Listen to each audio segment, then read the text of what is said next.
What's up? Anim What If 4 is here, and we're back again. This is a story where Izuku met Rumi early and married her.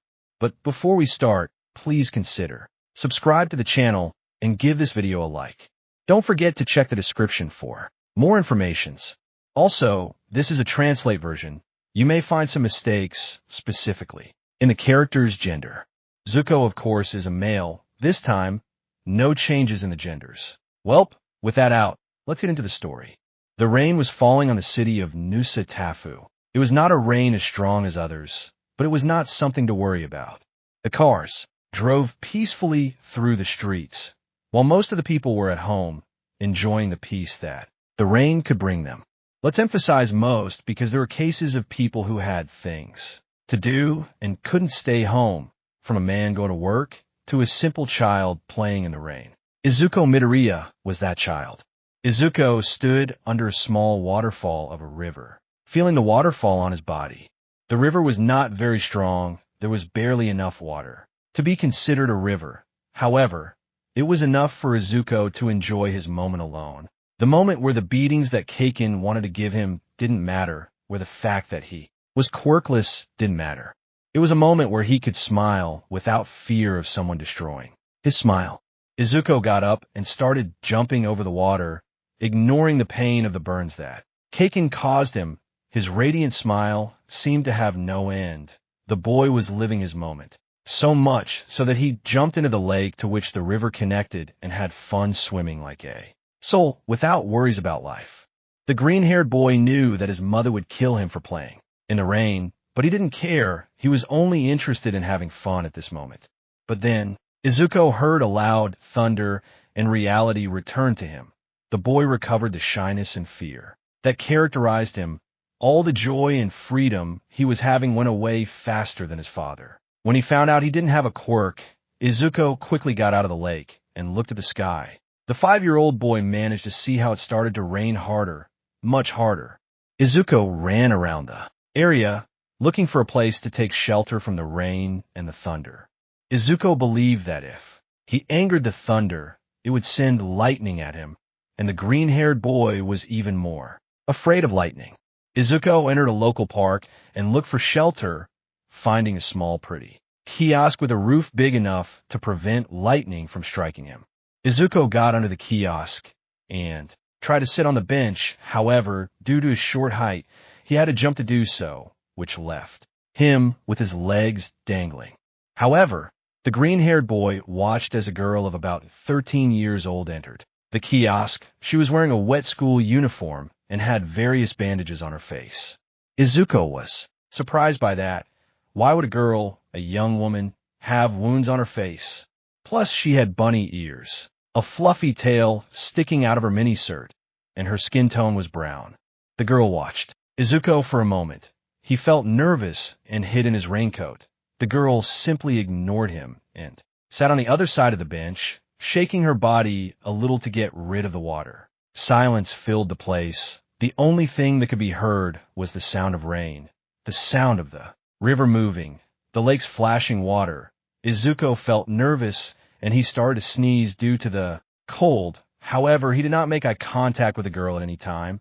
His eyes avoided that at all costs. However, after a while, he decided to observe her little. The first thing he saw were her bare feet. She had taken off her shoes and socks. Then he climbed up her legs to her lap, where her open purse lay, in which were several chocolate bars and a can of soda. Soda and chocolate, the green-haired boy thought. He looked up to observe her face. She was eating a piece of chocolate while looking towards the lake. She's cute. I feel like I've seen her before, somewhere. However, Izuku's shoe fell off his foot and onto the ground. The green-haired boy noticed this and was going to get down to pick it up. However, the girl bent down and took it for him, then held it out to him, while looking at him with a smile full of chocolate pieces. Take tea. Thank you very much. The green-haired man nodded. Once again, silence filled the room. Izuku put on his shoe and got back into the fetal position. The girl continued eating her things. However, Izuku decided to talk to her. Zero hey. Izuku looked at her for a moment. She looked back with a raised eyebrow. Haven't we seen each other before? Oh no. She shook her head. Sorry, I must have been confused, said the green-haired boy nervously. And again, silence returned. However, the rain began to decrease. The girl decided to get up too. Leave, however. She watched Izuku for a moment, noticing that under his raincoat was a preschool uniform. I suppose it's appropriate. She began with a smile. Hey, Izuku stared at her. A distant thunderclap in a cloudy sky. She approached the kiosk exit. In case it rains, would you stay by my side? 38. And asking that last question, the girl turned around and left, leaving Izuku shocked. At that, not knowing how to react. That's the phrase, and Sei taught me this morning. Izuku muttered as he watched the girl leave. Maybe she was taught it too. Another rainy day. Another day where Izuku had been caught by the rain, this time before he reached the school bus. So he was left without going to kindergarten. And he was grateful for that. The days were much more pleasant without having to suffer Kaken's beatings and his classmates. Teasing, Izuku wished it would rain every day, but he knew that wasn't possible. The green-haired boy, despite having received a scolding from his mother for the same thing, decided to go to the park again to play in the rain. However, it became stronger, and he had to return to the kiosk. And there was the same girl from yesterday. Izuku approached the kiosk again. The girl was a little surprised when she saw him, while the boy was amazed, because now he had more bandages and band-aids on his face and body, as well as a small bruise on his legs and a little blood on his nose. Good morning, she greeted, keeping her smile, wiping the blood away so as not to scare the boy. Good morning, said the green-haired man sitting on the bench. And again, silence returned. Izuku didn't understand how, but this silence was very pleasant. It was different from Kaken's constant screams and the mockery of his classmates. It was different and pleasant. The boy felt an impressive tranquility. Hours passed, and the rain still hadn't stopped. Izuku decided to take out his hero analysis notebook to review everything, adding some hero data he hadn't added before. Hey, the girl called him. Izuku turned to look at her with some nervousness. Don't you have classes? Izuku felt nervous at that, but then he noticed that she was wearing a school uniform as well. And what about you? He pointed at his uniform. I'm skipping class. She stretched while smiling as always, with a confident and wild aura. Now that I think about it, I'm hungry. She took out an overwhelming amount of chocolate candies from her backpack, which made Izuku step back somewhat scared. I guess you just surprised yourself. Drinking soda with chocolates in the morning. Izuku muttered, so much sweetness is bad for your health. Hey, who do you think you're ordering me around? She crossed her legs as she looked at him. You know a lot for a kindergartner, and my mom is a nurse. Well, tell your mom to stop scolding people for eating sweets. We are human, and we all have the right to our whims, she said while putting the chocolate in her mouth. I would, boo, but I want my full allowance. Thank you very much. Biefich. The girl laughed with her mouth full of chocolate. I admit it, that was a good one. Izuku just smiled slightly, but then silence returned. A long time passed, and the rain lessened its intensity. The boy stood up and with a small jump, landed on his feet on the ground. I have to go. Are you going to kindergarten? And no, the bus has already left, and if I get in now, they'll call my mom, so I'll just wait for her at home. Isn't your mother going to pick you up? She asked with a raised eyebrow, as she's busy at work, but there's nothing to worry about. Thanks to All Might, the crime rate is too low. Plus, normally, I come go by bus. He scratched his head in embarrassment. But she left me this morning, and anyway, goodbye. Well, goodbye, kid. She waved goodbye. As Izuku walked away, he heard a loud hey. He quickly turned around and reflexively caught something that was going to hit his chest. It was a chocolate bar. Maybe we'll see each other next time it rains, she said, keeping that smile. Izuku smiled slightly and nodded at her words. Yes, and maybe. Those were a few months full of rain without a doubt. Almost every day it rained. Izuku would wake up, and instead of going to school, he would pray for rain so he could go and have fun with that girl, whose name he still didn't know. And miraculously, it was raining and Izuku could skip school for a while. He was free from Kaken and his bullies to simply spend time in that kiosk, along with that fun girl, even though she was twice his height. There were times when neither of them said anything, and they just sat eating the chocolate she brought under the cold rain. Izuku had even gained a few kilos in weight, which surprised his mother, since her child was normally thin. There were even hall hours where they didn't say anything, and just glanced at each other out of the corner of their eyes from time to time. Days passed, and Izuku and she were shortening the distance between them. Every day, Izuku sat closer to her and vice versa. It wasn't much, just a little closer, but it was enough to create bonds between them. At school, Izuku really didn't care about Kaken and his ego, to the point that, when the blonde wanted to attack him, he simply ignored him. Katsuki liked that Izuku showed weakness in front of him that satisfied his ego. However, when the green-haired boy showed nothing more than a bored face, it wasn't the same, so he preferred to simply leave him aside for a while. The blonde knew that sooner or later, he would return to being the same stupid Deku as always. Do you want to be a hero? Izuku came out of his thoughts when he heard the voice of the girl with bunny ears. The infant simply lowered his gaze a little. I know it's very unrealistic, but I would like to save people. I don't like seeing people suffer. I feel powerless not being able to do anything. So I want to be a hero to be able to at least try to help them, give them a reason to smile. That sounds like cheap heroism from a fiction book about princesses and dragons, she said as she bit into another chocolate. I know it's not very realistic, but there are many people who see what's happening and do nothing about it. I refuse to be part of that group of people. You're a smart boy, despite being a dwarf. She smiled slightly. Maybe you'll develop a quirk later on, because I doubt they'll let you into an academy without one. I've tried everything. I've tried moving objects with my mind, and I even swallowed a jalapeno, covered in hot sauce, so I could breathe fire, but nothing works. Keep trying, one day the sweet reward will come, she said, smiling again. I will. Hours passed, and the rain hadn't stopped. Izuku had fallen asleep and had almost fallen face down to the ground. However, the girl had caught him and laid him down on the bench, putting her backpack as a pillow for him. Silly boy, she said, laughing slightly as she watched him sleep. If you get careless like that while I'm gone, there won't be anyone to stop you from getting hurt. Izuku didn't respond because he was asleep. The albino looked at the lake again, watching the drops of waterfall. Then she looked at her arm, covered in bandages again. Her smile was erased for a moment before letting out a sigh. Hey! Without looking at Izuku, she began to speak. Do you think it's too late for me? That question did not receive an answer. Izuku was excited when he received the package wrapped in gift paper. Surprised by it, the girl just sat back down on the bench. Is it for me? No, it's for the fish in the lake, she said sarcastically. Of course it's for you. Open it. Izuku opened the gift carefully so as not to damage the wrapping. He wanted to save the paper. When he opened it completely, he found an all-might hooded jacket, which made him choke with surprise for a moment. It's great. Izuku admired it with little stars in his eyes. I didn't know your size, so it'll probably be a little big on you. She shrugged.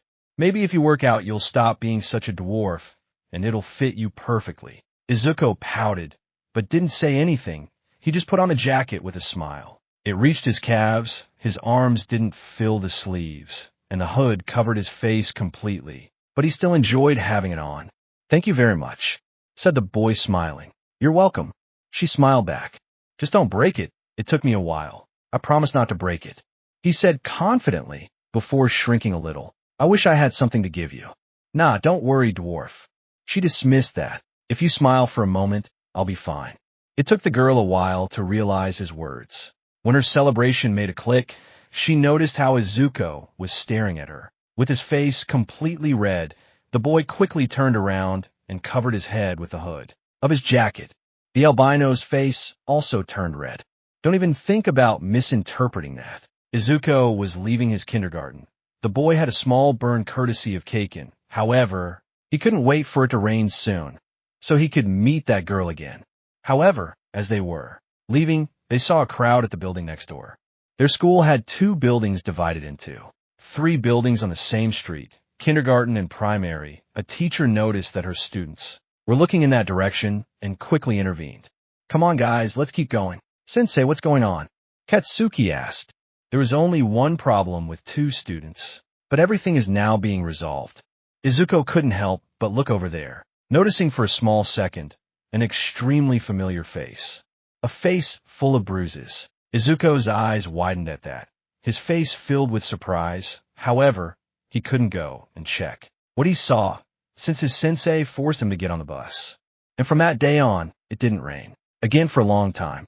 Deku-kun, Deku-kun, Deku-kun. Izuku snapped out of his thoughts and quickly turned around, noticing that the entire class, one was looking at him, especially Uraka, Ida, and his sensei. "Are you okay, Midoriya-san?" asked the literature teacher, Snipe. "Why, yes, I'm fine, sensei," Izuku said with a nod. I was remembering something." "All right," Snipe nodded, "but I need you to continue reading." Of course, Izuku held his book, one named The Little Prince. "Who are we?" And then, "I'm the full ha-ha." "Thank you," burst into laughter after that. "You still are?" Jiru said with a roll of her eyes. "We were going this way, Midoriya-kun," said Ida, pointing at the page. "Thanks, leave it come," Izuku said with a small smile. "Lee Midoriya." Izuku coughed and started reading. Then the fox appeared. "Good morning," said the fox. "Good morning." The little prince replied politely, turning around but seeing nothing. "I'm here," said the voice. "Under the apple tree." "Who are you?" said the little prince. "You're very handsome." "I am a fox," said the fox. "Come play with me," the little prince suggested. "I'm so sad. I can't play with you," said the fox. "I'm not tame." "Ah, sorry," said the little prince. But after some thought, he added, "What does domesticate mean?" "You're not from here," said the fox. "What are you looking for?" "I am looking for men," said the little prince. "What does tame mean?" "Men," said the fox, "have rifles and hunt. It's very annoying. They also raise chickens. It's their only interest." "Are you looking for chickens?" "No," said the little prince. "I'm looking for friends." "What does tame mean?" "It's a thing that's often forgotten," said the fox. "It means to bond." "To bond." "Yes," said the fox. "To me you are still nothing more than a little boy like 100,000 other little boys. And I don't need you. And you don't need me either. I'm nothing to you, but a fox like 100,000 other foxes. But if you tame me, we'll need each other. You'll be unique to me. I'll be unique to you." Izuku stopped reading. "Thank you very much, Midoriya-kun." Snipe smiled under his mask. "Can you tell me what you understood about that?" "I understood that taming means creating bonds," said Denki. Most proceeded to laugh at that. However, Izuku just sighed another sunny day in his life. Another normal day at UA, boring as almost always for Izuku. They had finished the internship and the green-haired boy had learned to control One for All, only at 5%. And although that was enough for now, they would have the final exams in 3 weeks. And the green-haired boy had no idea how to prepare for the written party, would have no problems. However, he did not know what he would face in the physical part. And just throwing punches like crazy would not help. Izuku only had 2 weeks until the exam. He had already studied enough, but he didn't have any teacher to help him learn martial arts or a fighting style. Doing so alone could result in a fracture or a major accident. So he just resigned himself to spending the days bored until the exam arrived. Izuku watched a grammar class with boredom. He liked to study, but lately he had no desire to do anything, especially knowing that he had an exam coming up which he could inevitably fail. If he didn't find a solution to his problem, All Might had refused to train him, saying it was cheating or something like that. Izuku stopped listening after the "I'm not going to train you." Izuku didn't know what to do. All this stress was killing him, so much so that he hadn't slept all night and had tremendous dark circles under his eyes. The boy wished that some idiot villain would attack you directly. At least that way, he would have something to think about instead of the exam. "Okay, class, that's all for today," Midnight said, while looking at her students. "You can go home.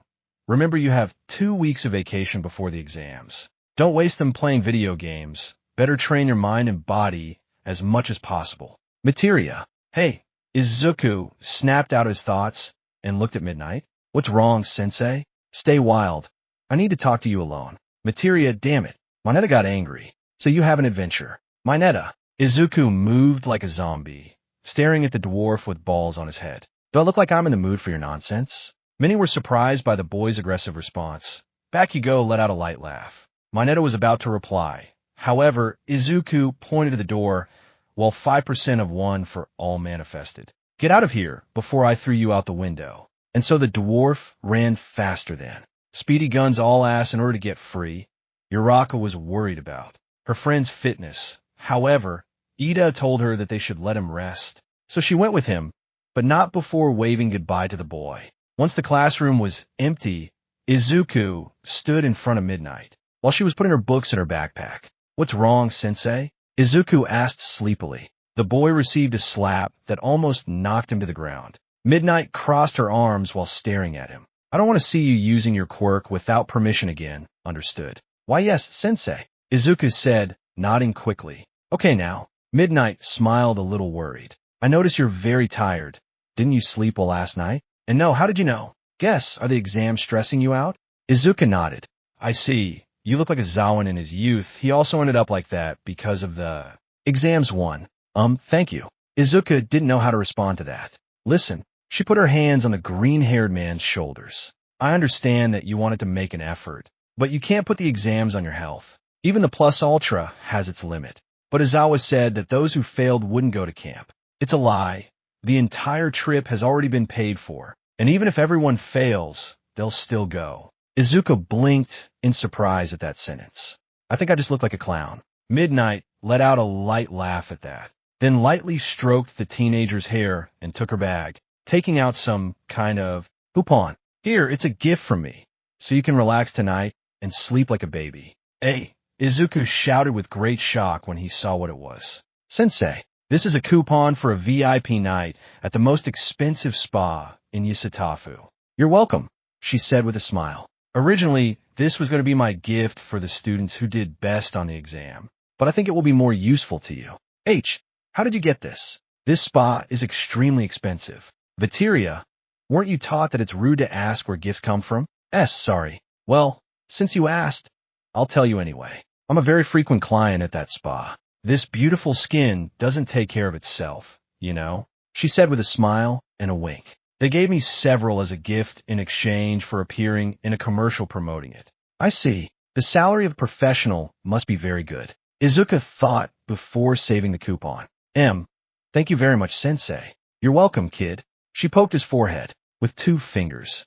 Now go and relax. I don't want to see one of my 2 favorite students in the state. Favorite students? Yes, you and Koji are the quietest and least annoying. I also had Tokoi Ami as a favorite, but since I found out he ate worms, everything changed. Izuku decided that it was best to leave there. He quickly turned on his heels and walked away at full speed. Midnight just laughed at that and left to go to her date with Izawa.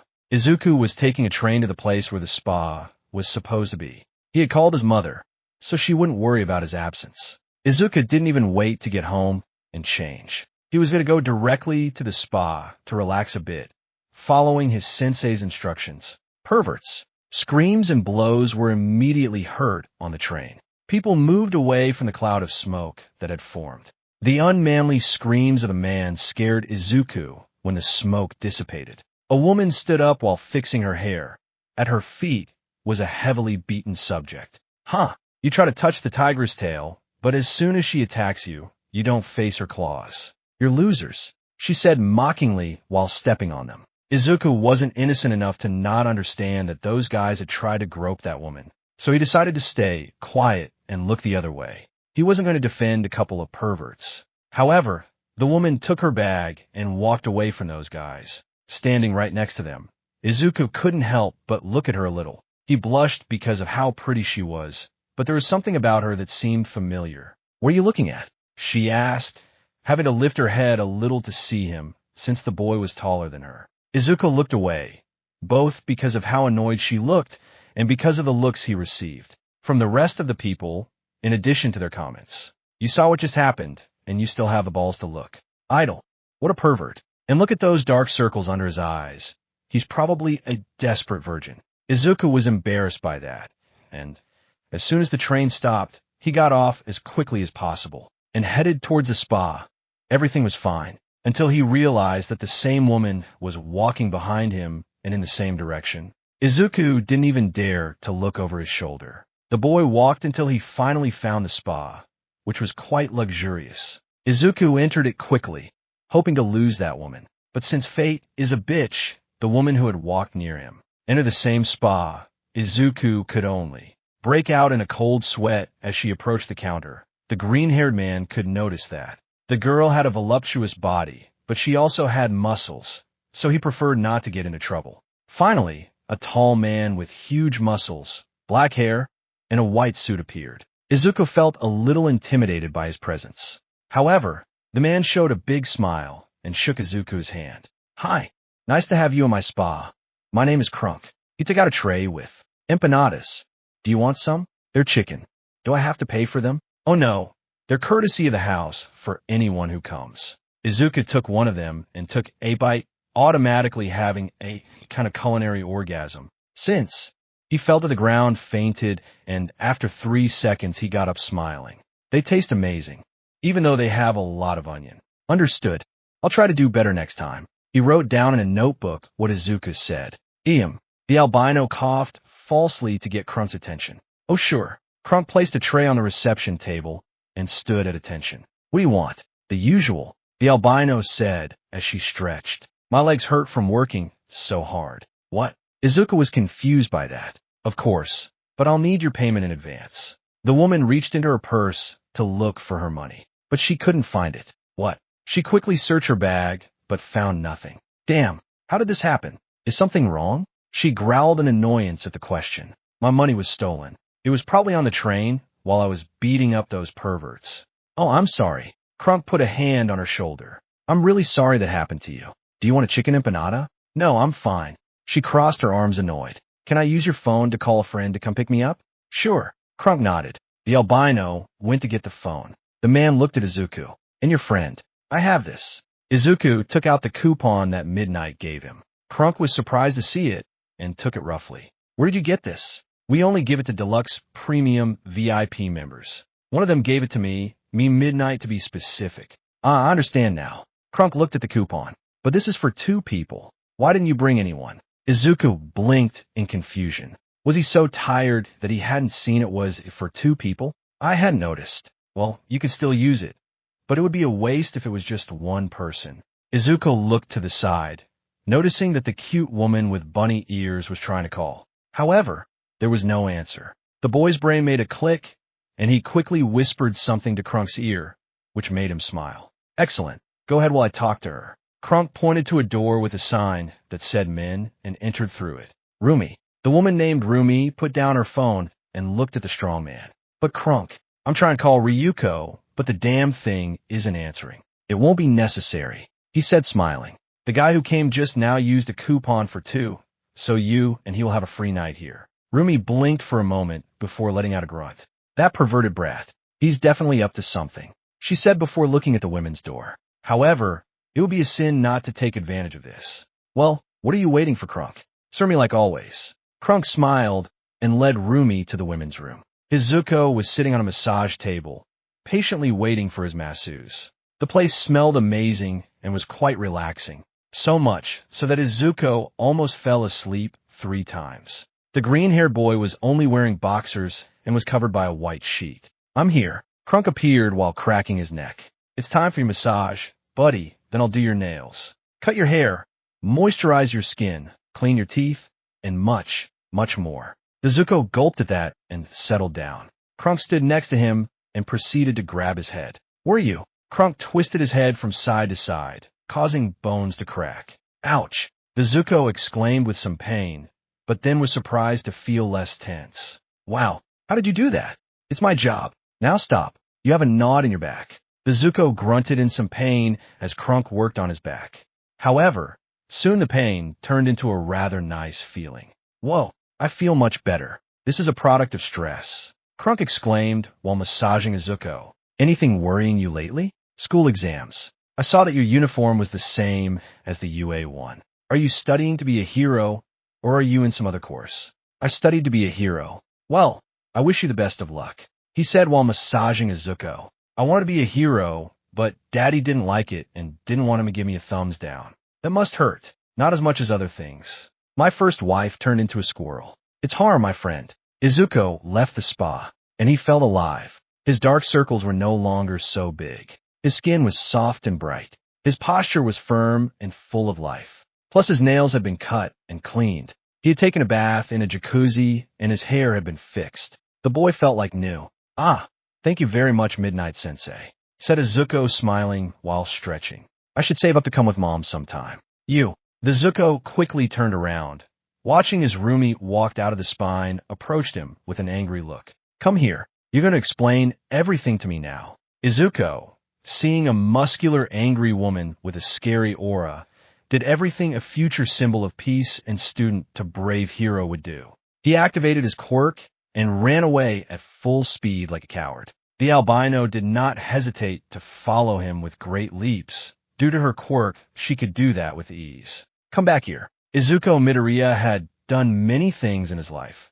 Facing a sludge villain to save Katsuki, facing a Noamo to save Tsai, facing Todoroki to save Todoroki, yeah.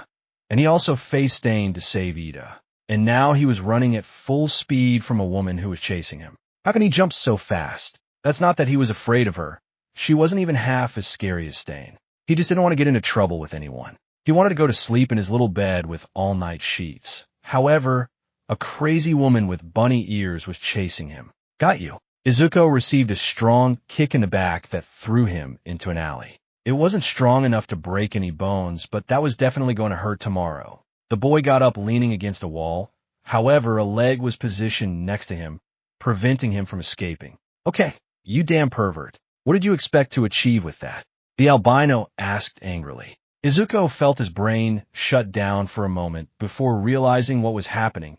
An expression of anger, annoyance, and frustration appeared on his face. "Are you serious?" Izuku exclaimed angrily. "You chasmed me for half an hour just to ask me that. Don't act like an innocent fucking pervert. I know your kind well. I know you wanted me in your bed, and that's why you paid for the night. Do you think I'm some kind of prostitute or something? No, I'm just being nice for Dai." The Izuku didn't finish speaking as he received a knee in the nobles, which left him lying on the ground. However, Rumi placed her foot under his chin and forced him to look at her. "Next time, try seducing some cheap whore you meet on the street, because you're not going to get anything sick with me." She turned around to leave. Izuku was left lying on the ground. Humiliated, the boy was watching how the albino left. Was this how it was all going to end? Was the incredible night he was having going to end with him being humiliated by a stranger? What will Mom say about this? Izuku's mind. Inko was standing, staring at Izuku with a small smile. However, that smile disappeared and turned into an annoyed grimace. She pointed at her son and then shouted, "Stand up, you son of a bitch, because Mommy loves you." Back to reality. Activating 5% of his power, Izuku got up and ran towards the woman.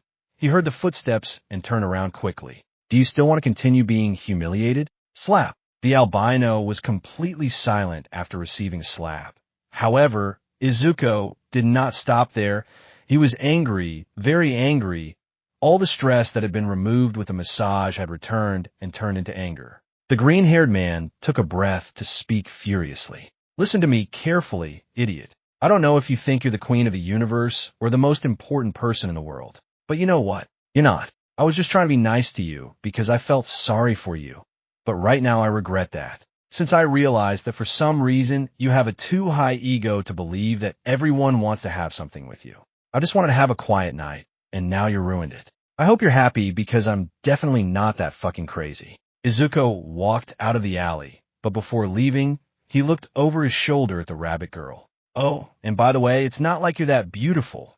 With those muscles, you look more like a transvestite than a girl." And with that said, Izuku quickly left the place, leaving Rumi standing there, processing everything that had happened. The rabbit woman blinked, coming back to reality. What just happened? The next day, Izuku felt 100%. He had slept perfectly the night before, his back didn't hurt, and he felt like new.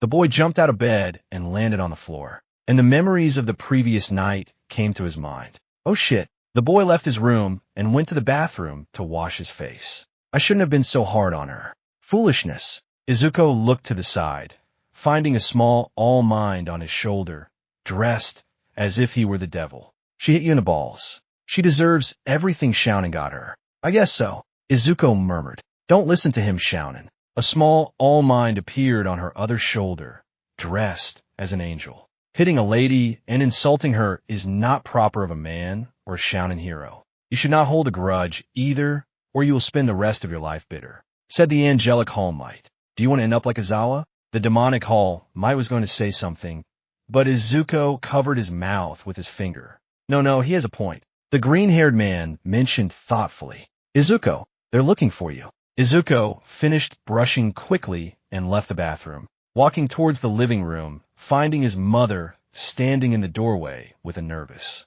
expression. Izuku opened the door, finding the woman from last night leaning against the wall in a revealing hero outfit. She noticed that Izuku was looking at her and stood firmly in front of the green-haired man and stared at him. Izuku signaled his mother to come in. She did but look through the door. What are you doing here? Izuku asked angrily. Are you here to hit me? She sighed and ran a hand over her face in embarrassment. I came to apologize. What? The green-haired man blinked a little in surprise. I'm sorry, okay. I shouldn't have attacked you for no reason. I went too far with that. This ear is lowered a little as he gave a small bow. It wasn't very appropriate behavior. Let's say. Izuku blinked for a moment. Was this the same crazy woman who was chasing him last night? The green-haired boy was sure that someone did something to his brain. It was too impossible. However, her apology sounded too sincere, so he simply sideboarded. Okay, no hard feelings. He nodded. Now, please go. It's 6 in the morning, and I have to be in class at 8. Hey, kid. She looked at her watch. At 7:30. Damn.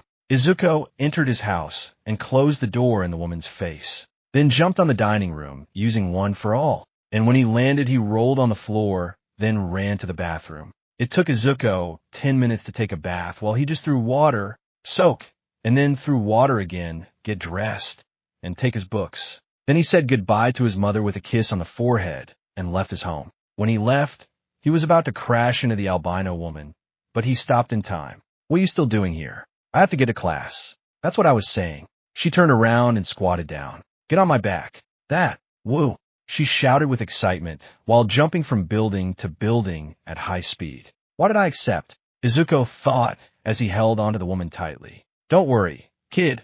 We'll be there in less time than a rooster crows. Thanks for bringing me, even though it wasn't necessary. I owed you for what I did to you last night. Why did you apologize in the first place? Izuku asked curiously. You don't seem like the type of person who apologizes when he does something wrong. Well, after you insulted me, I thought for a bit and realized that it had really happened to me. Quite a bit. She sighed. I'm sorry, but that day had been quite stressful. Stressful? Yeah. I think you've already realized that I'm a professional hero. I pointed her outfit. Did you really not realize? I thought you were some kind of WWE wrestler. Izuku said nervously. GRR. She groaned in void before continuing to jump. As I was saying, I'm a professional hero, and I'm sick of all the damn paperwork I have to do. Since that idiot Stain influenced the villains. Is it really that much? Yes, besides that I have to be patrolling for 10 hours, since there are too many villains bothering me in the streets. She growled with annoyance. It's too stressful. I couldn't even sleep a little last night. Izuku felt pretty bad about that. She was in a pretty similar situation to him. I'm sorry for insulting you like that.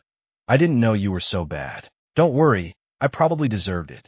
Besides, it's not like you're not right about some things. I wasn't right about any of it. He shook his head. If you were, I ruined your night. I'm sorry. Izuku sighed at that.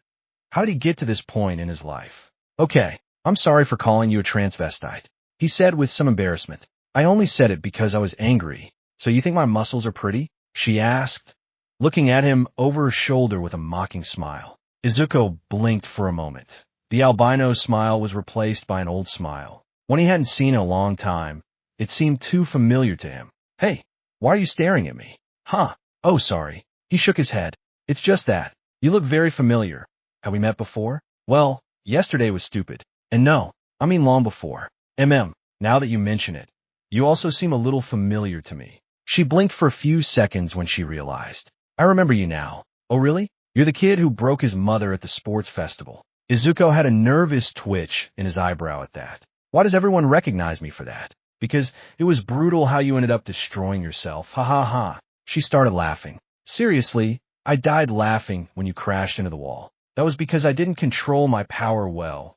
Now I can use it without hurting myself. But, she raised an eyebrow as she continued jumping. Did you say but?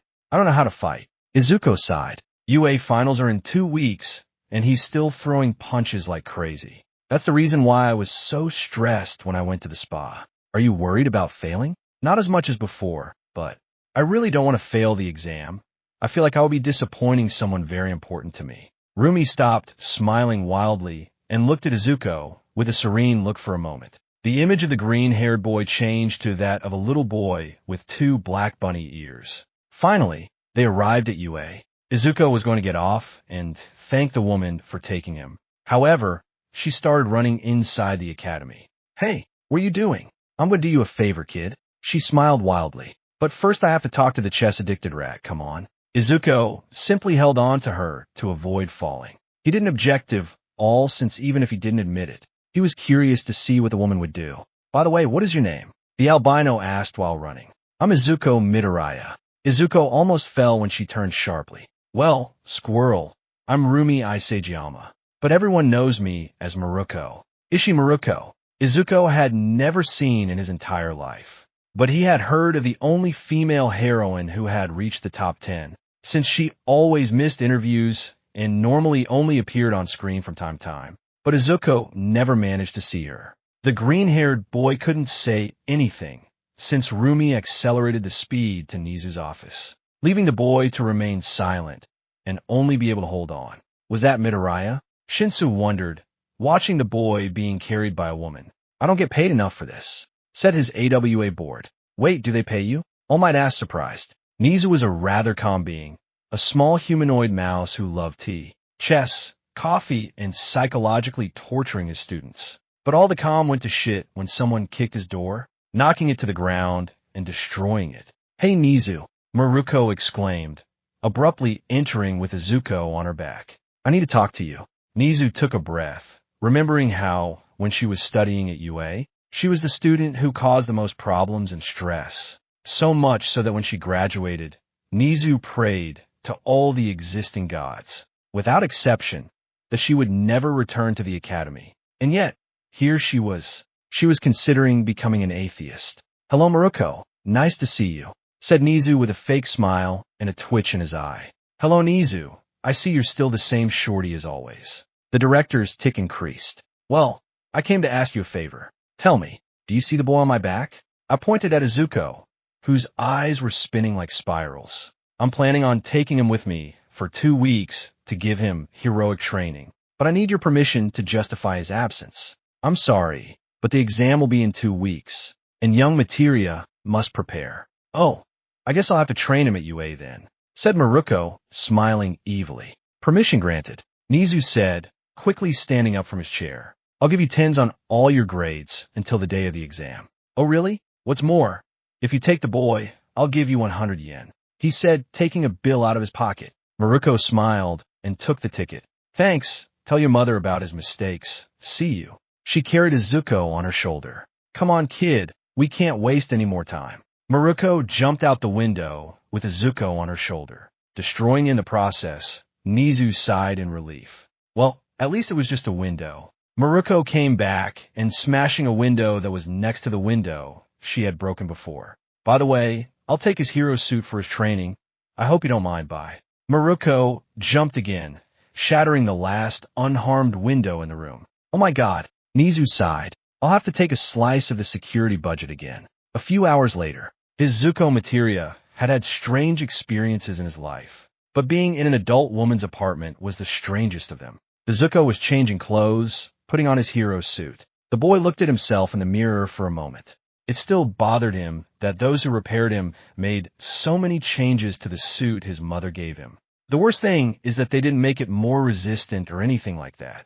They just changed the design. At least it's comfortable and not as tight as others, the boy thought as he put on the muzzle. The last thing I want is to be in a suit that squeezes my butt. Leaving the guest room, where he was changing, Izuku approached Rumi, who was sitting on the couch waiting for him.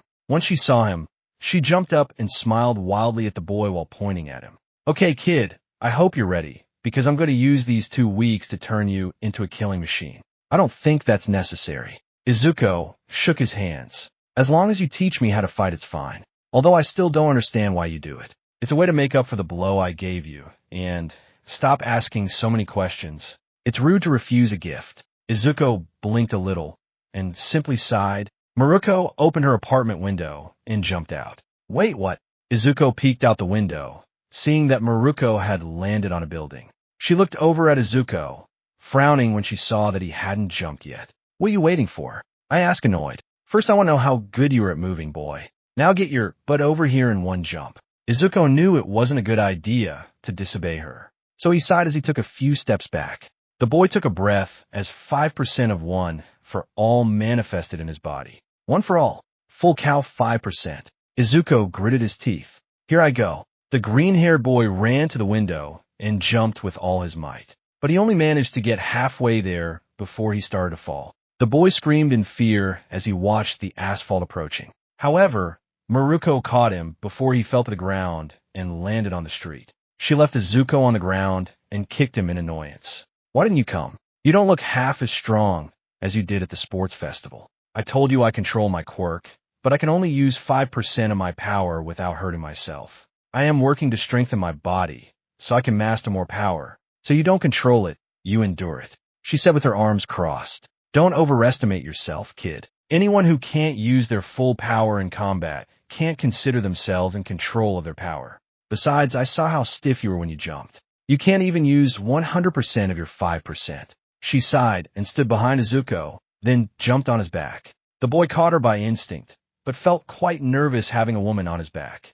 What are you doing? Stop screaming and get moving. You're going to run 20 kilometers using your quirk to get to the place where we'll train. And if you stop even for a second, I'm going to bite you.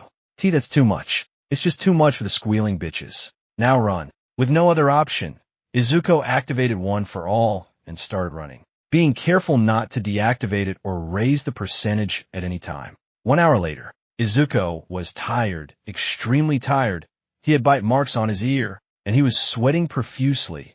However, Rumi didn't want to let him rest. Izuku was forced to do 100 push-ups while the albino sat on his back. Then he did 100 squats and then 100 sit-ups, all this with 10 minutes of rest between each exercise to prevent him from getting hurt by overdoing it. Finally, Izuku was standing in front of Miruko while she had her fists on her waist. Okay, first of all, I need to know how good you are at hitting. She crossed her arms. Attack me. Izuku didn't hesitate to do so and jumped towards her, charging 5% in his right arm and then throwing a punch. Smash. However, Miruko dodged it like nothing. Izuku stopped before falling face down on the ground and jumped back towards her. Smash. I avoid again. Detroit. Smash. Miruko smiled and dodged the attack, her hair moving in the light current of wind that was not strong at all. Smash. And again he dodged it.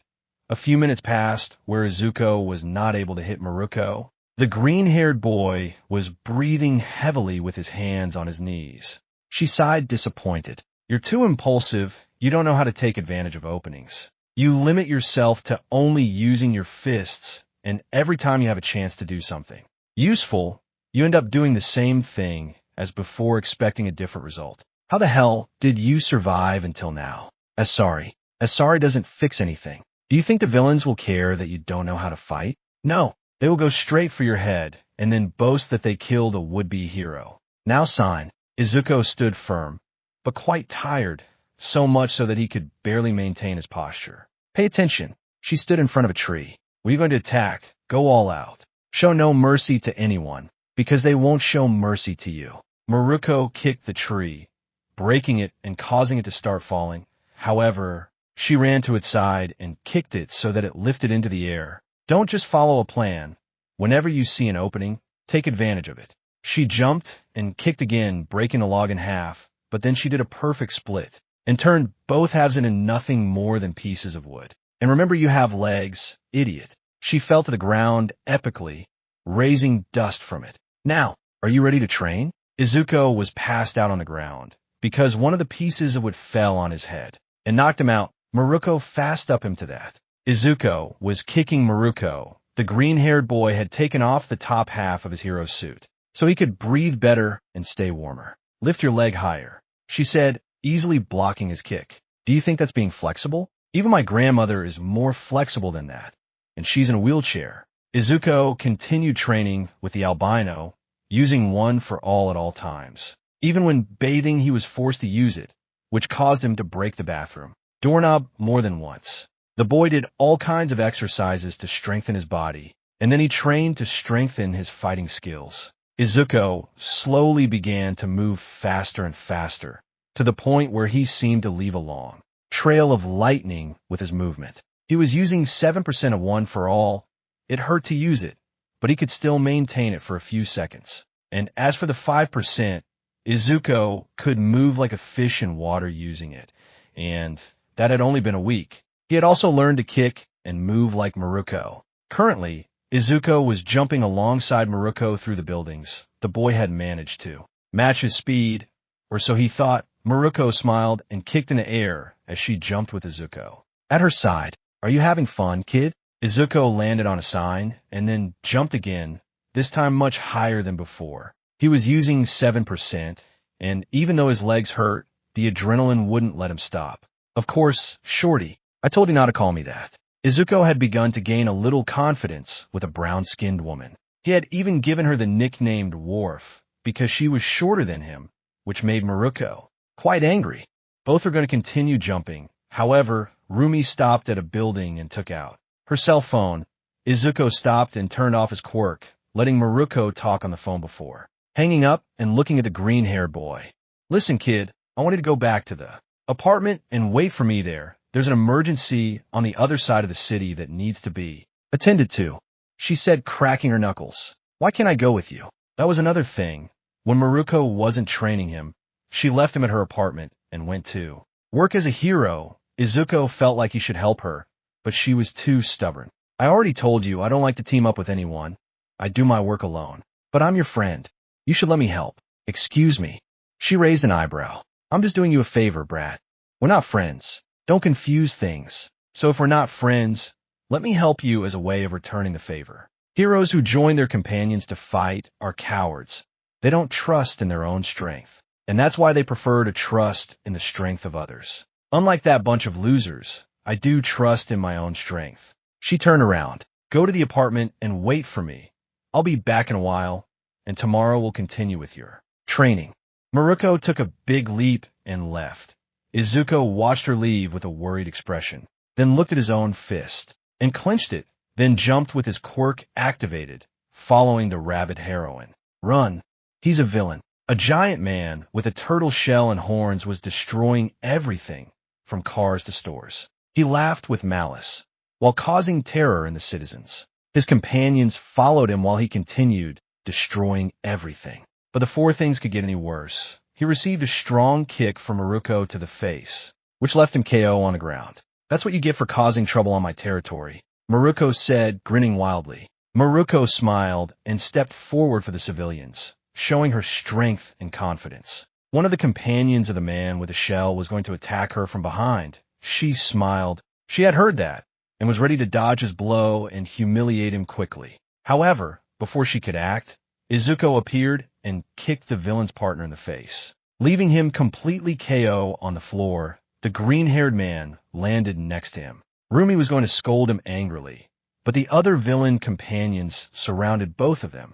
Deku and Miruko stood back to back while they watched the villains. "Why are you here? I told you to go back to the apartment." She got into a fighting stance. "I don't need help. I didn't come to help you. I just wanted to prove how much I had advanced in my training," Izuku said in a fighting pose similar to Miruko's. "TCH." She smiled slightly before that smile turned wild. "Just don't get in my way. It would be a shame if I hit you by accident. You better prepare to die, idiots. It's 4 of us against 2. Miruko smiled and was about to say something, but Izuku got in front of her as One for All ignited. "It won't be so unfair for you." Izuku smiled even more when he heard the guy's grunt. "Shall we dance?" The villain launched himself at Izuku, his hand transforming into a giant thorn. Izuku waited until he was close, and then ducked down and kicked his arm upwards, letting Miruko move freely and deliver a downward kick to the guy, knocking him out and breaking part of the ground. Another one of them saw that and tried to run, but before he could run, Izuku appeared in front of him and connected a punch in his stomach, then took him by the arm and threw him to the sky. With a strong jump, Izuku arrived on top of the villain and did a 3-kick combo that threw him to the ground, breaking the concrete again. However, Izuku did not stop there and dropped on the guy, giving him a double kick in the stomach that completely knocked the wind out of him. Izuku got up and reacted in time to dodge another guy's punch, then grabbed his arm and threw him towards Miruko, who gave him a spinning kick that knocked out 2 of his teeth, then jumped into the air, avoiding a guy from grabbing her by the waist, and leaving the way clear for Izuku to approach the guy. Detroit. Izuku charged his fist with 7%. Smash! And with a strong blow, Izuku knocked out the last of the villains. Izuku smiled at his victory, and then received his app. I told you to stop shouting the name of your attacks, she said, annoyed. At most, think about it while you attack, but don't shout it. You're warning the villain of what's coming, and you're wasting time that could be used hitting even more. Sorry. Man, whatever.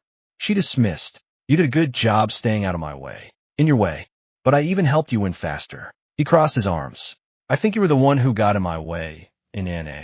I already told you to stop calling me that, she said angrily. In NA, while they were discussing, the people were confused. Was that guy Miruko's new partner? Until now, they had never seen the woman have a companion. She always worked alone. Izuku felt someone trip over him and heard him fall. When he turned around, he found a guy about his age, hooded and wearing a face mask. Hey, sorry, are you okay? Izuku extended his hand. He ignored Izuku's hand and got up from the ground by himself, then stared at the green-haired boy. You're a hero. Actually, I'm still a student, he said, the green-haired boy scratching his head. That attitude you had when fighting. You felt like a free spirit, right? Full of adrenaline. Izuku felt somewhat uncomfortable because a stranger would ask him this. Now he understood the discomfort of people when he asked them bluntly about their quirks. But there was something that worried him. The boy's gaze was very familiar. Too familiar. So you can use your quirk freely. It's great. Huh? Izuku blinked in confusion. Nothing. You shouldn't even come near me. He hit himself with his hood and left quickly. Izuku was a little worried about that boy's attitude. However, Miruko put a hand on his shoulder. Let's go. Izuku nodded weakly and followed Miruko with a jump, while the boy from before ran into an alley while breathing heavily, a lump forming in his throat as a bit of purple smoke came out of his mouth. It hurts. It hurts a lot, he whispered with some pain. I need to free it. Boo, but it could hurt some yuck. The boy spat out some blood as the pain in his body increased. Fuck, he exclaimed while crying, and then a bunch of purple smoke came out his mouth. With Deku and Miruko. I told you not to come, she exclaimed angrily as she jumped. I don't need help, and I told you I wasn't going to help you. I just wanted to prove how good I was in combat. Don't play dumb, she growled as she jumped. Your intentions are obvious. I'm not weak enough for you to worry about me. I don't worry about you because you're weak. I know you're not, he said angrily. I worry because you've helped me a lot so far, and I don't want to sit back while you go and do everything alone. I'm supposed to be a hero someday, just like you. Haha, she shook her head while smiling. Don't get too excited, kid. There's only one Miruko in the world, and you're looking at her. There's no one like me. Well, maybe I'll get a little closer. At least I'll be taller. Stop making fun of my height.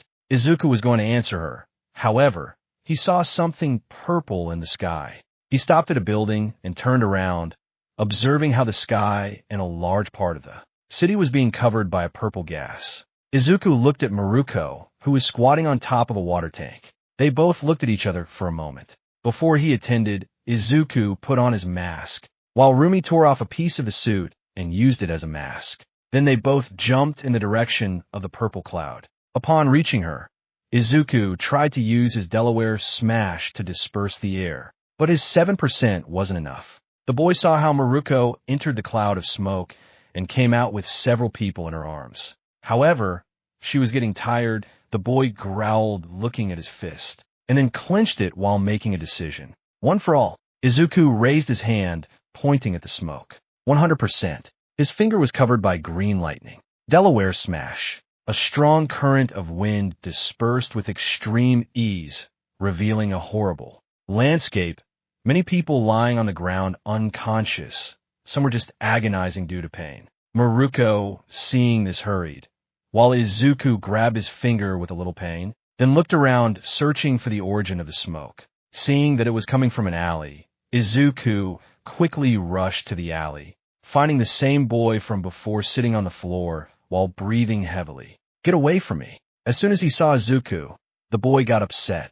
Go away. Hey, calm down. Izuku raised his hands trying to calm him down. I think I understand why you're doing this. Hey, what are you waiting for? Miruko appeared. We have to help the people. Miruko stopped looking at Izuku and focused on the boy, realizing that the poison was coming out of his body. So you're the one responsible for this. She smiled. Well done, kid. At least you helped capture the culprit.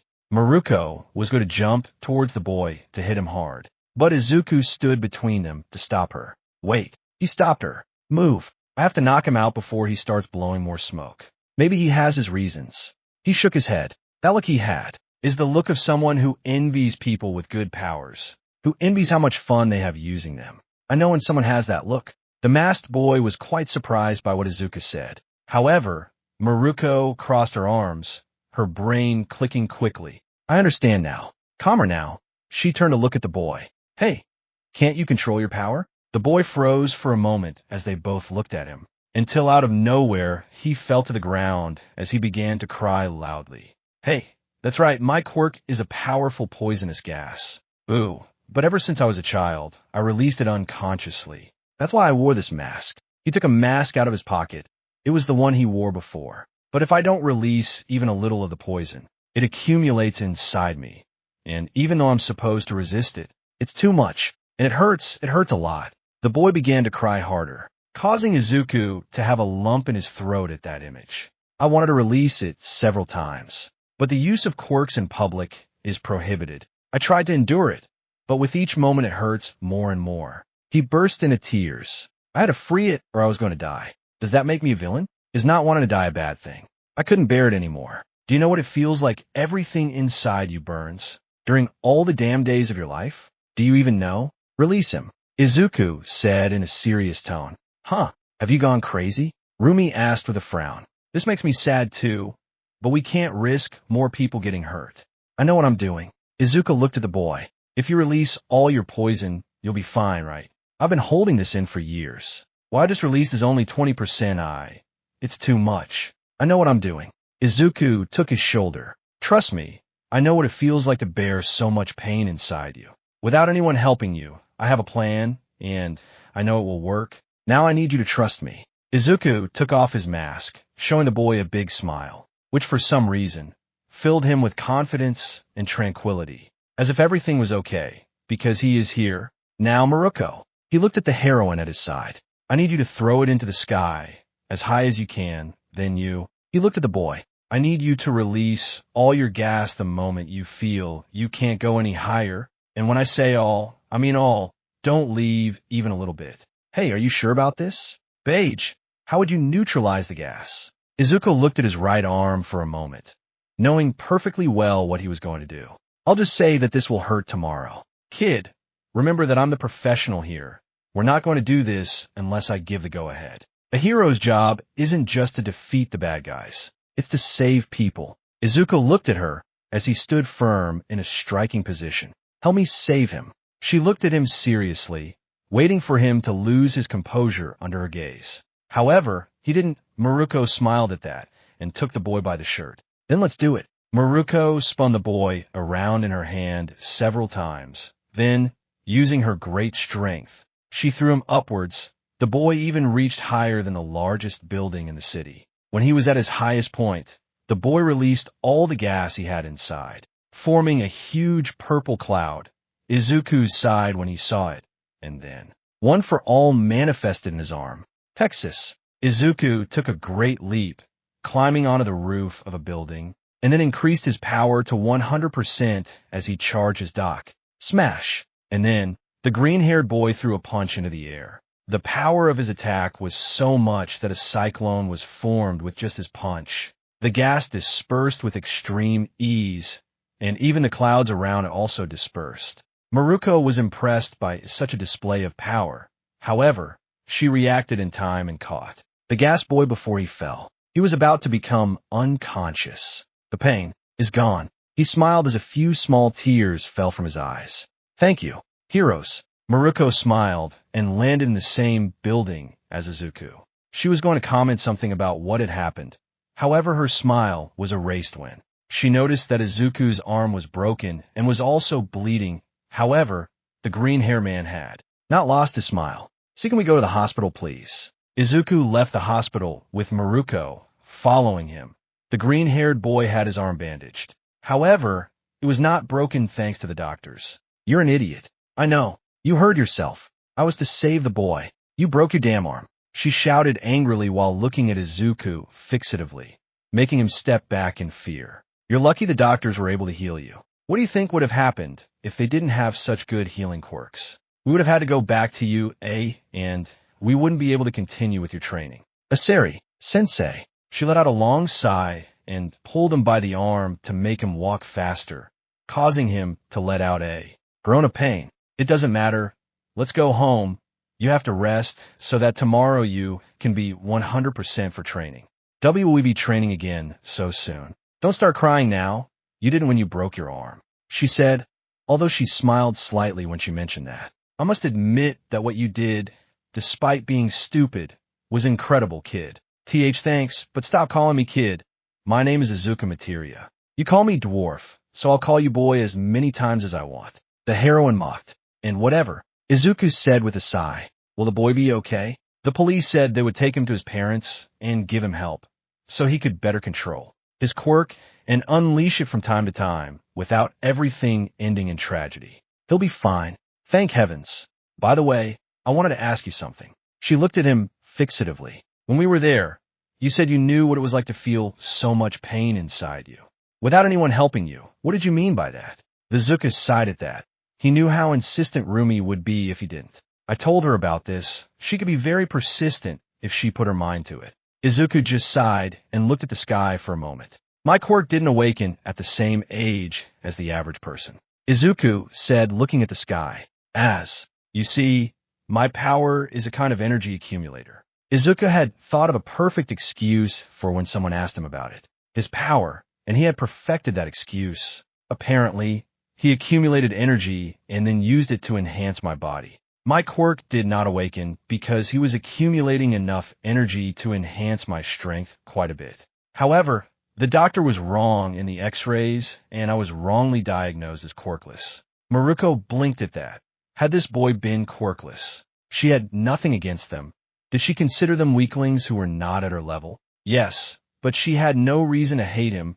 She was not racist, which would be ironic. And she was not a person with enough boredom to hate a minority just because, so she was somewhere in the middle. She was surprised to know that the boy she was helping was a quirkless. Because of my condition, I was mocked and mistreated at school. It got to the point where my best friend told me to commit suicide, so that the next life was born with a quirk. Damn, it was ridiculous the level of hatred they had for me. There was even a child with Down syndrome who made fun of me. Your best friend told you to kill yourself, she asked angrily. Well, yes, but I guess he didn't say in real life. Slap. Izuku remained silent when he received a slap in the face from Miruko. The brunette stood firm in front of the dismayed Izuku, while looking at him with annoyance. Listen, in this week that I've been living with you, I've learned several things. You're clumsy, too nervous. You have a strange obsession with All Might and many other things. But I also learned that you're a good person, which is its limits. How the hell do you still call him best friend? After he told you to kill yourself. He's the only friend I've ever had in my entire life. I'm sure he didn't as seriously mean it. Izuku exclaimed nervously at Rumi's annoyed look. Listen, I've only had one friend in my entire life, and he was a pretty adorable, kind boy, someone I could talk to for a while and have a good time with as a kid, but mainly he was someone who would never tell me to commit suicide. She took Izuku by the shoulders. How long has it been since he told you that? 1.5 years. Has he apologized? Izuku thought about it for a moment, his eyes widening in shock when he realized that detail. And no. Has anything changed? No. Okay. Then I want the next time he talks to you, you tell him to fuck off, and if he ever hits you again, you hit him back hard enough to bust his lip. Understood. Izuku said nothing. Kid, you're a good student and a future hero, but being around people like that won't do your mental health any good. I understand. Izuku nodded slightly. He had a lot to think about. Okay, now move. She pulled him by the arm. I'll give you a gift for what you did today. Izuku blinked in confusion at that. Izuku had never done embarrassing things in his life. from wetting the bed to what happened on March 15th. But he prefers not to talk about that day again. And yet, right now he was sitting on the same couch as a pro hero who was dressed in civilian clothes. There was a bowl of popcorn between them, and Malcolm in the middle was playing on the TV. Hey, she looked at him for a moment. I noticed something strange about you. What's wrong? Don't you like Malcolm? And it's not because of that. Izuku shook his head. It's just that, it's weird. Normally you just send me to sleep while you do your paperwork. Tonight is totally paperwork free. Take advantage of it, she said, looking at the television, laughing at a scene. Ha! She couldn't handle the 100 quacks. It was obvious. No one can eat 100 quacks. Excuse me. Miruko looked at him with a raised eyebrow. I could eat 100 quacks. Nah, it's impossible. They would expand in your stomach. Izuku said while watching television. It bothers me that you doubt my boy. You know what I'm capable of. He said with a smile on his face. Yes, I think so. He said while eating some popcorn. By the way, are we really not friends? Miruko was surprised by that question. I mean, you said we weren't friends, but the way you behaved towards me. Do you want to be friends? She asked, losing her smile and showing a serene face. I think you've seen that I'm not the friendliest person in the world. You're not very nice, but that doesn't mean you're not nice. He said somewhat nervously. I mean, ignoring that we didn't meet on good terms, these last few days you behaved quite well, and the way you do it feels very natural. I didn't think you were pretending or doing it just out of obligation. That's why I wanted to know if we could be friends. Rumi looked at him for a moment before raising her hand as if she was going to slap him. Izuku quickly covered himself, but Rumi didn't slap him. Instead, she smiled and punched him twice in the shoulder. 2 for moving. Ouch! He let out a small grunt of pain, but still smiled. Hey, eyes on the screen. We're friends, but don't get any strange ideas, she said while eating popcorn. I would never do that, Izuku said as he turned to the screen, then saw Rumi. By the way, how old are you? 23. Inu. 15. She frowned, noticing again the height difference between them. What did they feed you as a child? Izuku blinked in confusion, not understanding what that question was about. The next day, Izuku left the guest room while yawning.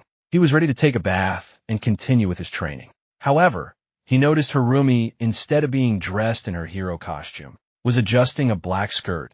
In addition to that, she was wearing a white blouse, long black stockings and heels.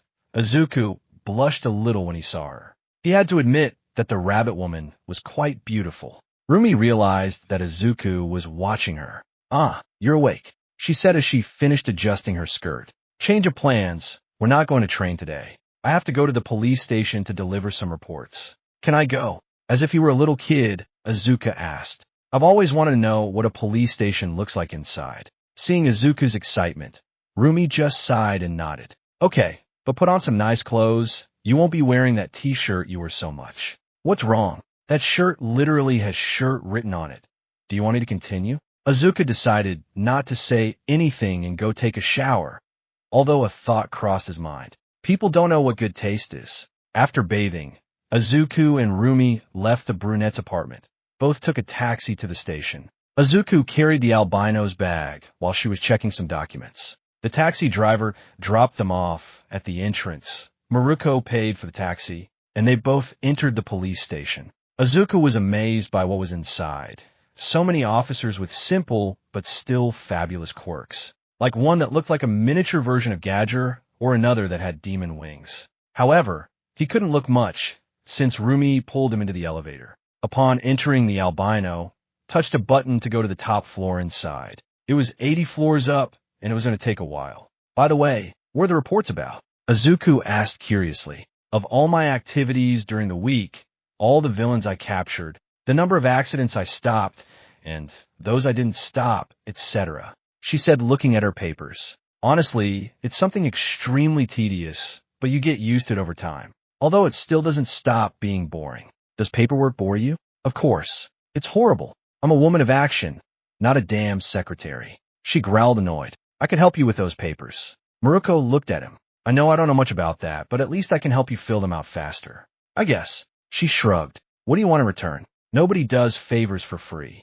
It's a way of returning the favor. I mean, you're already doing a lot for me by training me.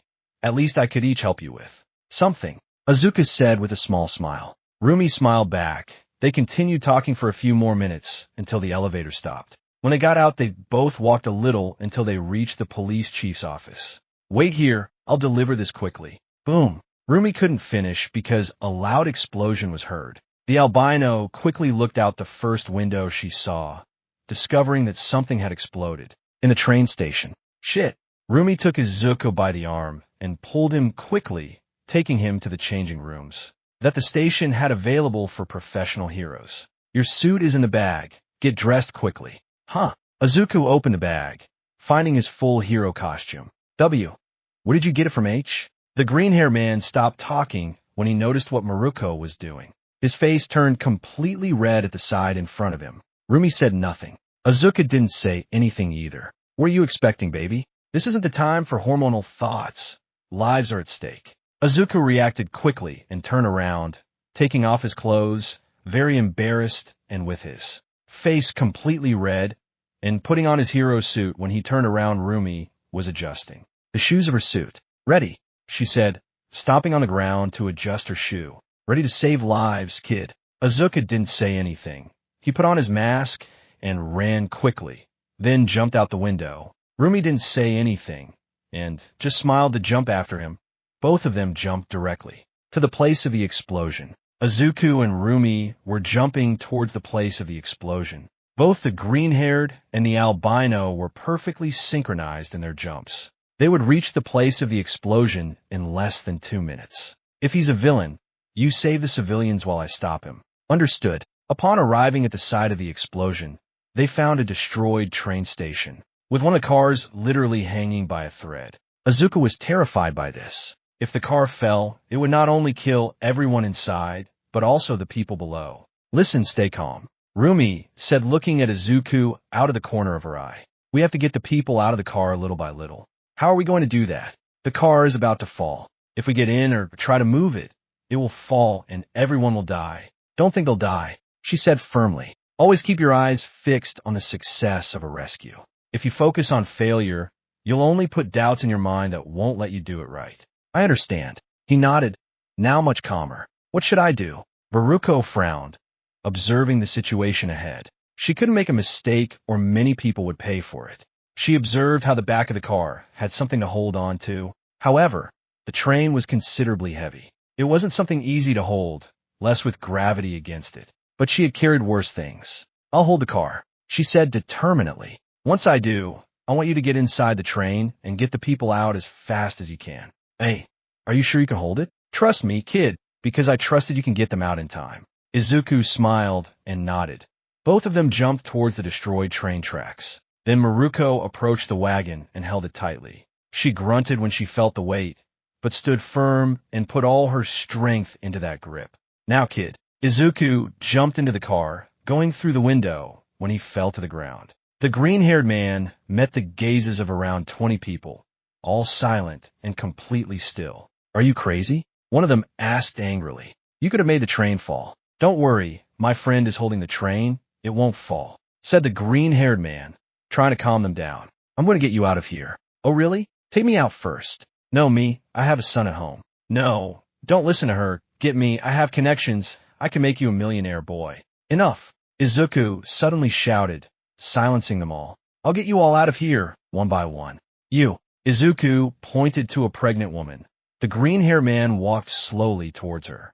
Each step he took made everyone's hair stand on end. When he was in front of her, Izuku extended his hand to her. Come, take my hand. I'm going to get you out of there. Izuku noticed that she wasn't sure about this. He looked at the girl's belly and then asked, boy or girl? T-twins, a boy and a boy. Wow, your husband is a horny one. What's your name? Kakarumi. Okay, Karumi-san. My hero name is Deku. Now, come. I'm going to get you out so you can have your children. Raise them. And in 15 years, point a shotgun at any lazy guy or girl who wants to go out with them. Kurumi couldn't help but laugh at that, despite the tension in the environment. The boy had made her gain confidence. She slowly extended her hand and took Izuku's. Then she slowly stood up. Izuku took her in his arms and approached the window through which he had entered, not without first looking at the rest of the people. I'll be back in a second. Izuku jumped out the window. The girl screamed at first, but the green-haired boy landed on his feet and quietly left her on the ground. The paramedics came and took her away. She kept repeating, "Thank you," while crying and looking at Izuku. But it was no time to get distracted. Izuku re-entered the train and took out another one, and then another, and another, and another. Several people had gathered and were watching what was happening. Some journalists were recording the scene. Finally, there were only 3 people left. On the train, a family of 3. Izuku entered the train and ate the child first. However, Rumi's scream stopped him for a moment. "Hurry up, boy. We have a problem." Izuku didn't understand what was happening, but as soon as he looked out the window, he saw the cabin of a bullet train approaching them at full speed. Izuku's eyes widened in horror at that. The green-haired boy rushed to take the child in one arm, and the woman in the other. The father climbed onto his back. Izuku kicked one of the doors. At this point, it didn't matter keeping his balance. After knocking it down, he jumped and landed far from the place, leaving the family on the ground. Rumi, seeing this, let go of the wagon and got out of the way. The wagon fell to the ground, but luckily there was no one nearby. But the bullet train was not going to stop. So slow they could barely process it. The bullet train didn't stop and left the tracks, falling rapidly towards some civilians who were watching, who took cover and closed the door, waiting for its end. But when they felt nothing, they felt confused. When they opened their eyes, they found themselves with a totally heroic image. Izuku and Rumi had trapped a train cabin between the two of them and were currently carrying it on their heads, both breathing heavily, trying not to give in. Izuku could barely hold on using his 7%. He was sure that if it weren't for Rumi, he would be more than dead from trying this madness. "Kid," she called Izuku. "Throw him forward. There's no one around." Izuku nodded and threw the booth along with Rumi, throwing it to the ground. The boy placed his hands on his knees while taking a breath. His arms hurt like hell because of that. "They did it. They saved us." Izuku watched. His people started to cheer them on. The boy smiled a little at that, while Miruko did her best to make a victory pose, even though she was tired. Izuku looked at her for a moment while smiling. She noticed his gaze and looked at him with a raised eyebrow. "What's going on? You said you didn't like working in a team," he said with a smile. "Do you still think that?" "Of course." Izuku rolled his eyes. However, Rumi grabbed him by the neck and clung to him, forcing him to lean down a little to prevent him from hurting his neck. "But I guess you'll be the exception." "Huh?" She smiled. "Very good work, kid." "Deku. Mr. Deku." The pregnant woman, that is Izuku, first approached him, crossing the crowd. "That was amazing." Thanks, he said with a small smile. "Thank you so much for saving me." "Thank you both. I'm going to name my children after you." Izuku and Rumi looked at each other for a moment before simply shrugging. It wasn't something they were against. "Katsuki, bring me a glass of water." Mitsuki shouted in annoyance. "Go and find it yourself. Old woman, bring me the damn glass, or I'll take your lock." But the completely annoyed expression. Bakugo stopped what he was doing and took the glass of water to his mother. Mitsuki smiled as she received the glass. "Thanks, Brad. You finally helped." She changed the channel to a news one. "Don't bother me, old lady. I have to get ready to study with my hair spiky." Katsuki fell silent when Mitsuki spat the water on his shirt. "What the hell is wrong with you, old lady? Misaru, come see." Mitsuki shouted excitedly. Inko's son was on television. "Hey!" As soon as Katsuki turned to the television, he found the news channel, where an image of Deku and Miruko was shown, the latter hanging from the green-hair man's shoulder. Breaking news. Haro in number 6. Miruko and her new partner, known as Deku, prevented a tragedy from taking the lives of 34 people. Below will show images of what happened. The images showed how Miruko held the train while Izuku entered and exited it, taking out all the people. And then the moment was shown where both, at an incredible speed, caught the train before it fell on some civilians. Then both were shown in an interview. It was really nothing. It's a hero's job to help people. "Oh, come on, kid. Don't be so modest. We saved the train." The presenter left it there because Miruko uttered a lot of rudeness. The most impressive thing about this event is that Deku is an aspiring hero who is under the mantle of Miruko. It seems that the future generation of heroes will be just as good as the previous one. Follow our reports to know more about this. Channel 01 out. The report ended and they moved on to sports. Mizero and Mitsuki smiled at that. Did you see how he caught the train? That was great, said Mitsuki smiling. Little Mito-chan has become very strong. Of course, we should go visit him someday. You see, Brad. Mitsuki looked at Katsuki mockingly. That's being a hero. So much so that you say you'll be number one? And Mito-chan is already 1,000 years ahead of you. You should learn from him. Haha. Katsuki said nothing. The image of Izuku catching the train and saving the people came to his mind. He clenched his fist as smoke came out of it. A great amount of anger manifested in his gaze. Daikuwu. Miruko smiled as she took a sip from her 3-liter bottle of soda. On the table were nachos, hot dogs, pizzas, and much more junk food. Izuku smiled slightly as he drank from a smaller glass. After making sure everything was okay, they both returned to the station, handed in the reports, and then returned to the apartment. Miruko had ordered a lot of food to celebrate what happened today. Not bad, kid. It was really great, she said while eating a hot dog, talking with her mouth full.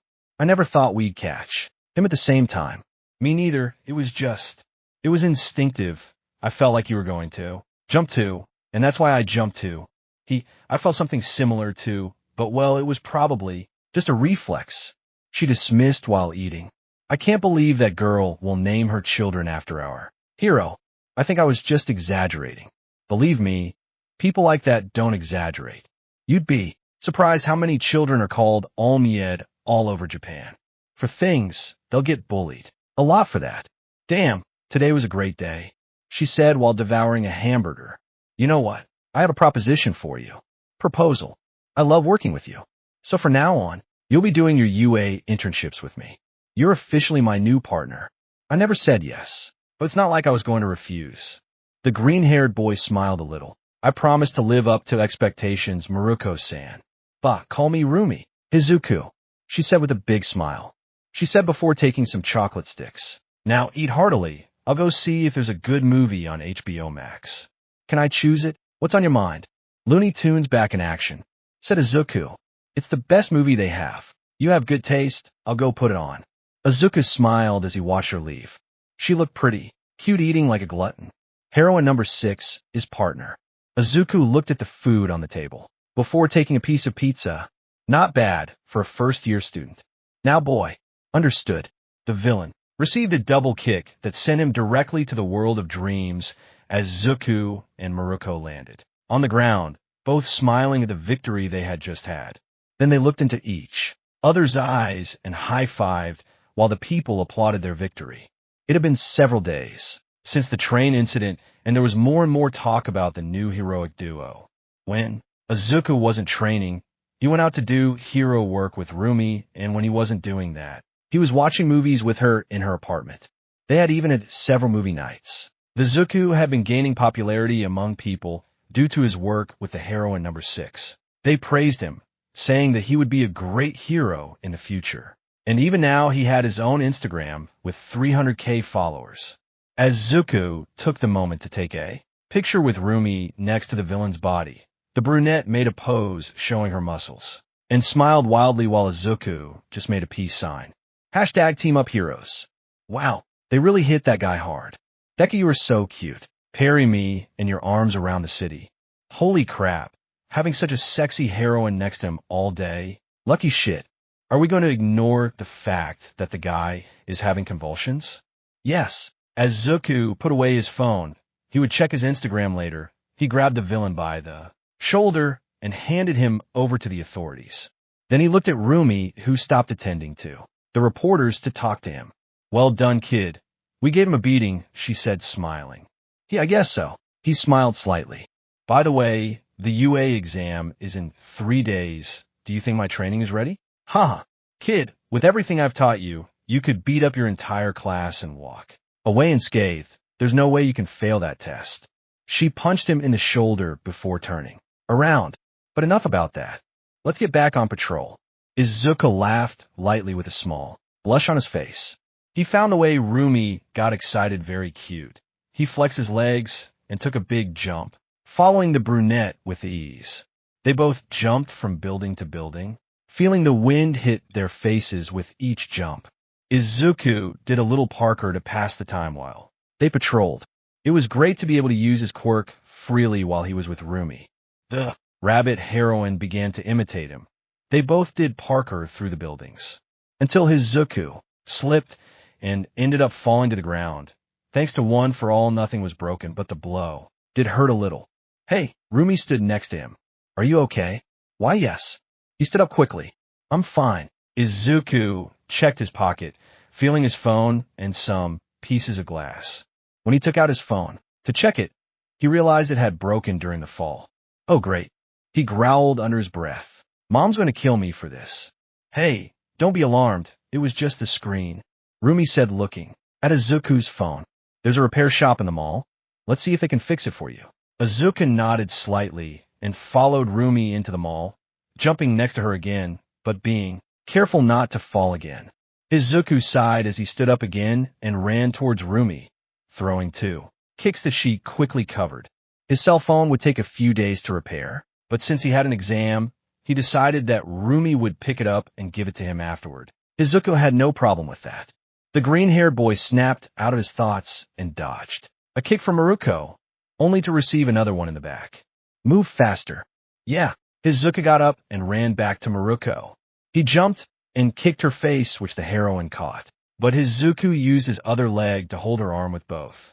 Then he fell with his hands on the ground and used his weight to throw Rumi to the ground. However, the heroine used her flexibility to stand firm with one arm and both legs, as if she were an animal. Then she lifted Izuku with her arm and threw him towards a tree. Izuku spun in the air and used the tree to jump back towards Rumi and try to hit her with his fist. The albino spun around, letting Izuku pass. But the boy landed with his hands on the ground and pushed off with them to jump back towards the albino. Punches and kicks went back and forth between the two until Izuku couldn't keep fighting and decided to stop, falling to the ground while breathing heavily. Not bad, kid. You made me sweat a little today, she said while wiping her face with a cloth to clean her sweat. Yeah, Izuku said without enthusiasm. He was definitely very tired. Are you feeling okay? We've had a rough week, that's all, Izuku said tiredly. And I'm almost done with my exams. I want to rest a little before the big day. Did you have a rough week? Rumi asked before kneeling down beside her. Well, Izuku felt confused until he saw her paddle lap. Izuku blinked as his face filled with red. I guess I can lend you my lap. He blushed quite a bit. The lap of the heroine number 6. What kind of god gave him this gift? Are you sure? Don't get any weird ideas, kid. I'm just giving you a gift. She smiled slightly. Now come.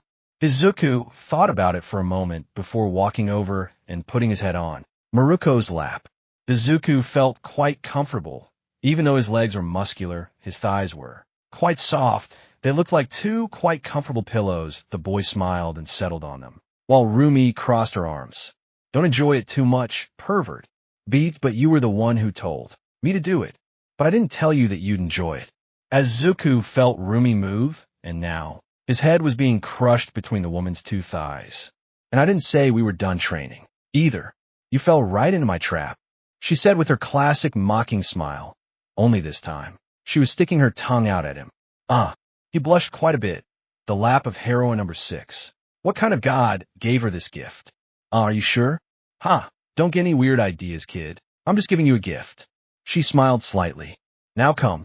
Izuku thought about it for a moment before walking over and putting his head on Miruko's lap. Izuku felt quite comfortable. Even though his legs were muscular, his thighs were quite soft. They looked like two quite comfortable pillows. The boy smiled and settled on them, while Rumi crossed her arms. Don't enjoy it too much, pervert. But you were the one who told me to do it.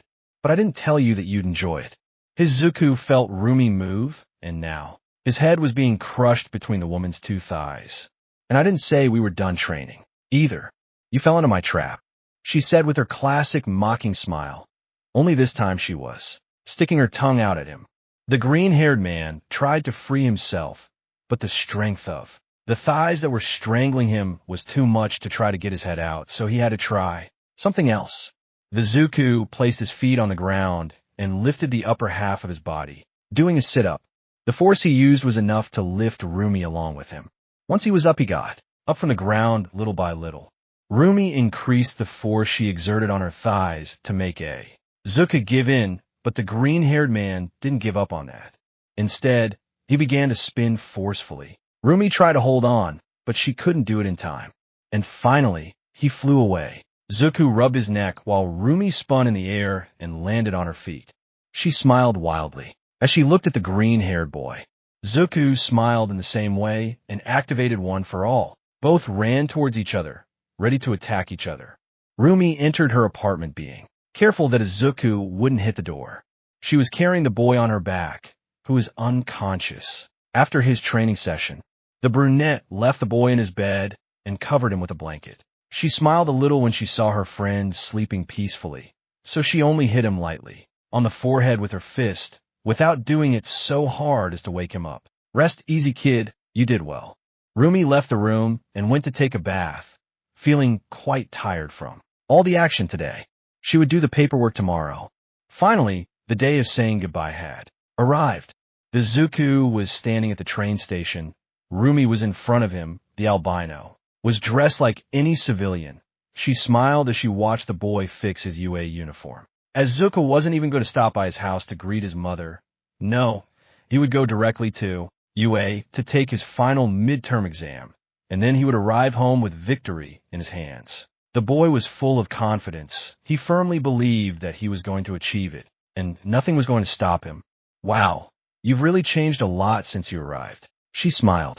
I'm definitely proud of myself. I'm an excellent teacher. Of course you are. Izuku gave her a huge smile, then bowed. Thank you so much for everything, Rumi-san. I'm not done yet, kid. Rumi reached into her bag and pulled out something wrapped in gift paper. This is my last gift for you for now. What is it? Open it when you're in the school locker room and have to wear your hero suit. Trust me, it's a nice surprise. Izuku smiled and put the suit in a suitcase, then looked at Rumi for a moment and gave her a big hug. I really can't thank you enough for this. You've helped me so much. Hey, don't get all affectionate. I hate sentimental things. She smiled and patted him on the back, then took him by the shoulders to make him look into her eyes. Now go and show everyone who's boss. As Izuku smiled, and then his train arrived, he waved goodbye to Rumi, and then entered the train, going directly to UA. As Izuku finally arrived at the front of the academy, he smiled at her. It had been 2 weeks since he last saw her. As Izuku entered the academy and began to walk towards his classroom, walking calmly among the other students who were walking around there. But the tranquility did not last long. Hey! Many turned around when they heard someone shout, as Izuku did too, and was surprised when he realized it was Minama from Class B who was calling him. Hello. You're the idiot from Class A who was working with a heroine Miruko. How did you achieve that? Someone so pathetic would never be with a top heroine unless she was his family. The students quickly crowded around as Izuku, all of them throwing questions at a great speed. However, as Izuku didn't want to waste any more time, so he simply passed the by with some strength and agility and then ran toward his classroom. Finally, as Izuku arrived at the door of Class 1A, the boy was late for 3 minutes when he knocked on the door. The green-haired boy waited for a few seconds, and then it was opened by Aizawa. Looking at his troublesome student, Aizawa let out a sigh and simply rubbed his eyebrows in annoyance. You're lucky I don't want to have to deal with Miruko. Come in and sit down for your written exam. As Izuku obeyed and entered the classroom, however, instead of being greeted by the silence of his concentrated classmates, as soon as Uraka saw that he was the one who entered, she quickly got up from her seat. Izuku, cut your back. When the brunette said that, almost the entire class got up from their seats, hence surrounded the green-haired boy, who felt somewhat nervous at receiving so much attention. Dude, we thought you were going to become a pro hero. How did you get Miruko to become your partner? She always worked alone. What was it like working with Miruko, Midoriya-san? The way they caught the train was very manly, bro. You saw her naked. Did you even touch her breasts? How'd it feel? Manita was silenced by a blow from C, as Awa quickly intervened and forced everyone to sit down. As Izuku went to his seat, which was behind Bakigu, who looked at him with great anger and clear hatred. Don't think that, because you were with a professional, you're already better than me. You useless bastard. As Izuku was unfazed by Bakigu's words, however, he took him by the shoulder and whispered something in his ear. Through the world a favor, and stop screaming like a bitch for a second. I have an exam to take. What the fuck did you call me? Bakigu, as Awa called his attention. Keep quiet. We're in an exam. The blonde only managed to growl at the green-haired boy, who ignored his growl and began to work on his written exam. Izuku hadn't studied much. Most of his time was spent training with Rumi. However, he wasn't an idiot, so he was able to answer everything with relative ease. At least he was sure he would get an 8 or a 9 on his exam. Once the written exam was over, everyone was sent to the locker room to put on their hero outfits, as Izuku was taking off his clothes when he was surrounded by Denki and Mineta. Come on, Midoriya. Confess. What? As Izuku raised an eyebrow in confusion. What did you do with heroine number 6 for 2 weeks? Denki asked. Well, training, patrolling, beating up villains, saving people, making reports, and watching movies at night from time to time. Why? Damn, Midoriya. You have a sexy heroine watching movies with you. Mineta shouted while shaking as Izuku. What is your secret? Hey, stop being so immature. I only went with her to train. As Izuku pushed Mineta aside. And you better get dressed. We have an exam to take. What kind of training did they do? Todoroki asked curiously. She taught me to fight. Were you fighting before? Kirishima asked. Throwing punches like crazy does not count as fighting. Shit. The Reed blinked, realizing that he was doing exactly the same thing. And how did you manage to become his partner? Todoroki asked curiously. Is he a relative of yours or something? Don't start, Todoroki. As Izuku rolled his eyes. We just saved a train together, and from then on he named me his partner. Stop thinking that every person I interact with is related to me. I don't do that. Before the internships, you thought Satsuna from Class B was my cousin, just because our hair is green. Todoroki didn't respond to that. The way you saved the train was brilliant, Mr. Midoriya, said Aoyama smiling. You both looked elegant, although the young lady's vocabulary wasn't the most appropriate. Don't let her hear you saying that. One of the reporters tried to scold her, and she broke his camera. Would you stop talking for a damn second? Sick of hearing about Deku's exploits, but Kugu growled angrily. Stop bragging like you're the 8th wonder of the world. Despite everything you've done, you're still below me, Deku. But Kugu. Izuku stared at him for a moment. If you're not going to say anything interesting, you better shut up and go to hell, because the last thing I need today is to hear your irritating voice. Who do you think you are to tell me to shut up? Someone who is capable of breaking your legs forever. Guys, stop it. Let us stop them both. This is not the time to fight. We have to concentrate on the exam. Izuku simply ignored Bakugu and took out the gift that Miruko gave him. When he opened it, he was surprised by the contents, and he saw a note that it's something written on it. This is much better than the other one. It's made of better quality and won't break as easily. Enjoy, kiddo. Izuku smiled upon reading that. Finally, the physical test and the last phase of the final exam was about to begin. Yuraka was looking for her friends with her eyes, but when she saw them, she was surprised by the change in the green-haired boy's outfit. Wow, Deku-come. Their suit looks amazing. Izuku smiled as he adjusted his glove in front of his friends. Thank you. My teacher gave it to me. Izuku stood next to his classmates, noticing that there were many teachers present. The green-haired boy was confused by that. What were so many teachers doing there? There were about 8 or 9 of them. The practical test is about to begin, said as AWA board. Obviously, you can also fail this test, which is worth 50% of your grade. So if you want to go to camp, it would be best not to make a fool of yourselves. At this point, Izuku didn't care about the camp, since even if he lost the exam, he would still go. What really motivated him to win was the feeling of victory and knowing that all his training was not in vain. Why are there so many teachers? Jiru asked. I don't doubt that you studied and learned a lot before the test. The Za will look to Izuku out of the corner of his eye. So I guess you already know what's coming. A test with robots. Just like the entrance exam. Mina exclaimed excitedly. Against our teachers. Uraka stepped back in excitement at what she had just heard. Now, who they will be paired with and who they will fight against has already been decided. Exclaimed Nizu. The way their notes move, their personality, their familiarity, we have based the pairings on this. First, Todoroki and Yorozu. Against me. Exclaimed his AWA seriously. And Midoriya.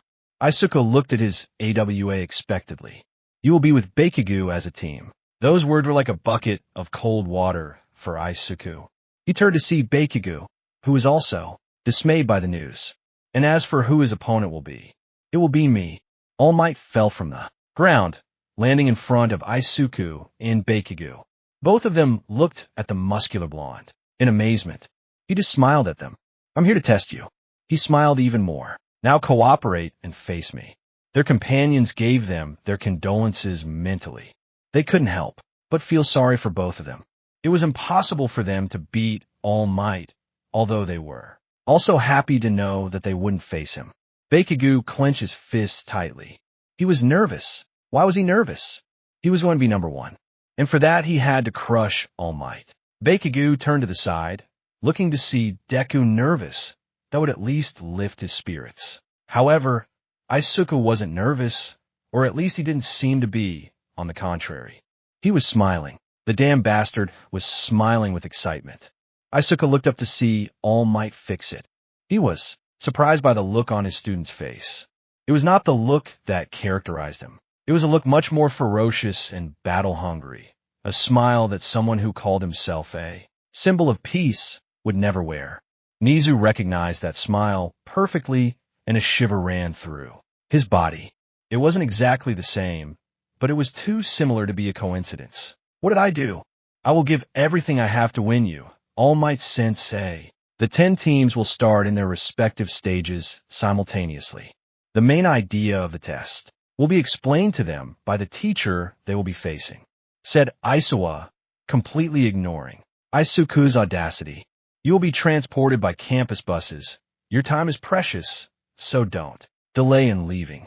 Izuku nodded at Aisawa's words and quickly ran to the bus.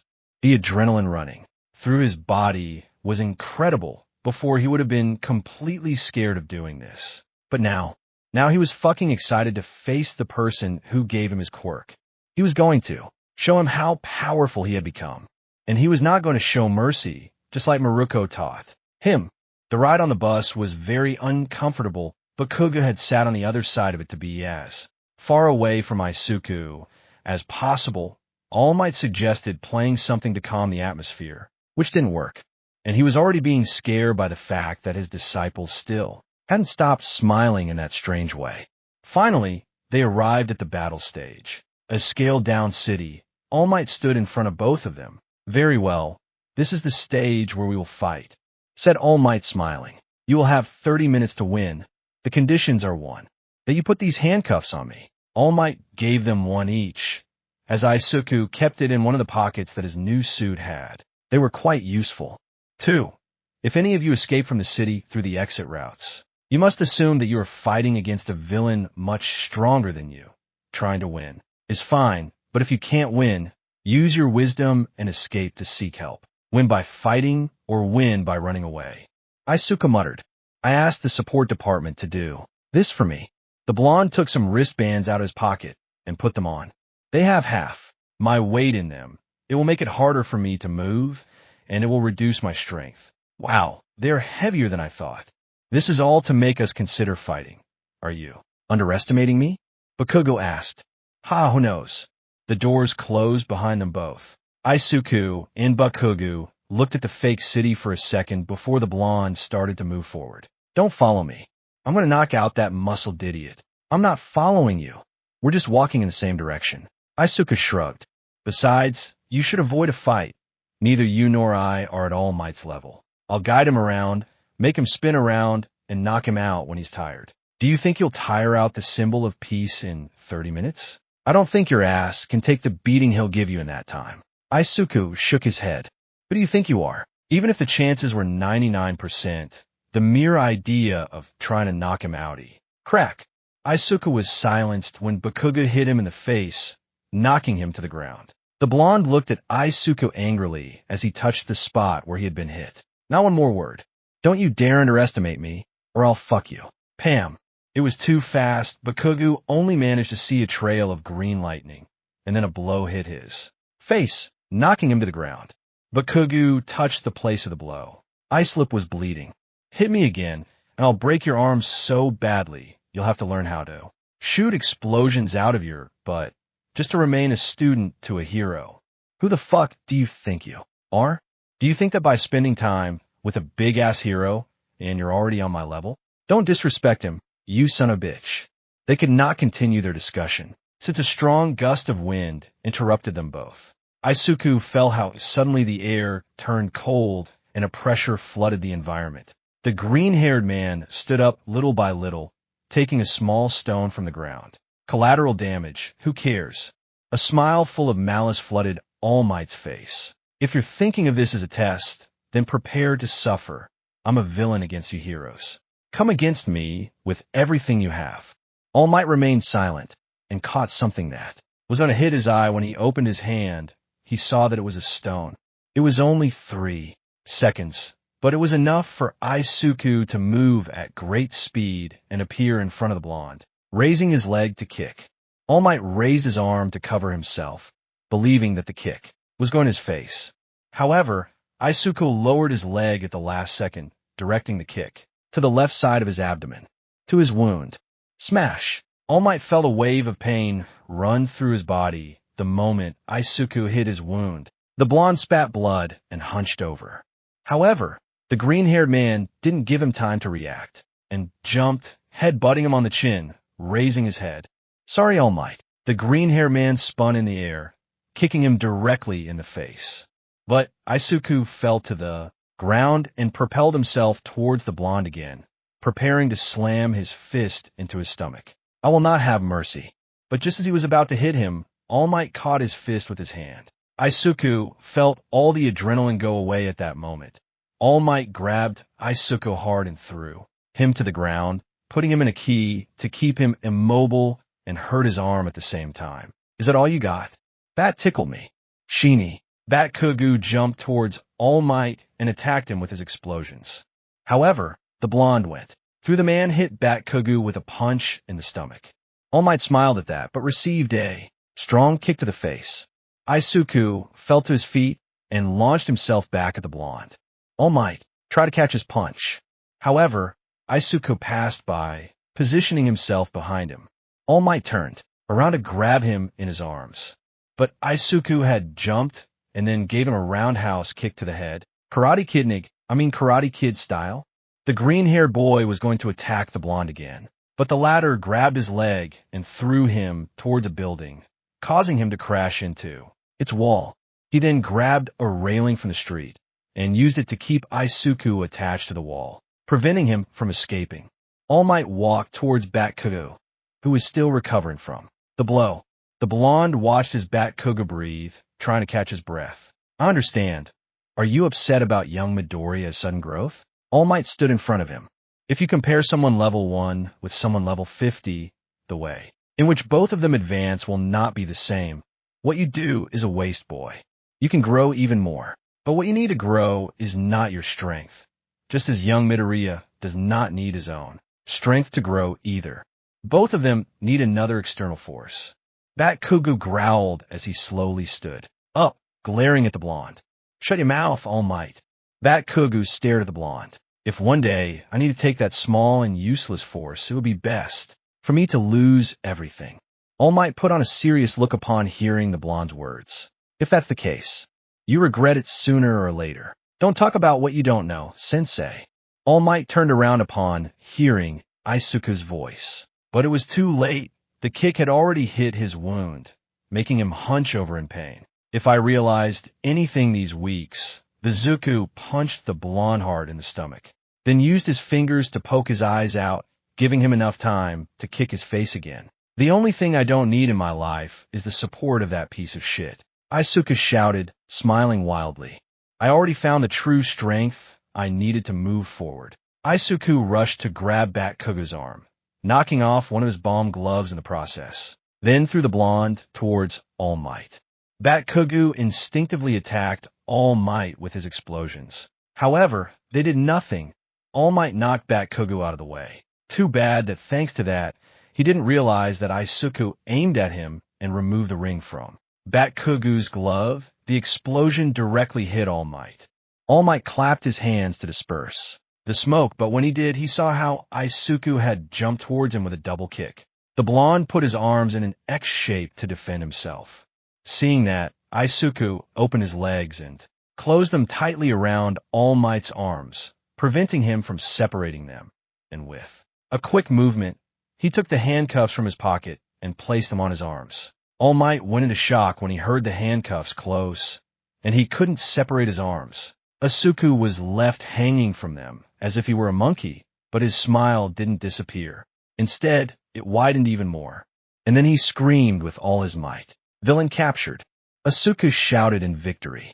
Team number 2 has completed its exam. Izuku started laughing, not like a madman, but like a kid who had gotten a 10 on a math test, full of joy, pride, and satisfaction. I did it. Young Midoriya. All Might stared at his disciple, who was still hanging in his arms. This test was made to help you and young Bakigu change your ways for the better. But All Might watched as Bakigu was in shock, his gaze fixed on both of them. The boy didn't blink, he didn't move. All Might could barely notice that he was breathing. He then compared his state with that of his disciple, who was smiling and celebrating his victory, just like the Bakigu he saw during the entrance exam, with a wild smile and a feeling of absolute pride and satisfaction. You've already changed, the blonde thought in amazement. All Might. Izuku lifted his body hanging from the arms of the peace symbol to look at him, as if he were doing sit-ups on a bar. Why yes, Shannon. Do you happen to have a phone with you? All Might blinked in confusion at that question. Rumi was bored. The albino was waiting to be seen too, so she could finally leave her blessed reports with her. This was much easier when the child was there. At least she could entertain herself. Rumi was going to sideboard when a message arrived on her phone. It was from an unknown contact and came with an attachment. Upon opening the message, he read the text that was in it. Hey Rumi, it's me, Izuku. Sorry to write you from this number, but as you already know, my phone is broken. Well, let's cut to the chase. Guess who managed to pass their exam? Rumi became excited and quickly opened the attachment. That was an image, and it appeared Izuku hanging from the arms of All Might, who was handcuffed. Izuku was smiling and making the peace sign to the camera. All Might just smiled with a drop of sweat on the back of his neck. And behind them you could see a blonde in shock who seemed not to assimilate what was happening. Rumi's face erupted into an expression of joy, pride, and pure wildness. She threw her papers into the sky while hopping like an animated rabbit. That's my fucking boy, he said, smiling with excitement and pride while jumping. The exams are finally over. Izuku didn't really care at this moment about how his classmates did on the exam. He would find out tomorrow. Right now, he was tired because Recovery Girl used her quirk on him, and he just wanted to go eat something and then watch a movie. I would like to see her with Rumi, Izuku thought with a slight smile on his face. It's fun to see her with them. When I see them with other people, they spend their time asking about every single thing that happens. Izuku had obtained permission to go home thanks to All Might. The blonde had said that the boy needed to rest, and he hadn't hurt himself too much. So it would be fine if he left, and he wouldn't miss anything since the results would be given tomorrow. Izuku was walking through the exit of UA, approaching the door, when out of nowhere he heard a sound. It was strange, and it was getting louder every second, and he finally recognized it. Boy!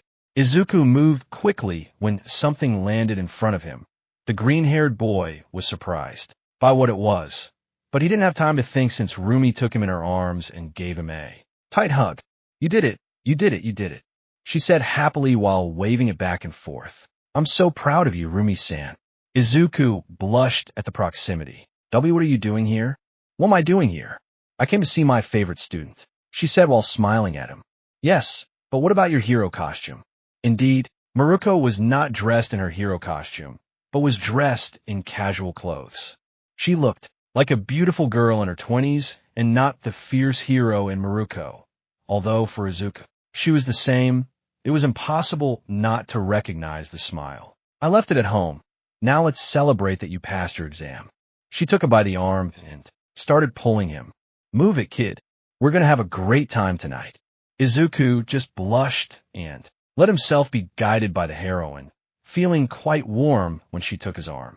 Izuku and Rumi were arriving at a Musatafa movie theater. The albino was willing to start tonight with something simple, but effective, a good movie. Your choice, she said smiling. Don't worry, I'll pay for everything. I don't think it's very fair.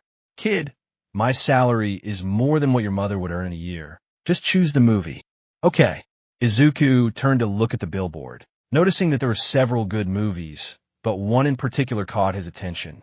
It said Interstellar. That one. Izuku pointed at the movie poster. Okay, here. She gave him some bills. Do you buy the tickets while I buy the food? Make sure it's the best quality possible. Izuku nodded and bought tickets for a room with a 4K screen. At 120 FPS and 4D, it was the best quality they had. After buying both tickets and taking the 4D glasses, Izuku went to see Rumi, who bought the largest meal combo. Don't you think it's too much? Nah, with my metabolism and my training, I'll lower these calories in no time. Now let's see it. Izuku nodded and helped her carry the trays. When they arrived at the protection room, the green-haired man and the albino sat in the highest row, having a perfect view of the screen. Once there, they waited for the show to start. Rumi sang. Izuku saw how the albino was eating her popcorn. Leave something for the show. There will be something left. Well, but don't complain later if you end up with nothing. Izuku said, rolling his eyes.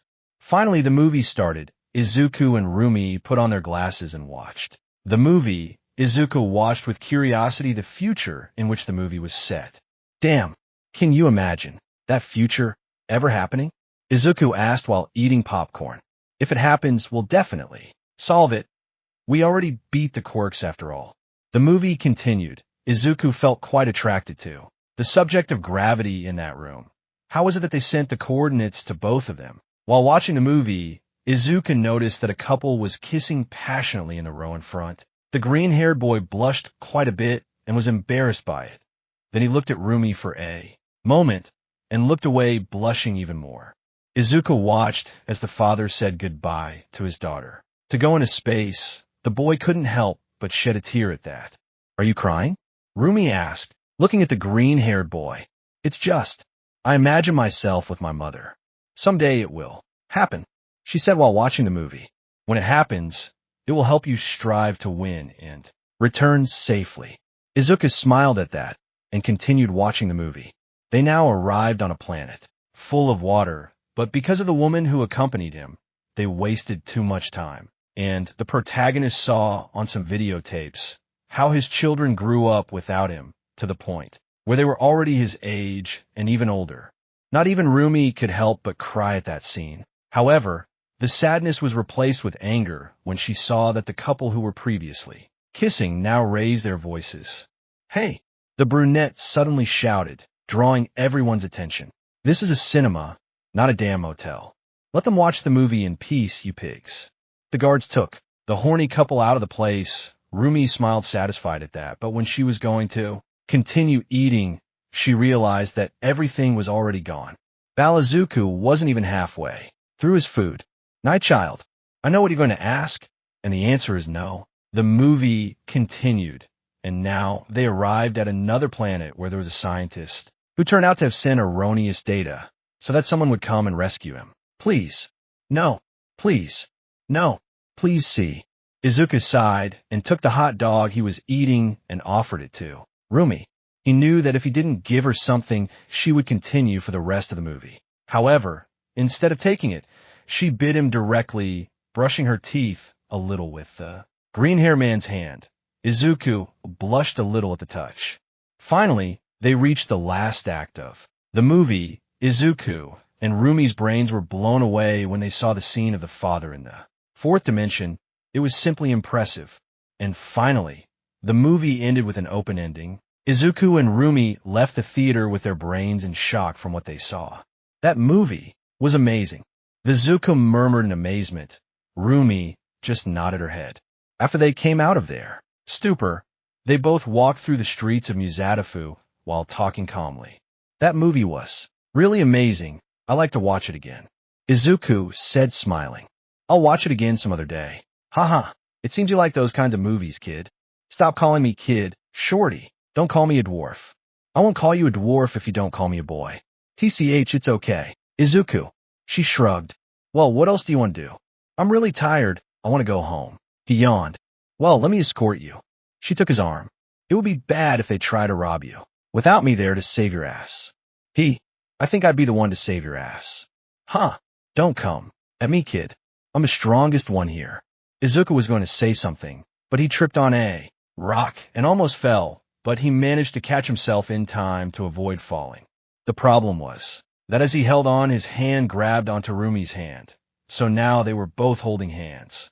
Izuku felt his face turn red at that, but he wasn't able to move his hand to let go of Rumi's. And the albino didn't do anything to break free either. Instead, she just continued, walking while looking away.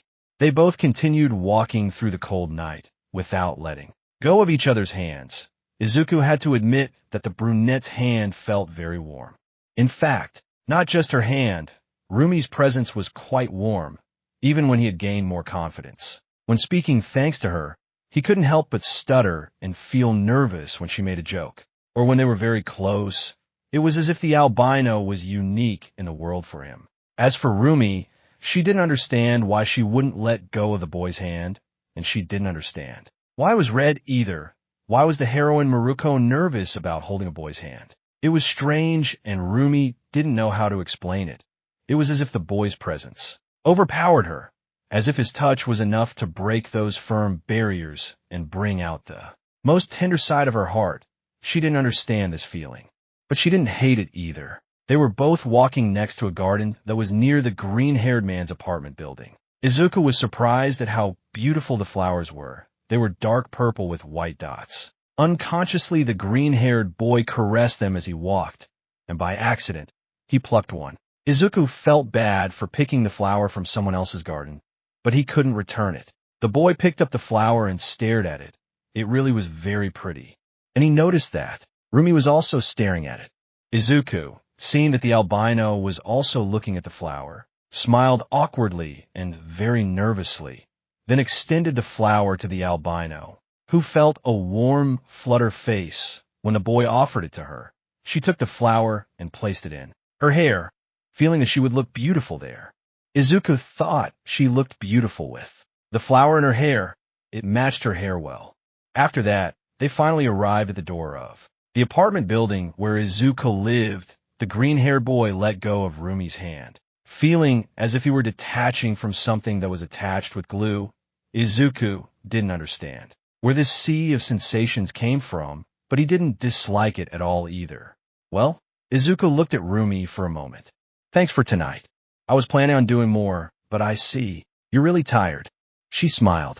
Maybe another day when I have free time, we could go out again. Rumi realized what she had just said, and red flooded her face. She tried to retract it, but it was too late. I would love that, Izuku said with a smile. Why's he's so cute, she thought, when she saw Izuku's smile. The green-haired man felt like time stopped for a moment. He felt like his body seemed to move on its own. When he regained control, he realized what he had done. He had kissed Miruko on the cheek. Izuku's face burst into red, looking like a strawberry, due to the huge blush. Gee, good night. Izuku ran off towards his apartment, not looking back, because he was too ashamed of what he had done. Silly boy, she muttered before turning around and starting to walk away from the building. Why did that feel so good? Izuku was walking back to UA, thinking about what he did last night. Izuku was nervous. What he did was wrong, horribly wrong. Doing something as intimate as kissing someone without that person's permission was something bad, and the boy was regretting it. It was on the cheek, but the guild made Izuku consider it the same as a normal kiss.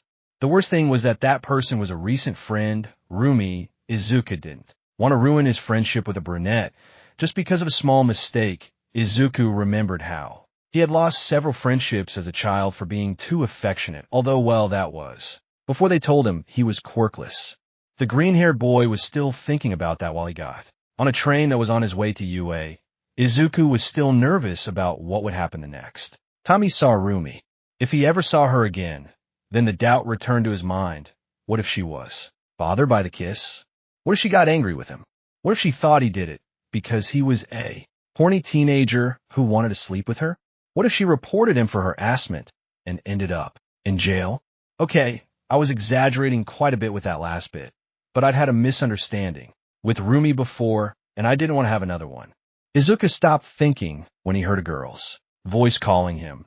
When he wanted to turn to see who it was, he was taken by the arm. When Izuku was able to recover from the surprise, he was stuck to the wall of the train in a rather secluded corner where people didn't pay attention to him, and they were surrounded by different people, so his range of vision was almost zero.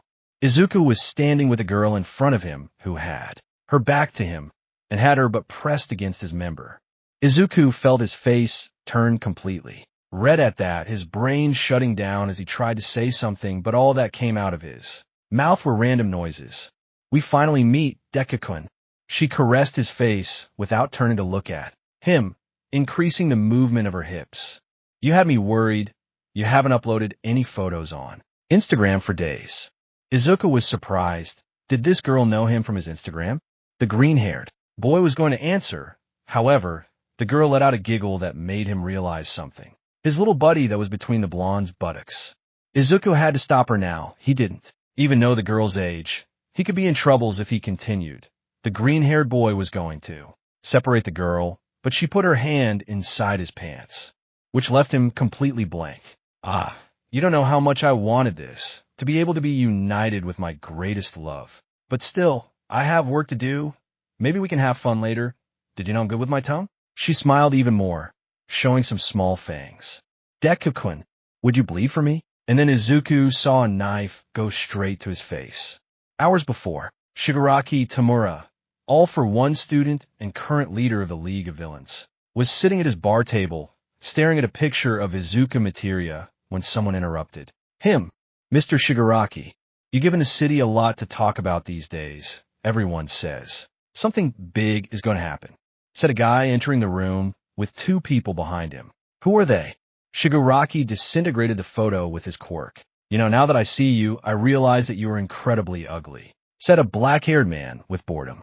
Are you Staney's friend? Tell me you are, asked a blonde with honey-colored eyes. Let me join the League of Villains, please. Let these idiots out of here.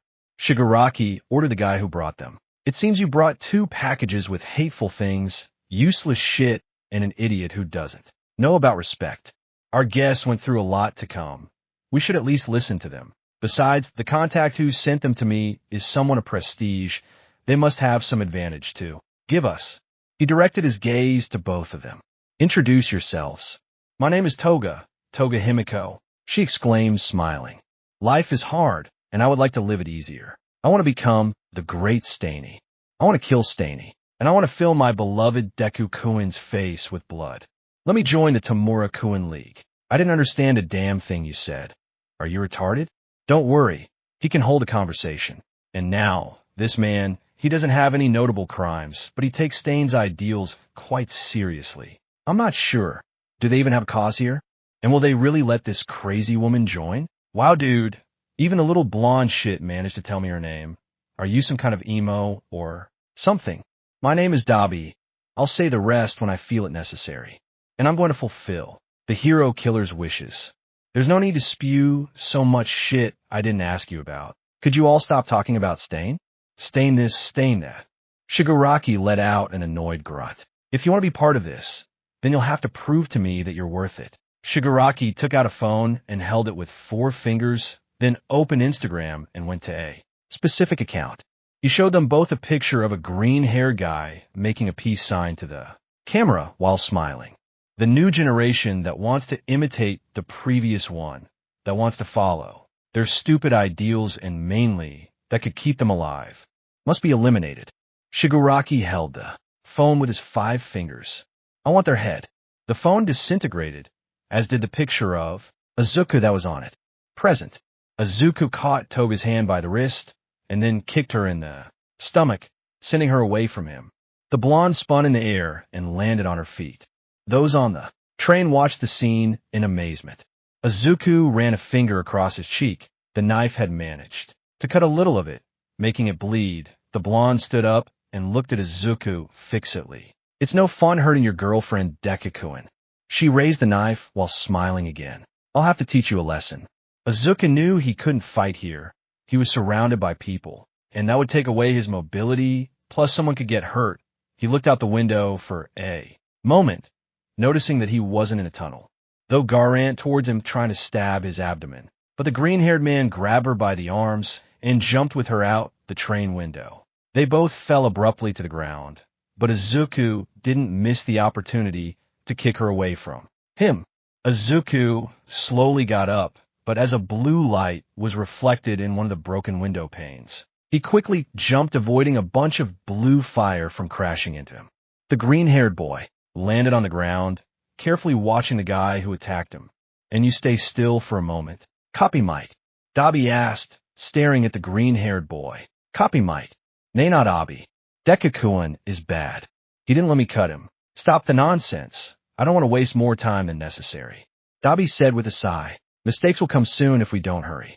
Using my quirk in public is illegal. Izuku muttered before activating One for All and getting into a combat stance. But since it's self-defense, I hope the police make an exception.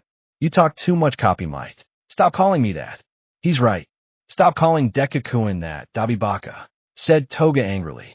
Shigaraki supposedly ordered us to kill him. Don't defend him. Izuku opened his eyes at that new information, however. He had to jump quickly to avoid Dabi's fire from reaching him. When he was in the air, a shower of knives was launched towards him. Izuku dodged all of them he could, but some cut him and ripped his UA uniform. The green-haired man landed on the ground and ran towards Dabi at high speed, but had to dodge his fire again and then Tap attacked him. Izuku took her arm and put her in a wrestling lock, throwing her to the ground. Don't make it harder, Deku-kun. If you want to be rude, you can wait until we're in bed. Izuku almost vomited from the disgust he felt. However, he had to jump again to prevent Dabi from burning him, taking Toga in his arms to prevent him from killing her too. Idiot. She's your partner, said Izuku angrily. He was going to kill her too to finish him off. Believe me, they'll thank me if I kill her. Izuku was going to say something, but a knife stabbed into his stomach. The green-haired man fell to his knees while Toga moved the knife, cutting the green-haired man's flesh even more and making him bleed a lot. You saved me. I knew you loved me, Deku-kun, she said as a big blush appeared on her face, and her hot breath hit Izuku's face. Me and my damn sense of justice. Izuku kicked Toga away from him, and then jumped, avoiding Dabi's flames, but due to the wound, he couldn't land well, and ended up falling face first into the ground. Izuku slowly got up, but again had to move to avoid Toga from stabbing him. Izuku saw how Dabi's flames were coming towards him again. He couldn't jump to avoid them, so he took cover behind a wall, although one of them grazed his arm, causing a minor burn and calcium in part of his clothes. Toga appeared again, this time holding 2 knives in his hands. Izuku dodged both knives with all the agility he had left, but due to his wound, the pain in his body increased, in addition to the fact that the loss of blood was slowly causing him to lose consciousness. Izuku was about to dodge a stab from Toga, but he had to dodge Dabi's flames that appeared again. He managed to dodge them in time, but the graze burned part of his back, and because of that, Toga took advantage and stabbed him with another knife, this time in the leg. Izuku fell to the ground, feeling a lot of pain in his body, and becoming weak little by little. His vision was becoming distorted, and he felt like he was going to fall soon. You finally stopped running away. Toga climbed on top of Izuku while smiling like a crazy woman. She raised the knife, ready to kill him. Let for me, Deku-kun. Dabi pointed his hand at both of them, ready to kill them. Toga would be a minor casualty. However, a strong kick hit his back and sent him crashing through the wall of a building. Toga was going to lower the knife, but a strong kick hit her chest, sending her flying. and breaking several of her ribs as Izuku felt a pair of muscular arms grab him and leave him in a distant place. When he finally managed to see well, Rumi's face greeted him. "Hey, are you okay?" "Rumi, don't talk, idiot. You're too sick for that." She tore a piece of her shirt and used it to bandage Izuku's leg, preventing it from continuing to bleed from there. Then she took off the green-haired boy's shirt to see his stab wound, becoming quite worried when she saw that the wound was very deep and extensive. "That fucking bitch." Rumi placed the shirt over the wound and then placed Izuku's hand over it, indicating for him to keep it there.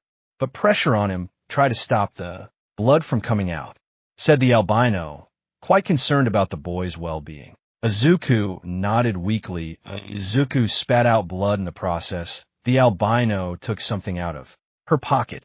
It was the phone that Izuku had sent to be repaired. Now it was like new. She placed in the green-haired man's pocket. "I brought this for you. Please don't die, kid. I want to take a picture with you after this." The Izuku let out a light laugh.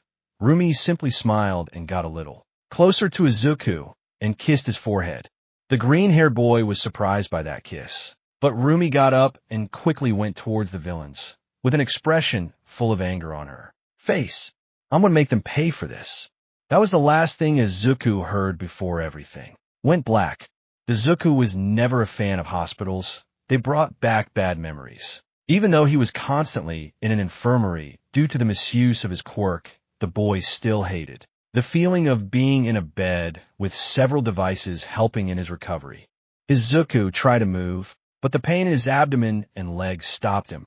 Izuku let out a slight grunt at that. The boy leaned back against the bed while staring at the ceiling. He didn't think he would get out of that alive, much less after losing so much blood. Izuku saw that there was a red button on the stretcher. He pressed it, sending an alert. A few minutes later, a nurse came through the door, who came with 2 police officers at her side. "I see you're awake." The nurse smiled and pointed to the police officers. "I need to talk to you for a moment, then I'll check you out." "I leave you alone for a few moments." The nurse left the room and closed the door. The officers looked at Izuku for a moment before one of them sat down on a small stool next to him. "Izuku Midoriya, right?" The green-haired boy nodded. "Next time, you should think twice about fighting 2 villains, kid. You're lucky the heroine Miruko was around to save you." "And what should I do?" "Let them kill me," Izuku asked, frowning. "You could have run." The officer's partner shrugged. "You could have also not jumped off a train or used your quirk in public. It was self-defense." He replied angrily. "What was I supposed to do? Allow myself to be stabbed?" "Well, it's not like you haven't done it," said the officer a little mockingly. If it weren't for the fact that he was injured, Izuku would have gotten out of bed and punched the guy in the face. That's why the other officer slapped his partner in a reproachful manner. "That's enough. Don't make fun of the rookie kid," he said angrily before looking at Izuku. "Forgive my partner. I need you to give us a description about the villains who attacked you, and we also have a few questions about them." Izuku answered everything. They asked him why they attacked him. Izuku replied that he didn't know that, and then they asked him if they said anything relevant. The green-haired boy just repeated his words, except for what Toga said on the train, because, well, too embarrassing. However, a doubt filled Izuku's mind. "What happened to them?" Izuku asked. "What happened to the villains?" "Miruko arrested them, but believe me, it seems that woman loves to hit hard." He laughed lightly. "She broke both of their backs, arms, and legs, left them with several damaged organs, and their faces were full of bruises. God, it was a miracle they were still alive in the prison hospital, although it was of no use since they escaped." Izuku's face was filled with confusion and anger. After hearing that, the green-haired man was quite indignant with that sentence. How did they escape? When they were in the hospital, a purple mist appeared and absorbed them. We believe it belongs to the same guy who helped the League of Villains enter the U.S., but we can't confirm anything. That's why we ask you if they said anything relevant, since that could reveal a connection. The officer sighed. "But anyway, that's all for today. Thanks for your collaboration, boy." Both officers left, but not before telling Izuku that he had visitors. Once they left, Inko entered through the door of the room. "Izuku Wu." Inko appeared and hugged her son while crying her eyes out. Oh my God, I was so worried. I almost had a heart attack. Mama, calm down, I'm fine. Izuku gave her a tight hug, trying to calm her down. Don't cry, I'm fine, really. How do you expect me not to cry after knowing that those crazy people attacked you? She exclaimed through tears. Maybe they attacked me, but they got what they deserved, don't worry. He said, caressing her back. They took me by surprise, but if I see them again, I'm going to give them the beating of their lives. Inko said nothing and just continued to hug her son tightly. However, the door slowly opened as Izuku looked up to see who it was, surprising himself in the process. Rumi, as Izuku exclaimed in surprise. Don't shout, child, it's a hospital, she said as she walked slowly towards them. Forgive my interruption. Why you? Inko recognized a woman immediately. You're the woman who was looking for my son the other day. Nice to meet you, ma'am. Sorry I didn't introduce myself sooner. She extended her hand. My name is Rumi Asagiyama. Nice to meet you, ma'am. She is also known as the heroine number 6. Miruko. As Izuku said, surprising Inko. She was the one who trained me for the exams and also saved me from the villains who attacked me. Today, Rumi was going to say something. However, she felt something crash against her body. When she looked down, she saw how Inko was hugging her tightly while crying her eyes out. Thank you so much for saving my baby, she shouted while hugging Rumi. I don't know how to thank you. I don't know what I would do if my baby were out of my life. So, your baby. Rumi looked at Izuku with a bit of mockery, causing him to blush a lot. Yes, he's my cute green baby. Mom, please. Izuku complained, embarrassed.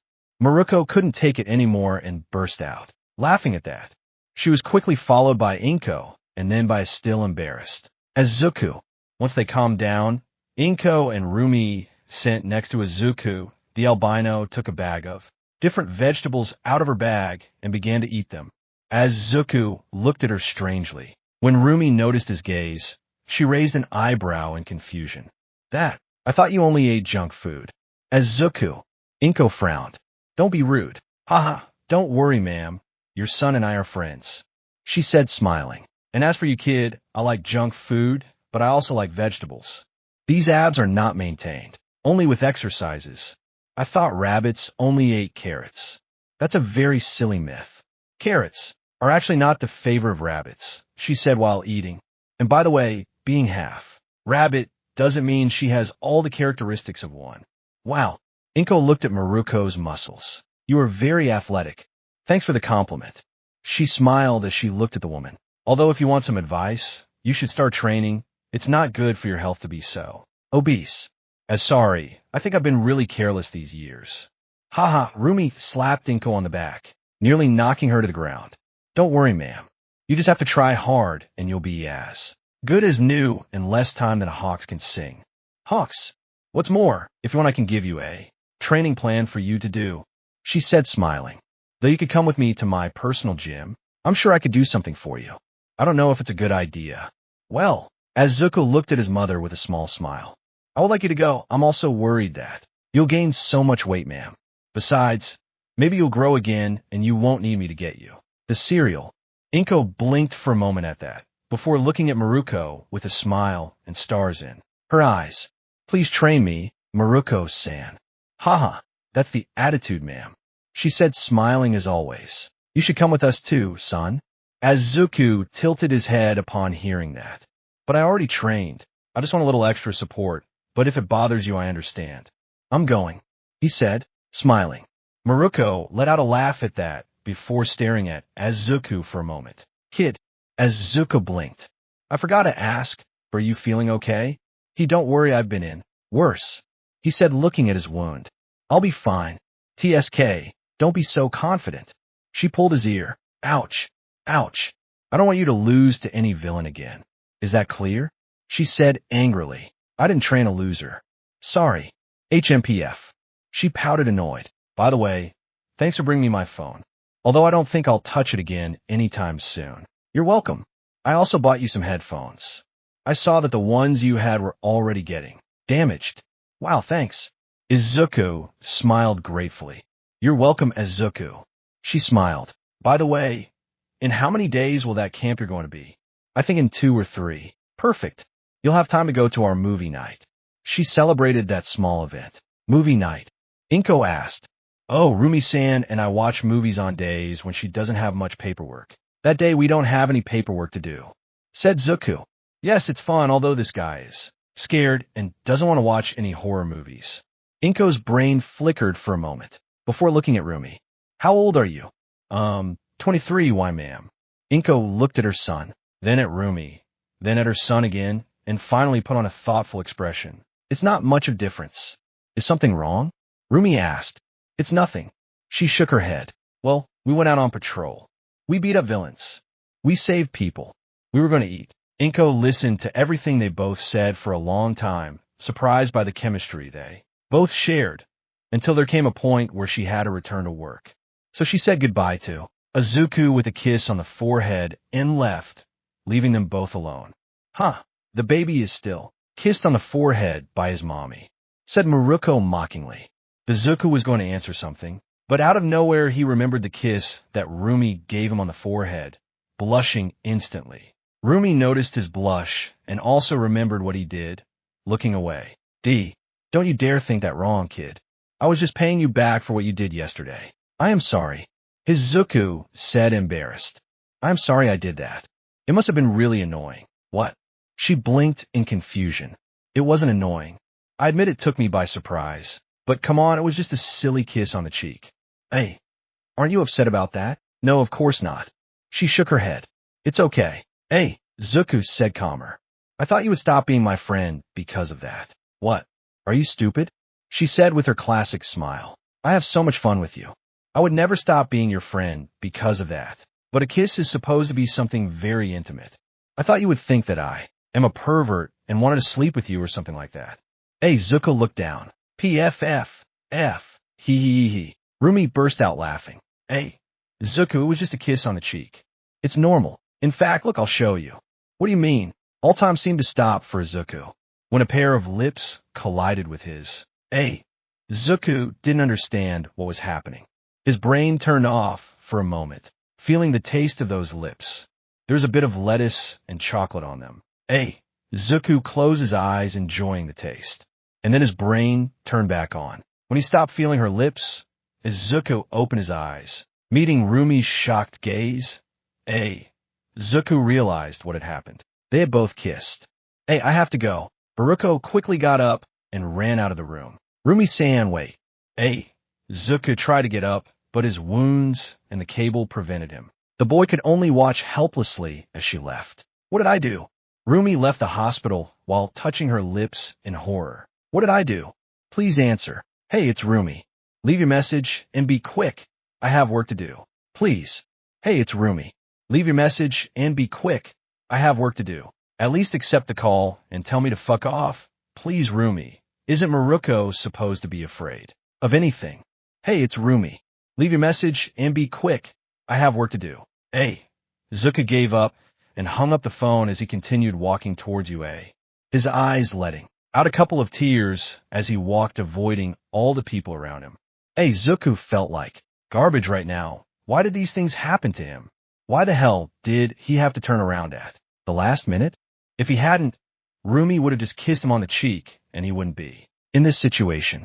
But no, the idiot had to screw up. Hey, Izuku entered the UA grounds, feeling too discouraged to say hello to anyone. Even when he bumped into a boy, he didn't apologize and just continued on his way. When he arrived at the classroom, Izuku saw Mina, Kaminari, Kirishima, and Seda looking dejected. Izuku ignored them and went to sit in his seat. However, someone else noticed his mood and approached him. Oh, Todoroki. Izuku muttered, looking at the bike color. What's wrong? Are you feeling okay? He asked. His tone of voice was the same as always, as was his gaze, but Izuku could still feel the concern coming from him. I thought you would be happier after all you beat All Might and passed the exam. Of course, the fact that All Might was defeated by a student, not physically, but it still counts, shocked the entire Class A, and more so, because that student was Materia and not Bakigu. Someone would go and ask him how he did it, but seeing his strange mood, they decided to give him space. It was just luck. Izuku sighed as he looked at his notebook. Todoroki noticed the mood of the person he considered a friend, so he approached his backpack and took something out of it. Shoto offered Izuku a small metal pot with 2 chopsticks to eat. What is this? Soba. He helps me when I'm sad. Maybe he'll help you. Hey, Izuku smiled slightly and took the pot. Thanks, Todoroki. Wait, let me cool it down. Shoto put his right hand on the pot and cooled it down a bit. There, you should finish it before his AZAW enters the classroom. Thank you. Izuku took the chopsticks and started eating with them. Todoroki returned to his seat, leaving Izuku to eat alone. The green-haired boy continued tasting the soba that Todoroki brought him. Izuku didn't like this dish very much, but his friend's intention was that the flavor would improve a lot. Izuku finished just in time, since when he put away the pot with soba AZAW, entered the room, ordering everyone to sit down. Good morning. I'm sleepy, so I'll get to the point. Several of you failed the final exams, said his AZAW before smiling, but you'll still go to camp. Izuku simply sighed. He already knew about this thanks to Midnight, so he just continued watching bored, hoping they would say something that would catch his attention and help him get rid of the kiss with Rumi. Why the hell did you turn your head? Izuku mentally scolded himself. And why does it hurt you so much that I don't answer you? Well, it's going to be a very busy week, Yida said, looking at the schedule as AZAW gave her about the camp. Training and more training will need a lot of things. In that case, Hageker called the attention of the majority. Since we have a day off tomorrow, we should go to them all together. That way we can buy everything for the trip. It will be the first time the whole class goes out together. You should come too, Bakugo. Deku-kun, Uraka, approach your friend. You'll come, right? Thumb. SCAR, Uraka-san. Izuku gave her a small smile, but quite forced. And tomorrow I have to help my mother with something. HHH. She blinked. Are you feeling okay, Deku-kun? Why, yes. The green-haired boy nodded somewhat nervously. Don't worry, Uraka. Uraka simply nodded. She wanted to continue investigating, but something told her that it was better to let her friend tell her for herself. Although Todoroki doesn't seem to have thought the same, since when classes ended, he asked Izuku to follow him. Todoroki and Izuku stopped at a park that was near the UA. The bicolor took out 2 pots with soba from his backpack and offered one to Izuku. He raised an eyebrow, confused. Why do you have so many? I don't like to be hungry at school. Shoto heated both pots and offered one to Izuku. He took it, giving him a small thank you. Well, now tell me, what thing? Izuku asked as he started eating next to Shoto.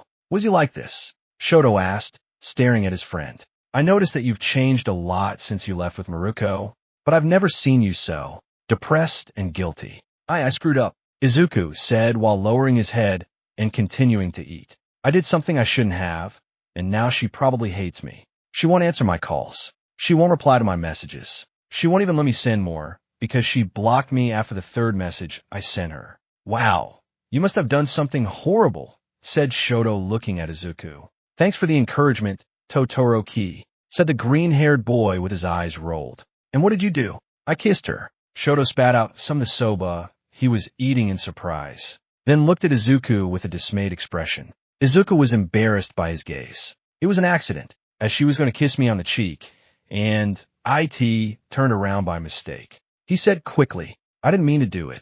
Heroine number 6 kissed you. Shoto said, still shocked. Your life is strange. This isn't weird, Todoroki. It's worse than weird. Izuku said, frustrated. She was my friend. I had a great time with her, and now, just because of a damn turn of the head, she won't talk to me again. Does it really hurt that much? Shoto asked curiously. I mean, you have more friends, Ida, Uraka. It's just that I've never had real friends in my life. Even Katsuki doesn't really count as one. Having friends is something very unusual in my life, and it hurts me to lose just one because of stupidity. And I ask you a question. Did you only see her as a friend? Izuku turned to look at him quickly. His gaze was confused, and at the same time, somewhat scared by what was suggested. What are you talking about? But you just see her as a friend?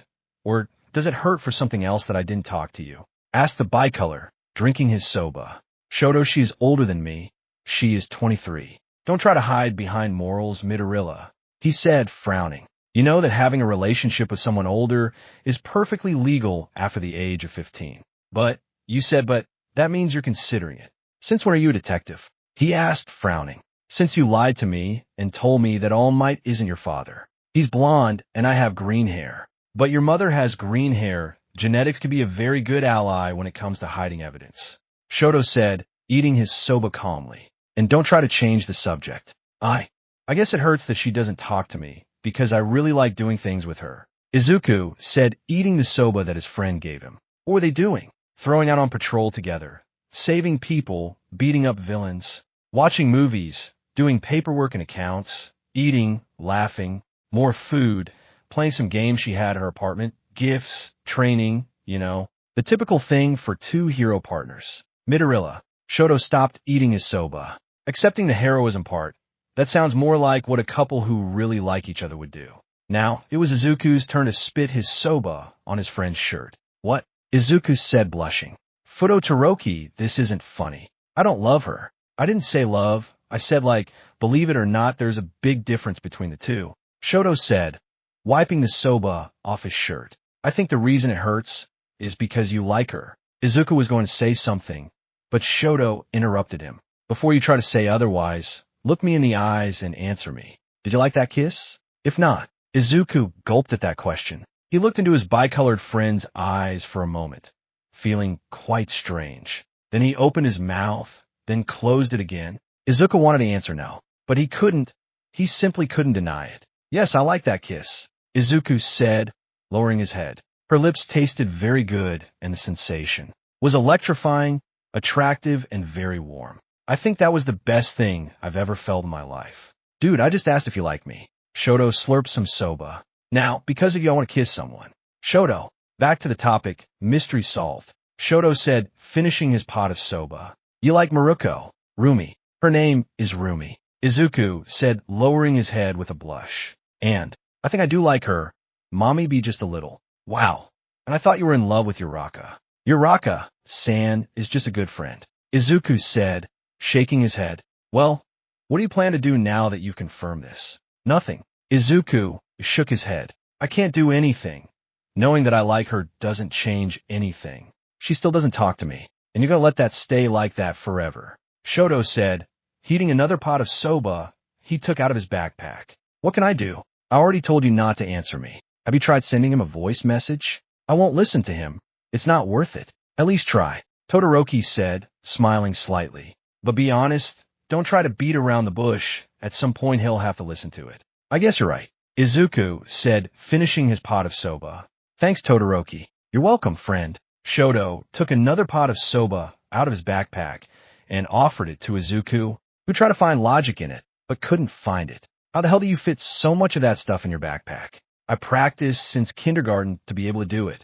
Arg, a broken arm. All, one leg bent. Please have mercy. And with one set of teeth out, those villains were definitely going to spend a lot of time in the hospital. Rumi groaned as she left the jump zone, feeling frustrated again. No matter how many villains she beat up, how many accidents she avoided, or how much paperwork she completed, he couldn't get the boy out of his head. She was supposed to be Miruko, the strongest and most reckless heroine of all. Why couldn't she answer the brat's call now? Why couldn't she get that damn mistake out her head? This shouldn't matter to her at all. Stupid kid. It's all your fault, she said, annoyed while jumping. Why did you have to turn around at the last damn moment? Idiot, idiot, idiot. Miruko landed on a building while thinking about what had happened, about the kiss she had with that boy.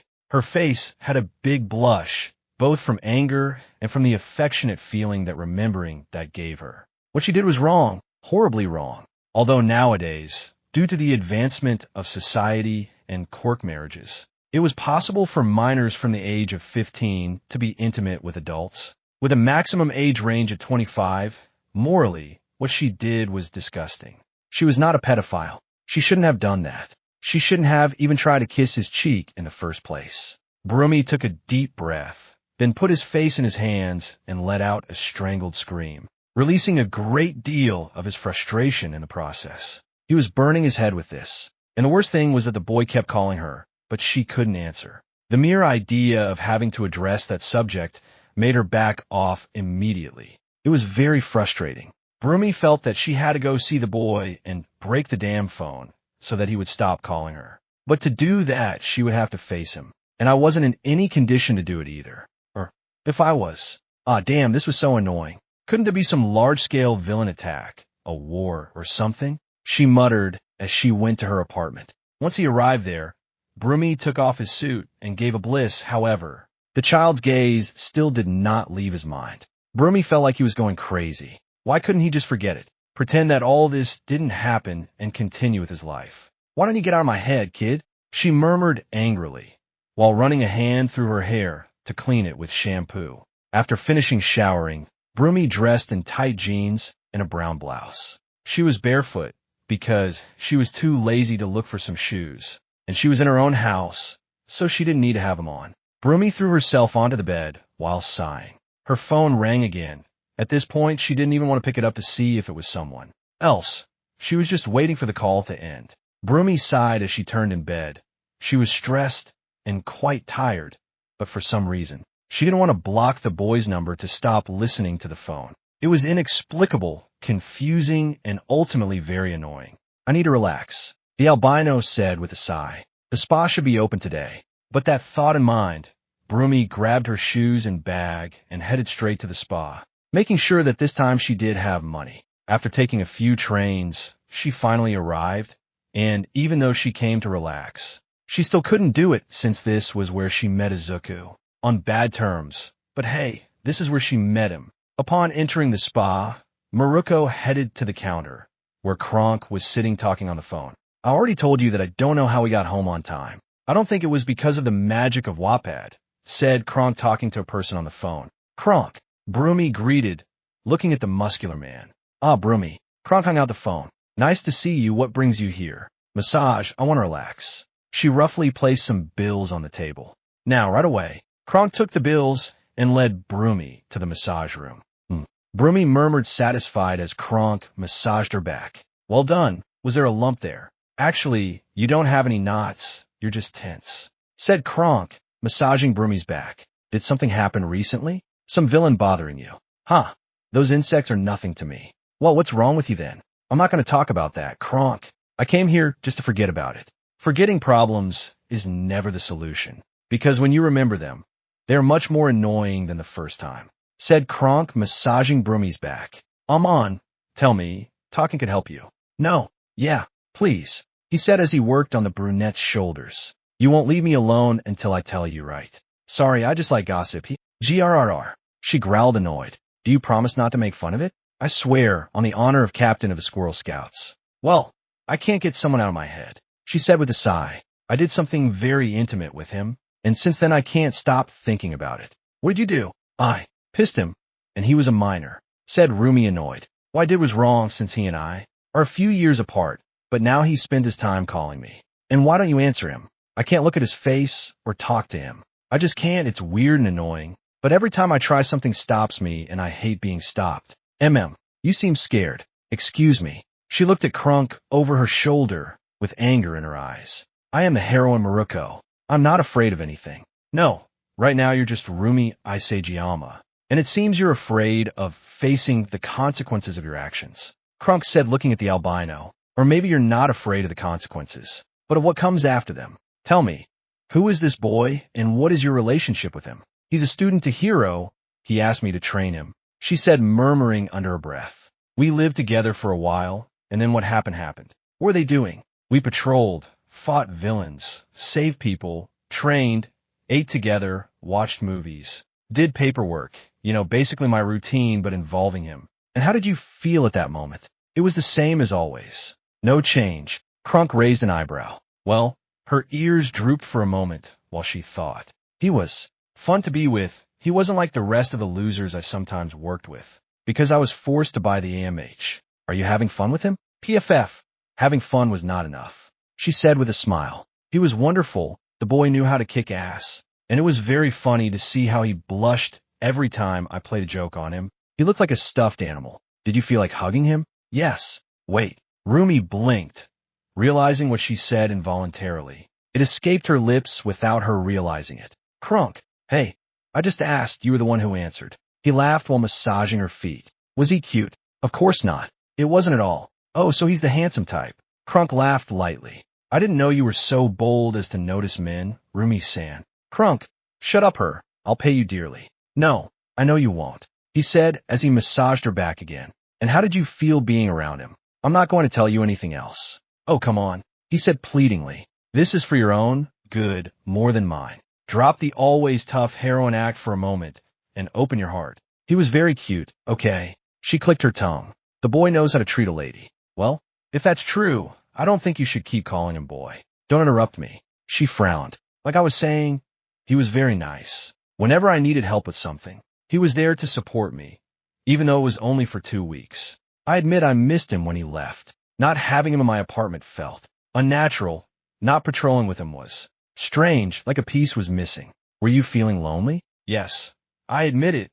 Even if it was only a few hours, I felt like something very important was leaving. Oh yeah, it's all coming together. Crump thought with a smile. Tell me, what do you think about him, in general? He's cute, she said looking up at the ceiling. A bit clumsy, but talented when it comes to kicking ass and saving people. His company is quite pleasant, and he knows how to pick good movies. You said you kissed him.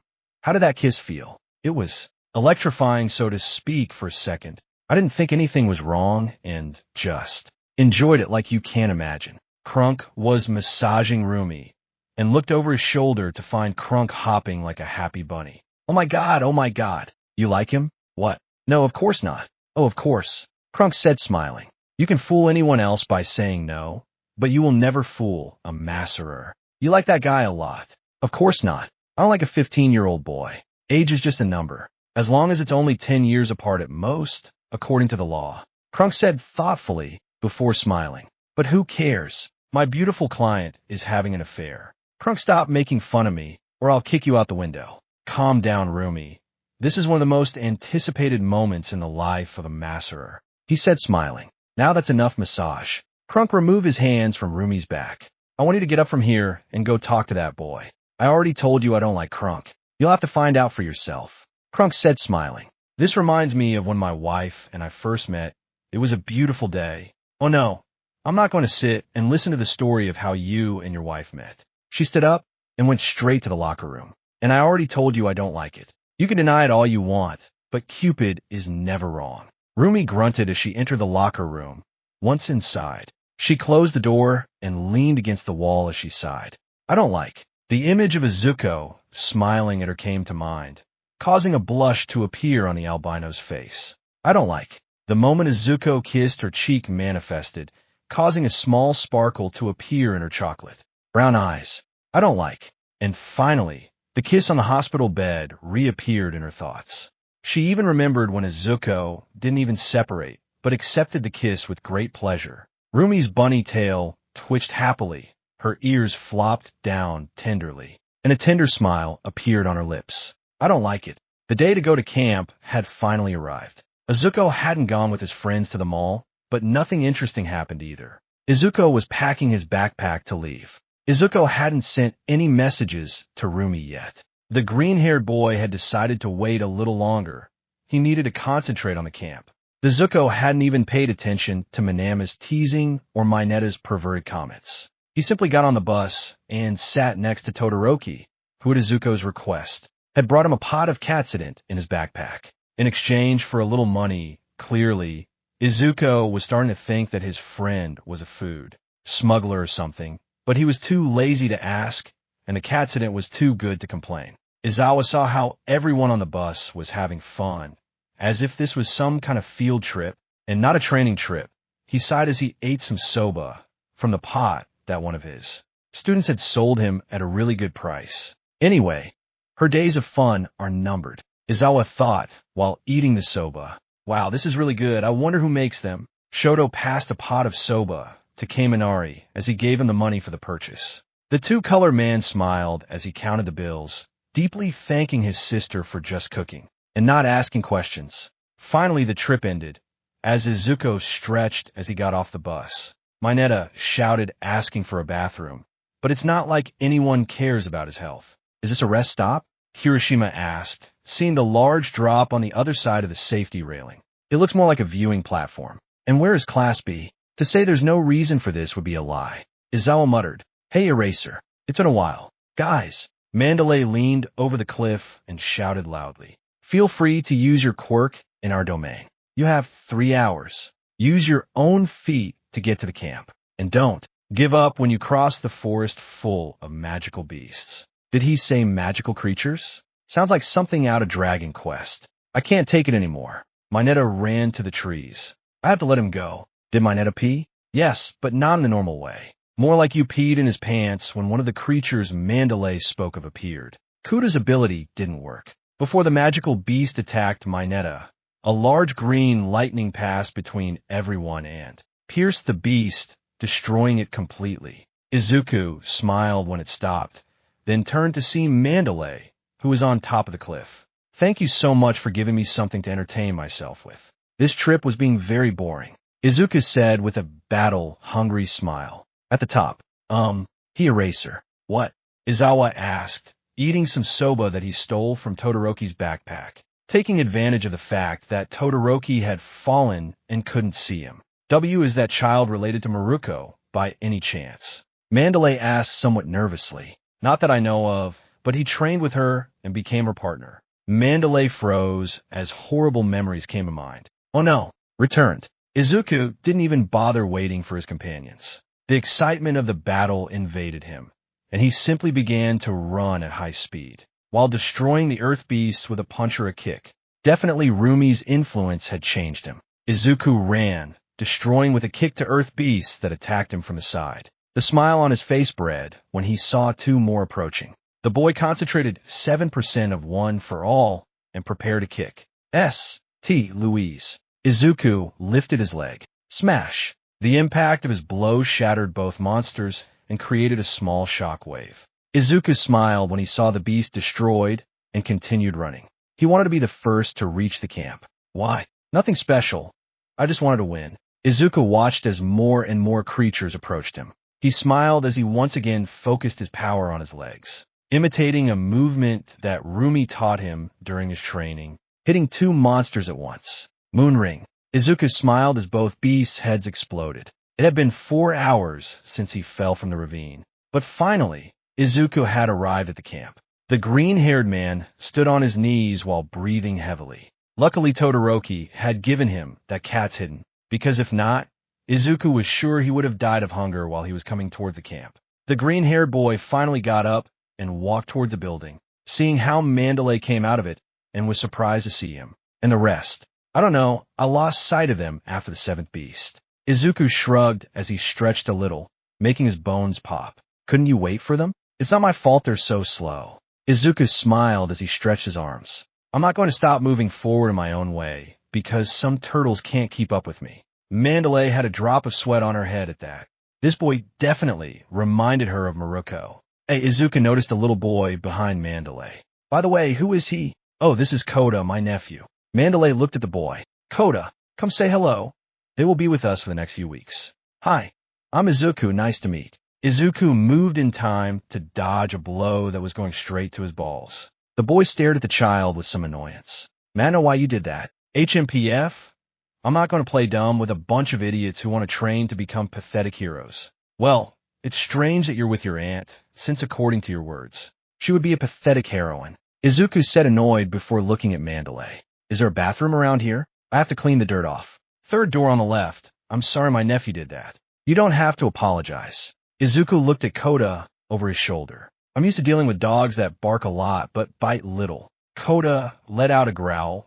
Izuku just ignored him and went to take a bath. Izuku smiled as he laid back in the hot springs of the school bath. The green-haired boy let out a sigh, full of satisfaction when the water touched his body. How are you doing? Izuku watched as Todoroki sat next to him. Both of them had towels around their waists.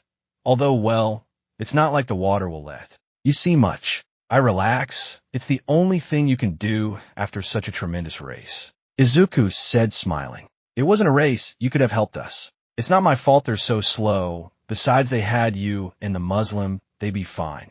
Izuku dismissed as he sank into the water. You've changed quite a bit, Todoroki said while making bubbles in the water. Although it's not like it bothers me. Stop talking nonsense, Mineta said, smiling. This isn't about whether Midoriya changed or not. It's about what's on the other side of that wall. What is that dwarf talking about now? Izuku asked while looking at him from the side. You'll see. Even though this may seem like a coincidence, it's actually a divine gift on the level of the appearance of quirks. No, it's even better than that. Mineta's smile increased as he looked at the wall. Mineta stopped. He'd exclaimed, looking at the purple goblin. This is a serious offense to the girls. You talk too much. Mineta began to climb the stairs. Walls were made to be climbed. Since when is Mineta Latin American? Izuku said with some grace. Todoroki let out a light laugh at that. I admit it, that was a good one. The bicolor said, laughing. Damn boy. Izuku watched as Mineta fell on Ida's face, then looked towards the wall. Noticing that Kauda was up there with a bucket of water in his hand, apparently stopping him from looking over the other side. However, 5 seconds later, Kauda began to fall while blood came out of his nose. Izuku activated One for All and jumped quickly, catching Kauda in the air and landing quickly. The boy had fainted. Shit, does anyone know where the Mandalay office is? Thanks for catching him. I didn't think this would happen, Mandalay said as she put a wet cloth on Kauda's forehead. As Awa told me, there was a pervert with you. That's why I put Kauda on guard. Well, next time put one of your classmates. It would have been safer to complain to a child on top of a wall. Izuku said, arms crossed. Yes, I think you're right. She lowered her head before smiling and looking at Izuku. Thanks for saving him. I owe you one. No problem. He nodded at her words. When he wakes up, tell him he owes me one. It will be fun to see the boy who hates heroes owing you something. He doesn't hate them. At least not completely. He's just resentful, she said with a sigh. If he had been raised normally, he probably wouldn't be like this. In a normal way. Kauda's parents. Izuku watched as Pixie Bob entered the room. They were heroes, but they lost their lives at work. The Zuko blinked as the air turned cold, never imagining the boy's reason for hating heroes was so personal. They are protecting some civilians from a villain called Muscular. They died with honor. And as heroes, she caressed the little boy's head. But for Izuku, there was nothing heroic in death. For him, his parents had died because they did the same thing as other heroes, stupidly giving their lives for people who never thanked them. That's a bad way of looking at it. But coming from Izuku, I think it's quite understandable. Izuku said, staring at Kauda. I'm sorry. It's okay. It's not like it's your fault after all. Well, I said before about telling him he owes me one. Forget it. Izuku said as he turned around to leave the room. I'll go put on some clothes. Good night. Good night, Midoriya-kun, Mandalay said, smiling a little at the boy as she watched him leave. It was 5:30 in the morning, and everyone was outside at the training grounds. Izuku wasn't too affected by waking up early, thanks to his training with Rumi. He had gotten used to waking up at 4 a.m. Good morning, everyone, said Izawa looking at his students. Today we will start a reinforcement training. We will enhance their quirks until we reach the limit, and then we will break that limit. It's like giving our 101%. Todoroki said, looking at Izuku, who shrugged. This will be a preparation to face more hostile enemies. The increase in villains is being noticed too much, so you must prepare, since the government approved the provisional license exam. Azawa took out a ball equal to the one from the physical test they did at the beginning of the year. Bakugu, throw this. Just like the physical test. Your record back then was 705 meters. Let's see how much you've improved. These months were quite intense. Izuku looked at the blonde as he stretched. Maybe 900 meters, or a kilometer at most. However, after throwing the ball, Bakugu's result ended up being a little more than the test. It was not even a decent advance. Wow, that was disappointing. Izuku looked at his bicolored friend. What do you say, Todoroki? The bicolor, who was just eating his soba for breakfast, simply shrugged. These Mizion have made a great progress, but that progress was only emotional and technical. It's time for them to strengthen themselves physically as well. Azawa smiled. From today on, I will push them beyond their limits. Try not to disappoint me. All the students of Class B, who had barely woken up, watched as those of Class A trained. Bakugu tried to launch stronger explosions. Todoroki tried to use his two halves at the same time. Your rock floated, and Ida ran. Everyone was giving their best. Hey, there are 40 of us. Can you train us all? That's why they're here. I would be in charge of attacking them with violence, said Tiger, smiling. Those who have physical power quirks, come with me. Like that kid over there. Izuku was doing push-ups with a large rock tied to his back. However, that didn't stop him. On the contrary, the boy kept a big smile. Is that all you have, kitty? I've done worse things than you. Oh yeah, then attack me now with that rock tied to your back. He thought Izuku was going to have a hard time moving. However, he forgot the quirks could be used in this training, and in less than a second, Izuku was already in front of him, throwing a kick to his face that he was able to block at the last second. It will be a pleasure, said the green-haired boy, smiling with excitement. Tiger was surprised when a wave of punches attacked him. He was able to block and dodge most of them, but he couldn't stop some of them from hitting him, and indeed, they hurt quite a bit. The way he fights, this kid has been trained before. Tiger watched as Izuku passed under his legs, but when he turned around, the boy was no longer there. Reminds me of Moonshot Down. Tiger felt a pair of thighs surround his neck, and then he was easily knocked to the ground, while Izuku stood up smiling in victory. Is that really all? I need a bigger challenge than that. Yeah, it definitely reminds me of her. Tiger stood up excitedly. That's a boy.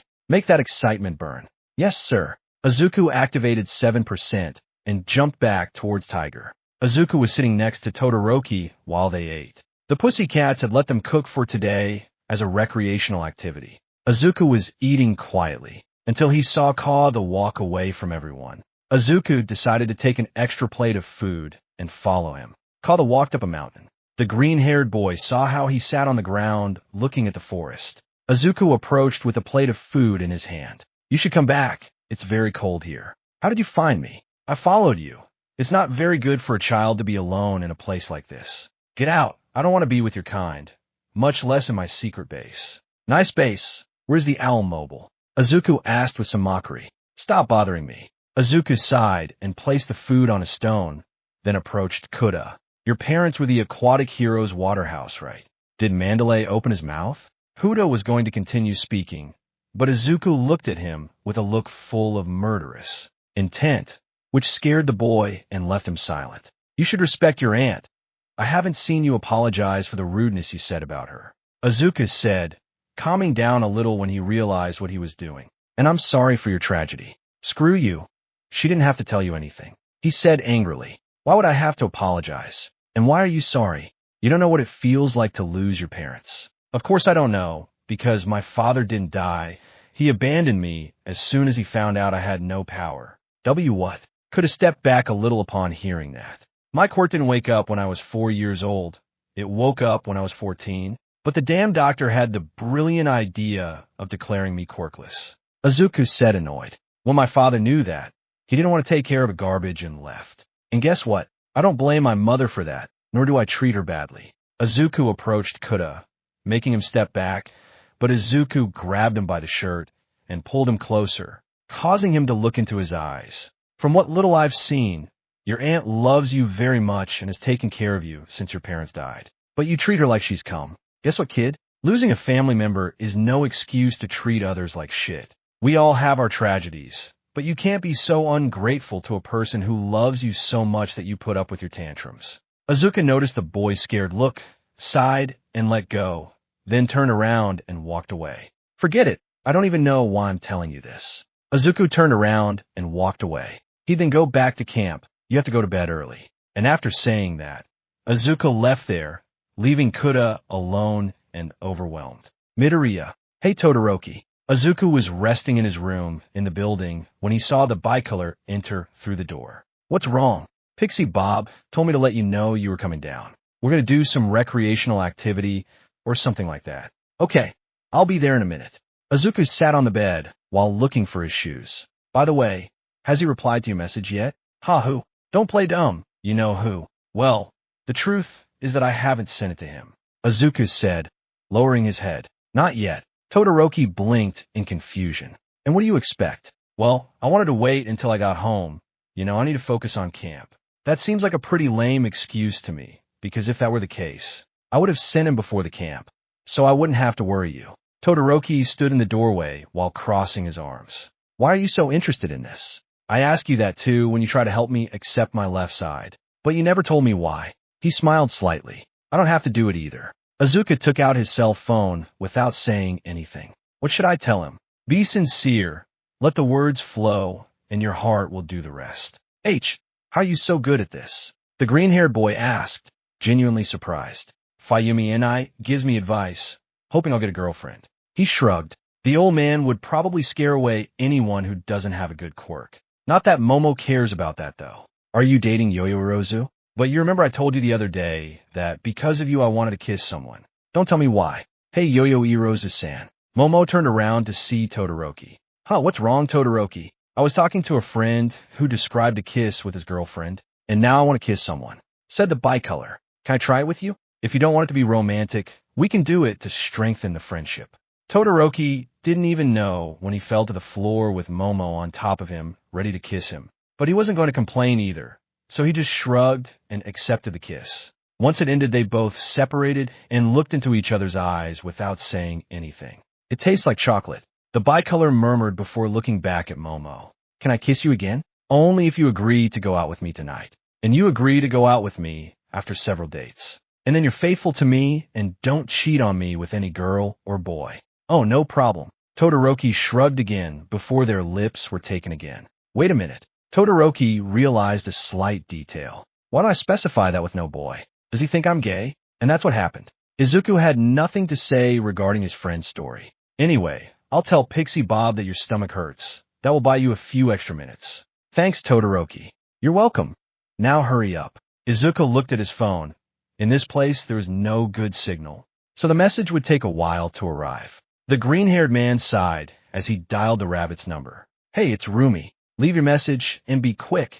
I have work to do. Izuku gulped, and as soon as the voicemail started talking, he opened his mouth to leave his message. Izuku finished recording his voice message and cut the call, hoping that Rumi would see his message. But just as he was about to get up, he saw through the window how the entire forest was filled with blue fire. Izuku recognized those flames. No way. They said Rumi broke their backs. Izuku looked out the window, examining the situation, noticing how a couple of villains approached Pixie Bob from behind. The green-haired man activated one for all and jumped out the window, then fell to the ground and propelled himself towards the villain. Just when he was about to hit Pixie Bob with his weapon, Izuku appeared, giving him a double kick in the back. The second villain tried to attack him with his sword, but the green-haired man dodged his slash, took the blonde in his arms, and then jumped away from them, staying next to Mandalay and the rest of the pussycats. Are you okay? Izuku asked, leaving her on the ground. Yes, thanks, kid. She winked at him as she stood up. Greetings, U Academy. We are the first attack team of the League of Villains, said Magni, smiling as he stood up. I see you have some pretty good students. Magni didn't finish speaking, since he noticed that Izuku wasn't next to Pixie Bob. You talk too much. Before Magni could react, Izuku gave him a strong kick to the neck that knocked him to the ground, leaving him KO. The green-haired man was going to dodge Spinner's sword. However, Tiger went ahead and caught it in his hands. Kid, stop being so impulsive. That's my style. Izuku rushed over and punched Spinner in the stomach, sending him flying away from Tiger. The green-haired boy smiled and got into a fighting stance, until he remembered something. Koda! Izuku turned around and started running towards the mountain, ignoring the others. Take care of them. I have to go save the child. Izuku didn't wait for permission. He simply activated his quirk and started running at full speed towards the mountain. Miruko sighed as she entered her apartment, but she wasn't alone. A blonde woman with fangs was coming behind her. Phew. Thanks for letting me rest here, Rumi. Ryuko said as she sat on the sofa. Today was a very hard day at the agency. Huh. That's why I told you not to join an agency. Rumi smiled as she walked over to the fridge and grabbed a beer from it. It's better to go out and kick villains whenever you feel like it. There were also benefits to being in an agency, such as support from other heroes in emergencies. As if I needed a bunch of idiots to get out of an emergency. I just need these kids, she said, showing her biceps. Well, that's not what I saw in the train accident, Ryuko said, looking at Miruko, who looked away to prevent her from seeing her face. I could have done it alone, but the boy had to learn, so I couldn't just leave him standing there. Doing nothing, it would look bad, she said while drinking her beer. I didn't know you cared about him. It reminds me of Rank's time. Don't say that name, Rumi said seriously, making Ryuko raise her hands and surrender. Okay, I won't say it, Ryuko said quickly. Rumi was going to continue speaking. However, a voice interrupted them. You have one new voice message. Rumi took out her phone. The message was from Izuku's number. Maybe she hadn't heard his call because she was at work, but she didn't understand why the message arrived so late.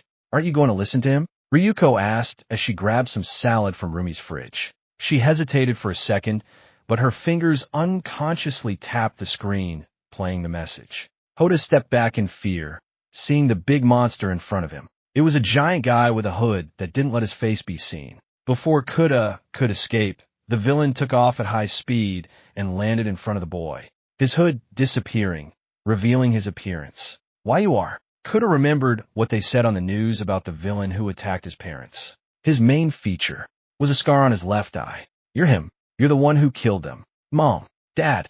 Just as the villain was about to take the child, a large green lightning bolt appeared. Taking Kuda with it, the muscular man turned his head, finding Izuku staring at him with hatred, while holding Kuda against his chest. Why you? Kuda muttered as he looked at Izuku. You. I recognize you. I saw you in the League archive. Izuku left Kuda by his side and stood firmly, looking at Muscular without losing his composure. I came here because I thought I could take Kuda to the camp before some villain attacked him. But I never thought they would already be attacking him.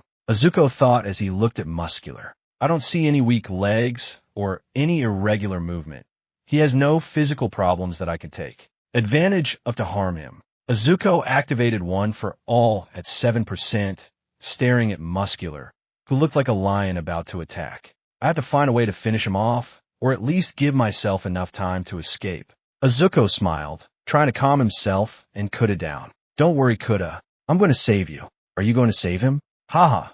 Just as expected from a student to hero. Muscular smiled maniacally, ready to show that justice wherever and whenever. One of his eyes doesn't seem to work. Maybe if I remove the other. It's very sadistic. But I shouldn't show mercy to someone who tries to kill me. You're Midoriya, right? Shigaraki ordered me to finish you off. But it will be right after I take my time torturing you. Muscular took off his hood and jumped toward Izuku. Let me see you bleed. Izuku tried to dodge his blow. However, Muscular moved at the last moment and hit him in the arm, sending him crashing into the mountain and greatly injuring his arm. Izuku spat out a lot of blood at that.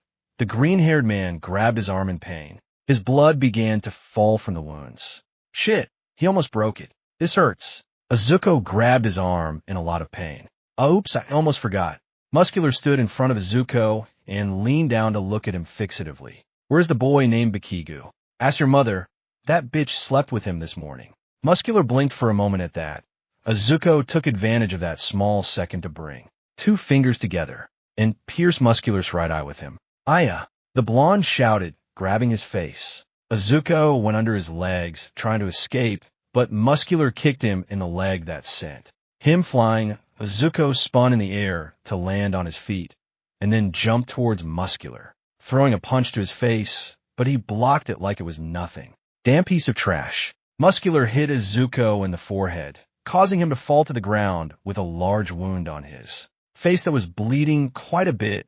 Muscular growled in anger, while his right eye socket was bleeding quite a bit. I was planning on playing with you, but now I'm going to massacre you until they can't even recognize your face. My parents. Kuda shouted through tears, getting Muscular's attention. Did you do that to them too? Damn you. Answer me. Did you do that to the water horse too? Really? This must be fate. Muscular stopped looking at Izuku and turned to Kuda. The water horse were the ones who made me use this artificial eye.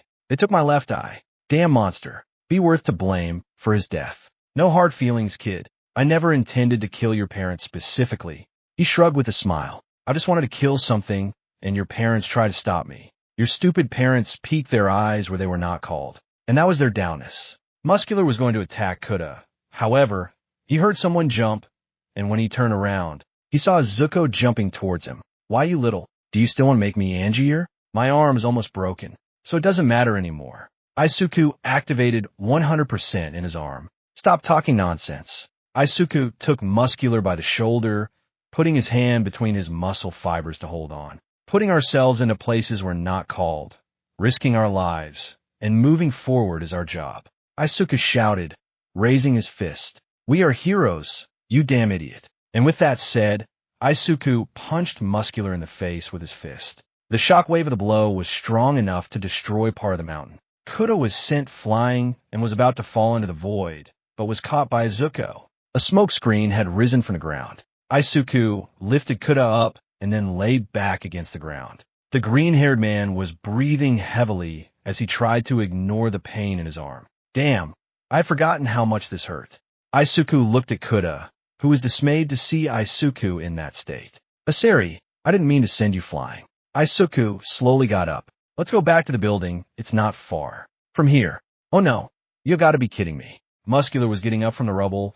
He looked upset, extremely upset, but he was still smiling. The son of a bitch was smiling. What? Impossible. Izuku was dismayed, even at 100%.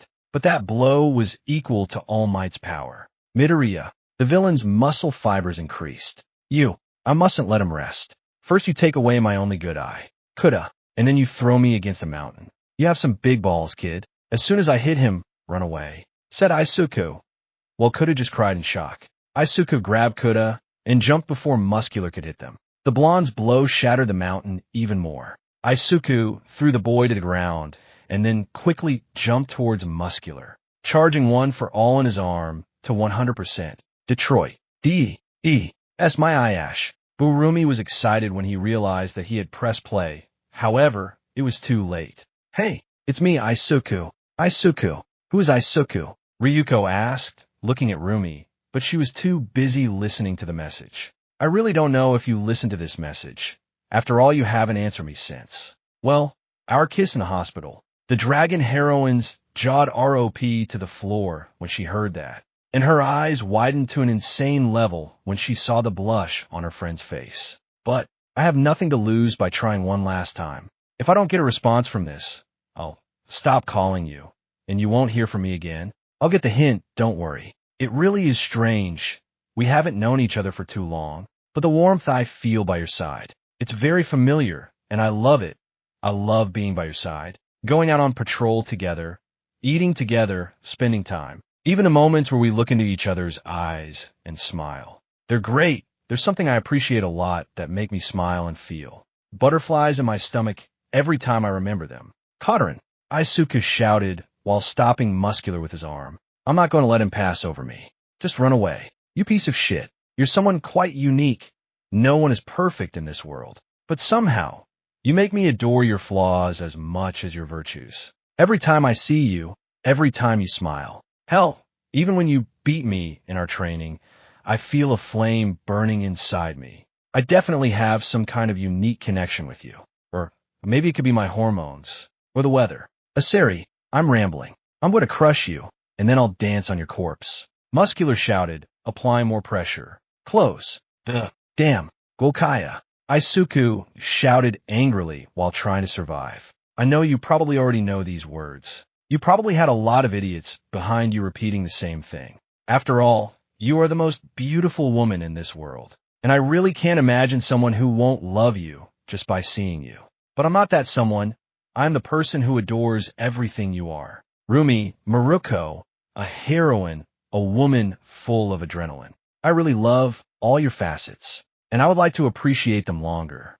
I feel like you understand me more than anyone else. I like to hear your voice motivating me to move forward. My heart feels much warmer when I hear you. I really like your eyes. Sometimes they are as fierce as a tiger's, and other times as cute. As a kitten's, they are very tender in that last phase. I like going out with you. Jumping by your side is something incredible. When we do it, I feel like all my burdens go away, and I just enjoy it more than at any other time. I like how you are when you laugh. Your laughter makes all the pain go away. You're like some kind of angel who's always there to cheer me up. Bleed for me, damn brat. I'm sorry, Mom. Izuku exclaimed as he tried to resist, but his strength was running out. It seems I won't be able to get out of this. Forgive me. All night. I'm sorry for failing you. Rumi, can't tell you that I love you. I don't know you well enough to say that. But, thanks to a friend, I've realized something. The reason why it hurts me that you're gone, that you won't answer my calls, and that you'll avoid me, is because I like you. Rumi's eyes widened in shock at that. I know I'm a little younger than you, but still, I would love to be able to go out with you as a couple, to be able to give you a hug every day, stroke your hair, kiss you on the cheek. I think I'm getting too excited when I'm sorry. I am sorry to bother you. but I couldn't stay without telling you. I know you have more important things to do than listen to the things I say. But still, I really like you, Rumi Isagiyama, and I would love that after the camp. We could have at least one date. I will be happy just to be able to see you one more time, although you surely won't want to see me anymore. I have to go.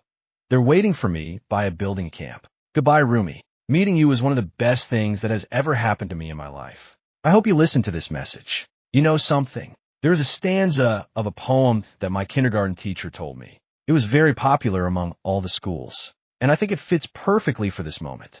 Rumi listened attentively, without blinking for a single second. I guess it's appropriate. The cloudy sky. In case it rains, would you stay by my side? And finally, the voice message ended. Wow. Ryuko opened her mouth in shock. Just, wow. Rumi didn't say anything, but the huge smile that flooded her face was enough to show the happiness she felt at this moment. Die now. And with that scream, Muscular gave his last effort, burying Izuku in the ground. Crack. Ryuko was exhilarated when Rumi dropped her phone and then fell to her knees on the floor, clutching her heart as tears streamed from her eyes. Rumi, the blonde, approached her friend. Hey, answer me. What's wrong with you? Izuku, whispered the crying rabbit. Stop it, Countess shouted, throwing water at the Muscular man. Leave him alone. Huh, do you want to die too, Brad? As if it were. Muscular was exalted when Izuku slowly stood up, with more strength in his arm.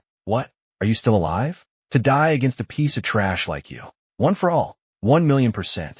Delaware. Izuku opened his hand, destroying the muscle fibers surrounding it. Detroit.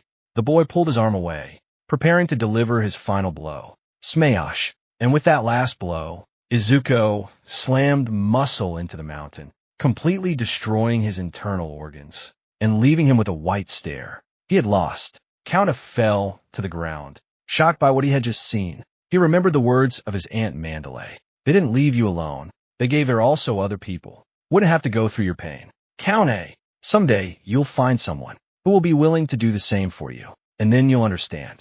He'll risk his life for you, and then you'll call him by that word you say you hate so much. M.A. Countess stared at Izuku. My hero. But then, Count realized something very important. Izuku's right arm wasn't there. Hey, Rumi, please tell me something. Sniff. Ryuko had seen crazy things in her life. She had seen things that had made her doubt if the world she protected so much was the right one. But if something had surprised her more than anything, it was seeing her best friend, the steadfast and unstoppable hero in Miruko, cry with a smile on her face. Rumi wiped the tears on her face, and then broke into a big smile. Of course I'm fine, silly. Why you?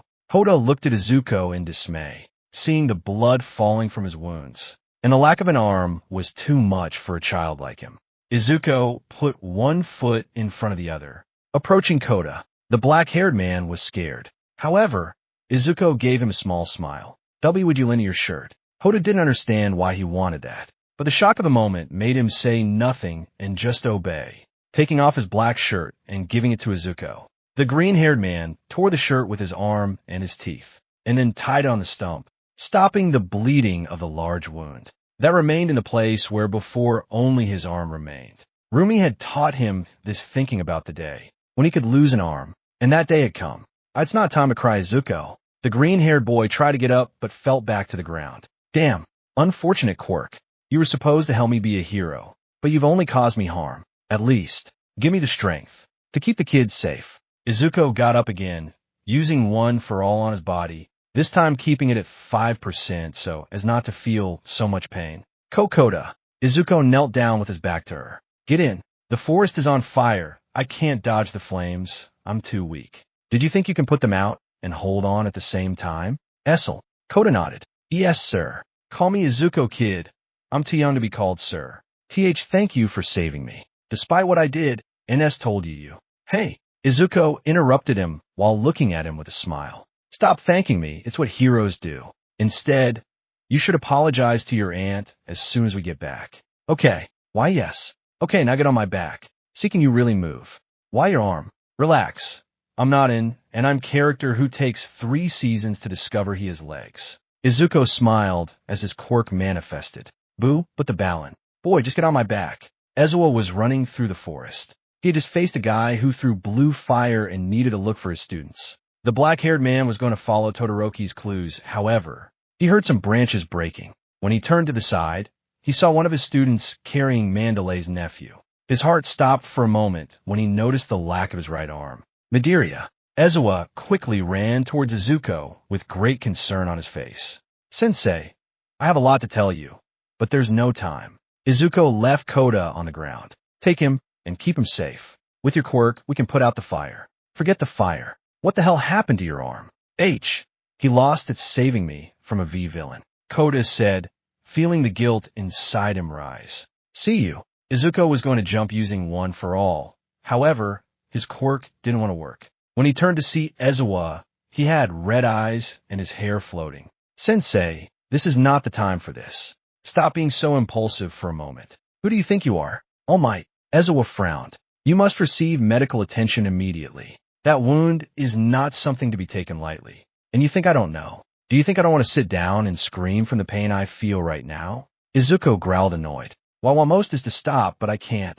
I have to tell Mandalay about the villain, so she can tell the rest of the camp. Izuku was going to say something, but Izuku started to run. The black-haired man saw how his student left helplessly. He could follow him, but it wouldn't change anything, and now he was in the care of a child. You'll be grounded after this.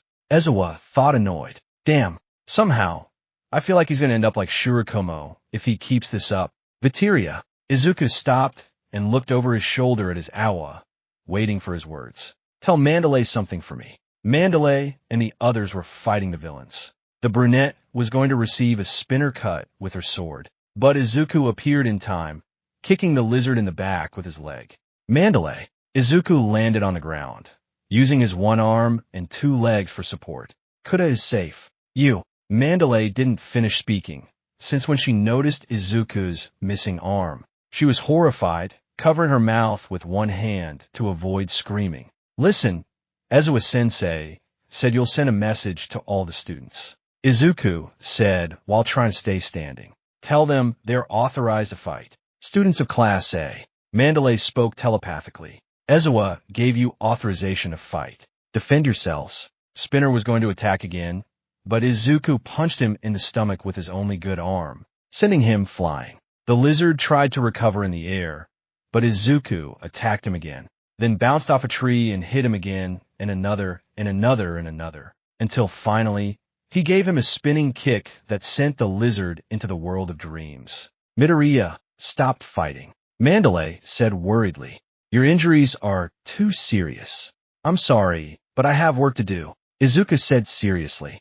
And one more thing. Tell everyone that villains are after Katsuki Bakigu. They must protect him at all costs. Izuku went into the forest again, running all over the place, looking for Bakigu, until he dodged a shadowy claw that was going to hit him. But something grabbed him and prevented him from being hit. Shaoji. The boy was carrying him on his back. Damn it, Midoriya. You're seriously injured. Shaoji said, looking at Izuku. You shouldn't keep moving, but you still keep going.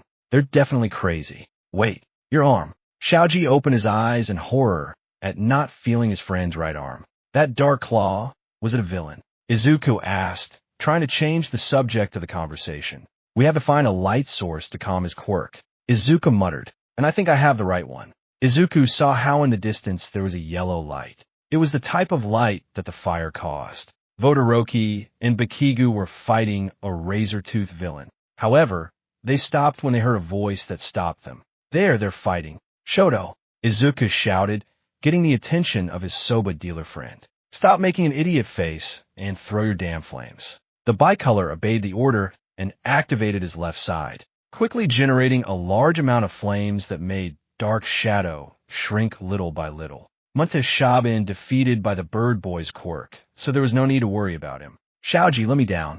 Materia, and let me down. Shaoji nodded and let Izuku down. He landed on his feet on the ground. He looked at his friends and Bakigu while examining the situation. Everyone who hadn't seen his lack of arm were perplexed to see it. Materia, I am sorry. Tokroimi began to apologize with fear in his voice. Please forgive me. I couldn't control myself. Don't apologize. You didn't do this to me. I did it to myself in a fight against another villain, said Izuku, looking at his stump for a moment. Sooner or later, it was going to happen. It's not the time for this. We have to return to the camp base with Bakiga safe. If the villains take him, it's game over for everyone. Materia. Todoroki approached Izuku, still quite dismayed by his lack of an arm.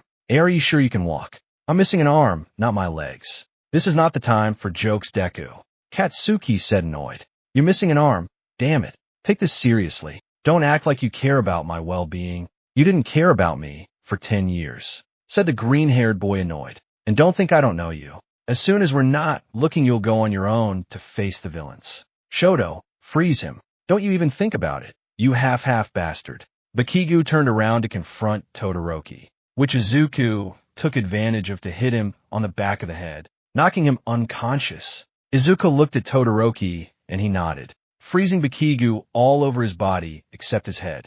Shuji, can you carry it? He nodded and took the Bakiga pallet on his back. Izuku smiled slightly before looking ahead and running alongside his friends. Izuku was cursing himself at this moment. They had arrived with Uraka and Sai.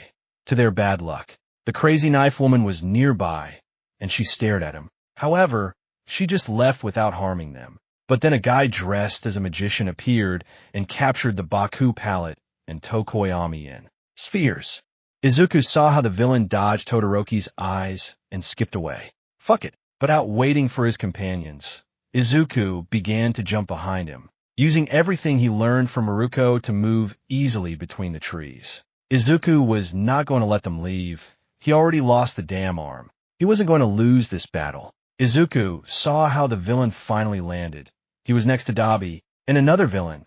Izuku knew he couldn't do it alone, unless he finished them off quickly. Detroit. Izuku charged 100% in his only arm. Smash. None of the villains saw that low coming, which hit them directly. Mr. Compress received it directly and fell unconscious. His quirk was deactivated, allowing Bakiga and Tokoyami to leave. Dabi got up from the ground, only to receive a strong kick to the face that sent him flying. Did you miss me, bitch? The black-haired man launched a wave of blue fire at Izuku, who dissolved it with a 100% smash, which cost him an even more broken finger. Dabi stepped back from the shockwave. However, another kick from Izuku hit him in the stomach, sending him through a wave of trees and leaving him completely unconscious. However, a purple portal appeared, and many Dabi clones flooded the ground. Izuku saw Tokoyami get up to fight. However, he didn't see Bakiga.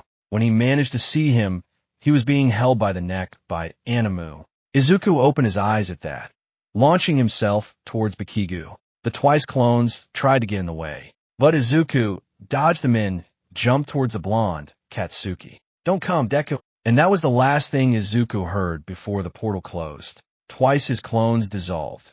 Then the original was absorbed into a portal, just like Dabi. Izuku opened his eyes in shock. He had lost. Bakiga had been kidnapped, and he couldn't help it. The adrenaline left his body, and pain flooded his being. According to the report of the hero Blood King, the ambulances and police arrived 15 minutes after the villains left. Of the 40 students, 15 were left unconscious and in bad shape due to the extensive burns from the fire. 10 were injured, ranging from minor to severe. 1 went missing and another lost his right arm. One of the pro-heroes disappeared, leaving a trail of blood behind him. 3 villains were captured and imprisoned. The rest disappeared without a trace. And so ends my report on the UA camp. Izuku stared at the ceiling with a completely monotonous expression. His left arm was in a cast while the right one. There was no trace of it. There was only a stump. I went beyond 100%, just like All Might in the USJ. Izuku looked at his stump, biting his lip in a desperate attempt not to cry. I guess the difference is that he could handle it. The green-haired boy stopped looking at his stump and began to think for a bit. He still couldn't move because of the pain, and now that he lost his arm, his dream of being a hero was over. I should have run. I should have fled when I could. Maybe as I was sensei, could have erased his quirk. Damn it, damn it. Izuku fought in pain. Tears escaped from his eyes. All Night, I'm sorry. I can no longer be the symbol of peace you wanted me to be. Please forgive me. Izuku tried to stop crying, but the tears wouldn't come out of his eyes. The green-haired boy continued crying for a long time. until he finally stopped due to the pain he felt in his eyes. Once he stopped, Izuku saw a letter from his mother on the table along with a bowl of fruit. He tried to take it, but due to the pain he couldn't lift his arm. Izuku simply grunted in annoyance at that. The doctors had operated on him together with Recovery Girl. They had been able to save his left arm, but according to the doctor, this time he had gone too far. His ligaments were seriously damaged, and if this happened at least 1 or 2 more times, he would have to say goodbye to his other arm. Izuku sighed as he tried to sit up in bed. This time he managed to do it. The pain was still there, but the green-haired boy didn't care. The only thing worth enduring the pain for was already gone. Oh, maybe not. Izuku remembered Kaut as words. Despite the adrenaline of the moment, he managed to hear what he said. Maybe I didn't become a professional hero, but at least I became a hero for that kid. Izuku smiled weakly, looking at his casted arm for a moment. Maybe it was worth it, just a little. But he couldn't keep thinking. Since the door was opened, Izuku saw his classmates enter through it. Hey Midoriya, Kaminari greeted. You finally woke up. Dude, have you seen the news? They're destroying you. This is worse than when they attacked the USJ. We brought you a melon. Everyone contributed to buy it. I brought you soba and some cats again, Todoroki said, carrying his backpack. Thanks guys, but I think I'll eat it later. Izuku said with a sigh. Is everyone from the class here? No, Jiro and Hagakure are with their families. Yorozu suffered a head injury that is keeping her recovering, and they took Bakugu after all. Todoroki, Minu exclaimed angrily. Don't be insensitive. Leave it, Mina-san. Izuku lay back on the bed. It's not like it will matter after all. What do you mean it doesn't matter? Kirishima walked through the entire class to look at Izuku. We have to save him. I tried.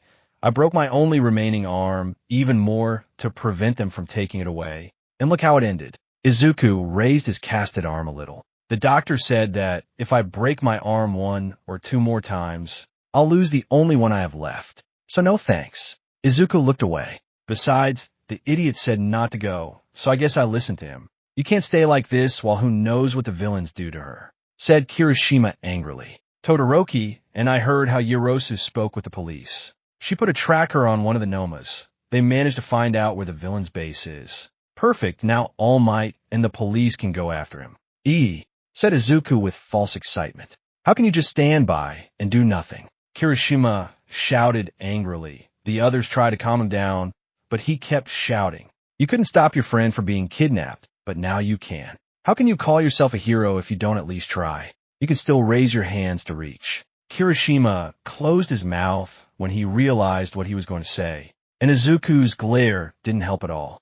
Sorry, I have forgot th. Kirishima fell silent when a strong blow hit his face. The others opened their eyes in astonishment when Izuku jumped out of bat and headbutt at Kirishima hard, falling to the floor in the process, along with the devices that were connected to him to supply him with medicine. Midoriya. Todoroki quickly approached his friend. Are you okay? Who do you think you are? Kirishima rubbed his face in pain, but when he was going to say something, he remained silent when he saw Izuku's face full of anger and frustration, in addition to his eyes shedding many tears. Who the fuck do you think you are to tell me whether I'm a hero or not? Midoriya calmed down. Todoroki said in an attempt to stabilize his friend. Nurse, Ida shouted, seeing how the monitor showed that Izuku's heart rate was increasing. I fighted a fucking villain who was trying to kill each ailed, and I lost my fucking arm in the process. I still kept going trying to save that stupid Bakugu. And what do you think I got in return? Navinja's sticky, Izuku exclaimed annoyed. Now I don't have a right arm, and the only one I have left is close to stopping working forever. My fucking dream of being a hero just ended. And the son of a bitch can't let go of his fucking pride for a moment. The nurses arrived quickly and tried to calm Izuku down, but he kept screaming and thrashing around. Who the fuck do you think you are to come and reproach me for not caring, when you seem not to care at all about my health? Izuku shouted annoyed. If you want to suck Bakugu's dick, it's your damn problem, but say something like that to me again, and I'm going to lose my other arm by destroying your damn face. Sir, please calm down. You can't shout such vulgarities in a hospital. Izuku's gaze focused on the doctor as he removed the cast from his left arm. He could finally move, but he still had to stay in bed due to his recovery. The doctor sighed as he wrote something in his briefcase. Once he finished writing, He looked at Izuku intently, worried about the boy's emotional state. Izuku hadn't slept for days. He had dark circles under his eyes. His gaze showed no signs of life. It was as if he were a body without a soul. Listen, I know you're probably feeling really bad right now, but it's not the end of the world, he said, trying to cheer up the green-haired boy. You could get a special prosthesis, so you can continue being a hero. My quirk would destroy any normal prosthesis in a second. Izuku said, his spirits down. And the durable prosthetics on the market cost too much. I simply can't afford that, and I can't make my mom go into debt to get it either. Just because of my stupid dream. Kid, calm down. Even if you can't be a hero, there are thousands of professions you can choose from. The doctor exclaimed, putting his hand on Izuku's shoulder. The bandage you made to stop the bleeding from your stump was very good. Maybe you can study medicine or nursing.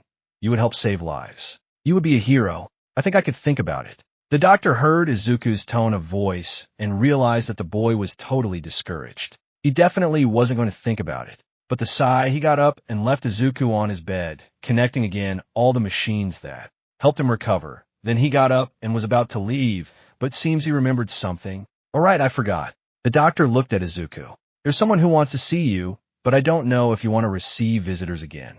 If he has red hair and is a man, tell him to go fuck himself. Language, young man, said the doctor, frowning. And no, she doesn't have red hair, nor is she a man. She actually has white hair and is a woman, and she also has bunny ears. She's very angry because we haven't let her in yet. Izuku was surprised to hear that, and nerves also reached his body. Was she here? Had she already found out about his arm? What was she going to say to him? Would she scold him? So, you don't want us to let her pass. Izuku stopped thinking about that. It was not the time. The green-haired boy had to assume the consequences of what he did, even if those consequences came from the person he liked. Let her pass, please. The doctor nodded and left the room. Minutes later, a woman with brown skin and white hair walked through the door, dressed in a snow-colored blouse, blue jeans, brown leather boots, and white gloves. She stared at Izuku for a moment, examining his condition. She trembled slightly when she saw his stump, but then regained her composure. I'm sorry, Izuku suddenly exclaimed, lowering his head. Hey, lift your head and look at me right here. She pointed at her eyes. I'm sorry, I should have stopped and not continued. Boo, but he was in danger, and I couldn't stay without. Izuku, do you think I'm upset? She asked, looking into his eyes as she slowly walked towards him. Aren't you? She simply shook her head, then rushed over and gave the green-haired boy a tight hug. Izuku was surprised by that. Rumi had never been so emotional. The green-haired boy tried to reciprocate the hug with his only arm, but she pulled away and looked him straight in the eyes, sitting on his bed to be close to him. I'm glad you're alive. I was very worried when I heard about the camp, she said with a serene look, caressing the green-haired boy's cheek with her hand. Izuku blushed at the contact of the alliance.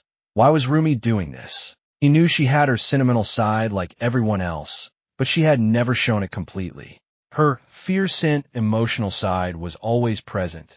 This facet was cute like the others. But Izuku didn't understand why she was showing it to him. I thank you. He smiled slightly, enjoying the touch on his cheek. By the way, that bandage you showed me was very useful. Thanks to it, I was able to stop the bleeding from, well, this. Izuku pointed at his stump with his left arm. Rumi approached it and examined it for a moment, feeling quite bad at the sight. How do you feel? Tired? Confused? Sad? I don't know. He leaned back a little in the bed. I don't know what I did to God to receive this, but I guess it was something that had to happen sooner or later. What the hell are you talking about? Rumi frowned. I won't be able to be a hero anymore. It's over, he said with a heavy sigh. The prosthetics wouldn't hold up to my power, and even if there was one that did, it would be too expensive to even think about. My mother doesn't have that much money, and I don't want to worry her anymore either.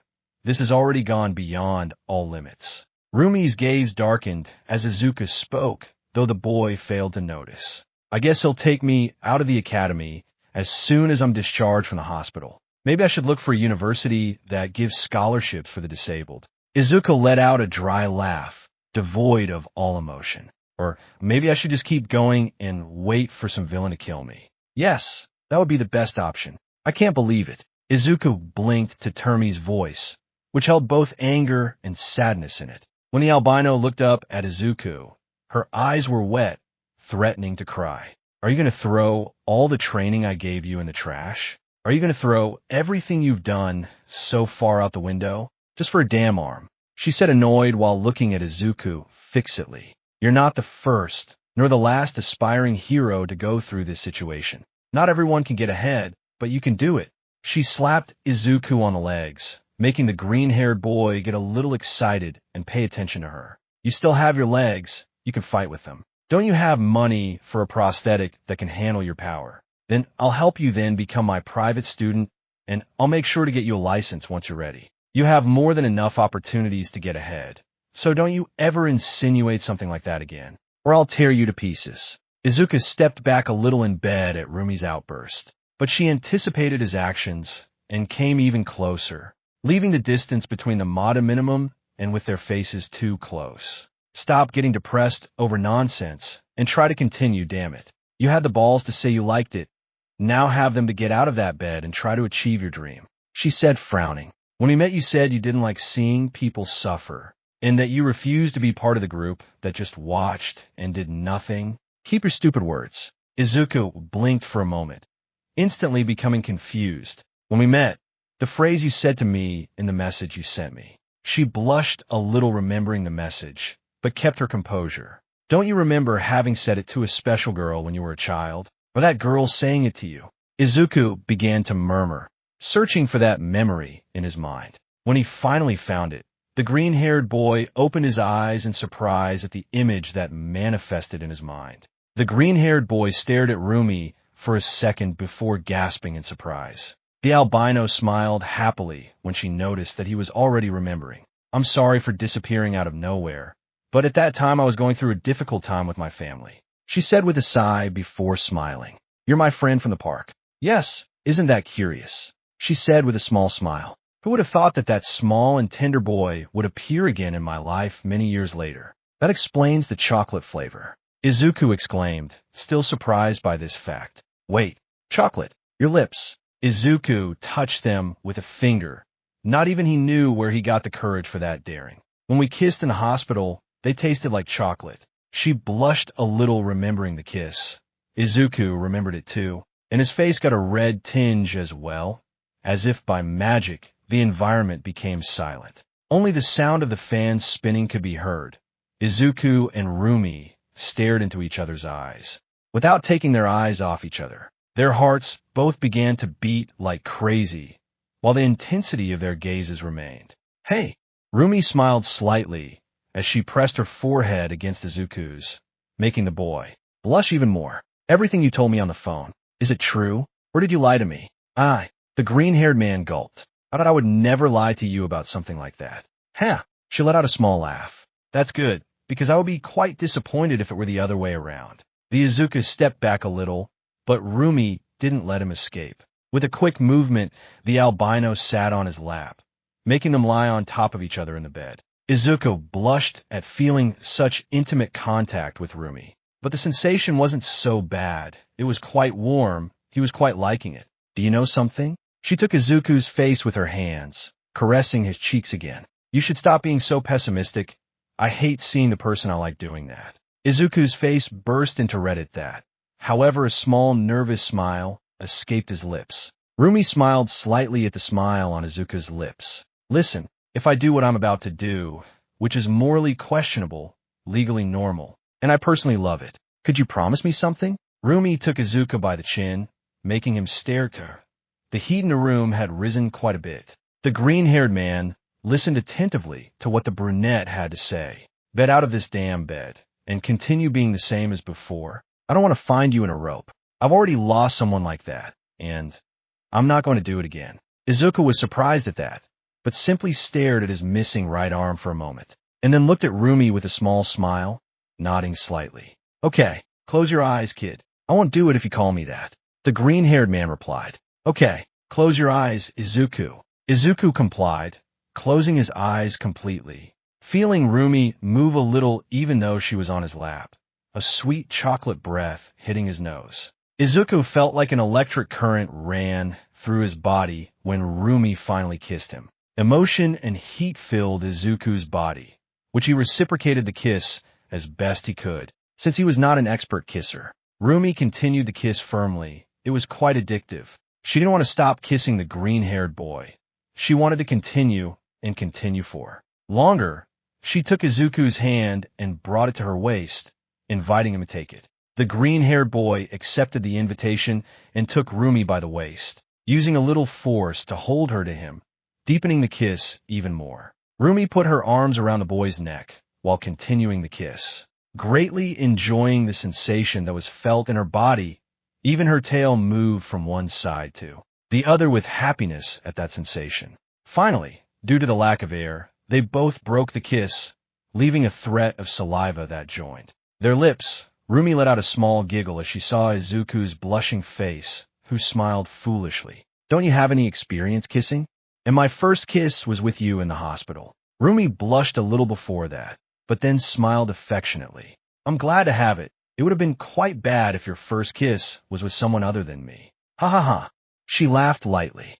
"After all, I'm the only one in this world who can kiss you so well." Rumi couldn't finish speaking. This time it was Izuku who kissed her. The albino didn't hesitate to reciprocate the kiss, caressing the green-haired boy's hair while he caressed her back, causing small shivers in Rumi, which made the kiss feel much better.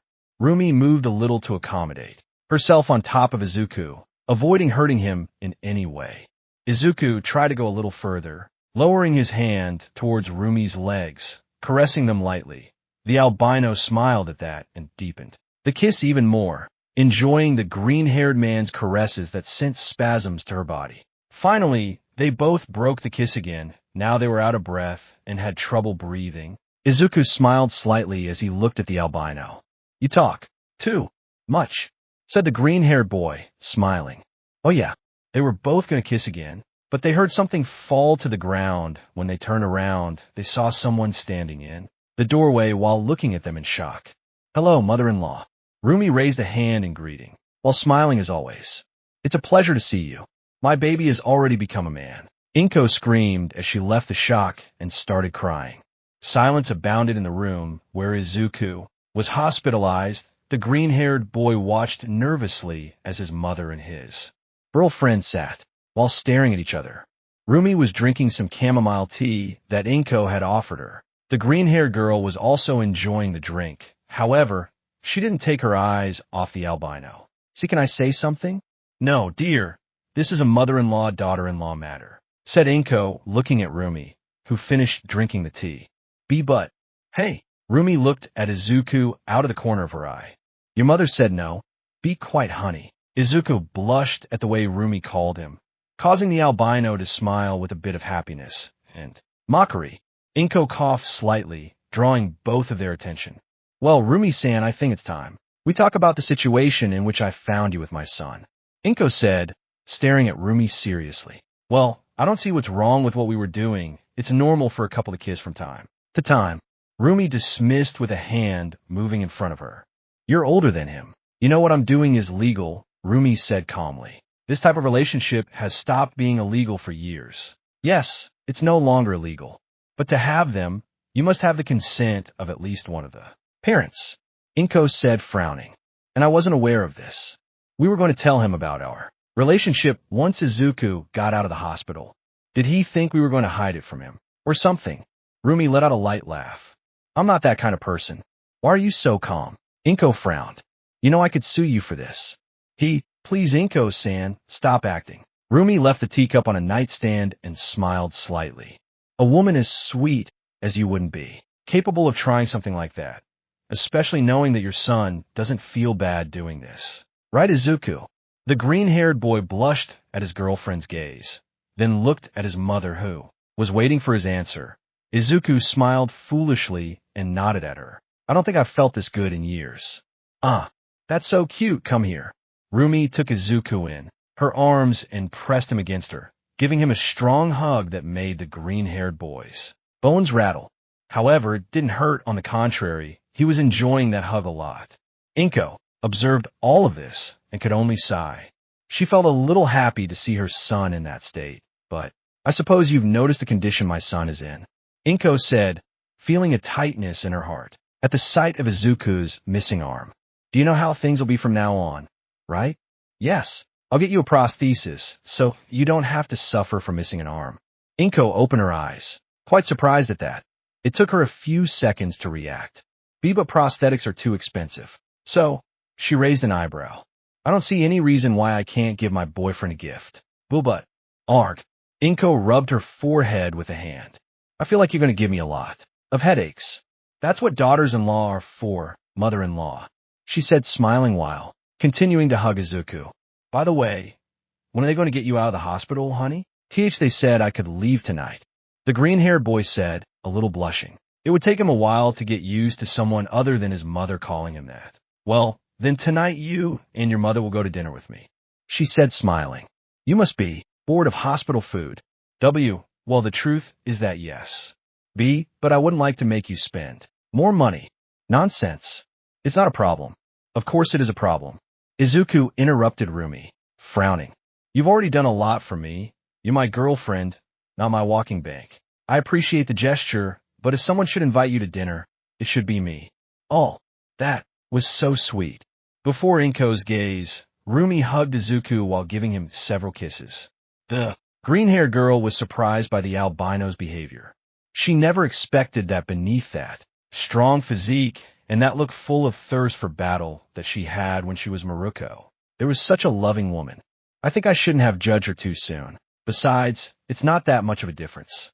Inko thought, watching as Rumi gave Izuku a little cuddle, which made him blush. They remind me of me and my husband. Huh. Rumi stopped rubbing her cheek against Izuku's and looked at Inko. What do you mean? The Sashi was a pretty tough person on the outside, but as soon as we returned home, he became very affectionate. Inko grabbed her cheek as she fondly remembered those times. He gave me kisses, hugs, and even carried me without me realizing it. He was a very kind man. Who is his Sashi? My dad, Izuku said, turning his gaze. In white. He went to work abroad years ago. Rumi noticed a hatred in Izuku's voice when he mentioned his father. However, it would be a bad idea to ask about that with his mother present. Maybe another day, she would ask him. Well, let me tell you that I accept your relationship with my son Rumi-san. The albino smiled at that. However, I have some things to say. I'm listening. Mommy. Izuku called both of their attention. Can I go to the bathroom? Sure, darling. Inko and Rumi said at the same time. Both women looked at each other for a moment. Izuku swore he could see lightning bolts coming out of both of their eyes. Izuku got up and left the room quickly, not without giving his mother a hug and a kiss on the cheek to Rumi, which brought a smile to the brunette. Once Izuku left the room, Inko sighed and crossed her arms, staring at Rumi. No sexual relations until I turned 16. If we could describe Rumi's face right now, it would be more or less like a clown's nose because of how red it was. Why kind of pervert do you take me from him? I heard that rabbits have a kind of mating season. Hey, she frowned while still blushing. Just because I'm half rabbit doesn't mean I have all the characteristics of one. Don't think that kind of thing about me. Well, then I apologize. It's just that I've heard of people with similar quirks who suffer from that problem. That sounds like a cheap excuse to have sex. She crossed her arms while pouting. Besides, Izuku and I barely became boyfriend and girlfriend. We're not even close to that step. Well, they're already on the kissing step, dear. Inko let out a light laugh. How long do you think it will be until they reach step 15? Why are you making fun of me, right? Well, it's not going to work. Rumi said, blushing and embarrassed. Okay, I'll stop. Inko said, rolling her eyes. What is your job as a heron? I'm the best at what I do. Rumi said, smiling. And what I do is kick ass. Well, I hope you take care of my child. I don't want any villain who is after you to hurt my baby. Your baby can already kick ass on his own. Rumi said, smiling. And when he can't do it alone, he'll do it with me. I'm glad for that. But seriously, be careful. Don't worry, ma'am. Everything will be fine as long as you have me. Both did not finish speaking. Since Izuku entered the room, kicking the door, Inko was going to scold her son, but he ignored both and ran towards the television. Hey, what's wrong with you? Rumi asked, surprised by his behavior. Izuku didn't respond, but quickly turned on the television and tuned into the news channel, finding All Might fighting a masked man. All Might breathed heavily as he got up from the ground. sweat running down his forehead as he looked at his greatest enemy. All for One, who hit Bakugo, Katsuki, and the other members of the League of Villains around him. The bar is about 5 kilometers from here. It took you about 30 seconds to get there after transporting Bakugo. You've definitely weakened, haven't you, All Might? Who do you think you're to say that? You're the one who needs a helmet to breathe. All Might stood up and walked slowly towards the villain. I will not make the same mistake as 5 years ago. I will take young Bakugo home. Then you'll go to jail along with your League of Maniacs. All Might jumped towards All for One, ready to hit him. However, his arm grew and mutated considerably. That's not going to happen. We have things to do. All for One said before hitting Toshinori and sending him flying, causing him to go through many buildings. All Might, Bakugo shouted, worried. Don't worry about him. He won't die from something like that. Anyway, All for One looked at his protege. Tamara, take the child and get out of here. I have to take care of this problem. All for One used a quirk called Forced Activation to make Kurogiri activate his, creating a portal for the League. All Might reappeared, destroying the ground beneath his feet, and jumped towards the villain again. You're not going to escape. How annoying. Bakugo tried to flee to clear the way for All Might. However, the League intervened. The symbol of peace tried to go to his rescue, but All for One grabbed him by the leg and slammed him into the ground.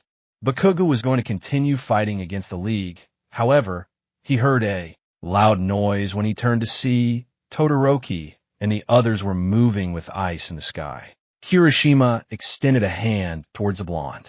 Gulme. All for One tried to stop them, but All Might punched him in the face. Shigaraki tried to hold Bakugo, but he used his explosions to fly towards them and take Kirishima's hand. Todoroki created a huge wall of ice, preventing Mr. Compress from reaching him. Then Kirishima took a breath and shouted, All Might, Midori has sent me a message. Kirishima shouted. While on his phone, a text message could be seen. He said, don't lose. You have to be here. Todoroki continued advancing with his ice, moving away from the villains. The other heroes arrived to attack the League and clear the way for the symbol of peace. Midoriya. Huh. All Might looked at All for One when he whispered that. So that's his name. Don't even think about it. All Might tried to hit All for One, but he sent him flying with a punch to the stomach, then used his forced activation quirk to use Magni's quirk and send the League into Kurogiri's portal. Sensei. Shigaraki shouted before being absorbed by the portal. All Might tried to hit All for One again, but he used Gran Torino as a human shield, causing him to receive the blow instead. Sensei, in the past, your fist made many of my comrades fall, and yet they praised you as a symbol of peace. All for One said with hatred. Above society, over the bodies of the sacrificed. The view must be good from up there. Detroit, smash. Shut up. All Might took All for One by the arm. That's exactly how you play with people. Destruction, theft, murder. Everything you did prevents everyone from having a peaceful day-to-day life. That's something I won't forgive. All Might punched All for One in the face, slamming him into the ground and breaking his helmet. However, half of the blonde's face went slack, showing that he was reaching his limit. My time limit. He shook his head, while his face became completely strong again. No, I must continue. Young Midoriya is waiting for his teacher. Don't you think you're being a little impulsive? All for One asked from the ground. I've heard those words before. From the previous successor of One for All, Nana Shimura. You damn vermin. Don't mention my teacher's name again. All for One, despite having All Might's fist on his forehead, continued speaking without any problem. She was too fanatical about her ideals and died in a humiliating way for following them. In her incompetence, she didn't cultivate One for All enough. Or should I tell you? Enough. All Might was sent flying by a sonic blast from All for One, heading straight for a news building that was hovering over the area and broadcasting everything nationally. However, Gran Torino caught him in time and brought him to the ground, preventing him from hitting the civilians. Bi Might, do you know that I hate you? Almost as much as you hate me. All for One asked, approaching. I took your mentor from you, but you took something worse from me. That is why I am going to kill you in the most horrific and disturbing way possible. All for One prepared his arm Tashinori was going to dodge it. However, he noticed that among some rubble behind him, there was a civilian. And without further ado, he used his arms to cover himself from the blow. At the moment of impact, a strong shockwave blew the other heroes away, while a smoke screen rose. All for One smiled slightly. We'll start with the most basic. Your pride. The smoke dispersed in the air. Let's expose to the world that miserable real form of yours. My dear symbol of peace. Hey! One of the reporters was shocked by what he saw. Who is that man who looks skeletal? At the hospital, things were no better. Inko and Rumi were speechless at what they saw. Was that All Might? The great and powerful All Might. Was that man so weak? Well, Izuku. Izuku said nothing. He was in shock from what he was seeing on the news. His secret, Izuku exclaimed with his teeth clenched and sweat falling down his forehead. You, reckless. All Might shouted angrily. Don't waste your breath after all. You still haven't answered my question. All Might was confused by that. The anger in his body did not let him understand what All for One was saying. That Midoriya is right. All for One smiled under his helmet. Is he? All Might. All for One was interrupted when a civilian who was among the rubble shouted the blonde's name. The symbol of peace turned to look at her. Please. She was crying. Please help me. Don't lose All Might. Even if he looks different, he is the same and always wins. You can do it, All Might. You can do it. Beat All Might. Of course I'll save her, miss, said the blonde, smiling again as he always had. You're right, All for One. There are many things that heroes must protect. That's why we never lose. So you'll use all your strength. All for One, levitated in the air. Will it be your last hit? Injured heroes are always the most annoying. Anyway, it doesn't seem like you can land 2 or 3 hits. Don't lose your focus. Tashinori. Gran Torino shouted from afar. Everyone wants you to win. How irritating. All for One, said as his arm began to mutate, reaching a grotesque level. Midoriya. All for One shouted to the 4. Wins. You transfer it to him, right? Too bad you won't be able to see how I crush him. All Might. Midoriya sent me a message. Kirishima shouted while on his phone a text message could be seen. He said don't lose. You have to be here. You're right. All Might prepared his arm. I won't see how you crush him. I'll see how he finishes you and your student forever. And then both blows hit, destroying everything around them due to the power of the beasts. As his teacher, my obligation is to see him grow, scold him, flatter him, believe in him, and see how he far and far shatters any expectations. The blonde shouted, until my student no longer needs me, until he can smile without me supporting him, until I have his permission. All Might hit All for One's arm with his other arm in a muscular manner, deflecting his blow, but breaking the other one. I will not I. The reason you had the advantage, All Might's broken arm, became muscular, is because I didn't give my all. All for One saw in slow motion how the arm approached his face, indicating the end of the fight. This is the farewell. All for One, united, states of smash. Goodbye. One for all. All Might raised his fist to the ground as his muscular form reappeared. The people erupted in euphoria, happiness, and excitement, flooded their hearts. However, All Might returned to his scrawny form and then pointed towards a nearby camera. One for All manifested on his arm as he pointed at the camera, fading away little by little, until finally he disappeared. Now, it's your turn. Izuku was shocked at what he had just seen. His eyes wouldn't stop shedding tears, even though his mother and girlfriend were celebrating the victory of the number 1. He was there, staring at the screen, watching as All Might's finger pointed at him. As it pointed at him, without Izuku noticing, in his only arm, One for All was manifesting again, indicating that finally the transfer of power was complete. However, the green-haired man wiped his tears. It was not time to cry. It was time to prepare for what was coming. Now, it's your turn. It had been 2 days since All Might's fall, and society was in chaos. All Might declared that he would be retiring from his service as a hero, causing concern among the masses. Villains were pouring out of hiding like rats, barely able to be contained. And yet, things were just beginning. Stay still. Izuku bit his lip in an attempt not to scream when the Prosthesis was finally put in place. The needles pierced his skin, while the nerve adapters worked. Their magic, Izuku suddenly felt the prosthesis, as if it were an ordinary arm, only. It was strange, so different and so similar at the same time. Burmese placed a hand on Izuku's, giving him a reassuring smile that made the green-haired boy calm down a little. The pain slowly disappeared until finally, he no longer felt it. The doctor sighed and stepped back a little, signaling Izuku to move his arm. Izuku tried to move it, but it was too weird. He could barely lift it. He couldn't move his fingers. He couldn't close his fist. He couldn't do much. "Hey, be patient, kid," said the doctor with a small smile. "This is the best prosthesis made so far. It was patented by David Shield himself. It will take you a little time to get used to it, but once you do, you won't notice the difference between your own arm and a normal one." "Yeah, I guess. Here, ma'am." The doctor handed Miruko a few stapled sheets of paper. "You must do those exercises and follow those instructions so that you adapt to your new arm.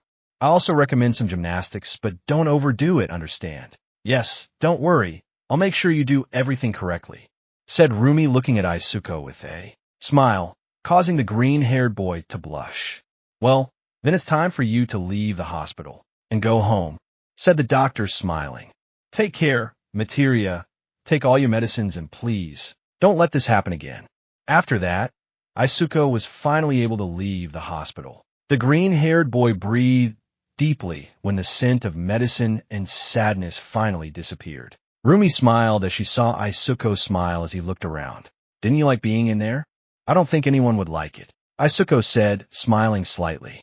"Thanks for being with me while ma'am is working." And also, Izuku stared at his prosthesis. "Thanks for this." "No problem, honey. Just remember what you told me." Izuku nodded slightly, giving Rumi a hug with his flesh and blood arm. The albino smiled and reciprocated the hug, taking the opportunity to kiss the green-haired man's cheek. "Hey, come on." Rumi broke away from the hug. "I have to take you home." Izuku nodded. Rumi took him in the car, and then they both advanced towards the green-haired man's house. Along the way, Izuku saw some heroes facing the villains. There were many more than usual. The green-haired man was sure that something was not going to go well from all this. Although those bad thoughts went away when they reached a traffic jam and saw Rumi getting angry because the cars wouldn't start. The albino was grinding her teeth in anger when she heard a horn sound behind her. "Move the damn car." Rumi felt a vein throb on her forehead. She was going to yell at the driver. However, Izuku stopped her by putting a hand on her shoulder, then shook his head and smiled. The green-haired man looked out the window, then looked at the driver with an innocent smile and a dark aura. The driver, who was with his children and wife, felt fear flood him at that look. The albino girlfriend again, and the only thing you'll be driving again will be a wheelchair for one-handed people. And with that said, Izuku went back. Inside the car, the eldest son smiled at his father's look and how he trembled after the green-haired man's threat. "Huh, they shut you up." Upon returning to the car, Izuku gave a smile to Rumi, who only let out a small AF and kissed the green-haired girl. Izuku enjoyed that kiss a lot, and then separated from the albino, leaning on her shoulder to sleep a little while they got out of the traffic jam. Once that was done, they finally arrived at the apartment building. Izuku let out a sigh as he took his keys out of his pocket and gave them to Rumi, who opened the door to enter with him. "Wow, I've never seen your apartment." Rumi looking at the place. "It's very nice." "Thanks," Izuku said, approaching the kitchen. "Where are you going?" "I'm fed up with hospital food. Do you want me to make you something too?" "Oh no, young man." Rumi followed Izuku from behind. "You're not going to cook for yourself when you can't move the prosthesis yet. Come sit down." "No," Izuku declared firmly. "I want to cook." "Izuku, come sit down." "No." Izuku denied again as he opened the fridge. Rumi frowned and approached the green-haired boy, then took him in her arms, as if she were a princess, making the boy blush. "Rumi, put me down." "Nuwa," Rumi exclaimed with a mocking smile. "Put me down. This is embarrassing," said Izuku, trying to get free. "Are you embarrassed to be carried by your girlfriend?" Rumi bit Izuku's ear, causing him to let out a small moan of pain. Ouch! Rumi smiled in victory and let go of Izuku's ear, then left him sitting on the couch. The green-haired man crossed his arms well. Armin frowned while pouting. Oh, come on, don't get mad. She sat down next to him while giving him a small hug with one of her arms. I'm just going to make you something to eat. It's not serious, but I wanted to make you food. Izuku murmured angrily. I feel useless. Let's do something. Rumi caressed Izuku's cheek with a hand. Once we're done with this, we'll start your recovery exercises here. So you'll be able to move the prosthesis perfectly, and you'll be able to make me food next time. What do you think? It's okay. Izuku shrugged. Rumi smiled and went to the kitchen, putting on an apron that was in it, which had Mom Number 1 written on it. Izuku had to admit that she looked quite beautiful in that apron. She almost looked like a mother making food for her children. The brunette noticed the green-haired boy's gaze and smiled. Something to say. Dear, beautiful, said the green-haired man, slightly blushing. And the apron looks good on you. Thanks, honey, but you should buy me one of my own when the time is clearly right. Rumi winked at the green-haired boy, who blushed quite a bit at that insinuation, although he also smiled, imagining a future like that with her. Nah, it's too early to imagine that. Rumi made Izuku rice with curry and salad. The green-haired boy ate it with the help of the albino, since he was right-handed and still couldn't move the prosthesis well. The rabbit heroine held the spoon with rice in her hand, while she moved it in front of Izuku's face. Here comes the plane. Rumi, I'm not a child. Oh, really? Yeah. Izuku fell when Rumi shoved the spoon in his mouth. The albino laughed at her boyfriend's annoyed look, then gave Izuku another spoonful.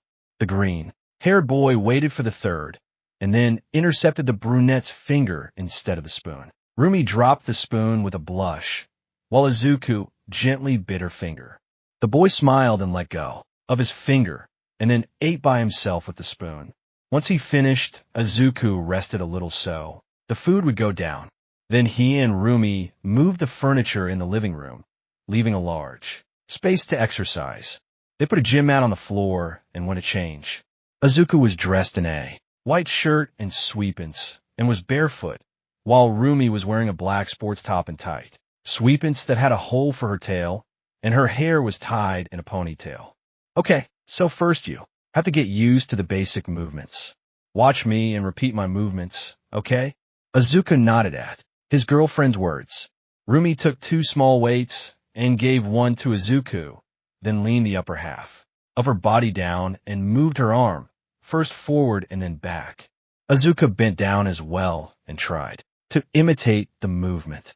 The prosthesis received the brain waves and followed the orders, although in a way too slow. Izuku frowned as he tried to accelerate the speed, but Rumi stopped him by taking his arm. Be patient. Izuku nodded and Rumi let go of his arm.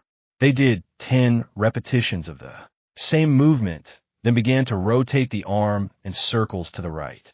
Once they did another 10 repetitions, they moved the arm in circles to the left. Once they finished that, they both stood at attention. Rumi extended her arms in front of her and then raised them above her head, then lowered them again. Izuku tried to imitate the movement, but his arm did not want to go up completely. The green-haired man breathed for a moment, trying to calm down, then tried the movement again, and this time managed to raise it all the way up. The green-haired boy and the albino girl did 10 repetitions, then they kept their arms up there. Izuku had to use his other arm to keep the prosthesis, since it did not fully comply with his movements and wanted to go down. Okay, enough. Now come. Rumi approached a wall. Stand next to me. Izuku approached Rumi. He placed a hand on the wall, supporting himself with his fingers. Then, as if the hand were a spider and the fingers were its legs, he began to slowly climb it up the wall.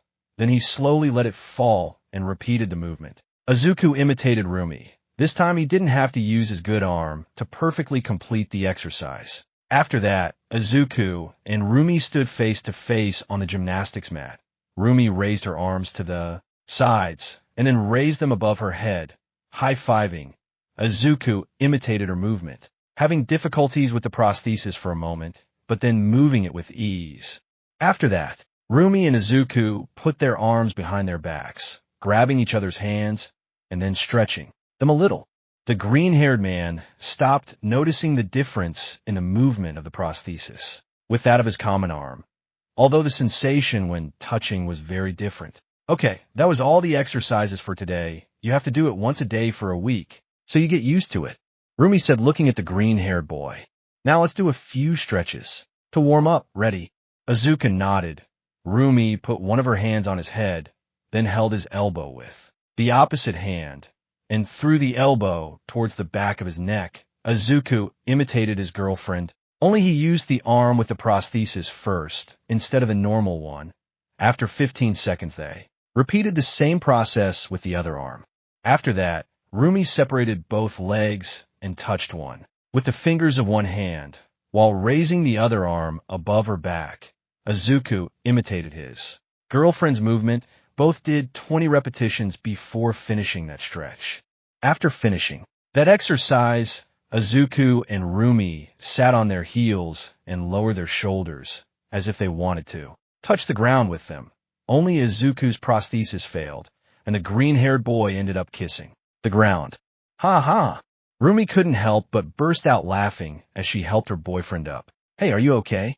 Yeah, don't worry, Izuku said with an annoyed pout when he saw his girlfriend laughing. Izuku and Rumi stood on the mat. The albino held one leg over her back with one hand, while smiling at the green-haired boy mockingly. Try imitating this with that prosthesis of yours. Is this a challenge? Izuku asked with a raised eyebrow. Yes, if you do it, you will get a reward. Izuku took a deep breath and tried to do it. He lifted his leg and held it with the prosthesis. But again, he didn't do it well and ended up falling on Rumi, making both of them touch the ground. Ouch! The albino exclaimed, rubbing her head while the green-haired man was on top of her. Rumi, are you okay? Did I hurt you? Hey, are you bleeding? Oh my god!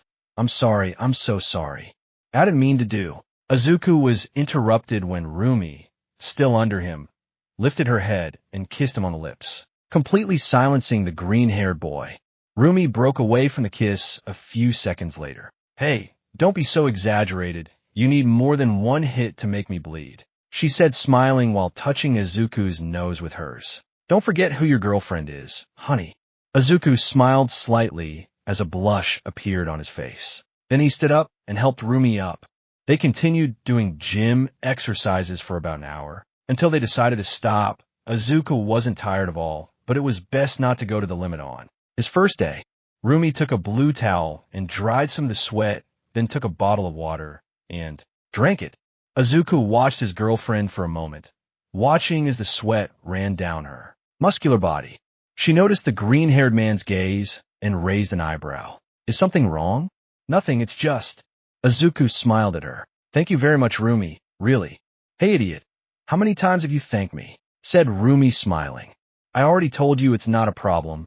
Besides, I'm happy to spend time with you. Izuku smiled and approached her, giving her a strong hug that the white-haired girl enjoyed, although she felt a great chill and a blush invaded her face when Izuku bit her ears softly. Don't call your boyfriend an idiot, the green-haired man said with a mocking smile. Ah, so that's it.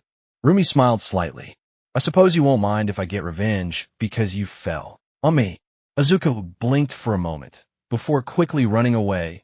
Rumi smiled and ran after him. You won't escape. Izuku continued running, circling the apartment, avoiding Rumi, until by mistake the albino jumped on him, throwing him onto the sofa. Rumi smiled as she was on top of Izuku, seeing that the green-haired boy was blushing quite a bit from having her on top of him.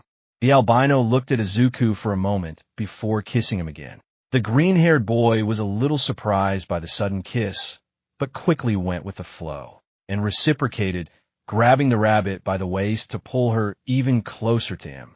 Rumi smiled at that and stroked Izuku's green hair with her hands. After a few seconds, they finally separated, although Rumi did not stop stroking the boy's green hair. I like your hair, it's soft, Rumi said, smiling. Izuku smiled too and stroked the brunette's hair, enjoying the feeling of having it between his fingers. I like yours too, it's quite silky. Izuku reciprocated her smile. What shampoo do you use? A Chinese brand I found a few months ago. It's pretty good. Would you tell me the name? Maybe my mom would like it. What if we take a bath together and you find out while you're soaping my head? Izuku's face turned completely red at that. Rumi laughed at the green-haired boy's embarrassed look. Hee. The albino laughed out loud. Why, you are really very cute, Izuku. Don't make fun of me, Izuku said with a pout. However, before they continued, the apartment doorbell rang. They both got up from the couch and walked towards the door. When they opened it, they managed to see Inko with All Might in his limp form standing next to her. Hello, All Might said, raising his hand. I just arrived with Mrs. Midoriya like a normal person. Silence in the Midoriya household abounded. Inko poured 2 cups of tea for herself and All Might at the table, while Rumi and Izuku sat on the couch, still dressed in their gym clothes. Well, I'm surprised to see the symbol of peace here, Rumi commented, breaking the silence. However, I don't understand why. I came on behalf of the UA to speak with Mrs. Midoriya about the new security initiative, All Might exclaimed seriously. And in fact, I'm also interested in knowing what you're doing here too. Miss Miruko, I was helping Izuku with the exercises he had to do to adapt his arm. Plus he was hungry and couldn't cook for himself. If I could, Izuku murmured. No, you couldn't, Rumi said with a mocking smile, making Izuku puff out his cheeks. But back to the topic, what kind of security initiative is that? Turn your academy into a boarding school, All Might said, his tone indicating the seriousness of the situation. I come to request Mrs. Midoriya's permission for Izuku to be transferred to the dorms.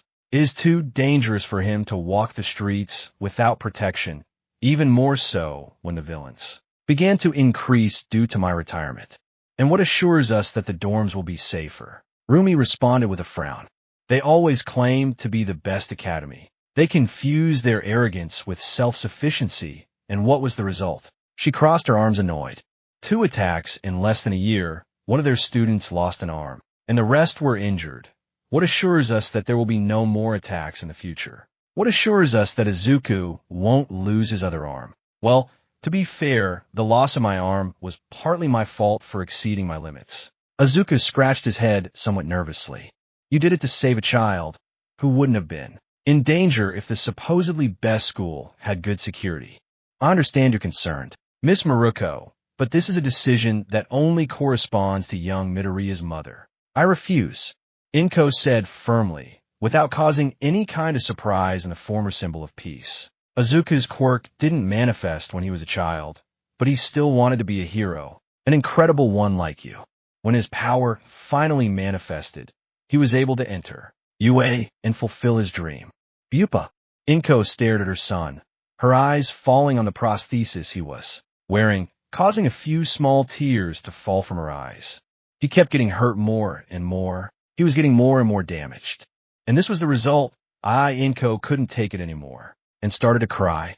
Izuku saw his mother burst into tears and quickly approached her, wrapping her in a hug to try to calm her down, but the green-haired girl couldn't stop crying. What I saw on television the other day, the battle against that masked man. As a citizen, I couldn't be more grateful for his heroism. But as a mother, I'm terrified, Inko said through tears.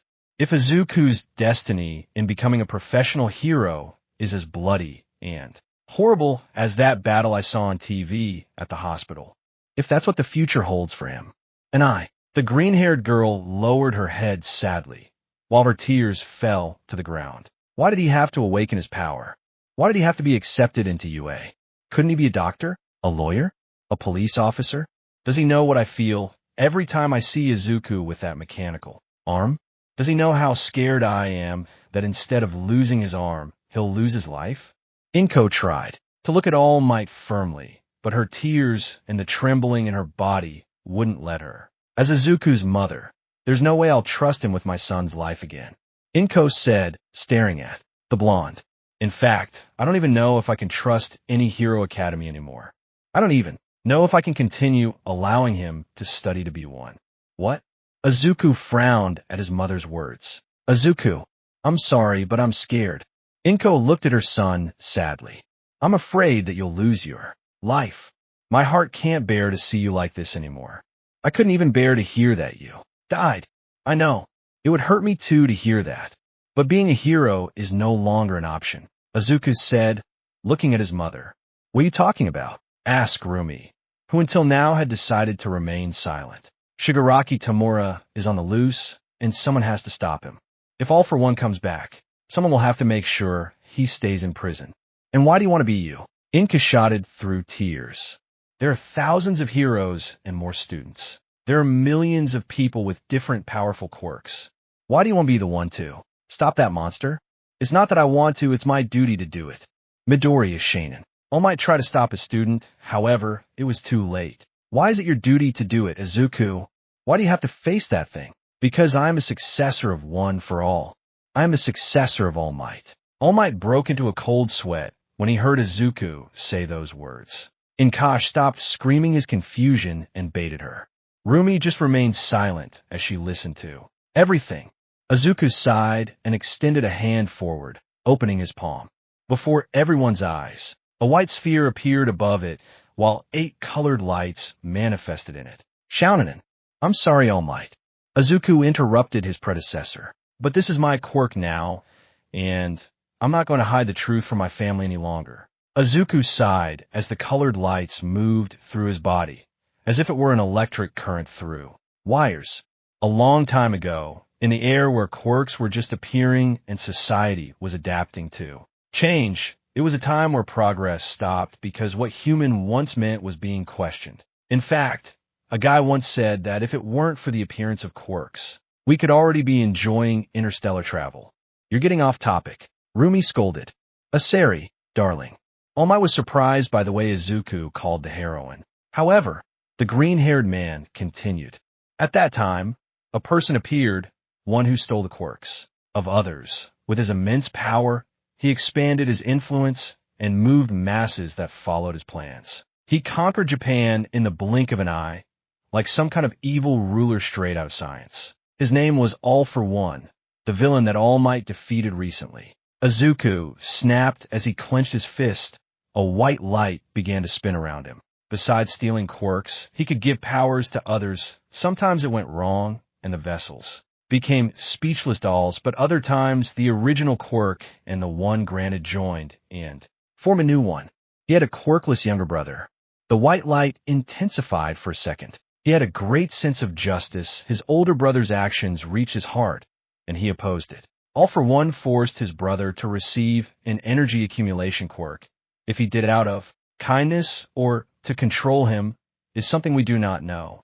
The fact is that the younger brother did have a power whose only function was to be transferred to other people through DNA. So the accumulation power joined with it, and both formed One for All, the opposite of All for One. The colored lights began to rotate around the white light, each one more intense than the last, the white being the weakest and the yellow being the most intense. The brother tried to oppose, but he wasn't strong enough, so he entrusted that task to another person who had ideals as pure and unbreakable as his. And so it was for several generations, where each successor inherited his power, until by the work and art of the one above, All Might chose me as the 9th successor of One for All. The lights finally joined together, forming a large green light that surrounded Izuku's body, filling it with lightning of that same color and a glow full of power. All Might was supposed to be the successor to defeat him, and he did, but All for One prepared another successor. Izuku said, clenching his fist. Now, as the 9th, it is my duty to finish off both All for One and his successor, to prevent them from continuing to cause evil to this world. This is something I can't refuse, Mom. It's my duty. I would say it was even my destiny, and maybe All Might won't be here by then, but I have to move forward and put an end to all of this once and for all. Before Izuku could continue, Inko got up from her seat. Ten ran to her room. Izuku saw how tears fell from his mother's eyes and quickly went after her. Mom, wait. All Might was going to get up and follow them, but Rumi's gaze stopped him along with a strong stump. Sit down. That's a family matter, said Rumi, making All Might stay still. Izuku approached the door of his mother's room and opened it slowly. When he entered the room, he saw Inko sitting on the bed while crying her eyes out. The green-haired boy approached her slowly and sat next to her rubbing her back. Hey ma, why? Do you have to do this? Inko asked, looking at the green-haired boy through tears. Can't you give him back his power? Or transfer it to someone else? I wish it were that simple. Listen, I know you must be really hurt right now, and I understand. Izuku grabbed his mother by the cheeks. But let me tell you something. When I was in the hospital, when I didn't have the prosthesis, I was thinking about what would happen if I stopped being a hero and how this would affect my life. Inko stared at her son, while he told her everything and wiped his tears with a handkerchief, preventing him from crying more. Well, I fulfilled my duty when All for One and Shigaraki are no longer a threat. I'll retire, said Izuku with some bitterness in his voice. I'll stop being a hero and transfer One for All to someone else. I'll become a doctor, a lawyer, whatever. But I'll finally be out of danger. If that's what I have to do for you to be calm, then I'll do it. But your dream. I'm a dreamer, but I'm also your son. I'm not going to choose a silly profession over the woman I love most in this world. Inko smiled slightly at that, before becoming serious again as she remembered another topic. About UA. I'm not going back there. If I'm honest, it would be stupid considering the amount of villains who have their sights on her. Izuku said, rolling his eyes. I'll train with Rumi, the pro. Hero can take an apprentice and educate him to be a hero. I won't have the same level of education as an academy, but at least I'll be safe with a number 5 pro hero. But I don't want to see you following the same route as All Might. I won't follow the same route. I'll be a better hero, and I'll make sure that the next time All for One wants to do his thing, it's the last. Izuku said seriously. I won't make you worry, Mom. But please let me do my duty, and then I can be at peace. Izuku took his mother's hands with both of his hands, both the metal one and the flesh and blood one. Inko was unsure, but suddenly she saw something that surprised her. Behind Izuku, there were 7 people, 2 of them hidden in the shadows. But the rest were looking at her with a smile. One of them was a man with rather thin white hair, who whispered a few words that Inko managed to hear. Please. Izuku and Inko returned to the living room, where Rumi and Tashinori were waiting. The green-haired girl let out a sigh as she looked at both of them.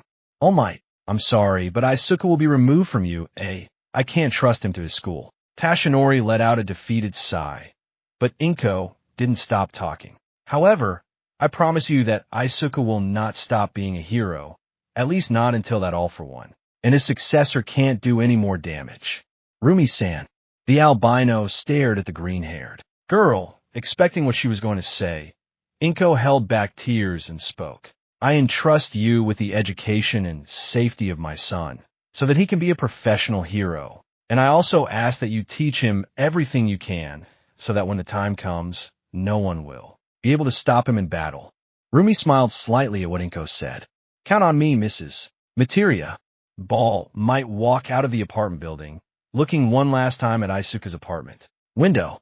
The green-haired man was there, staring at him. His lips moved, saying something. Tashinori managed to understand what he was saying. Count on me. The blonde simply smiled and walked towards the car that was parked. When he got in, he found Izuku waiting for him. How'd it go? I guess there's a vacancy in Class 1 and now. Izuku's eyes widened in dismay before losing their shine, and the raven-haired man let out a sigh. I knew at least one would leave. So, how are things going? Izuku asked Tashinori while sitting next to him. The bicolor side while eating his soba. Both were sitting in a park near the UA. It had been 1 week since Izuku had officially left the UA and had become Miruko's apprentice. The green-haired boy did not even go to school to say goodbye to his friends, because the entry of civilians was not authorized. Me and the others were suspended for a few days. We're going to rescue Bakigu, said Tashinori, looking at the green-haired boy. The fit weren't for All Might's retirement, and because everything went well, we would have been expelled. That's harsh, buddy. What about the rest of the class? Nothing remarkable, except that they had a contest about who had the best room. The winner was Sato, Todoroki said while eating. And by the way, Lita and Yorakamitsu, they're sad because you dropped out of UA and didn't say goodbye. I tried to do it, but they have blocked access to civilians, and that includes me. Izuku said with a sigh. Tell them I'm sorry. It's okay. although Bikigu is very upset that you left, Shoto said, drinking his soba. He's more rotating than ever. He even called you a coward. Really? And I thought that screaming piece of shit couldn't be more pathetic. Izuku exclaimed with a frown. What about the others? Many weren't very affected by your leaving. Others don't understand why. And Shinsu sends you his thanks. Shinsu, he was going to enter the hero course next year. However, because you left, he took your place. Todoroki said, looking at Izuku. From now on, he is a student of the hero course. Good for him. Izuku ate some of the cats in that Shoto had brought him. Wow, this is really good, tell your sister thank you very much for cooking so well. You shouldn't flatter her so much or your girlfriend will get jealous. Izuku felt confused. How did you find out? Yesterday on a gossip show that Fayumi usually watches, they said that Miruko was still single, and thousands of her fans said that as long as they have a face, she would have somewhere to sit or something like that. Izuku felt a vein form on his forehead upon hearing that. She in response called the show live and yelled at all the guys not to even think about it because she already had a boyfriend and she loved him very much. I immediately thought of you. Congratulations on your relationship, by the way. Thanks, Todoroki. Izuku said, smiling slightly. And how are things going with your family? The old man is upset about All Might's retirement. He says he won't accept the #1 spot, so. What an idiot. He's also busier than ever due to the increase in villains. Shoto said with a shrug. And my mother is fine. I'm visiting her more often, and she's more cheerful now. I'm glad. I hope I can get out of the hospital quickly. Thanks, Midoriya. All this, did you hear about the provisional license exam? Shoto said, looking at Izuku, who nodded while eating a piece of pork. Yes, Rumi told me about that, and I will be able to do them without any problem despite not being in any academy. Izuku said, looking at Todoroki. Have you already started training for them? Yes, although we are concentrating on special attacks. And you? Rumi said that today we will start training. I have to learn to attack only with my legs like her, so I don't have to use my arms. Or well, rather my arm. Izuku said with a sigh. I'm sorry, it wasn't your fault, don't worry. Izuku smiled, looking at the bicolor. Although thanks, you're a good friend, Todoroki. I'm your best friend. Lita is going to be upset when she finds out. And what are you going to do? Read me one of your books until I die of boredom. Izuku just laughed lightly, smiling a little at his friend's joke. After finishing eating with Todoroki, Izuku walked around the place a bit thinking about different things in his life until he heard a voice calling him from an alley. Hey, come here. Izuku recognized the voice immediately and smiled. The boy entered the alley and looked for the owner of the voice, finding her sitting on a fire escape of the building that was not very high above him. Did you miss me, honey? Of course. The Izuku smile intensified at the sight. Rumi hung upside down, using her feet as support to keep from falling. Izuku approached her and gave her a small kiss while she was upside down. Something similar to a certain movie we all know. Ready to start your training? Rumi asked, looking at the green-haired man. We have 12 days to strengthen your ability with your legs before you take the exam. You have to know that we are not going to rest for a second until your ability with them is at least a little comparable to mine. Okay, I'm ready. Izuku said with a smile. Then put this on. Rumi took a silver briefcase from the fire escape and handed it to Izuku. It's your suit. You'll need it for training. I asked them to make a small support to help the ligaments in your arms. Plus they added some extra gadgets and a reinforcement in your legs so you can kick harder. Izuku looked at the briefcase for a moment. Rumi noticed a small glimmer of discomfort in the green-haired man's eyes and became worried. Is something wrong? Don't you like the suit? No, I love it. It's just... Izuku sighed lightly. You train me. You support me. You give me everything so I can continue being a hero, even when you know about the villains who are after me. And what do? Nothing at most. I help you with your work from time to time, but that doesn't compare to everything you do for me. I feel like a useless kept man, and I don't like it. Hey, look at me, Izuku. She fell to her feet on the floor and took his cheeks by her hands, forcing him to look at her. The relationship isn't about who gives more or who gives less. Do you understand? The best way you can repay me for this is by not giving up and moving forward, okay? But all for one and the others. They're after me, and they could hurt you. When the time comes, you won't be alone.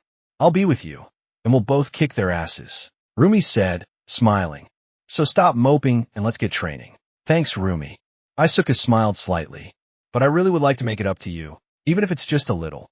Well, you can always go with me and watch my back when we're kicking some bad guy's ass, she said with a smile.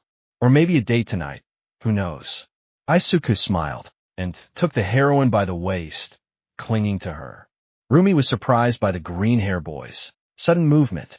However, her lips were taken by Izuku in a cute kiss that the albino did not hesitate to reciprocate. Thanks. Seriously, Izuku exclaimed with a smile after breaking the kiss. Hey, she caressed Izuku's nose with hers, tickling the green-haired boy. Let's train. Seriously, you have to get stronger. Izuku smiled slightly, then put on his suit in the alley and left with Rumi, putting on his hood and metal face mask to hide his presence a little. It was not sensible to go out so exposed. After a few minutes, they both arrived at a forest where Rumi stood in front of Izuku, who was looking at the albino waiting for her to say something. Well, first of all, we must know the current limits of your power. What was it called? One for all, right? Yes, that's right. Izuku nodded. The last time I tested my limit, I managed to hold 8%, and that was a while ago. Okay, so I wanted you to increase the percentage of your power to where you can handle it. Rumi crossed her arms. Don't stop until the pressure is so much that you can't move. Izuku nodded and opened his legs a little, put his arms next to his waist, and breathed deeply. One for all full cowl. 8%. The power manifested in Izuku, green lightning, surrounded his entire body, except for his prosthesis. The green-haired man moved a little, discovering that he could do it as if nothing had happened. Okay, I can handle 8% now. It's time to raise it. 9%. Izuku took a breath. 10%. 11%. 12%. 13%. Izuku began to feel the pressure in his body again, indicating that he was reaching his limit. 14%. The green-haired man gritted his teeth. 15%. 16%. 17%. And at that moment, Izuku felt that he could barely move, so he decided to stop there. The intensity of the lightning had increased, as well as the brightness. In his body, even his muscles had swollen a little. Good. Rumi put his arms in the shape of a cross. Now, jump towards me and give me your best kick. Are you sure? Izuku, we're training. This doesn't count as domestic violence or anything stupid like that. Come and hit me hard. The green-haired boy flexed his legs and jumped towards Miruko, raised one leg in the air, and then kicked, which Rumi blocked. Although the heroine didn't feel any pain from the blow, what did affect her was the stream of pressurized air that came out of it, which moved the forest behind her quite a bit and knocked her to the ground. Izuku fell to his feet and approached Rumi worriedly, ignoring the pain he felt in his leg from using that amount. Are you okay? Did I hurt you? Do you need any bandages? Hey, I'm fine, honey, don't be like that, Rumi said before looking at what caused Izuku's kick. That blast of air was amazing, I didn't know you could do that. Me neither, Izuku said, impressed. Now that I think about it, All Might could do that too, and since their quirks are the same, it should have been obvious that you could do it, Rumi said with a hand on her chin. Yes, but All Might's are more powerful. Wait, Izuku thought about it for a moment. His are more powerful because when he uses them, he uses 100%. But if he used 100% all the time, he would generate a hurricane every time he threw a punch. That means he increased his power on specific occasions, maybe only at the moment of impact. Rumi smiled as the light bulb went on. I think I know what your next move will be to attack, without needing to use your arms. Ranged attacks with pressurized air blasts, Izuku said, smiling. That's an excellent idea. That way I can use them to avoid close combat, or even to momentarily distract the enemy. Maybe I can even use it with my fingers and not just my legs. There's no time to waste. Rumi got up from the ground. Lower your percentage to 10%, and when you kick, raise it to 17%. Yeah. Izuku nodded with a smile as One for All manifested again. Izuku let out a sigh as he threw himself onto the couch. The boy was tired. Rumi closed the door to her apartment and then stretched, making her bones rattle.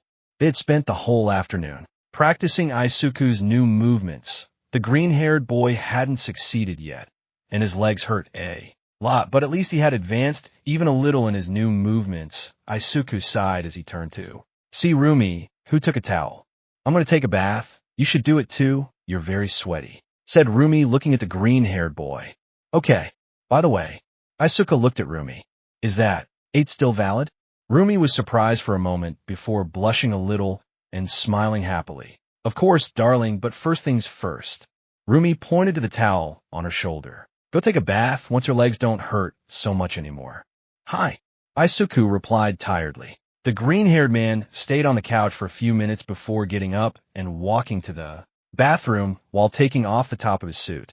After taking a quick bath, Izuku dressed in decent clothes. He didn't know if it would be formal or casual, but he chose high casual, but not too casual.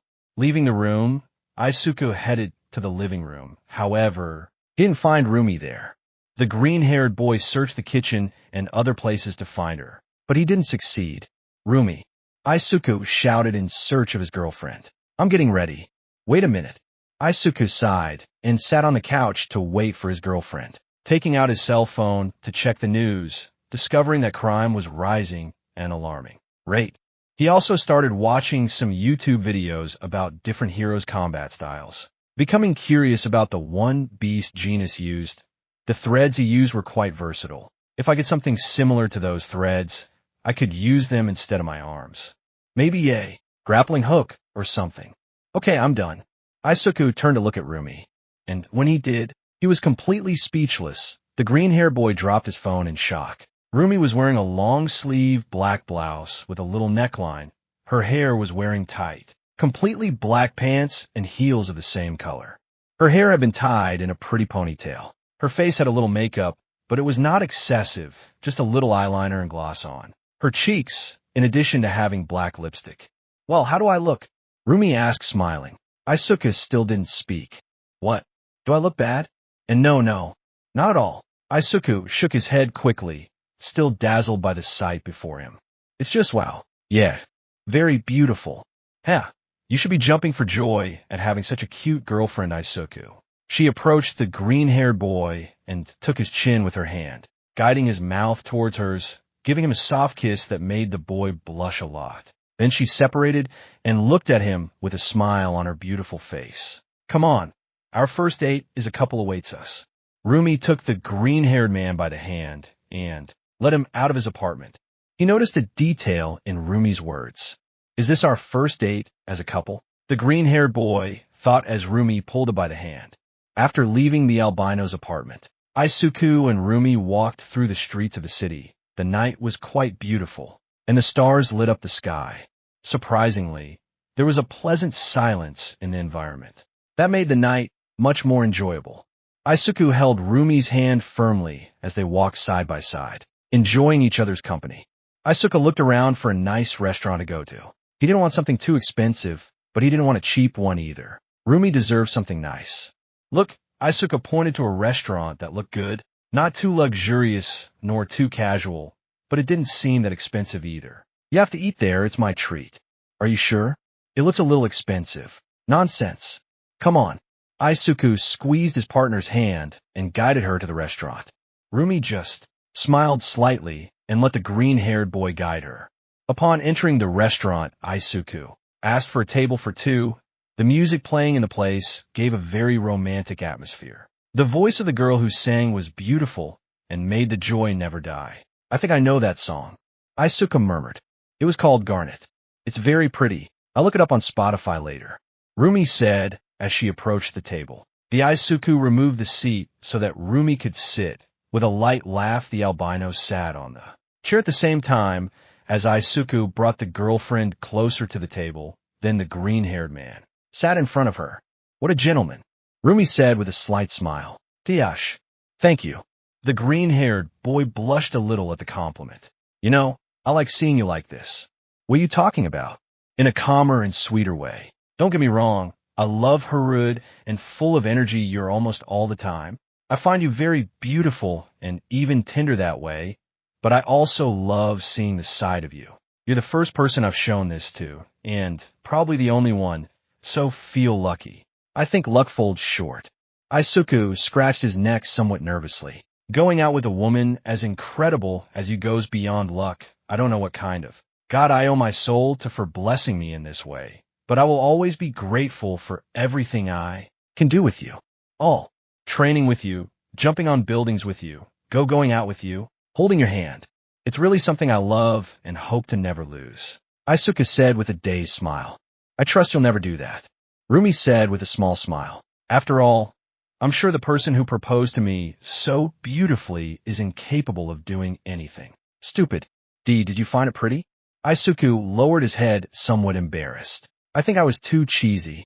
I like cheesy stuff, only if it comes from you. That caused a smile and the green-haired boy.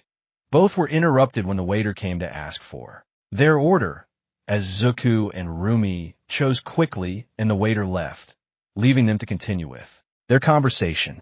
Well, I'm really glad you like the cheesy stuff because I was afraid you'd reject me for it. Oh, come on. I would never do something like that. Rumi said, smiling slightly. Besides, it's not that embarrassing. I'm sure you've done something more embarrassing than that. Well, Izuku blushed with some embarrassment.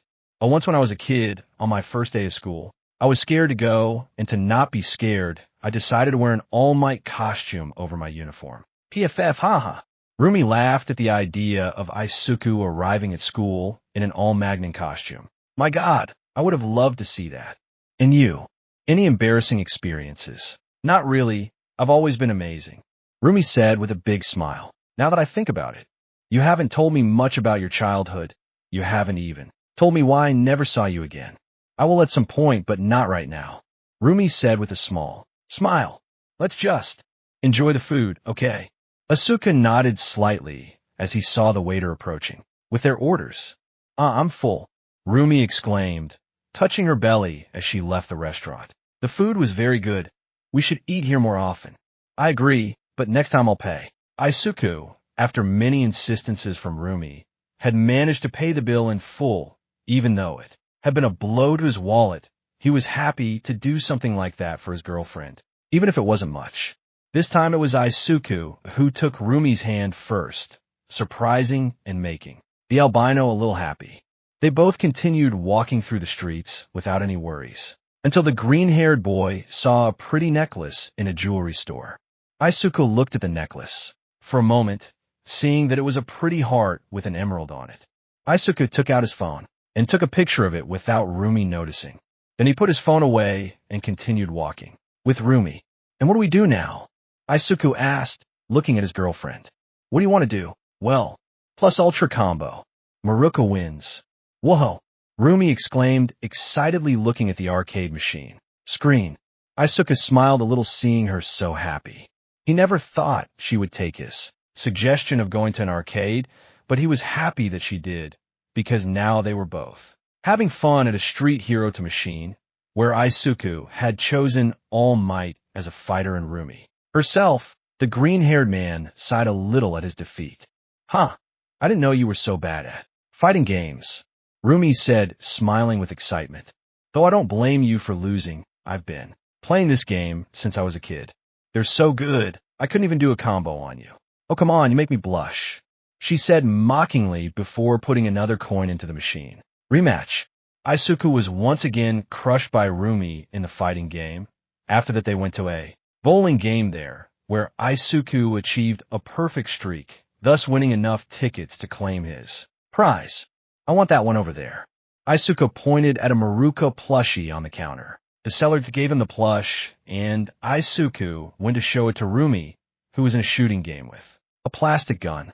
Why did you get a stuffed animal from me? Because it's really cute, said Izuku, looking at Miruko's plush. Besides, when it's time to sleep, I can hug the plush and pretend it's you I'm hugging. Rumi never thought she would be jealous of a stuffed animal, until she heard that and pouted quite big. Finally, after a lot of games and fun, their date ended. Izuku was going to stay at Rumi's house tonight, so they both returned to their apartment. Upon returning, Izuku went to brush his teeth and then put on some more comfortable clothes to sleep. But as soon as he returned to his room, the green-haired boy found a little surprise. Rumi, Izuku exclaimed in surprise when he saw the albino in the bed where Izuku was sleeping. She was dressed in her hair-on outfit, and the Miruko plushie that he had won in the arcade was lying on the floor. Huh? What are you waiting for? Come to sleep, Rumi said, a little tired. Beat butt. Hey, don't make me repeat it. Come to sleep, Rumi said, looking at the green-haired boy. Tomorrow there's also training, and you have to be 100%. Izuku blushed quite a bit. He had never slept with a girl, except for his mother, and that was years ago when he was still a child. The green-haired boy gulped for a moment before slowly lying down next to her, being careful not to accidentally touch her anywhere in particular. However, when he finally lay down, Rumi turned around and hugged him with her arms and legs, completely trapping the green-haired boy.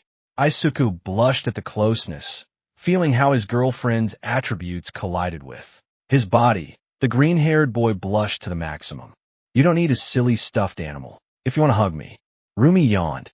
Here I am. I'll always be with you. Izuku was surprised by the albino's words, but quickly smiled and hugged her too. Now they were both hugging in bed. Rumi, Izuku called. That, I love you very much, said the green-haired boy, smiling. A small smile escaped Miruko's lips, who brought her head closer and gave Izuku a tender kiss on the mouth. The green-haired man placed one hand on Rumi's waist and the other on her head, increasing the depth of the kiss. The green-haired boy also caressed his girlfriend's ears, causing a feeling of joy in her body that made her move her tail from side to side. Izuku smiled slightly at that, while continuing the kiss with the brunette, until they finally separated because the air was not infinite and they had to breathe. I love you too, said the brunette with a smile. Izuku smiled and hugged her tighter. Rumi let herself be carried away by the hug. Both of them soon fell asleep, while the moonlight entered through the window of the room. All in all, it was a pleasant evening. Are you ready? Izuku was standing in front of several rubber pillars. On top of these were some water bottles. Rumi was several meters away from him. Izuku was blindfolded and breathing heavily. Yes, he replied with a nod. Then start. Keep the full cowl at 10%. Izuku thought as the green lightning bolts appeared, and then raise it to 17% at the moment of impact. Izuku kicked one of the rubber pillars. The pillar flew out, and the water bottle began to fall. The green-haired boy did a 360 degrees turn, and kicked the bottle before it fell to the ground. Izuku's kick generated a strong current of air that shook the forest. Rumi smiled as she stood firm to avoid falling to the ground. Izuku repeated the same process with the other two bottles. His leg hurt a little from using that amount of power, but it was not something to worry about because the pain was not massive. How did I do? Izuku asked without removing the bandage. Rumi didn't say anything. She just smiled and jumped towards a green-haired boy, kicking him in the face. Izuku's reflexes kicked in, and the green-haired boy ducked, dodging the kick. He then directed his leg towards Rumi. The rabbit dodged it with ease and moved behind Izuku, where she kicked him in the back. Izuku rolled as he fell to the ground, and then twisted his body as if he was breached and sing, gaining enough momentum to get up with a jump for a small second. Izuku heard Rumi's foot move, and then he jumped in that direction. Rumi smiled and put her arms in an X shape to defend herself. The green-haired boy hit her arms with his right leg, not feeling that Rumi stepped back. He used his other leg to hold the brunette's body with both of them and throw her to the ground. However, Rumi didn't move. Instead, she grabbed Izuku by the legs and slammed him into the floor. The green-haired boy launched a double kick into the air that generated a current of wind. Rumi jumped back away from her. The green-haired boy stood up and pointed his fingers towards Rumi, holding her wrist with her prosthesis. Delaware. Izuku's fingers lit up. Smash! A gigantic air current went towards Rumi. She jumped to the side, dodging it. Izuku continued on his way, shooting more and more air currents, until he stopped hearing the albino and could not keep up with her. Where is it? Izuku concentrated to try to hear something. The green-haired boy heard a branch move. He quickly turned around and put his arms in an X shape, blocking a kick that was going straight towards him. Rumi smiled and used her other leg to try to hit his head, but Izuku grabbed it with his prosthetic. Not this time. The green-haired boy pulled. The brunette's leg and head butted her in the stomach.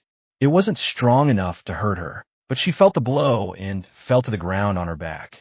Izuku climbed on top of her, putting her in a key to hold her arms on her back and putting a knee on her waist. Got you.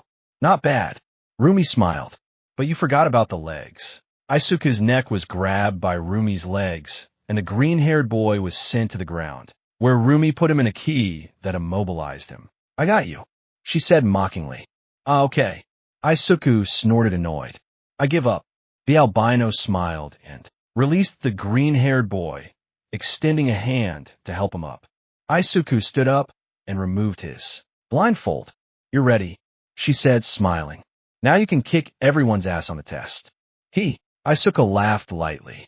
Although I doubt I could take on everyone, I feel quite powerful. He moved his legs, kicking the air a few times. I feel like a pro. Hey, don't get so excited. She took him by the cheeks with one hand to turn his head so he could look at her. Until you can beat me in combat, you won't be one. Well, then I guess I have to practice more to be able to achieve it. Izuku said, laughing slightly while stroking his girlfriend's head. Although, you must admit that I'm a little close. Nope, you're not. 75%. Nope. 50% close. She shook her head again. I'd say you're at 30%. Ouch. Izuku sat down on the grass with a sigh. The exam is tomorrow. I hope I can make it. Hey, come on, we both know you'll make it. Rumi sat next to him while hugging him with one arm. Have confidence. You have the best teacher on your side. I'll be facing my entire class. I guess it will be unfair. Izuku smiled as he looked at Rumi. For them. That's the spirit. She smiled even more. Now, come on, I want something to eat. Okay, but this time I'll cook. Izuku said as he stood up and walked next to the albino. I'll be watching you. I don't want you to end up burning down the kitchen. I think I'm used to this. Izuku said, looking at his prosthesis. What would you like to eat? Something with carrots? I haven't tried them in a while. Izuku nodded. All right, I had to tell you something. What thing? Izuku asked curiously, to which the albino smiled.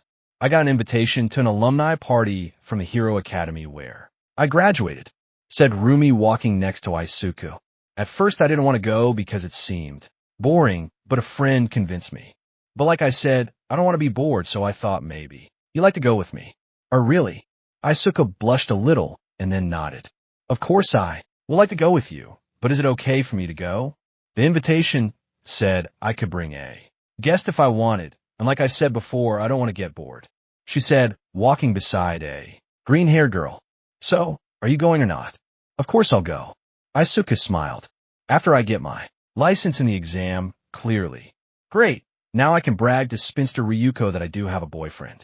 Izuku blushed a little before that, but just smiled and took Rumi's hand as he walked. The albino smiled as well, and squeezed the green-haired man's hand as they both headed to the albino's house. The bus carrying the UA students stopped in front of the Takoba National Stadium, the place where the provisional license exam would be held. Get off the bus, we're here. As Ao exclaimed to his students, Class 1 had got off the bus while admiring the stadium. The excitement along with the nervousness was at its limit. Wow, it's so big. Jirux claimed nervously. I still can't get used to this. What do you think we're going to do on the test? Mineta asked, looking at the building. I wonder if I'll be able to get my license. Don't wonder, just give it your all to achieve it. Yes, sensei. If you're able to pass this exam, you will stop being eggs and become chicks. You will be closer to becoming professional heroes, said as Ao looking at his students. Do your best. As Ao glanced at Shinsu, who smiled at him indicating that he was ready. But then a look of confusion filled his face. Hey, what is that? Shinsu pointed to a pair of shadows moving at high speed through the buildings until they jumped toward the pole and then to the ground, skidding a little and generating some smoke. Huh, I beat you, Izuku exclaimed, smiling. You only did it because the sun blinded me for a moment. Rumi rolled her eyes. Don't get excited. Ha ha ha. Izuku laughed a little. Well, this is the exam place. It's pretty big. Hey, come closer. Rumi brought his mouth closer so he could hear it while whispering. One last piece of advice. They're going to evaluate your behavior. When rescuing civilians, act as if this weren't an exam, but a real situation where lives are in danger and there's no time for doubts. A hero must always stay focused in dangerous situations. Understood. Izuku smiled. Thanks a lot for the advice. You're welcome. I have to go now. But first, Rumi smiled and opened his arms. Good luck, hug. Izuku laughed lightly and gave his girlfriend a strong hug and a kiss on the forehead. After a few seconds, they separated and Rumi turned around, bowed a little and making the peace sign to the green-haired boy. Sayonara. Rumi flexed her legs and took a big leap away from there. The green-haired boy smiled as he watched her leave and turned to go to his exam when he noticed the surprised looks of his classmates. The green-haired man raised his hands, somewhat uncomfortable. Hey, chillo. Deku-kun. Uraka approached and gave him a strong hug. I'm so glad to see you. Why didn't you say goodbye? Midori. Lita approached her friend while moving her arms robotically. It is not worthy of a hero to leave without saying goodbye to his friends. Sorry, Uraka-san, Lita-kun. It's just that when I tried to go to the academy, they didn't let me in because I was a civilian. Izuku scratched his head somewhat nervously. Besides, the exam was close, and I had to train. Yo, Midori. Todoroki waved to Izuku. How are you doing? Well, Todoroki, nice to see you, friend. Same. By the way, I brought you a gift. Shoto took out his backpack, a giant pot of katsudon that was wrapped in a bowl. Izuku smiled and took it in his hands. Thanks, I'll eat it later. Izuku looked over Shoto to see Shinsu. Hey, Shinsu. Congratulations on entering the hero course. Thanks for letting me have the spot. Shinsu replied, giving him a thumbs up. Midori, bastard. The Zukudage, Mineta, and Kaminari, who were about to jump at him. The green-haired man looked at both of them with a raised eyebrow. What's wrong with him? You hugged the number 5 heroine. You damn lucky guy. Well, yes, it was a good luck hug. Izuku shrugged. You must have felt her breasts against yours. Mineta accused, and Izuku shrugged. It wouldn't be the first time we hugged often. How? Uraka asked confused. What do you mean by that? She's my girlfriend. It's normal for us to hug each other from time to time. Crack. And that's how, with just a few words, Izuku shattered the minds of Class 1A. Even as Awa and Shinsu's brains exploded at that information. I think that wasn't a good idea. Izuku realized the mistake he made by saying that, so he opted for the quickest solution, taking advantage of the fact that everyone was in shock and walking towards the stadium, thus saving himself from having to give explanations. Mental note, shut your mouth. Izuku thought as he entered the exam venue. Once inside, Izuku presented the document that Rumi had given him so he could take the exam. Then he went to a locker room where he put on his hero costume. And finally, he was taken to a room where there were many students from different schools, all with their hero costumes. The man stood on the table that had a giant television behind him. He seemed to be about to faint, as Izuku thought he looked a lot like his old teacher. Maybe he was his long-lost brother, or something like that. Let's start the provisional license exam. The man yawned. I'm Era, from the Public Safety Commission of Heroes. I like to sleep, but because of you I can't. A pleasure to meet you. What a presentation. The green-haired man thought with a poker face. Detaku-kun. Izuku turned his head to see Uraka, who waved at him. Hello. Hey, Uraka. Izuku greeted her too. Her own face. Bakugo looked at both of them with annoyance. Remember what Sensei told us. Stop talking to Deku. Uraka frowned in annoyance. However, she couldn't help but feel sad at what Aizawa had told them. Class 1 was on their last day of training before the exam. Everyone was perfecting their special moves when suddenly, out of nowhere, they heard a whistle. They turned to see Aizawa, who signaled them to come closer. What's wrong, Sensei? Hiro, see you asked, as she approached her companions. Even though all might warn me not to do this, it's better for you to know before the exam arrives, said Aizawa looking at his students. I suppose you already know what happened with Midoriya. I run away like a coward. We all know that. Bakugo said with a snort. No, Bakugo. Midoriya withdrew from UA because his mother no longer trusted its safety. However, Midoriya is still going to study to become a hero, and that also includes taking the provisional licensing exam, said Aizawa with a sigh. What exactly are you trying to tell us, Sensei? Shinsu asked as he adjusted his bandages. The exam includes the same tests every year. One of them is competitive. which means that if Midoriya takes the exam, you will probably face and pass. Those of class 1 who are excited at that. What I mean is that at this moment Midoriya is no longer your partner, but is part of the competition to pass the exam. If you happen to meet him, I want you to give everything you have to beat him. Don't worry, I'll take care of crushing that piece of shit. Bakuga said, making an explosion in his hands. I didn't mean that. I don't want you to go specifically for that. I'm just saying that if you meet him, don't think of him as a partner, but as a target to beat.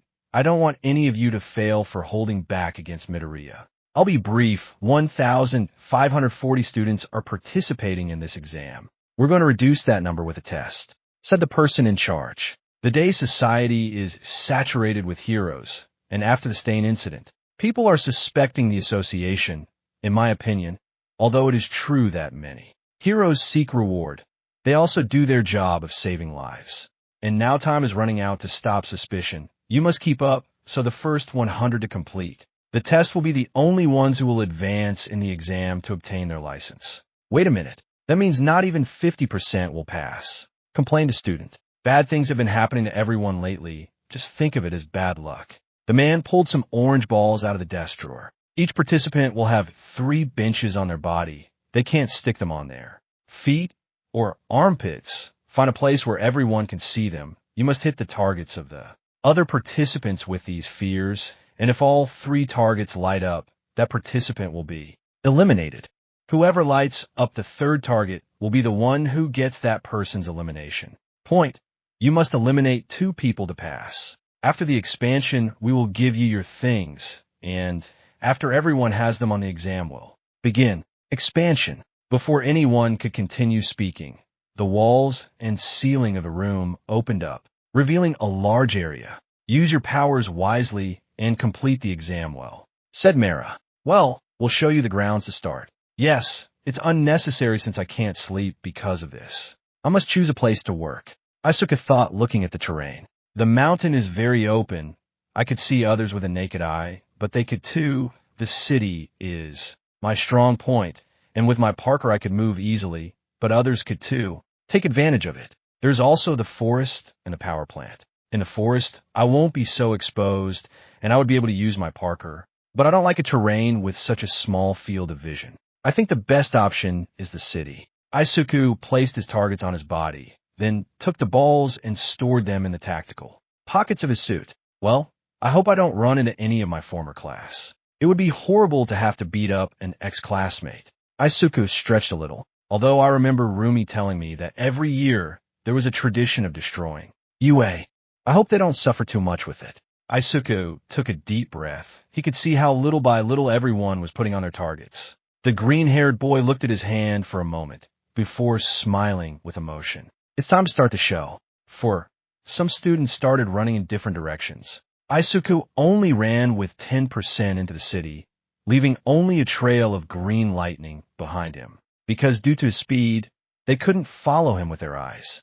3-2. Izuku ran up the side of a building at full speed without falling, looking like a character from an American television series, then climbed onto the roof of the building and waited patiently. 1 start. The students quickly began to fight them, as Izuku saw how a huge group gathered in the city, and smiled slightly, and then released a breath of air into the sky, took a breath and shouted, "Hey!" For some reason that only God knows, all the students stopped to look at the green-haired man, who looked at them while stretching a little. I'm sorry to interrupt, but seeing that you're all ready to fight, I got pretty excited and would like you to give me the honor of kicking your asses. Kick our asses. You must be crazy if you think you can do that, said an annoyed student. Nah, I can do it, Izuku said confidently.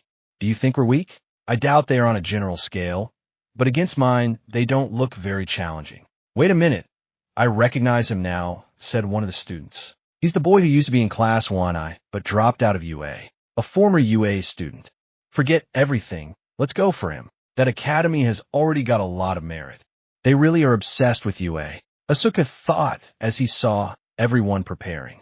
Well, if they're all against me, at least I can have fun. Say before we kick your pathetic ass. Izuku smiled slightly, then one for all manifested in his body, the aura of power he emanated. and his look full of confidence and hunger for fighting was enough to make more than one feel nervous. Do you want me to use my arms to hit you, or not? What do you prefer? The green-haired man asked. What kind of clowns do you think we are? Just for that, I'll make sure to send you to the hospital. Several students with quirks that allowed them to fly headed towards Izuku, the green-haired boy. Just shrugged. With arms it will be. Izuku took a step forward and then dropped from the building. The flying students went straight to him, while Izuku prepared his power. And then, just as the students were near him, ready to use the spheres to hit their targets, Izuku spun in the air, kicking with 17% impact power. Sleuth smash. The power of the kick generated a current of air that sent the flyers into the fire and made those on the ground take cover. Others flew away because they could not withstand the force of this. Izuku fell to the ground and then ran among the students. As he advanced, he sent everything around him flying, but not before hitting his targets with the spheres, all of these at an incredible speed. That one for all a 10% granted him. Once he was in the center of everything, Izuku began to dodge the attacks that were coming his way while eliminating and hitting the other participants. One of them looked like a stone golem, but as soon as the green-haired man kicked him, he flew away, taking another student with him. Izuku kicked the student in the face, stunning him, then jumped on his back and propelled himself towards others. Izuku used his good arm to hit the ground, generating a shockwave. Then he continued hitting the students while attacking his targets. One of them wanted to hit the target on his back, but Izuku grabbed him by the arm, kneed him in the stomach, and then threw him towards other students. Izuku continued dodging and quickly hitting the other students, taking every opportunity to eliminate them. One of the students took a disc out of his pocket. It shone for a second, and then threw it towards Izuku. The green-haired boy ducked and caught it in the air, then kneed another student, put the disc in his mouth, and then threw it towards the others. With a kick, said disc exploded, damaging the participants. One of the students generated an iron staff and launched himself at Izuku with it. The green-haired man gave him a strong punch in the stomach with his processes. Then he took said staff and began to hit everyone with it, and with his legs, thus avoiding the use of his arms to a greater extent. Izuku at this point stopped counting how many students he had eliminated. He was sure that he had already managed to finish off more than 2 and could move on. Izuku turned his head to dodge an arm that was in his face. Then he took that arm and broke it with a kick. A girl was going to hit the target in his chest, but he kicked her in the stomach and then hit her with the guy whose arm he had broken, and then sent them both flying with a strong kick. Izuku advanced towards the other participants with a jump, moving at great speed. He hit them with his kicks and used his arms to touch his targets with his spheres. Izuku was hit by a wave of fire that sent him flying. The green-haired boy spun in the air and landed on his feet, looking at a boy who was spitting at him. The boy smiled challengingly. Don't underestimate us. Izuku just smiled too, and one for all manifested in his legs. Let's see if you can handle this. Izuku jumped toward the boy. He took in as much air as he could and fired a large flame. The green-haired boy raised his leg ready to attack. Delaware smashed 17%. Izuku punched the air. The gust of wind dispersed the fire and hit the boy and everyone around him directly. Izuku jumped and hit the ground with both of his legs. The ground around him rose, hitting the students and generating concrete pillars. Izuku jumped on them and hit the targets of the participants quickly. Izuku lifted 3 of them into the air with a kick, then jumped on a pillar and punched them, then did the same thing again and again and again and again, until the bones of those boys were ready to break. Izuku sent them flying with a wave of wind and touched their targets with his spheres. Finally, Izuku decided it was time to end this. The green-haired man stood still for a second, while one for all manifested again. One for all. Full cow 17%. Izuku fought as the pressure on his body appeared, but this time he could move. Flash. And then the green-haired man disappeared, leaving only a green trail behind him. The students couldn't see him. They couldn't follow him. They only felt the blows and heard the sound of their targets being touched. Izuku continued like that for a few seconds, until finally there was no one left in that area with their targets healthy. The boy leaned against a wall while breathing heavily and sweating profusely, but the smile on his face remained. "Well, I guess it's time for someone to approve," said Meru while yawning, then looking at the computer and drinking some coffee. "Let's see how things go. Finally, we have someone to paw. What the fuck? 150. Candidates have been eliminated.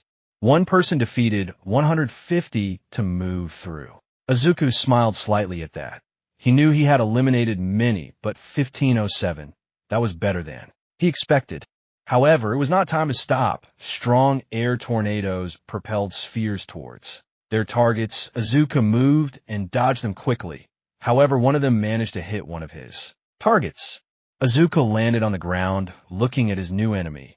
It was a boy who was on top of a building while tornadoes manifested around his arm. "Dude, that was amazing. You finished everyone off in such an exciting way. I love it when these things happen," said the tornado boy. "It was a very intense battle. Let me compete against you." Izuku just smiled slightly, his 10% appearing as he looked at the boy with an excited smile. "Okay, but I warn you that in this fight, there will come a point where there will be nothing more you can do. That moment always comes." "When does that moment come?" I asked as more and more tornadoes appeared. Izuku prepared to go against him, smiling under his mask.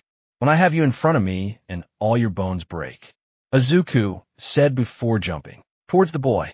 Izuku jumped high, dodging Anasa's fears that were heading straight for him. The boy spun in the air, dodging Anasa's fears and headed straight for him, ready to kick him in the face when "Stop!" Izuku and Anasa lost their concentration. Because of that, the green-haired boy ended up colliding with him, and both fell face down on the ground. Izuku got up quite confused by that. "What happened?"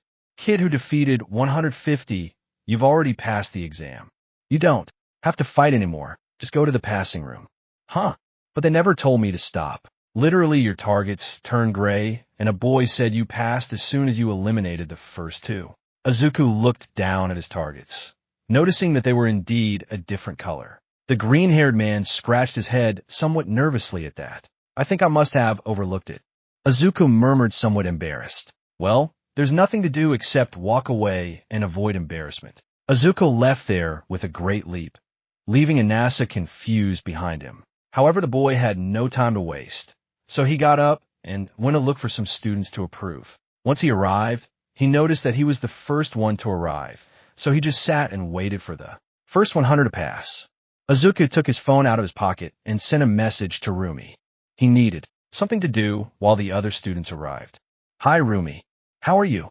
I passed the first test of the exam." "Great. I knew you'd make it." "I'm fine.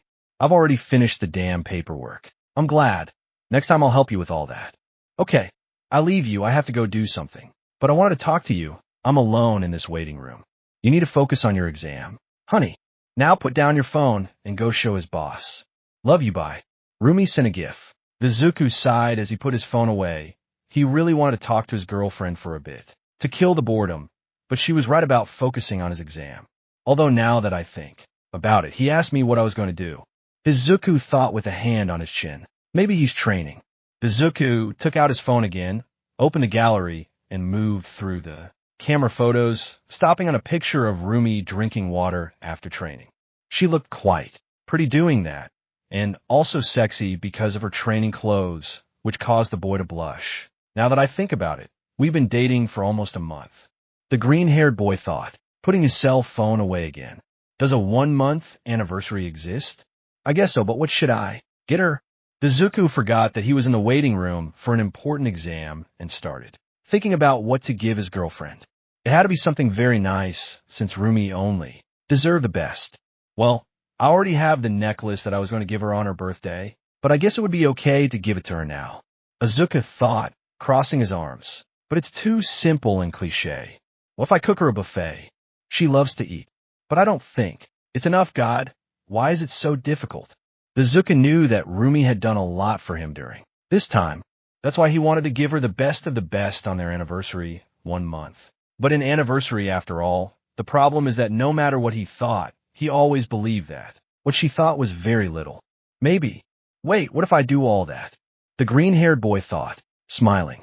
Yes, it will be the best anniversary gift possible. Although her anniversary is a few days after her reunion at the school where she graduated, I have to take advantage of these days to prepare everything. Hey, you're the guy who eliminated 150. Izuku was so busy with his thoughts that he didn't notice that several students had already entered. Among them was Anasa. Upon seeing him, quickly approached him. Oh, you're the boy I was going to fight. Izuku extended his hand. Izuku Midoriya. Anasa Urashi. He shook his hand. It was incredible. What you did? How are you so fast?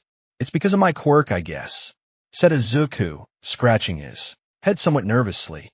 Although to be honest, I hadn't practiced that technique that much, and the energy drain is quite large. Oh, I see. That means I could have beaten you if they had. Let's fight. Anasa smiled excitedly. Keep dreaming. Izuku imitated her smile. Ooh, by the way, you were from UA, right? Izuku nodded. How come we're taking the exam? What academy are you at now? I'm not in any. I study with a professional hero. Ooh, that must be great. It's actually better than being attacked every month. Izuku fought with a drop of sweat falling down his neck. What's your quirk? Those blizzards were great. It's called whirlwind. It allows me to generate large gusts of wind. Oh, I see. Izuku saved that name for later in his mind. You must have great control over those bursts to prevent them from getting out of control. That's right. I practice every day to maintain my level. That's great. I also practice every day, Izuku said with a small smile. Do you have Hero Book? I'll send you a friend request to talk later. I think it's not a good idea to discuss this during an exam. Of course. He nodded before seeing one of his classmates enter the room. I have to go. I'm waiting for your request. Izuku nodded and waved goodbye, then returned to his previous state, but noticed Todoroki entering the place. The green-haired boy raised his hand, calling his attention to what the bicolor approached him. Me. Todoroki greeted, sitting next to her. How did it go? Eliminate 11. The bicolor exclaimed monotonously. It wasn't very difficult. As expected of 2 by 1. Izuku patted him on the back. I eliminated 150. Wait, you were the guy who got eliminated 150 times. Izuku nodded with a smile, to which Todoroki sighed. How come it didn't stop you? The whites were supposed to warn me after eliminating 2, but I think I didn't hear it well, Izuku said, somewhat embarrassed. I don't know why I'm not surprised. Shoto took 2 pots of soba out of his pockets and gave one to Izuku. Do you want it? Okay. Seriously, how the hell do you do that? I had to practice something during the years. I ignore my fireside. While Izuku and his friend were eating the soba, the other members of class 1 arrived and approached the duo to greet them. Midoriya-san, it's a pleasure to see you again. Momo greeted the green-haired boy, who, having his mouth full of soba, decided to just nod his head. Well, if I count them all, it means that 6 from class A have already passed, said Jiro looking at her companions. Actually, there are 5, Kiro, corrected Sai. You counted Midoriya. Oh, sorry, I still can't get used to you not being in class. No problem, Jiro-san. Izuku said after swallowing his soba. Where did you get that from? Kiro asked Sai curiously. Izuku pointed to Todoroki, who quickly took out 4 pots of soba and offered them to his companions. They preferred not ask anything and better sit down to eat with both of them. Everything was peace and quiet until the bomb arrived. Deku-Uchiwish, Izuku asked with his mouth full of soba. Midoriya-san swallows before speaking. Izuku swallowed the food. I'm sorry. How could you be the one who eliminated 150 extras? Bakuga stood in front of him annoyed as Izuku shrugged his shoulders. Lucky, I guess. Wait a minute. Midoriya-chan eliminated 150. So I was quite surprised by that. You got stronger, Kiro. Don't even think that, because you could have a ton of extras, you'll beat me, Deku. I'm not even in the academy. Why would I fight you to beat you? Izuku shrugged. Stop bothering me and go sit down. The second part of the exam will start soon. Sorry, Midoriya. Kirishima and Kamenari grabbed Bakugu and pulled him away from the green-haired boy. Let me go, you idiots. With them we would be 8, said Jiro while eating the soba that Todoroki gave him. There are still 12 missing from Class A. I say everyone passes the first test. Izuku exclaimed, looking at the others. If they trained hard, Then they shouldn't have any problems. Yes, we did, but there were several strong guys in the exam. I don't think we'll all pass Kiro. In that case, who wants to bet? Thanks, bitches, Izuku said, counting the bills in his hands. I shouldn't have done that. And now for the students who have already passed, look at the exam field. Everyone turned their gaze towards the monitors that showed the field. When out of nowhere, a strong series of explosions began to destroy everything. Izuku and his ex-companions were amazed by so much destruction. This will be the last test of the exam. Let's see how agile they are in the rescue. Both civilians and people who have already obtained their license will judge the way they act during the situation. Izuku gestured to Shoto with his hands, asking him to work together during this test. The bicolor simply nodded in confirmation. The villains have committed several terrorist acts in the city. The destruction of numerous buildings has raised the number of victims. Until the emergency units arrive, all rescues must be carried out by the heroes. Save all the lives you can. The doors opened. All the students started running towards the exit. Izuku and Todoroki left together towards the rubble. The last test had begun. This way, Izuku shouted as he jumped between the rubble. Todoroki followed his friend through the urban area. The green-haired boy approached a boy who was in the middle of the disaster zone, although he looked like a 40-year-old dwarf man dressed as a boy. "Wah, help me," shot the adult man with dwarfism disguised as a child. "My grandpa got trapped in the rubble." "Wah, Shoto, look for his grandfather. I'll take care of him." Izuku approached a boy and took him in his arms, checking his wounds. "The wounds on your legs won't let you walk, and you're bleeding here." Izuku pulled a handkerchief out of his pocket and placed it in the man's hand, then directed the hand towards the bleeding wound on his head. "I need you to help me. Hold that down on your head to stop you from bleeding any further. I'll take care of getting you to safety. So let's do this together to win. What do you say?" Excellent way to treat a wounded person. Extra points for you.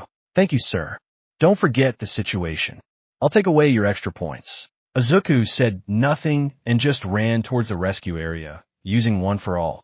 Once he left the boy, he returned to look for more injured civilians, helping himself with Todoroki from time to time. "Something wrong, Eraser." Ms. Joe cast, sitting next to the black-haired boy, who was seriously looking at Izuku through the screen. "He's advanced too much." As Awa muted, watching the green-haired boy save people. Not only has he become a monster in combat, his skills as a professional hero have climbed to a great level. Damn, that kid is really scary. Isn't that the boy who dropped out of UA? Ms. Joe watched Izuku move like a pro among the people. What academy does he study at now? He's Miruko's private student. The green-haired girl was surprised by that. She's teaching him everything she knows, and I must admit she's done quite well. I see. I never thought Miruko would go to the trouble of training someone. She normally works alone. There are a couple. Ms. Joke's mind exploded at that information. That must have influenced your decision. Are they a couple? She pointed at the screen. Are that boy and Miruko a couple? Yes. As a wad, did the unthinkable. He smiled, causing Amy to feel like a heart attack was coming. Lucky fucking bastard. The NASA used his gusts of wind to transport people precisely. It was incredible the control. He had to avoid the debris being lifted by his wind. However, he still lost points. "Hey, what are you doing?" shouted a man dressed as a baby. "This is too dangerous." "Less points for you." "I'm sorry, Midoriya. I found the boy's grandfather," Shoto shouted in front of the hole in a collapsed building. "There's a wall about to fall. I need you to hold it." Izuku quickly dodged all the students and landed next to Todoroki. Both ran into the building and approached the old man, as Izuku lifted the debris and held it over his body to prevent it from falling.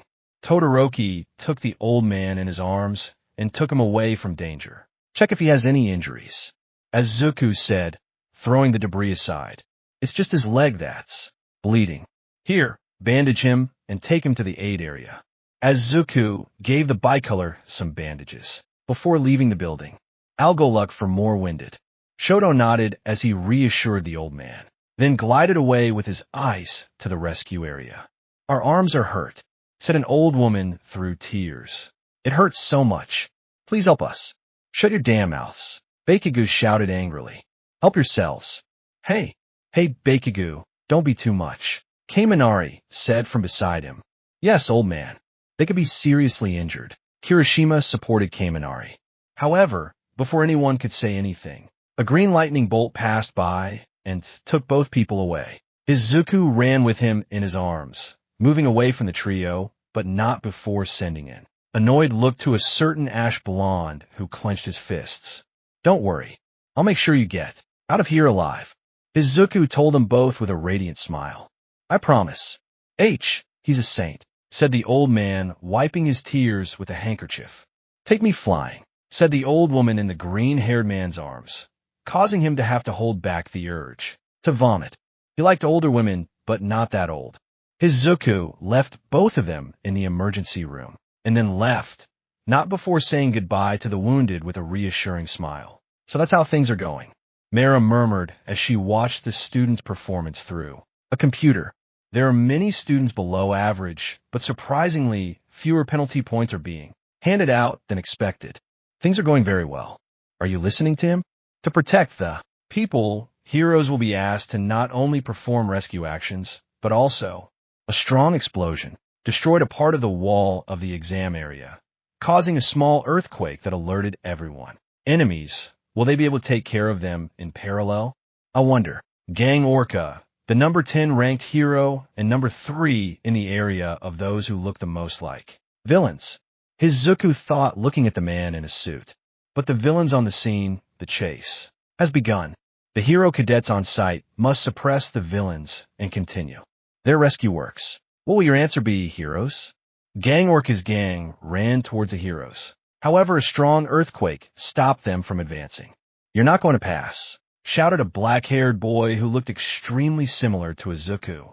However, Gang Orca appeared in front of him, surprising him. A large sound wave hit the boy, sending him flying. Weak. Shindo flew toward some stones, but Izuku caught him before he hit them. The green-haired boy left the boy on the ground and looked at Gang Orca coldly. Izuku looked at Todoroki, signaling him to wait. The green-haired man placed himself in a combat stance while looking at the humanoid orca. His size tells me he's strong, and that sonar isn't something to be taken lightly. The green-haired man thought, looking at the professional hero. How many more abilities does he have? Gang Orca attacked Izuku with his sonar. The green-haired man landed strongly, but was still thrown flying. Izuku spun in the air and landed on his feet looking at the orca man. If I can't tell how many abilities he has, I should hit with all my strength first. Izuku thought as one for all course through his body. One for all full cow. At 17%. A strong current of air ran through the place, surprising the spectators. Gang Orca narrowed his eyes at the green-haired man. This pressure, about stronger. Izuku took a great leap towards Gang Orca, the ground beneath him cracking with his movement. Let's see if he can handle this power. The green-haired man raised a leg to kick him. Moon impact smash. The force of Izuku's kick generated a large current of smoke and air that lifted everything around it. The members of the Gang Orca gang were sent flying by such an attack. When the smoke shot up, Gang Orca had blocked Izuku's attack with his arms. The armor on them completely broke, revealing his skin a little hurt by the kick. Izuku tried to break free, but Gang Orca slammed him into the ground repeatedly before sending him flying. The green-haired man rolled on the ground for a few seconds before getting up and looking at the professional hero. I forgot that he is not a student, but the hero who is in the top 10 of the ranking. Izuku thought, lowering the percentage of one for all to 10% to avoid hurting his body further. You think you can stop me alone? You're underestimating me, kid. And who told you I'm alone?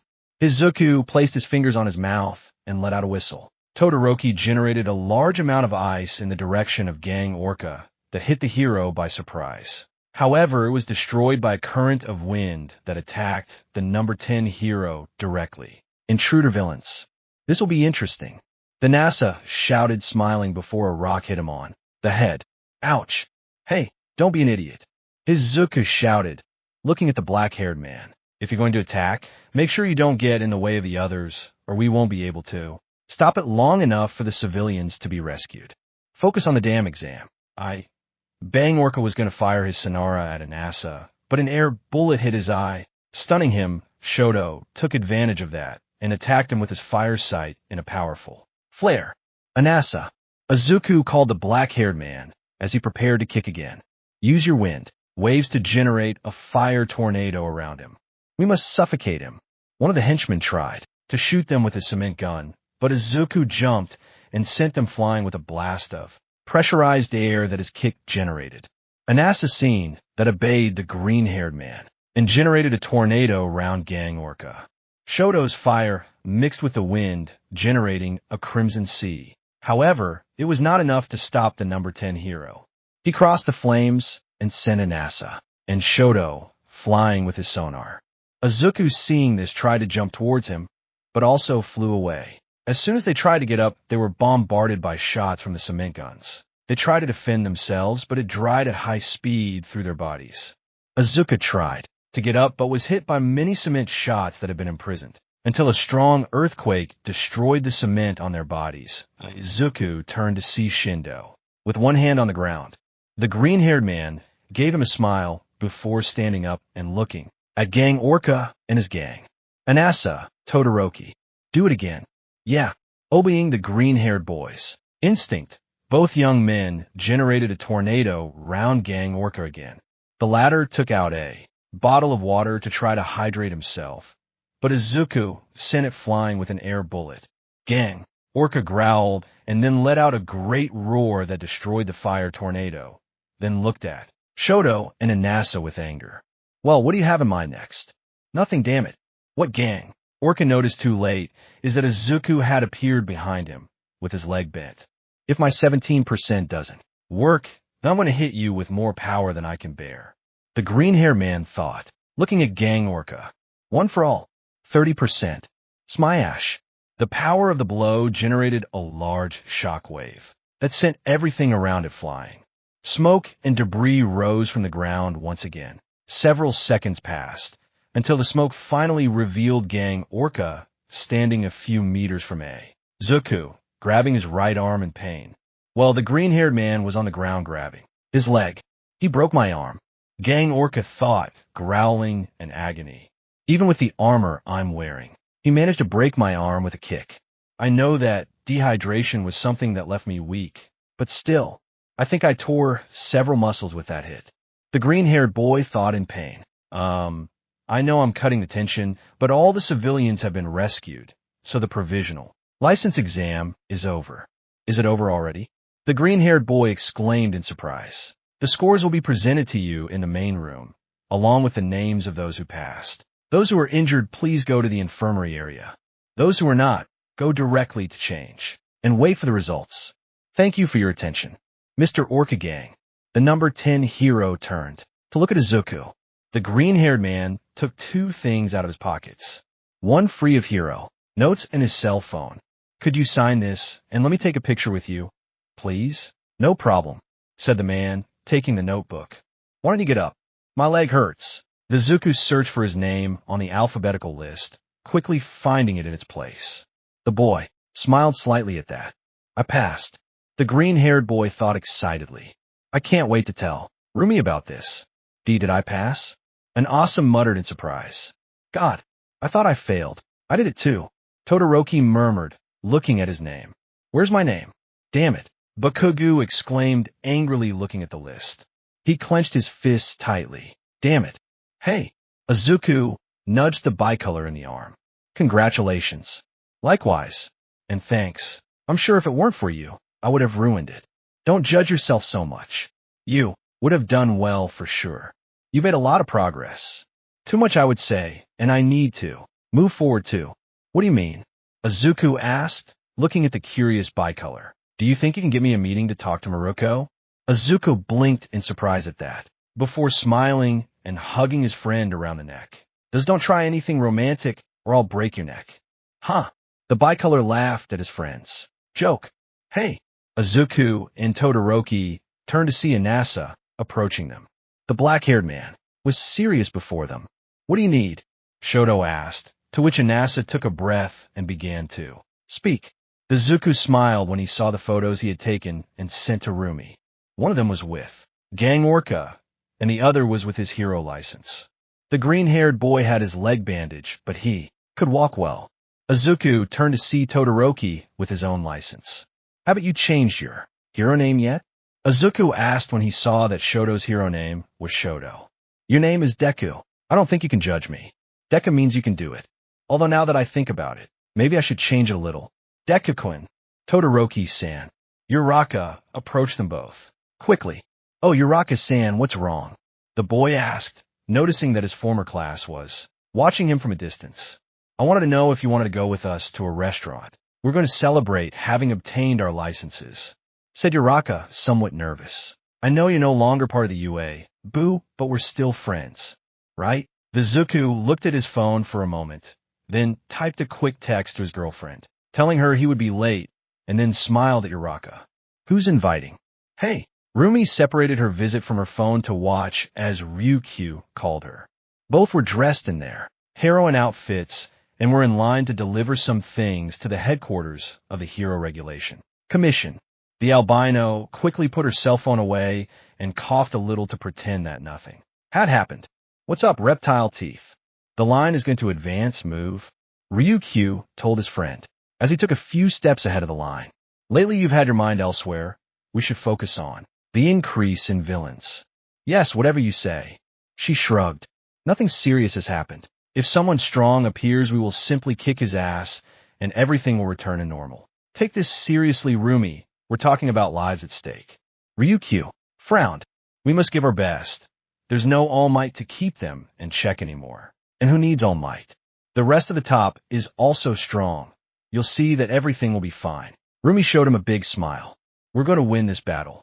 Yeah, I guess I should trust the top more. Ryukyu shrugged, although a slight smile appeared on her face. By the way, what were you looking at? It was a message from my boyfriend. He said he was going to be late, and that please don't stay up watching movies without him or something like that. She took a few steps forward as the line moved forward. He says I should rest more often, but I'm practically full of energy all the time. I'm not going to argue that, by the way. Doesn't it bother you that he's late? Ryukyu asked, looking at a friend. Most girls don't like it when their partners arrive late without supervision. First of all, I'm not like most girls. There's no other Miruko in this world, baby. Rumi said, smiling brightly.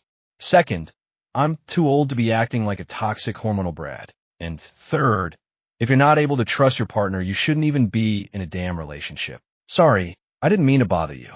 I don't mind, it's just, damn, how stupid do you have to be to not let your boyfriend go out of jealousy? Rumi crossed her arms as the line moved forward. It's stupid, then if they do it, they'll be like, I'm not your property, or that kind of thing with double standards. You're right about that. But leaving that aside, have you thought about getting a haircut? What's wrong with my hair? Rumi struck her hair a little. Or are you jealous and want to ruin it, so it's no better than yours? Keep dreaming, Rumi. She let out a light laugh. I'm just saying you should try another look. It gives more variety to your appearance, instead of having the same cut all your life. Maybe I tried, but if I don't like it, I'll kick you. Ryuko laughed at his friend's joke. I wonder if he'd want to accompany me to the hair salon. Hey, you know you don't need to be with your boyfriend all the time, right? She raised an eyebrow at what Miruko said. You can do things separately like go to parties, or something like that. You shouldn't be together on every date you make. Well, we usually don't. Separate unless my work requires it. I quite like going out with him. Yes, but everyone should have their space from time to time, even you. Ryuko lightly patted him on the shoulder. Or is the heroine Miruko afraid of going to the salon alone? You wish. Rumi rolled his eyes, before placing a hand on his chin and thinking. Although maybe if I think about it, there is a place I want to go, but maybe he won't like it. Then go alone, girl. She's not going to die from that. You're right. Thanks for the advice. I'm still new to this relationship thing. Rumi said, smiling at Ryuko. Literally, this is the first time I've ever dated someone. Well, for your first time, you're not doing so badly. That could be easily misinterpreted, right? Yep. Shit. I wonder what he's doing with his former classmates. Rumi thought, looking at the ceiling. Maybe something important like talking about the exam or something like that. With Izuku, if you have to be a bullfighter, put your soul in the ring.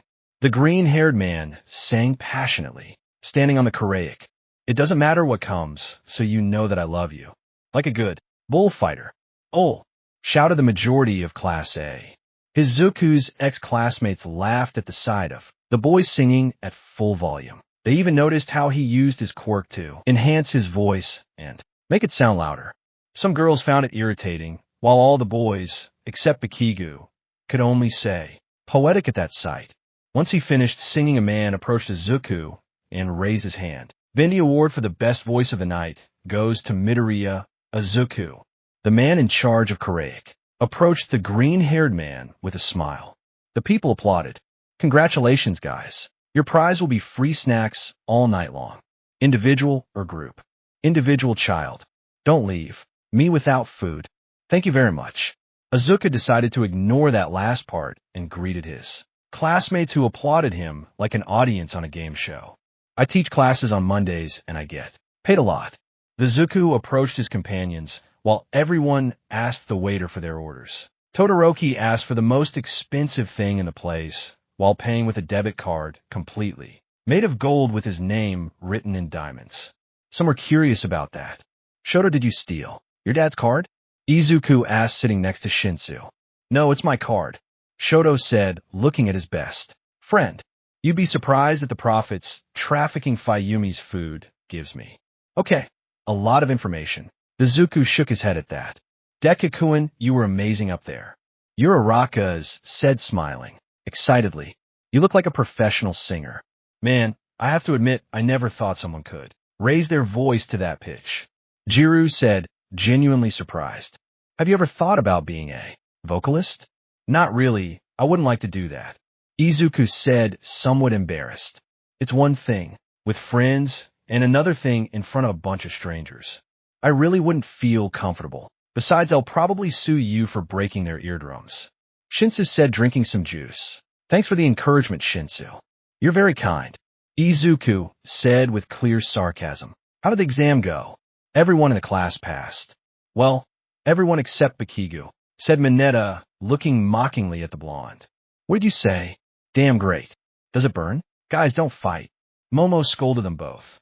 It doesn't matter if Bikigu's scent fails. He can take a makeup exam and get his license in no time. The SK, don't defend me, Ponytail. Next time I'll get the best score and beat them all. Indeed. Mineta raised his drink as if it were glass and spoke with a rich man's tone. It burns. Shinai. Hey, Midoriya. Kirishima, called the green-hair man. The latter looked at him expectantly. I wanted to apologize for what happened at the hospital. I think I went too far by saying that to you without taking your situation into account. At this point, it doesn't matter, Kirishima. There are no hard feelings. Izuku shrugged before holding up his prosthesis to show it to everyone. Besides, I don't suffer as much from my arm anymore. What does it feel like to have that? Shinsu asked, sitting next to her. I mean, do you feel when you touch things? It's connected to my nerves. I can feel everything perfectly. But it's strange. Sometimes I forget I have a prosthetic and act like I never lost my arm, but then I remember that I did, and everything feels fake. Plus, I can't use everything I have on it or it'll break. Izuku sighed. It's quite annoying. Sorry, I shouldn't have asked. Okay, I was just curious. Izuku shrugged. What are the dorms like? They're so cool. They even gave us a kitchen, Mina said with excitement on her face. We had a room contest. Who won? Sato bribed the judges with food. Stupid, corrupt government. Kaminari said angrily. It must have been fun. Midoriya-chan, why did you leave UA? Without a hint of subtlety, Sayo asked her question, drawing the attention of everyone at the table. Neither my mother nor I trust the security of the academy. I'm safer with the way he studies now than in that place. Izuku said while receiving his order from the waiter. That's why I left. I don't want another surprise villain attack. Dude, you're so strong. You'd probably be the strongest in the class if you kept studying. Kaminari said to the green-haired boy. Why are you worried about a surprise attack? Because I'm strong, but my mother's heart is not. Izuku said with a frown. There you have your answer. Aseri, old man. It doesn't matter. Just let's not talk about this, guys. Izuku said, looking at his old class. There's no room for me in that school anymore, but we're still friends. Except with Bikigu. He hates even having friends. Fuck you, you bitch. Everyone laughed at the blonde's attitude. Izuku just continued with his food and talked with his companions for a while, until it was too late and he had to go home. Izuku said goodbye to his friends and left the karaoke with a smile. The boy was going to go home when a rock hit him in the head. When he turned around, he found Bakigu staring at him. Are you serious? Aren't you too old for that? Izuku asked with his eyes rolled. Follow me. The blonde ordered, but Izuku didn't move. I have to go home. Unlike you, I do care about my loved ones and I don't want to worry them. It's a talk about your quirk. Izuku felt a lump in his throat at that. I think you already know why. No, I don't know. How about you enlighten me? Bakigu looked around, searching for someone who could hear them, and when he didn't find anyone, he looked at the green-haired boy again. The seriousness in his gaze was a bad sign. I might give you that quirk, right? You go ahead. Izuku said, walking towards him. If we're going to talk about this, it won't be here. Move. Izuku was walking behind Bakigu, under the moonlight, the blonde not saying a single word as they both advanced through the city. Hey, it's already very late. How long are we going to walk? The green-haired boy complained. While looking at the time on his phone, it was 11 at night. I have to go home. They're waiting for me. I don't mind, but I do. So hurry up or I'll just turn around and walk away. Bakigu let out a growl at what the green-haired boy said. Both continued walking until they reached a completely empty playground. Izuku observed the place, noticing that there was no one around. It was really too late. This place looks like the park where we played as children, Bakigu said, leaving his backpack in a corner. Correction. It looks like the park where you used to hit me as kids. Izuku said with his arms crossed. You were just a weak, quirkless bitch, until somehow miraculously you were accepted into UA, and your quirk awakened. Or rather, someone granted it to you. Bakigu said seriously as he looked at Izuku over his shoulder. You were just a bastard who did nothing but throw garbage and fail, but from that moment on you started getting stronger so fast that, even though I don't like to admit it, for a moment you surpassed me. You get the license, and I didn't. Damn it. I want to by showing my skills and...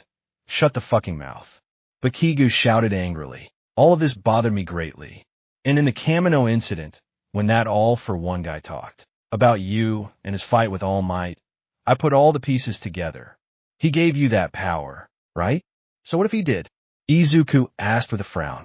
What are you going to do? Shout my secret from the rooftops? You and I used to respect All Might more than our own parents. We wanted to be like him. The boy I thought was just a stone, and my path was recognized by the person I admire the most. Bakigu turned around and looked at Izuku fixatively. Let's fight right now. No. Izuku shook his head. We are on a public road. If we use our quirks to fight, we will be labeled as villains. Or at least you, since you don't have a license. I want to confirm what makes you so great, so much so that All Might went so far with you. Bakigu's brow furrowed as he looked at Izuku. If your aspirations were so much greater than mine, does that mean I was wrong all this time? I don't know. I'm not your psychologist. Izuku said, frowning. If you want someone to talk to about this, go to your mother, your father, All Might himself. I'm not the one in charge of treating your existential doubts. If you don't want to get hurt, raise your fists. Oh, that's right. You only have one. Bakigu stretched a little. And now you use your legs more. The provisional hero license allows me to defend myself in case of emergency against the attack of a villain. Right now you are about to use your quirk to attack a civilian. Izuku took off his backpack and threw it aside. The moment your explosion hits me, I will have full permission to defend myself. Then let's go. I won't have any legal problems, but you could end up in a correctional facility. Are you going to risk your future as a hero just for this? Don't worry about me, idiot. I protect your future, animal. Bakigu didn't respond. Instead, he launched himself towards the green-haired boy with a boost from his explosions. Izuku just sighed before receiving an explosion directly in the body. As soon as the smoke from the explosion cleared, Izuku had Bakigu's hand on his chest. The boy had activated the full cowl at 17% just a second before the explosion hit him. Said attack only burned his clothes a little and raised some dust on him, but there was not a single scratch on his skin. Not all impressed. Izuku grabbed Bakigu's wrist and pulled his Hand away from him, the blonde tried to move it, but Izuku didn't give in one bit.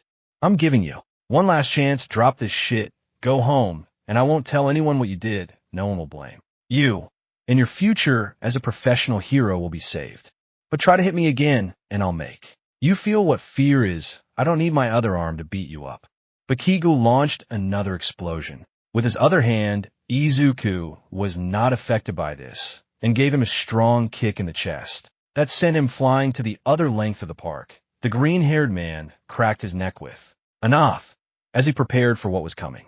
I don't know why I'm not surprised.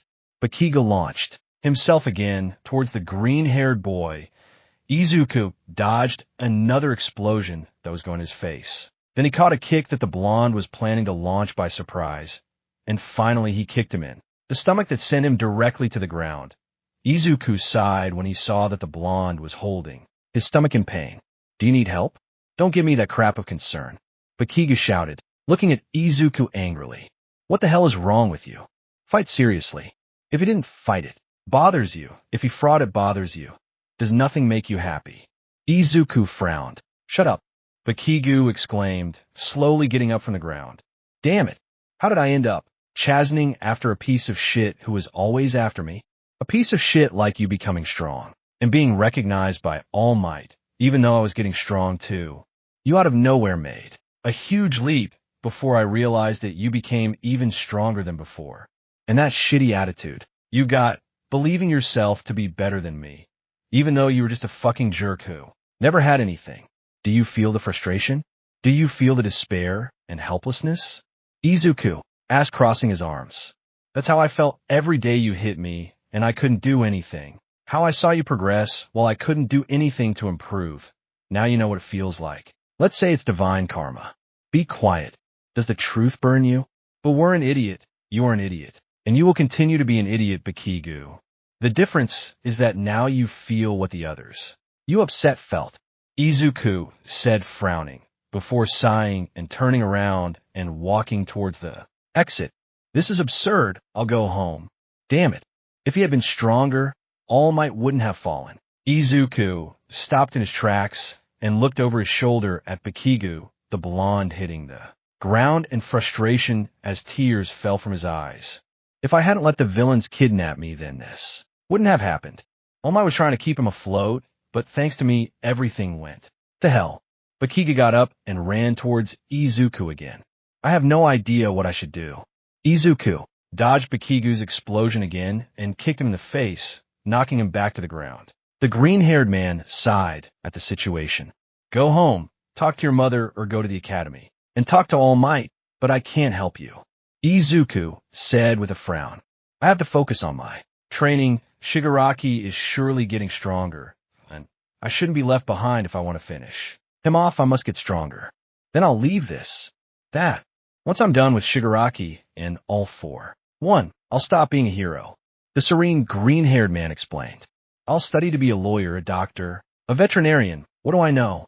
Whatever comes first, but I'm not going to continue with this profession. I hurt my mom too much by following this path. I'm not going to continue hurting her heart with this stupidity. Be happy. Now you have more chances of becoming the #1 hero, even though Todoroki won't make it easy for you. No, I'm not going to accept it. Bakiga shouted angrily as he pushed himself towards him. Not this way. Bakigu jumped into the air and then propelled himself with an exposure to hit Izuku. The green-haired man dodged it with ease, while the blonde ended up exploding off the ground. Bakigu, seeing that Izuku dodged him, began to spin, propelling himself with his explosions in an explosive wheel that went directly towards Izuku. Once he touches the ground, he can get completely close. It's not good. Izuku thought, preparing a kick, deflect his hand, and Bakiga's attack was a feint to distract Izuku and get behind him. Something Izuku fell for completely.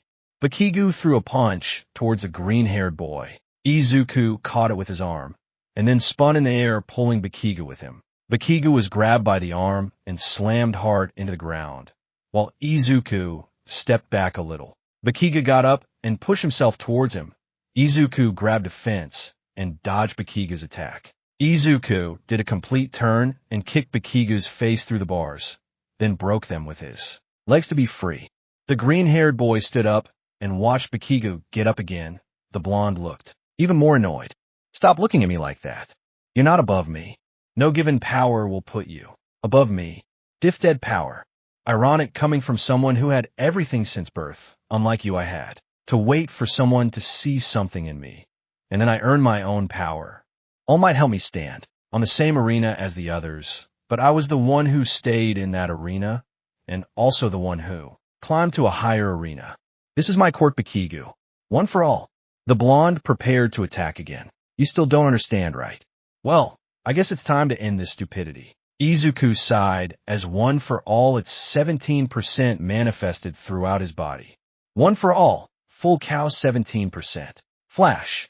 As if it were a flash of lightning, Izuku disappeared and appeared behind the blonde. Bikigu couldn't react in time when a strong kick hit his ribs. He was going to fly away if it weren't for Izuku appearing in front of him in less than a second and punching him in the stomach. More blows came and went from the green-haired man to the blonde. It was a rain of punches that seemed to have no end. Every time he managed to feel one another two arrived, pain took over the blonde's body with each blow. They came until Izuku grabbed him by the face and slammed him into the ground. The concrete cracked because of the blow, and a smoke screen was generated in the place. When he left, Izuku was on top of Bikigu, holding every part of his body. Bikigu couldn't move. Due to the pain he felt in his body, Izuku just sighed as he deactivated his quirk. I won, Izuku said, standing up. The green-haired boy approached his backpack and took it from the ground. Bikigu didn't move. He didn't get up from the floor or speak. His gaze was focused on the stars in the sky. Izuku just sighed when he saw that. If it helps, it's not your fault at all. Might end up like this. Sooner or later it was going to happen. The wound on his stomach only gave him 3 hours to be a hero. Don't tell anyone about my secret, or I'll make sure you can't speak again. Izuku walked towards the park exit, listening to the police sirens that could be heard in the distance. Goodbye, Katsuki Bakugo. The Izuku made a great leap and disappeared between the buildings. Bikigu just stayed there lying down watching the stars until the police arrived. He had lost again. I'm here, Izuku said, entering the apartment where he lived with his girlfriend, Rumi. Izuku walked through the apartment looking for his girlfriend until he heard a sound similar to a moan of pain from his room. Upon hearing that, the green-haired boy quickly headed towards the room. However, when he entered that place, he found Rumi sitting on the bed with a Nintendo Switch in her hands. She had one finger held on the A button while in the game. Link died over and over again. Izuku just sighed at that and approached her. The green-haired man moved her a little, noticing that she didn't respond. Did she fall asleep with her eyes open? Izuku shook his head while laughing a little. Silly. Izuku turned off the console and took it out of her hands. Then he left it on a nightstand next to the bed and laid his girlfriend down. Izuku closed Rumi's eyelids with his fingers and then lay down next to her. Izuku hugged his girlfriend and placed his head on her neck to rest. He fell asleep a few minutes later. It was a nice evening, despite what happened recently. Rumi yawned as she sat up in her bed. The white shirt that covered her body fell down her left arm as she used her right to scratch her head.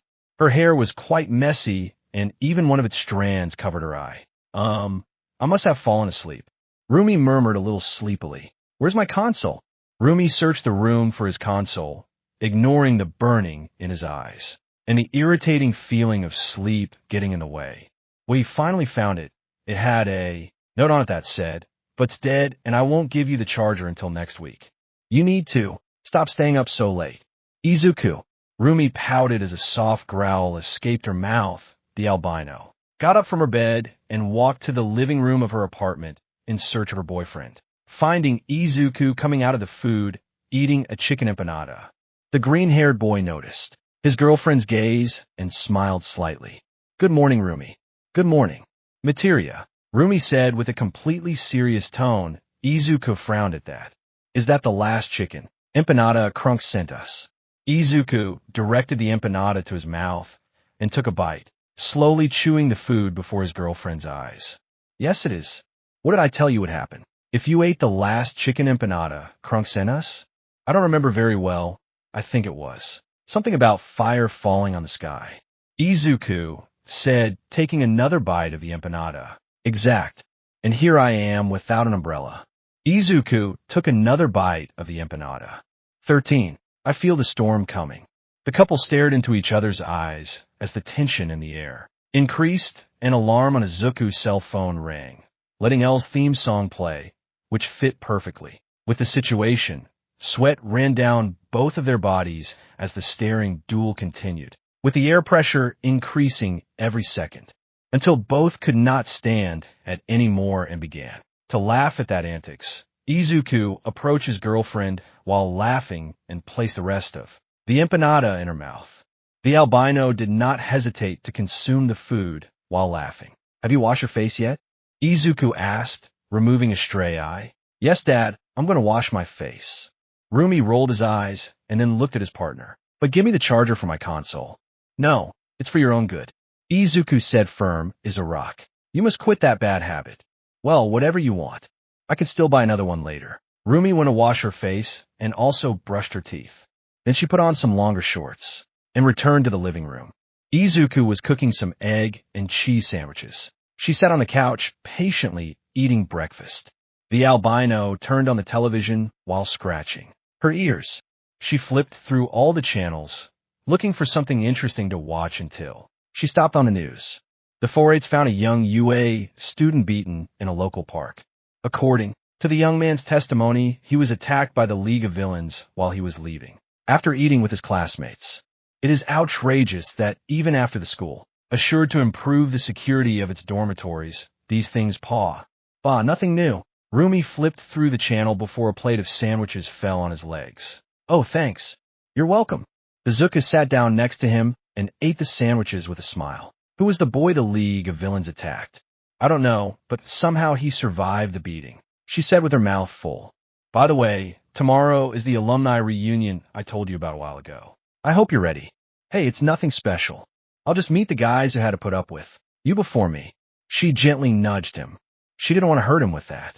Just kidding. HMPF.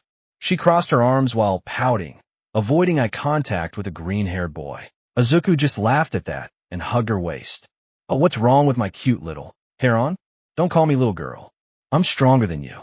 But you're still little. I told you not to call me that. Rumi gently bit his arm, making Izuku laugh at what he was doing with his girlfriend.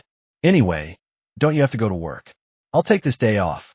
She rested, her head on Izuku's chest while sighing. I'm not tired. I just want a day off, that's all. Okay. Do you want to do something on your day off? Izuku asked, caressing her hair. If you want, we can go out together. I'd actually like to go out alone this time. Don't take this the wrong way. But I need some time for myself. I understand, but I'll be very bored without you here. Izuku said, hiding his face in his partner's neck. I don't like having the house alone. The pillow is in my room, in case you really want to cry. Rumi said with a smile, earning a grunt from Izuku that made her laugh. Rumi left her apartment, saying goodbye to Izuku. The albino walked through the streets of the city. While thinking of something to do, her hair was rolled up in her bun. She was wearing a black blouse, blue pants, and black heels, and she had her silver bag full of her things with her. Rumi arrived at a clothing store. She wasn't someone who bought clothes very often, but sometimes. She liked to indulge herself after all the salary of heroine number 5 allowed her to do that. Good morning, miss, greeted a woman upon seeing her enter. Welcome to the Luz Della's steel store. What would you like? I like something sporty, Rumi said, looking at the girl. What do you have for me? Well, first I'll ask you to let your hair down so the bun doesn't get in the way when you try on the clothes. She nodded at that. And now I'll ask you to follow me. I have some ideas for you. While Rumi was enjoying her day off, Izuku had put on cleaning gloves and lighter clothes, then took a broom and put the Digimon Adventure opening at high volume. It was so loud that the neighbors screamed in protest, to which Izuku turned up the volume even more so as not to hear their screams. The louder it sounds, the cleaner the house is, Izuku said, smiling while sweeping. What do you think of the South fit? Rumi looked at herself in the mirror, examining the clothes she was wearing. I like it, but I would like something more light, so to speak. No more talk. If you want, you can fly. The green-haired boy sang while sweeping. The Izuku slammed his broom against the fridge. The green-haired boy frowned at that, and then unplugged the appliance, then picked it up with one hand, using the one for all, and continued sweeping. And this one? Not bad. I like it. I'll take both. Rumi said with a smile. Now, how about something fancy? You're in charge, bossy girl. If you want to reach the sky and touch the stars, Izuku sang, while sweeping under the bed in his room. You can count on me. I give you all my support, as Izuku continued cleaning around the house while singing, but he stopped when he noticed a bird had stopped at the window. The boy approached, and surprisingly, it didn't fly away. As Izuku extended a finger towards the bird, and it climbed on it. How are you, little friend? As Izuku asked with a smile. Did you like the place? All right, you're a bird. Tadakai. The Izuku threw the bird out the window and then closed it after that little incident. He continued his cleaning. What do you think? Wow, I really look beautiful, said Rumi, looking at herself in the mirror. It definitely suits me. I'll take it along with the accessories. Come with me to the checkout to finish your shopping. Rumi accompanied the woman to the checkout and then paid for her clothes. She left the store with a smile and some bags in her hands. The albino walked through the city looking for something else to do. Maybe a restaurant. Nah, I ate there recently. She shook her head. Wasn't there an amusement park north of the city? As I recall, they're open 24/7. It'll be a good idea to go. Ouch! Izuku let out a small groan of pain when he tripped over a piece of furniture. The green-haired boy was cleaning Rumi's room when the accident happened. Izuku heard something fall to the floor. When he looked down, he found a strange painting. In that picture was a smaller Rumi next to a little boy with black hair and bunny ears. Izuku noticed something in the photo, the boy's smile. It was forced. Izuku knew how to recognize that kind of smile. The green-haired boy had to do that several times to not worry his mother. He knew when something like that happened, and it worried him quite a bit. When Rumi comes, I'll ask her about it. Izuku murmured, leaving the photo in its place. I hope it's nothing serious. Izuku. Rumi opened the door to her apartment. I'm home. Oh, welcome. The green-haired boy watched as Rumi entered the apartment. The albino carried a Leon stuffed animal in one hand and some bags with clothes. Rumi left them on the chair and then threw herself on top of Izuku. The green-haired boy let out a small moan of pain before receiving a kiss from his girlfriend. He rolled his eyes and reciprocated the kiss from the heroine number 5. As soon as they separated, she sat on his stomach, preventing him from getting up from the sofa. Did you miss me? Rumi asked with a smile, looking down at him. Yes, you could say so, said Izuku, putting his hands on his girlfriend's waist. How'd it go? Pretty cool. I bought clothes, went to an amusement park, and won this stuffed animal, Rumi said, pointing at Leon's stuffed animal. What did you do? I cleaned the house. A lot. As Izuku pointed upwards with his finger, Rumi raised her head to see that the ceiling was shining. The albino quickly looked in all directions, finding that the entire house gave off a rather noticeable glow of purity, as if everything had been cleansed by God. The music was at full volume. As Izuku said with a slight smile, all right, you don't have to clean the house anymore. From now on, I'll take care of that. Oh, come here, baby. The Izuku was hit by a wave of kisses from Rumi. The boy enjoyed each one of them while caressing the albino's hair, as silky and soft as ever, as Izuku adored that hair. I'm a little hungry, Rumi said, breaking away from her last kiss with Izuku. Do you want to cook something, or should we order a delivery? Actually, before we eat, I'd like to talk to you about something.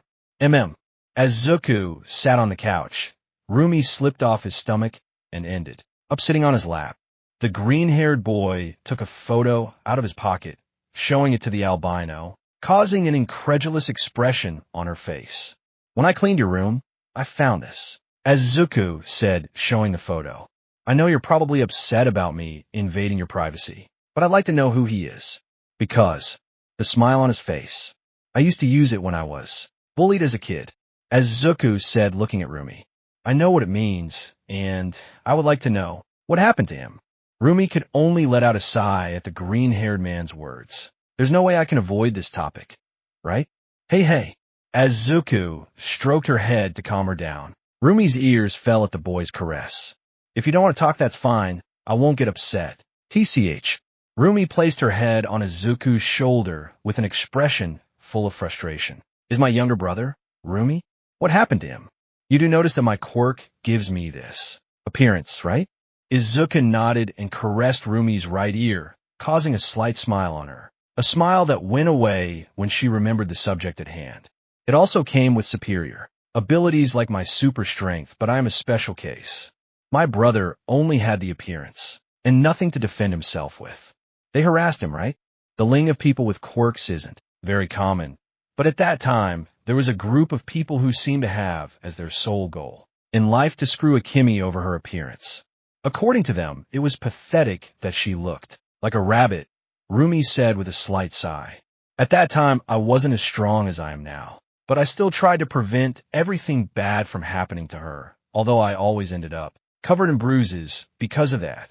I think you remember that most of the times we saw each other. As kids, I had bandages and such on my body. Yes, I remember. Izuku nodded slightly. I always wondered why.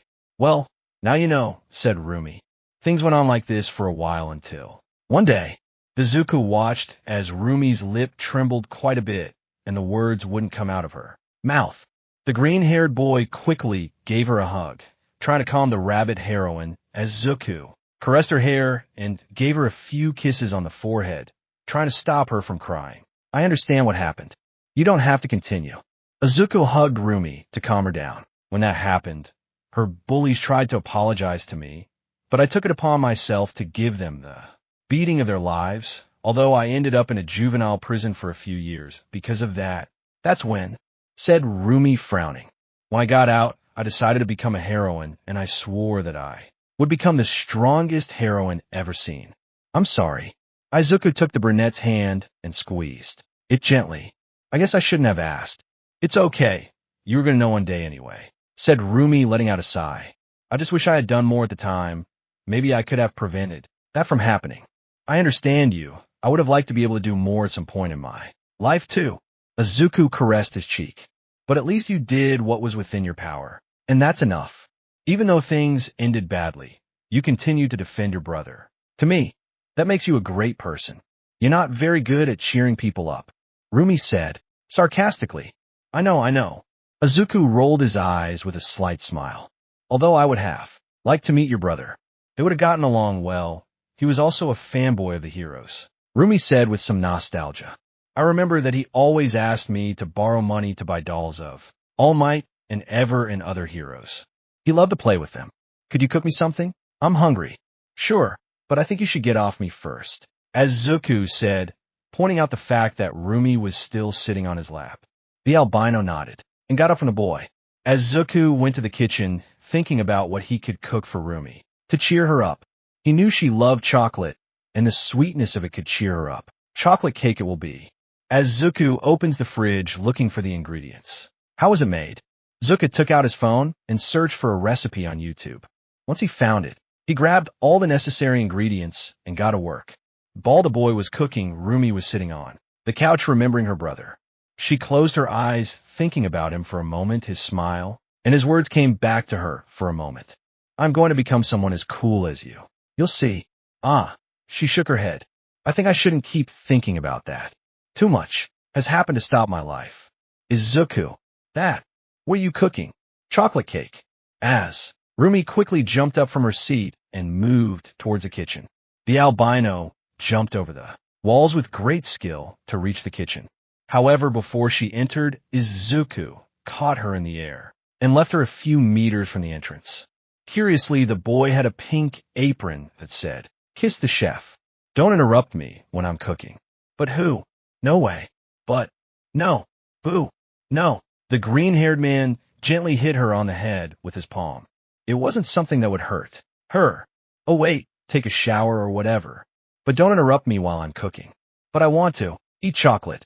Rumi kicked the ground hard, cracking it. But as Izuku slapped her on the head again. Don't act like a little girl, or I won't give you cake.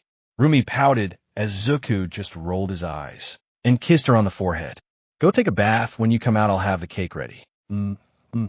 Silly boy who thinks he can call a little girl like that. If it weren't for me that I loved you, You be getting a spanking right now, you pretty little thing. Rumi left her, grumbling with a vein on his forehead. Cute. That's new. Forget you heard that. Rumi shouted, from the bathroom. Haha, I love you too. I said you'll forget it. And I love you too. Izuku laughed and went back to the kitchen to continue with the chocolate cake. It was a small preview of what he would do for his month anniversary, or whatever the 1-month anniversary will be called. Now that I remember, first we'll go to the reunion of the Harrow School where she graduated, and then the anniversary will come. Izuku thought while mixing a mixture. I wonder what her ex-classmates are like. Maybe they're as traumatized as Principal Nizu. Wait a minute. Principal Nizu traumatized by her Harrow School where she graduated. She graduated from UA. I feel like an idiot now. Izuku was going to leave the mixer on the table. However, he didn't. See well, and ended up dropping the plate on the floor.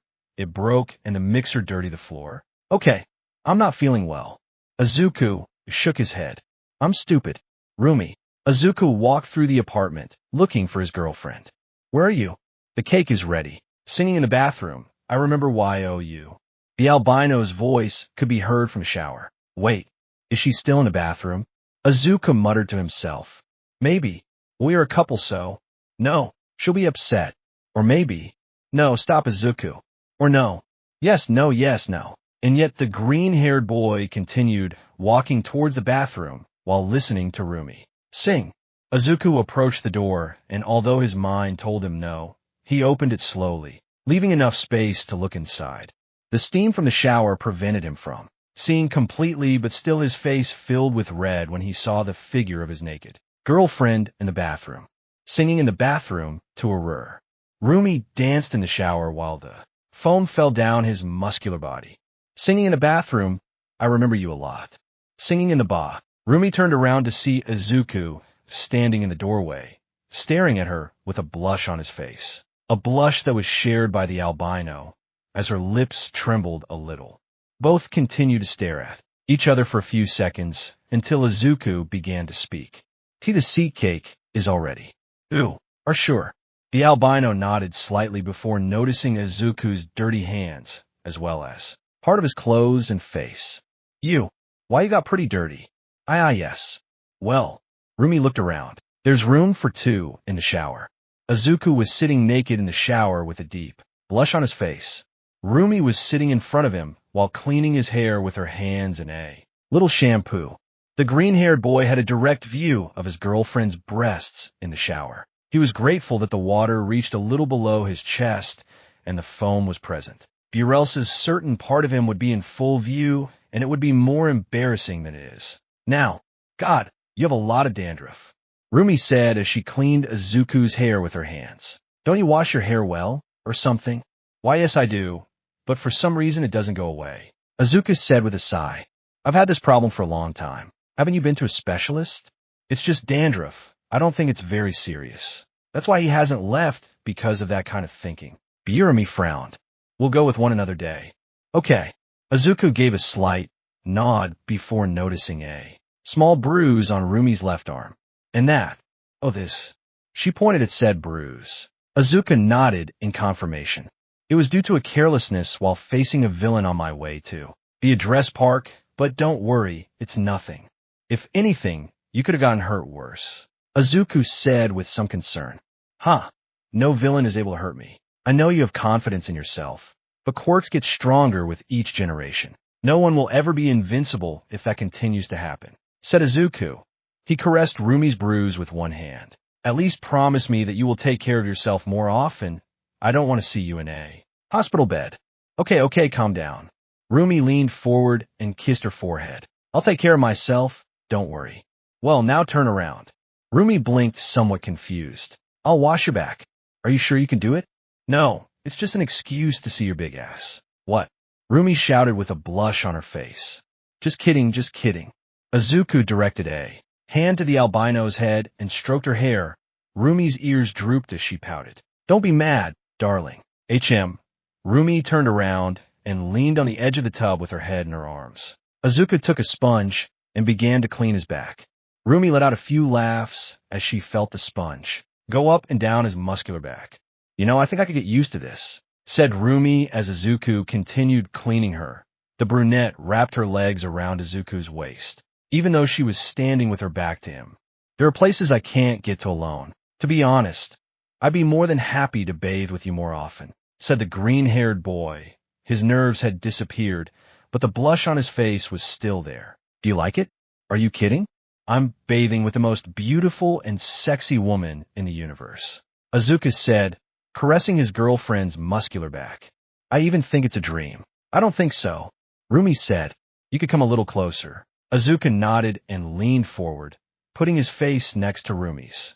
The green-haired boy was greeted with a tender kiss on the lips that he didn't hesitate to reciprocate. Rumi's tail moved from side to side as they both continued that kiss full of affection until they finally separated due to lack of oxygen. Izuku looked at his girlfriend with a silly smile and a blush on his face, while Rumi's smile was more playful than anything else. A question. Tell me, was that a carrot I touched with my tail, or are you just happy to be here with me? And that's how Izuku's face ended up rather than a strawberry. Phew! Izuku snorted as he wiped his head with the towel.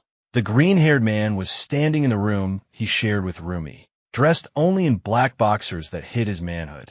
Izuku continued drying his head for a few more seconds, until he finally put the towel aside. His hair was as disheveled as ever, but that was his style, and he liked it. What time is it? Izuku directed his gaze towards the clock on the wall. 7 o'clock. I'm cold. It wasn't a good idea to turn on the air conditioning.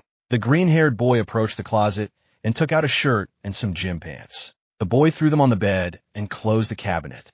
Then he approached the nightstand, where the chocolate cake he had prepared was. The green-haired boy cut a slice and ate it. Then he took those gym pants and put them on. The boy was going to continue dressing, if it weren't for the fact that he heard someone standing in the doorway. Hey, honey. Izuku smiled as a blush appeared on his face. Hey, what happened? Did the rabbit eat your tongue? No, but I would like you to. Rumi smiled and walked slowly to the green-haired boy, hypnotizing him with the movement of her hair and her body. The heroine stood in front of him and took him by the neck with one hand. Then she slowly brought him closer and finally connected lips with him. The slow movements of both were perfect for the moment. Rumi's lips gently explored Izuku's mouth and that passionate kiss until now. Izuku was not far behind and gently nibbled the albino's lower lip. Rumi's mouth opened in surprise at that movement, allowing Izuku to counterattack with his tongue. Izuku tilted his head slightly to the side and continued into the kiss. Rumi stepped back a little, only to be taken by the waist by Izuku. The green-haired man pulled her towards him, pressing her body against his as the kiss continued until they finally had to separate due to lack of oxygen. Wow.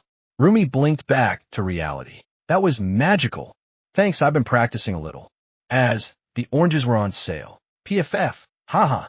Rumi started laughing at the idea of Izuku practicing his kisses with an orange. God, that was fun. Thanks, but anyway. Izuku separated from Rumi and took the shirt from the bed, then pointed at the cake. There's the chocolate cake. Mine. Rumi took a slice of the cake and ate it quickly. She let out a moan of happiness as she tasted the chocolate cake. Delicious. I'm glad you like it. It's a recipe from a random guy on YouTube. Izuku threw himself onto the bed with a sigh. I don't know about you, but I'm going to sleep now. Actually, we both have to do it. Tomorrow we have to get up early to go to the meeting. Rumi ate the cake quickly, then turned off the light in the room and threw herself onto the bed, falling on the green-haired boy. Good night, darling. Rumi, you're naked. You're only wearing a robe. And aren't you cold? No. Oh, well. Izuku shrugged and hugged his girlfriend, giving her a kiss on the forehead before going to sleep. Good night, Rumi. I already said good night. Mamanin. What? Nothing. Izuku took her by the waist in the hug. HMPF. Rumi wrapped the green-haired boy with her legs and arms, sticking her body to his before they both fell asleep. Sleeping with your girlfriend had many advantages, from the comfort of her body to the warmth that mutual love generated. It was a beautiful and very enjoyable action that every human being should enjoy someday. But it also had disadvantages, like the fact that you were so comfortable that You end up sleeping more. Rumi, we're going to be late. I'm coming, I'm coming. Izuku hurried too. Finished putting on his hero costume while eating a toast with egg. The green-haired boy cursed himself internally for waking up so late. He barely had time for both of them to shower, get dressed, and have a simple breakfast. The meeting at UA would be in half an hour, and they wouldn't arrive on time unless they hurried. Rumi, get out now. Give me a moment. I can't find my gloves. The albino shouted from her room. Besides, how bad is it to be a little late? Divine woman, beautiful mamacita. Izuku began to speak with an extremely romantic tone. Having you by my side, loving me, supporting me, and pampering me is one of the greatest pleasures and blessings that life could offer me. I love you. I adore you, and without you my existence would not be complete. I love how you smile. I love how you laugh. I love how you hit every villain you meet until they are paralyzed. I love caressing your hair, kissing your lips, and hugging your sculptural body. Every time I have a chance, I love spending time with you, eating next to you, going out for walks, jumping on buildings while the wind moves your hair, giving me an unparalleled view of how beautiful you are. Izuku, but you kicked me out of bed too. Wake me up, telling me it was going to be late. How could you not expect me to get angry now that you don't want to go out? Come on, honey, I'm coming out. Ash. Rumi finally came out of her room, dressed in her hero outfit. Izuku sighed as he continued putting his on. Rumi smiled slightly, and then made a pose. How do I look? Threatening.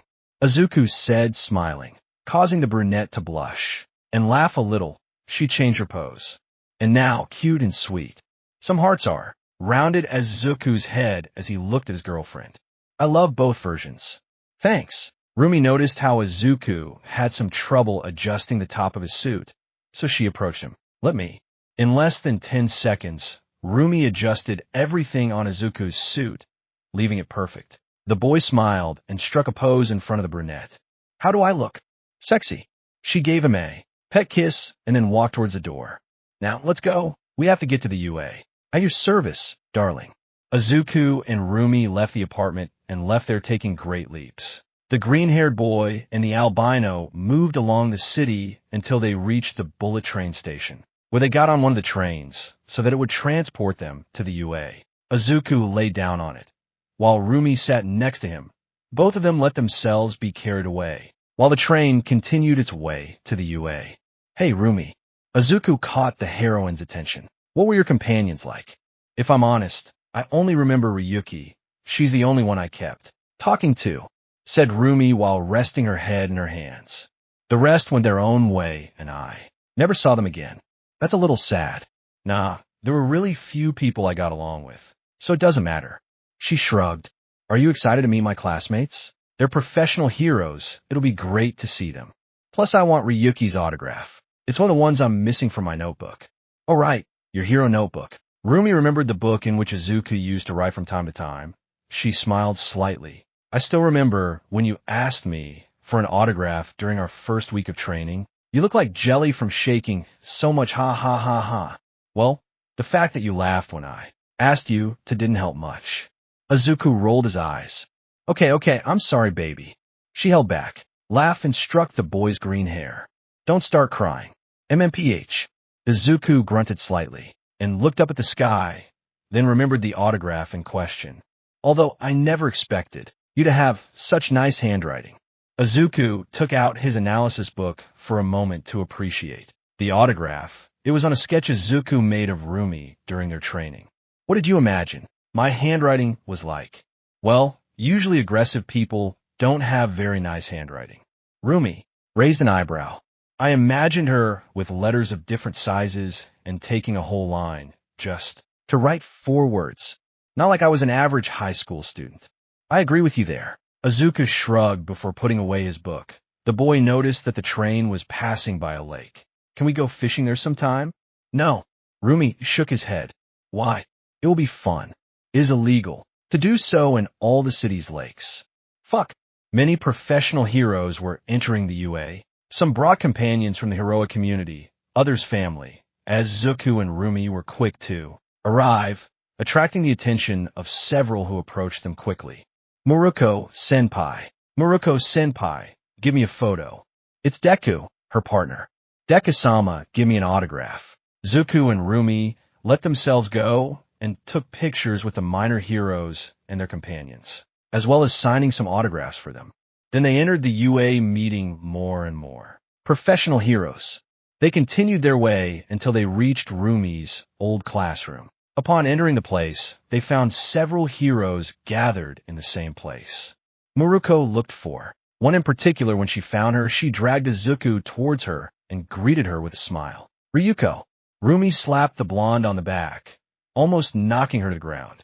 What's up, old lady? We're the same age, Rumi. Ryuko smiled slightly and shook her hand. Nice to see you. Oh, you're Izuku, right? Yes, nice to meet you. Izuku gave her a hand before taking out his hero book. Could I have an autograph? Oh, you're a fan. Ryuko took the notebook, and as Izuku showed her the page with his respective drawing. Interesting analysis. Have you considered training with other heroes? These theories about my quirk are something I'd like to put into practice. Sure, I'd like to. Izuku nodded slightly. Although at the moment I'm busy training with Rumi, so you'll have to wait a bit. Don't worry, I'm also very busy lately. Ryuko-san. Oh, you're the UA boy. A blue-haired girl appeared floating behind Ryuko. Alright guys, this is Najaya. She's my best student. Nice to meet you. So you're his best student. Rumi walked around Najaya while examining her. They're one of the big three of UA, right? Yes, my friends and I are. Najaya nodded quickly like an excited child. It's an honor to meet you, Miss Mirko. Huh, you know it, girl. It's an honor to meet me. She stood proudly and then looked at Ryuko. I like this girl. Najaya is liked by everyone. Good afternoon, everyone. A somewhat older professional hero entered the room, being greeted by the others. It's a pleasure to see you guys again. Is he your teacher? Izuku asked, looking at the man. Rumi nodded. What was he like before? I had a physique similar to Endeavor.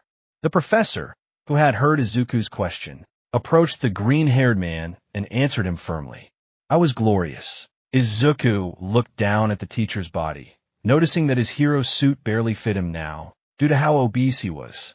So what's wrong with his belly? His students haven't seen him for ages. What happened to him? Because he's so dirty, they don't recognize him. Ha ha ha ha ha. The entire classroom, including Rumi and Ryuko, began to laugh at what Izuku said. Internally, everyone was wondering the same thing, but no one dared to say anything. So the green-haired man's comment was liberating. The man just gave Izuku a death glare before, heading behind the desk. Well, as I was saying, it was a pleasure to see you all. It's been a long time since I saw you. It's clear you've matured. Except for you, Miss Mirko. The teacher turned his gaze to Rumi. You still have the face of someone who wants to cheat on exams. It was only once. Rumi exclaimed angrily. Why the question? Ryuko murmured at his side, generating laughter in the room. Back to the topic. A buffet will be ready for you in the UA cafeteria. We also have access to the academy areas so you can reminisce about your old training days. Have a good time. After saying that, the teacher left quickly, then came back to give Izuku the middle finger, and then ran away. The green-haired boy raised his eyebrows in confusion before Rumi took him by the arm and quickly ran away. Come on, we have to get to the buffet first. This tastes amazing. The rabbit heroine exclaimed as she put some chicken wings in her mouth along with some fries. Have you tried them yet, Izuku? Yes, they're good. Izuku nodded. They were sitting at a table next to the rest of Rumi's Class X students. I can't believe you're still such a bottomless pit, said one of her classmates, seeing that almost 40% of the table was taken up by Rumi's plates of food. How do you manage to look like that and eat so much at the same time? Metabolism, exercise, and not being a lazy piece of shit, said Rumi, chewing on some chicken wings, then offered Izuku one. Do you want some? Thanks. Izuku nodded and took a bite. Bam! This reminds me of high school days where you were always late to everything, Ryuko said, while helping the gyre not choke. Except for lunch, of course. Hey, don't overreact so much. Rumi frowned only to see one of his classmates take out his cell phone. What are you doing? Save the videos of your rivals just for this moment. Don't you dare. Rumi was stopped by Izuku and Ryuko. Both nodded quickly, and the guy played the videos. Video 1. The professor opened the door to find an agitated Rumi. Professor, you can't imagine how tragic it was, but I swear that starting tomorrow I'll be home early. Video 2. This time when he opened the door, he found Rumi crying dramatically. My dog died. Rumi cried dramatically. But you don't have a dog. I bought one tea this morning, and it got hit by a truck as I left the vet. But the vet opens at 9, and it's 8:30. Are you going to let me pass, or what idiot? Video 3. The professor opened the door and found Rumi in casual clothes. Wasn't today Saturday? Video 4. I had to go back for my backpack halfway there. Rumi said, standing in the doorway without a backpack. And the backpack? Ryuko asked, making the girl open her eyes wide. Bitch, Rumi shouted before running away. Everyone laughed at what they saw in those videos. Rumi blew smoke from her head as she tried to calm down, only to do so when Izuku stroked her hair while laughing a little. The albino sighed and put her head on the green-haired man's shoulder and continued eating calmly. God, it was quite a show to see what excuse you would come up with, said one, ignoring the fact that the albino had her head on the boy's shoulder very comfortably. We even made bets to guess, and the losers paid everything of the winner. That explains why Ryuko invited me to eat a lot several times. The brunette thought before moving her head away from Izuku's shoulder and crossing her arms. Laugh all you want. I always beat you guys in gymnastics anyway. Oh, right. Izuku blinked, remembering something. You once told me you were a volleyball champion. Yes, and everyone at this table, except for you, Izuku, they were short on hands to stop me from wiping the floor with them, said Rumi, proudly remembering her time at the academy. That was just teenage luck, said one of the classmates, making Rumi look at her. Are you sure about that? As do we really have to do this? Ryuko asked nervously, dressed in her volleyball uniform. On one side were all of Rumi's female teammates, and on the other was just Rumi. All of them dressed in volleyball uniforms as they prepared for the game, Massacre. Go Ryuki-san, Nijaya shouted with a smile and a sign on her. You can do it. Crush them, Rumi. Izuku shouted, holding a sign even bigger than Nijaya's. You're the best. God, it's obvious he's desperate for his teacher's attention, murmured one of Rumi's classmates. What do they call that now? Just. How desperate do you have to be to believe that by supporting her, she will listen to you? Huh. As Izuku simply ignored those comments and continued supporting Rumi, the albino smiled at that, and then gave a furtive glance to her companions. As soon as the ball entered the area, well, it was a total massacre. All. My back. My leg. My pancreas. Wilson. Wilsian. Piety. Not to the face. That's what I live on, and I can't go back to my parents. Mommy, help. Then when the match ended, all of Rumi's teammates were lying on the ground in total pain. The Alliance stood on their knees while breathing. After having given them that beating, she turned her gaze toward Izuku, finding that he was still cheering her on with enthusiasm, which caused a smile and a blush on the albino's face. Rumi stood up and walked towards the green-haired boy, as Izuku received his girlfriend with a heiga and a kiss on the cheek from her that left the rest of his companions speechless. Both left the place smiling, and as Izuku secretly gave the middle finger to those who were making fun of him at the same time, that he took Rumi by the waist with his other hand. Bottom, bottom, bottom, bottom. Izuku had seen a lot of things in his life, but he never expected to see a bunch of professional heroes behaving like teenagers at a high school party. They were all dancing to the music while drinking and laughing like idiots. Meh, they were humans too, and had the right to have fun. Boo! Izuku almost dropped his soda when he saw Nijaya riding on Ryukyu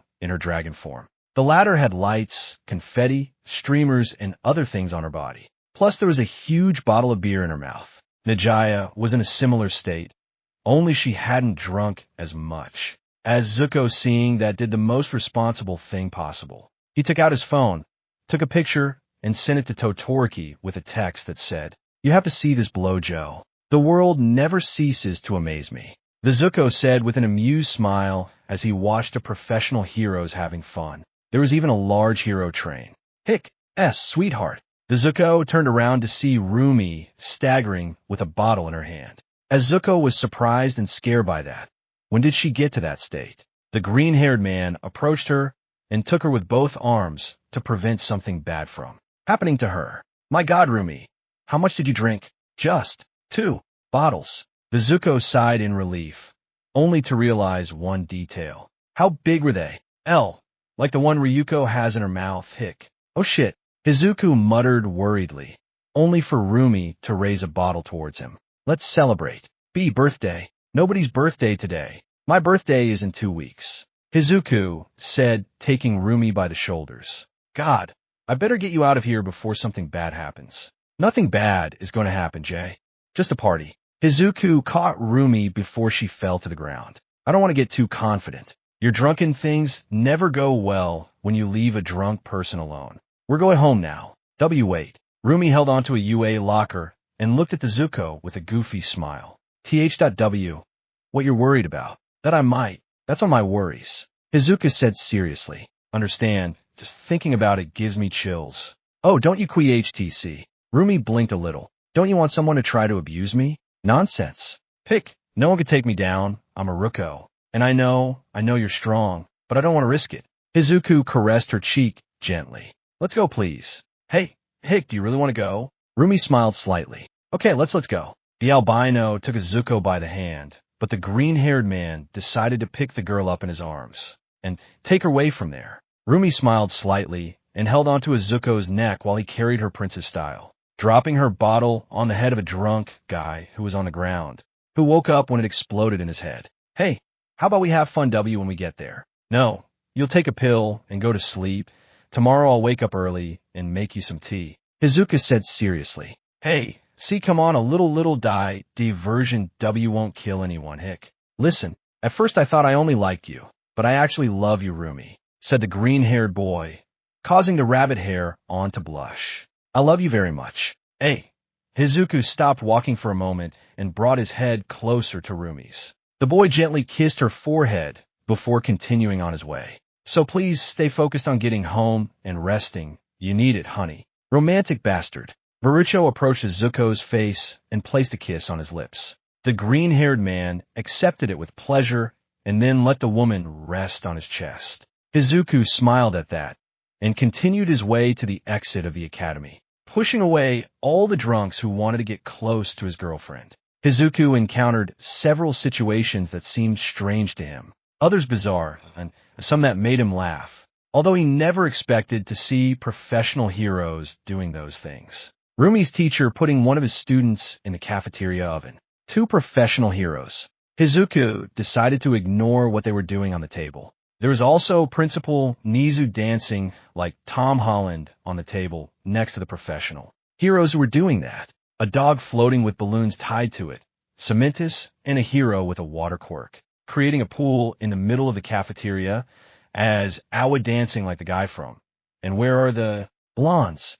Wait a minute. Izuku quickly took out his phone and quickly recorded his Awa during the rest of his dance. Rumi also recorded her with her phone while she was laughing like crazy. Both of them sent it to their respectful friends who laughed their asses off when they saw that. There was also a guy throwing gnomes into the air and another destroying them with fireballs. Another using his quirk to create fireworks that set the pool on fire. Another took meat from the kitchen and cooked it over said fire. Anyway, it was crazy stuff that was possibly also illegal. This looked like the fucking X Project, but 1,000 times more destructive than chaotic. Hell, there was a fucking pro hero named Duffman generating more beer with his quirk. How the fuck did he graduate with the power like that? Hey, aren't those Ryuko and Najire? Rumi asked when she saw both of them on the floor, passed out after so much partying. Yes, they are. Shit, I can't leave them there. Does it bother you that? Thus do it, Izuku. No problem. Izuku left Rumi sitting on the body of another unconscious professional hero. Then he took Ryuko and Najire on his shoulders. The green-haired man held them both to prevent them from falling, but he didn't have any hands left for Rumi. Shit, leave it, I'll take care of it. Rumi jumped on Izuku and clung to him with her 4 main limbs. The green-haired boy felt his face heat up a little when he felt the brunette's entire body against his, but he simply ignored it and ran out of the school to take them all to his apartment. And as soon as he left, a part of the UA exploded with Director Nizu emerging from the explosion on a cheese-shaped rocket. Izuku had definitely made the best decision by leaving there, although he stopped for a moment and took a video of Nizu in the rocket to send it to Todoroki. Ugh. Where are we? Ryuko woke up when she felt Izuku jumping with them from building to building. We're out, heck, Rumi said, clinging to Izuku. And my boyfriend saved us. Ooh, Neijire nodded at that. SOW, we kiss him as a reward or what? No thanks. Izuku shook his head, smiling a little at Rumi's face in front of him. I already have someone to do that. Rumi smiled too and gave him a kiss and then put her head on Izuku's chest. The green-haired boy just smiled and continued jumping from building to building towards Rumi's apartment. The headache after a binge was irritating, damned irritating. Rumi sighed as she sat up and bed slowly. She tried to move only to be stopped again by her pain, until the glass of water was placed in her hands with great care. Baby, it will help you with the pain, honey, said Izuku, sitting next to her. Rumi smiled slightly and took a sip from the glass of medicinal tea. A few minutes passed until the headache finally went away, leaving the albino's mind clear. Thanks, Izuku. Rumi looked somewhat worried. Did I do something wrong last night? Don't worry, I made sure you didn't do anything serious. Izuku gently caressed her ears to calm the girl, causing a small blush to appear on her face at the funny sensation. Are you hungry? Yes. The truth is yes. Wait. Rumi blinked, remembering something. Where are Rumi and the Gyre? They woke up earlier and already left. They said they were going to a restaurant to have some breakfast, said Izuku. Then he took Rumi from the bed in his arms. Come on, you have to take a bath to get rid of the smell of alcohol. Okay. Rumi yawned. Is Izuku character to the bathroom? How did everything go last night? Well, let's just say Izawa wasn't very happy when he found out I recorded him dancing. Izuku took out his phone and went to WhatsApp. Then he entered the chat with Azawa and played a voice message. This had been sent late at night, so possibly Azawa was still under the influence of alcohol. Message from Azawa. Well, to the student who sent this series of videos where I appeared dancing and that caused almost half of you to make fun of me, I have 3 things to tell you. 1. My penis is small because I left it stuck out in your fucking mother's ass. 2. Speaking of punches, I live in. Whenever you want, come here, you fucking asshole. And with 3 punches, I'll knock your whole fucking mother out. 3. The dancing is ridiculous. No kidding. Besides being handsome, talented, professional, successful, intelligent, and good at punching. I'm also rich. I live in a 2-story house, and I have a bigger bed than yours. Much more comfortable. I have 2 lamb organs, a pool, a Mercedes. I have a line of sleeping bags. I have a private jet and a lot of savings in the bank. So tell me which of the 2 is the ridiculous one. You fucking son of a bitch. Go and screw your fucking mother. And whenever you want, you fucking asshole. You know where I live? Hey, go and screw your creepy modificker. What are you gonna do? Izuku's reply message. Spending the day at my girlfriend's house, since I do have one, and I'm not alone. Killing myself with a sleeping bag like you. Damn lazy product of a whim of human malformation. As Awa blocked Izuku. Ha ha. Burma with laughter in Izuku's arms. God, I can't wait to rub it in his face the next time I see him. I'll be more than happy to know that you did it.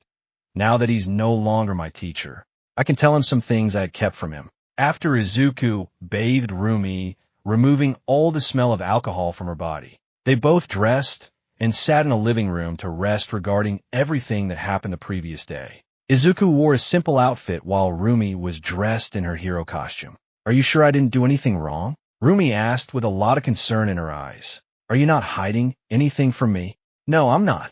Izuku hugged Rumi with one arm, pressing her head to his chest. I'm not mad or anything. You didn't ruin anything, so calm down.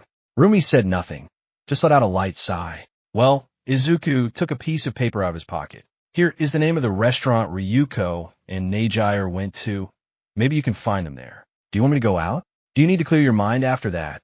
Maybe talking to them will help you? Besides, you can laugh together about what happened last night. Izuku stroked her hair gently, causing Rumi's ponytail to move from side to side.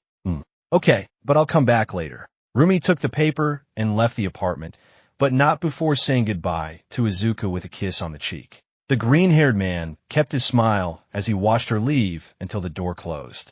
Then he quickly took out his phone and dialed a specific number. He waited a few seconds until they answered him. Hello, the rabbit has already left the burrow, Izuku said in a serious tone. Operation Month Anniversary begins. Ding dong. Izuku got up and went straight to the door. When he opened it, he found Krunk standing with a large backpack on his back. The green-haired man was a little surprised to see him. "How did you get here so fast?" Krunk blinked at Izuku's question, then pulled out a book with a title script on it. I don't know." Krunk put the script away and shrugged. "I don't think it's because of the magic of fanfic. Anyway, come in." Izuku shook his head and let the man in. "Thanks for helping me with this, Krunk." "No problem. It's the first time I've cooked on a month anniversary," said the dark-haired boy, smiling and jumping with excitement. Then he left his backpack on the floor and put on an apron that he had inside it. "We have to cook first, right?" "That's right." Izuku nodded. "I need to make her a buffet that will leave her completely full. Rumi loves food of all kinds, so I want something light, something spicy, something greasy like fast food, something healthy, something extravagant, something curious. Dessert and lots of drinks. Some fries with chorizo, scrambled eggs and rice, some nachos with barbecue sauce, habanero sauce and stuffed peppers, some boneless with fries, and a hamburger stuffed with triple cheese, double meat, and a pizza with a ranchero sausage crust, a fruit salad, and a perfectly cut and juicy vegetable salad, a caserix with lobster, a grilled octopus, a chocolate cake with caramel, a carrot cake, a vanilla cake with condensed milk, a strawberry and orange juice cake." Kron nodded with a chef look. "I got it." Rumi seemed somewhat annoyed as she jumped over the buildings. "I think I'm forgetting something." Rumi put that aside when she saw Ryuko and Najai are sitting in a restaurant while drinking something. The heroine did a few Purex before falling in front of them. "Oh, Rumi." Ryuko smiled as she saw her friend approaching. At the same time, she kicked Najai's leg to make her act normal. "How are you?" "Well, although my head hurt too much this morning," said the rabbit, approaching them. "But it doesn't matter now. Do you know what happened last night? Did I do something wrong?" "No, really nothing." Rumi sighed more calmly after hearing that. "Thank God. For a moment I thought I'd screwed up, and that is Ryuko was hiding something from me." "Why would I hide it from you?" "So as not to make me feel bad." "I don't know, but I wouldn't be surprised if he did." Rumi sat at the same table as them, then placed both arms on the table and her head on them. "Is he a good guy? Do you remember when we were in high school, when I always told you that I would never have a boyfriend?" Ryuko nodded. "I really didn't know what I was saying. It feels amazing to have him by my side. And I don't want to ruin that. Not because of some stupid bottles of alcohol. Well, I asked him if I should kiss him when I was drunk." Rumi's nails dug into the table when Najaya said that, making Ryuko sweat. "That? Yes, but he told me no, saying that he already had someone," said Najaya, calming Rumi down a little. "It's clear that he loves you a lot." Rumi said nothing as she burned Najaya with her gaze. "This better be true." "That's true, don't worry." Ryuko let out the light laugh. "Anyway, where's your boyfriend anyway?" "He's at home. He said he had to go out and clear his mind." "Well, we have all day to do it." Najaya emphasized those words as she stood up next to her teacher. "How about we go shopping?" "All right. Is something wrong? I feel like I'm forgetting something important." Smoke was coming out of the apartment kitchen as Izuku and Kronk were cooking at full power. The effort they were both putting in was brutal. "By the way, where did you get all the ingredients?" Kronk asked while cooking. "They are not cheap at all. A friend owed me 2 favors. I used one of those to complete the money for all this." Izuku muttered while cooking. "I had to break my piggy bank to pay 70%. He gave me the other 30%. This was the first favor. And the second one, ding dong, just arrived." Izuku walked towards the door, and when he opened it, he found a woman with white hair with red highlights. "Hello, Fayumi-san." "Hi, Midoriya. Shoto told me you wanted help cooking," said the albino with a smile. "What's the challenge?" "Making a buffet for my anniversary. The head chef is in the kitchen." Fayumi nodded and headed there. "Well, now that that's done." Midoriya, Izuku shouted when Shoto appeared behind him. "When did you arrive?" "I was behind Fayumi, but since she's taller and fatter, you didn't notice me." The bicolor explained. "Do you need help with something?" "Well, I actually wanted to thank you for giving me enough money to buy that.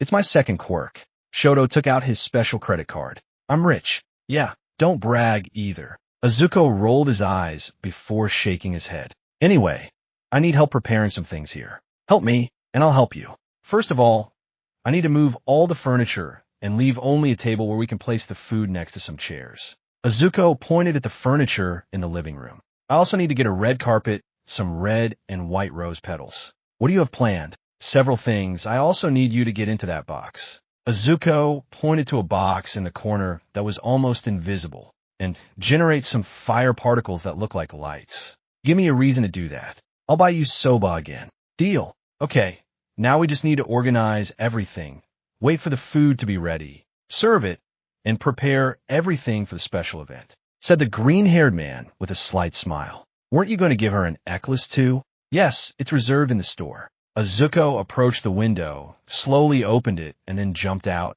Shoto saw that and shrugged before starting to organize the place. So, what are you going to buy first? Miruko asked while she, Najaya, and Rumi were in the clothing store. I don't know, something sporty. I've seen you with more than 20 sports outfits. You definitely don't need more. The dragon heroine looked around for something. Oh, how about you buy something for the beach? I'm not going to the beach. It's boring, said Rumi, crossing her arms. Either you sit there doing nothing, or you swim alone. I could go with Izuku Rumi's sand. Najaya suggested. The beach is more fun with more people. MMWM. Okay, but don't expect me to like anything. 1 hour later. Were you saying that? Ryuko asked mockingly as she saw Rumi carrying a whole bag full of beach clothes. Shut up, the albino said with an annoyed grunt. I should get back to Circa. Oh look, Najaya abruptly interrupted Rumi and pointed to an arcade. I haven't seen that arcade before. Let's go see it. HMPF.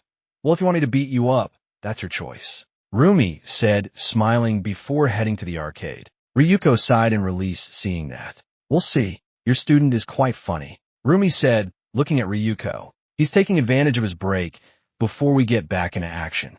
Ryuko said, frowning. Night I called a meeting of professional heroes for the following weeks. Isn't that my name? No, but I would advise you to go. Ryuko said, crossing her arms. We are investigating recent high-caliber Yakuza activity. We need all the help we can get. I'll think about it. Izuku jumped back in through the apartment window, holding in his hands the box with the necklace he was going to give to Rumi. Once he got up, he noticed how everything was practically ready for the celebration. Everything was perfect and tidy. Even Shoto was practicing inside the box to get the fire particles that were going to decorate the place. It's perfect. Izuku directed his gaze towards Fami and Kronk, who were leaving the last plates of food on the table. Thank you very much, really. You're welcome, but I think we should wait outside until your girlfriend arrives. Thanks, although I have to see what I wear. Wait, haven't you decided what to wear? Shoto asked from a box. I know. Well, halfway. Izuku scratched his head. I want to dress elegantly for the occasion. Ryuko and Najaya will help with Rumi, and I can't look like a slob in front of her. I just need to choose the right way. Fami and Kronk looked at each other for a moment. Shoto would do it too, if it weren't for the fact that he was in the box. Then the three of them looked at Izuku. Shoto made a hole in the box to see. The green-haired boy stepped back a little at that. Hey guys, why are you looking at me like that? Wow, that was a long and fun game. Rumi said with a smile as she left the arcade. But God, I'm so hungry. I haven't eaten anything all day. Yes, I'm tired too, said Ryuko, but we still have something to do. Ah, sorry, Ryuko. Rumi looked at her over her shoulder. I appreciate you and everything, but I'm hungry. I'll go home to eat something. Well, actually we have to do one more shopping. Come on, Rumi. Just be there. Ryuko put her hands together in a prayer. Najaya stood next to her and imitated her.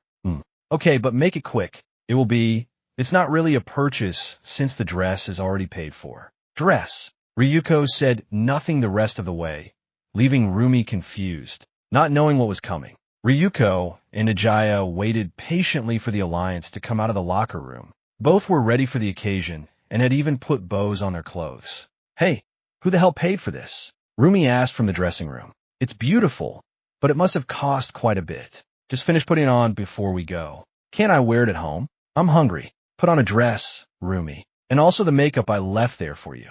Several minutes passed until Miruko finally peeked through the dressing room curtain. Both Ryuko and Najaya were speechless when they saw her. Rumi was dressed in a long red one-piece dress that was cut off, leaving one of her legs free. The red color and the silver lines of the dress made her shine like a star in the dark. The color of the dress had a first similar to that of her hero costume, only in a much smaller extent. Over her dress, she had a large white coat with a fur equal to that of her heroine costume. That looked quite soft and reached her calves. On her lips, there was red lipstick, and her eyelashes were highlighted by an eyeliner. Rumi raised an eyebrow at the surprised expressions of both. Did the rabbit get your tongue?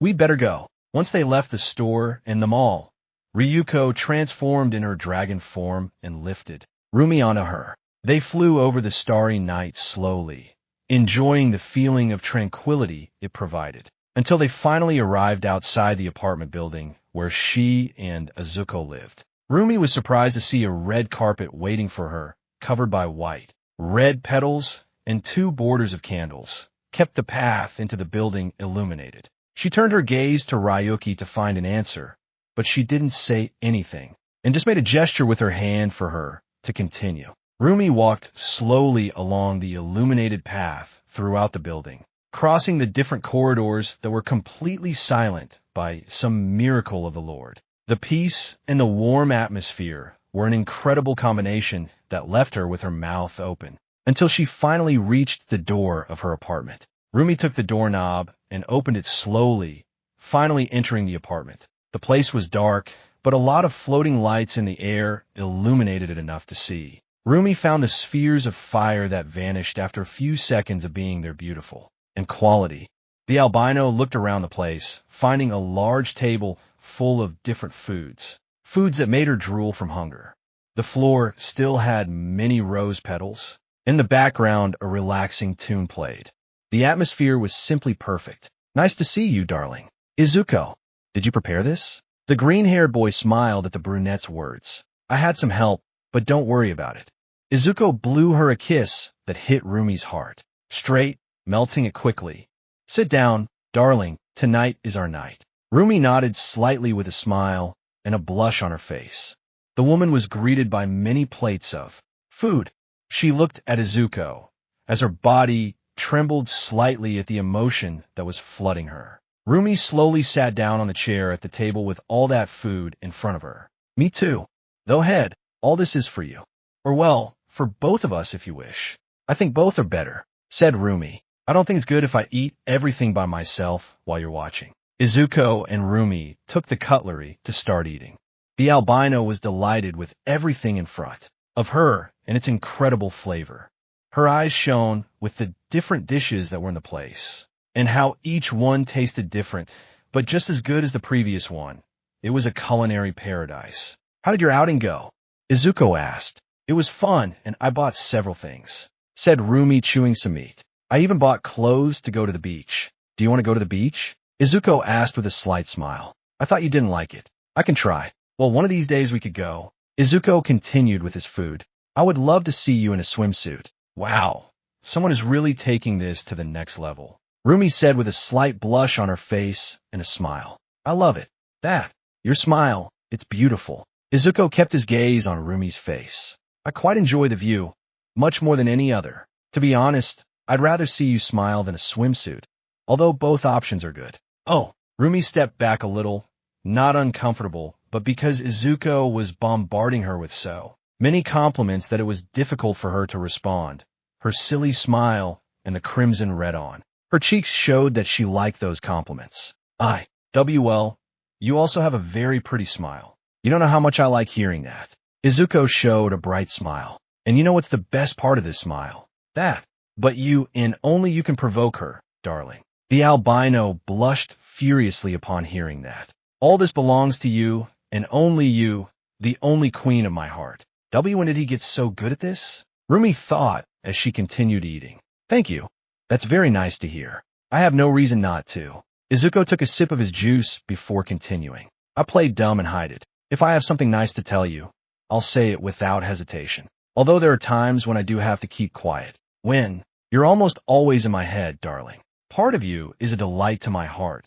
But even if I wanted to, it's not appropriate to flatter you all the time. It could make you feel harassed, said the green-haired boy. And the last thing I want is for the person who melts my heart to feel bad because of me. Don't worry, I really love hearing that. Rumi took Izuku's hand that was on the table. Izuku didn't hesitate to squeeze the rabbit's hand. And no other person has been able to do what you did to me. Oh yeah.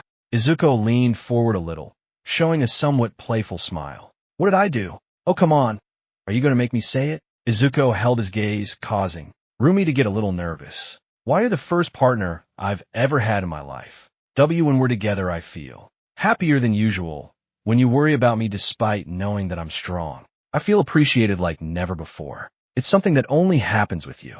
Rumi and Izuku's fingers intertwined in a warm handshake. Training with you, having you by my side in combat watching my back, spending time with you when we go out or when we stay at home. All those things make my heart beat 1,000 times an hour. And when you kiss me, it's actually hard to explain. Butterflies in your stomach. I think that falls a bit short in comparison. Rumi played a little with Izuku's finger. I never would have expected to be having dinner with such a beautiful woman who would dedicate words like those to me. Really, Rumi. Izuku gave her a big smile, then whispered in a low voice, and with a rather syrupy tone, "Thank you for being in my life." Rumi couldn't help but smile back at the green-haired boy. The happiness on the other's face made their night even happier.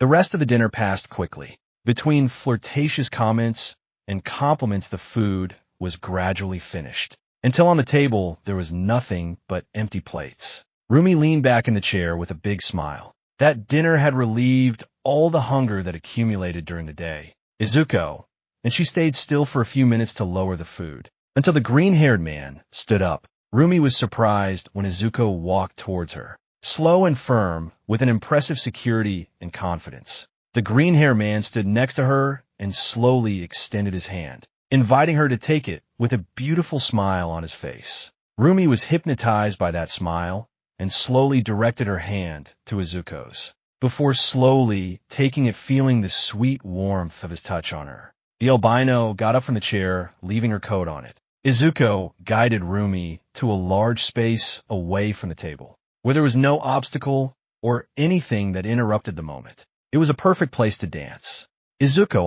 Rumi was interrupted when Izuku made a quick movement to accommodate her. His left hand was on the albino's waist, dangerously close to her, but which was not at all unpleasant in this environment. Their bodies were almost glued together, and their faces were just inches away from meeting. Izuku gently took one of the heroine's hands and lifted her up. Rumi decided to keep quiet and placed one of her hands on Izuku's, completing the dance position. "You what, honey?" Izuku whispered a few inches from Rumi's face. His sweet scent delighted the albino. Apparently, he had taken a mint after eating. I don't know how to dance," the girl said, somewhat embarrassed.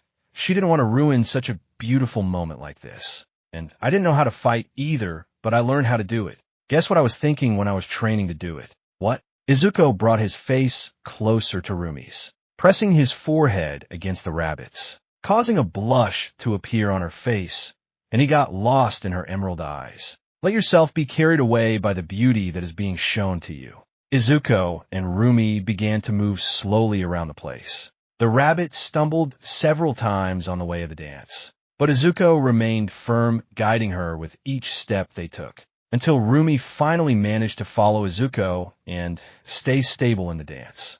A sweet melody began to play in the apartment while they both danced. The eyes of both shone before Izuku began to sing. The fire particles that illuminated the place gathered around both of them, generating an incredible warmth that both of them enjoyed quite a bit, even though they were almost completely hypnotized in their own world. Even Rumi was already beginning to move her feet more fluently in the dance. Izuku released Rumi and turned around a little until they were both separated, joined only by their arms, until the boy attracted her again, affectionately pressing his face against hers to continue singing. Izuku looked down to see if he wasn't making a mistake in a step, but Rumi used her hand to make him look into her eyes again. The green-haired man smiled at that small action. Izuku twirled Rumi around him with one hand.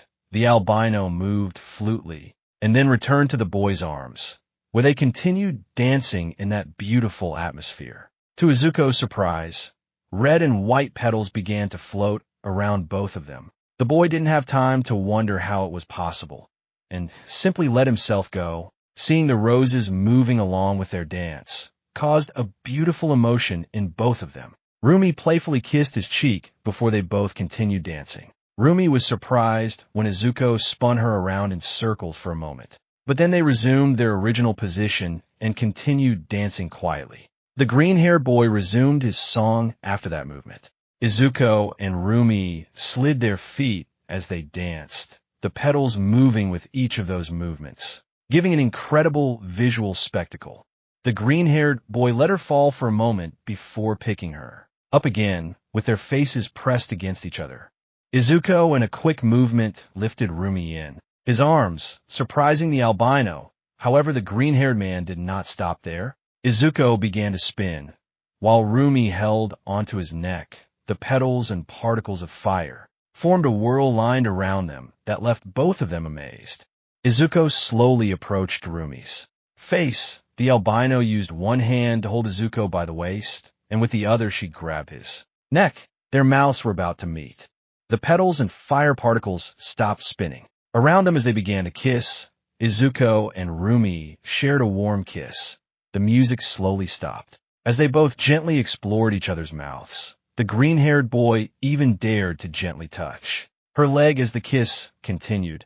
Rumi clung to his neck to deepen the kiss, until they both finally separated, keeping a thin thread of saliva between their lips. That was magic, Izuku asked as they both stood up. Yes, a lot.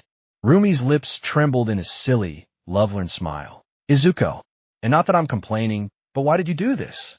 Rumi was surprised when Izuku began to move his hands up her waist, gently exploring her crow and then up her back, causing a slight tickle to the albino. Izuku's hands were placed behind Rumi's neck. She closed her eyes, waiting for a kiss. However, she was surprised by the sensation of something wrapping around her neck and hitting her chest. When she opened her eyes, she found a very pretty silver necklace with a heart-shaped emerald at the end of it. Rumi took the necklace with amazement in her eyes. Happy anniversary, Izuku said with a smile as he placed a kiss on the albino's forehead. Today was the anniversary, Rumi thought, opening her eyes wide and surprised. Then she turned her gaze to the green-haired boy. You did this just for our first month of dating. Listen, I know I may seem a bit exaggerated, but ever since I met you, you've done nothing but bring me happiness and help me through difficult times. Even thanks to you I have. Well, two hands. Izuku grabbed Rumi by the waist and held her to his body. The albino rushed to get comfortable and hugged Izuku by the neck. I've never had someone who made me as happy as you do. I want you to be as happy as I am when I'm by your side. Whether it's celebrating a month's anniversary, your birthday, or some achievement. Izuku showed a big smile. I'm going to do my best to make you the happiest woman in this world by my side. Oh, romantic bastard. Rumi jumped into Izuku's arms as she kissed him again. The green-haired boy caught her in time, preventing her from falling to the ground, and reciprocated the girl's kiss. Laughing a little each time, they separated only to reunite their lips again. It was a pleasant evening. Izuku woke up with a soft yawn. The boy sat on the bed while he waited for sleep to leave his body so he could start the day. However, he was surprised to feel arms holding his waist to prevent him from leaving. Rumi was lying next to him, drooling on her pillow with all her hair messed up. Izuku, tender. Izuku gently stroked the rabbit's cheek, causing a smile to appear on her face. I think I'd better go make breakfast, although I'm not very hungry after last night. Izuku carefully separated Rumi's arms from his body and left her, covered in the sheet. The albino was in her underwear, while Izuku only wore his pants. Too bad the guy was still illegal for certain things. The night would have ended great if it weren't for that. Izuku walked through the apartment until he reached the living room. The boy noticed that the apartment needed cleaning after last night. He was going to start cleaning one out of nowhere. He noticed something. It can't be. Izuku approached the object in question. It was the box where Shoto had hidden. Shoto. The bicolor's voice was hurt under the box. I'm awake. What are you doing here? You didn't tell me when I had to leave, and I was so sleepy that I ended up sleeping here, said the bicolor from the box. Is there breakfast? Sorry, dude. I forgot about you. Izuku took out some bills and put them inside the box through the hole. Shoto made to see. I have something to eat on the corner, but I need you to leave before Rumi sees you. Thanks a lot for everything, friend. I love you. Okay, but you know you owe me a favor. Ananasa too. And why him? Who the hell do you think made the petals float? Izuku nodded, understanding that. Anyway, by Midoriya, Shoto stood up, still carrying the box, and walked to leave, only to bump into the closed door. Izuku approached and opened the door, allowing him to leave. That was strange, Izuku murmured before closing the door. The successor of One for All went to the kitchen and took a box of cereal out of the fridge. Along with a bottle of milk, Izuku first poured the cereal into a glass and then the milk. Then he put everything away and took a spoon to eat a small portion of cereal when out of nowhere his phone rang. Hello. Izuku quickly answered the call while leaving his glass on the table. Hello. Would you like to switch to Mav? Izuku hung up the call and went back to picking up his glass, but his phone rang again, causing him some annoyance. With a sigh, Izuku left his glass on the table and answered again. Hello. I'm talking to young Midoriya on the phone like a normal person. Hello all night. Izuku smiled a little upon hearing his former teacher. How are you? Excellent shout, and it's a pleasure to hear from you. All might sound cheerful, but leaving that aside, I wanted to know how you were doing with One for All. What has been your most recent progress? Well, wait a minute. Izuku left the phone on the table and activated the full cow on his entire body after a few minutes of raising and lowering the power. The boy took the phone again. I can use 20% without problems, and I think I can last up to 40% without breaking something. Izuku ate a spoonful of his cereal. Although it hurts quite a bit. That's amazing. I'm glad to hear such progress. Shonen, thanks. Izuku said with his mouth full of cereal. Anything else? I wanted to ask you if you knew anything about your friend Todoroki. Last night, he didn't return to the dorms of Class 1A. No, I don't know anything. It's a pleasure talking to you all might. Bye. Wait. Izuku hung up the phone and continued eating his cereal. The boy walked through his apartment, feeling the cold fall on his hard chest. Izuku directed his gaze to the mirror in the living room to look at himself a little. I got used to this. Izuku moved his prosthetic arm a little. I miss my old arm, although this isn't bad. But I'll never be able to use my full power if I keep using it. It can withstand my 40% without breaking, but I don't know for how long it will. Izuku sighed and headed back to the kitchen to wash the glass. He stood in front of the sink and began to wash it with a sponge. He was so deep in his thoughts that he didn't notice someone approaching him. Slap! Izuku jumped as he felt a hand slap his ass. The green-haired boy turned quickly to find Rumi standing behind him, dressed only in black panties and a t-shirt with a bunny on it. The brunette climbed onto the table and put her legs together, giving her partner a nice view. Good morning, honey. Rumi greeted with a mocking smile upon seeing Izuku's blush. Oh, come on. You can't walk around shirtless at home and expect me not to do that. Hey, Rumi. Izuku gave the brunette a small kiss. Do you want me to make you some breakfast? I'm still full from dinner last night, don't worry. Rumi shook her head. Hey, really? Thank you so much for last night. It was beautiful. You're welcome. I'm glad you liked it, said Izuku. I was reading some poetry for the occasion. Really? Rumi smiled. And the rose petals. The red rose symbolizes the passion of love between people. It also symbolizes the admiration and respect that one has for someone. The white one symbolizes the loyalty, purity, and happiness of the love that you have for that person. Izuku approached the albino and placed his head on her neck, placing some kisses that tickled Rumi. I think it goes without saying why I put them. You really are an expert in romance. For you, baby, I would become an expert in beating up villains. Rumi's tail moved from side to side upon hearing that. Oh wait, I already did it. Rumi let herself go while Izuku played a little with her hair, enjoying the caresses he provided to her body. Hey, what's wrong? The green-haired man asked, caressing his back a little, putting his hands under his shirt to touch his strong nakedness. I wanted to talk to you about something about heroes. Izuku nodded and stopped. Rumi got a little annoyed by that, but continued talking. Night I called a meeting of professional heroes that I would like to attend, but it is in another city, and I would have to stay for a few days. I want to know if you were going to come with me, or if you would stay here while I go. Are you kidding? I would never miss that. Izuku smiled excitedly. I needed some action too. When are we leaving? I was thinking of leaving today, but if you warehouse perfect, I'll go take a bath. Rumi sighed and got off the table, and then went to the fridge to get something to drink. However, as soon as she bent down a strong slap made her jump. Slap! Kaya! Rumi shouted in surprise, and suddenly jumped when she felt a slap and a light squeeze on her right buttock. Oh, by the way, Izuku smirked at her over his shoulder as he left again. Good morning, Rumi. The bunny simply returned to the refrigerator with a silly smile and a blush on her face. Bam, my back hurts, Izuku said as he walked out of the train station with his suitcase in hand. How long were we sitting on that train? For hours. There were only two of us. Don't be so exaggerated, Rumi said, standing next to him. By the way, you've grown quite a bit since we met. Really? Oh, that's right. Izuku placed a hand on Rumi's head, and then on his own. The height difference had increased quite a bit. I think I'm 170 or 1.80.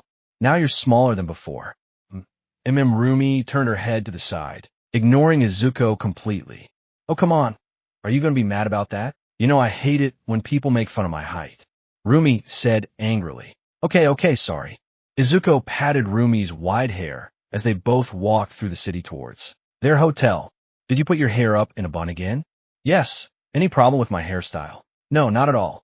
Izuku caressed her wide ear, causing Rumi's tail to move from side to side, with happiness at that touch. That looks great on you. Oomph. She pouted slightly as she walked. Let's go to the hotel. Where is it? Izuku asked. On the call. Rumi fell silent when something hit her legs, stopping her. Izuku and Rumi stopped and looked down, seeing a girl. Indeed, she was a girl with rather dirty and unkempt bluish-white hair, red eyes, and a small horn on the front. Her clothes were a small, dirty white dress, and she wore bandages on her arms and legs. Hey, did I hurt you? Rumi asked as she bent down to pick up the girl. Izuku did the same and carefully held her arms. Are you okay? Can you get up? Izuku asked. Hey, look what you did. You shouldn't cause problems for these civilians. Izuku, Rumi and the girl directed their gaze to the alley, meeting a man with a plague mask. Let's go, Eri. Who are you? Izuku asked. He and Rumi got up on the ground. The albino carried the girl in her arms, protectively, while looking seriously at the guy. I apologize for my daughter's behavior. He took a few steps forward. She sometimes gets very excited when playing. Izuku stomped on the floor as One for All manifested in his body. It cracked, stopping the man's words. Izuku's presence increased his identity, showing that he was not playing. I ask you a question. Izuku's tone of voice made the man frown. His mask. Rumi opened his eyes wide upon seeing it. You won the 8 precepts, right? They are becoming too famous lately. Don't pay too much attention to the mask. I have problems with the dust. He showed a rather friendly smile, then turned to Izuku. Don't you know that it's illegal to use your quirk in public? Someone could arrest you. But since I'm not in a bad mood, I won't call the police and I'll just leave with my daughter. I apologize again for your behavior. Izuku and Rumi felt hands grabbing onto their clothes. When they looked down, they found Eri, holding them tightly. A few small tears escaped from the albino's eyes as she pressed her head against Rumi's chest. Please, don't leave. Your daughter is scared. This time it was Rumi's turn to show seriousness in the situation. If there was something she hated apart from the villains, it was the human trash that hurt innocent children. It's because I scolded her a while ago. She was playing with something she shouldn't have. The bandages on his hands aren't something that's caused by playing, Izuku said, clenching his fists tightly. She didn't fall a lot. It's normal. A little girl, shaking like this and with those wounds is not normal at all, Rumi said, tightening her grip on Eri. I'll ask you not to impose your idea of what's normal on other families. The man showed signs of irritation. The wrong, idiot, there are things that change, depending on the person. Izuku took a step forward. And then there are others that are bad, no matter how much your sick mind tells you otherwise. He said, preparing for combat. What are you doing to this girl? They both finally asked. Eri tightened her grip on Rumi and Izuku upon hearing that. He just turned around and walked towards the alley, a sigh escaping his lips as he walked into the darkness. The heroine Miruko and her partner Deku, they are definitely very irritating people. The brown-haired boy turned his back on both of them Rumi and Izuku did not enter the alley. They only kept their distance while holding Eri. I've been worried about Eri recently. No matter what I tell her, she doesn't stop disobeying me. Raising a child is difficult, especially when you don't know what kind of people they will become. The man with the grim Reaper mask began to remove his glove. Izuku was on guard at that, as was Rumi. But before she could assure Eri, the girl jumped out of his arms and ran scared towards him, standing at his side. Eri. Before Izuku and Rumi could do anything, the guy touched the alley wall with his hands. It exploded, and the debris transformed into concrete stakes that flew towards them. Izuku and Rumi jumped to the side, dodging them, and then jumped back towards the alley. However, they didn't find anything when they arrived. Shit! Izuku hit the ground in annoyance, creating a crater in it. Are you done with your tantrum? The guy asked Eri, who didn't respond. They were both walking through some sort of underground facility. Guys these days are getting sicker and sicker. Boss, I'm sorry. I just took my eyes off for a moment, and as soon as the brunette's hand touched the guy, he exploded in a shower of blood that completely stained the wall. All those people infected with hero syndrome, they disgust me. He sighed lightly as he entered a creepy place with an operating chair in the middle. It was full of dried blood. Eri, please don't be selfish anymore. You are the key to this plan. I ask you nicely. Don't make me get my hands dirty. Neither Rumi nor Izuku could sleep well that night. Both stayed awake inside the hotel while thinking about the girl and discussing what had happened. Hours passed until they were able to fall asleep. Too bad they fell asleep at 3 in the morning and had to wake up at 7. Izuku and Rumi advanced towards Night Eye's agency building, while they continued discussing what happened yesterday, thinking about how they could find the girl until they finally arrived at Night Eye's agency, meeting a large number of professional heroes. Wow, there are many, Izuku thought, observing the room. Oh, there's a racerhead. The Zawa gave Izuku the middle finger and went somewhere else. The green-haired boy laughed a little before that, and then continued looking for another well-known hero. Gran Torino. Izuku approached the little professional hero as soon as he saw him. How is he? I'm still alive. The old man smiled and patted him on the back. How are you, Brad? I heard you left the UA. It was for the best. The security at that school is shit. Gran Torino had to agree with him on that. I'm better now. I train with Miruko, one of the top heroines. Torino smiled and patted Izuku on the back again. Not bad, kid. Thank you, Mr. Torino. Hi, everyone. I interrupted the conversations that were taking place when he appeared in the middle of the place. I have gathered you today to share information among ourselves and also discuss the procedure we will take against the conspiracies of the 8 precepts of death. First of all, I turned his gaze towards the youngest, these being Izuku, Uraka, Sayu, and Kirishima. Let's do a review so that no one gets lost. We're tracking a small Yakuza organization called the 8 Precepts of Death. Its leader Kai Chisaki is gathering the almost extinct Yakuzas for his organization. He also made contact with the League of Villains. Bubble Girl called everyone's attention by speaking. With that said, let's get straight to the point of this meeting. Our investigation began when an attack on a gang was carried out. They called themselves the Reserve Dogs, said Bubble Girl. The police classified it as an incident at first instance, but there were too many inconsistencies, so we decided to mount the investigation. Bubble Girl stopped, took a breath, and spoke again. Also, the Yakuza really couldn't pay much attention to Bubble Girl regarding how they got to that.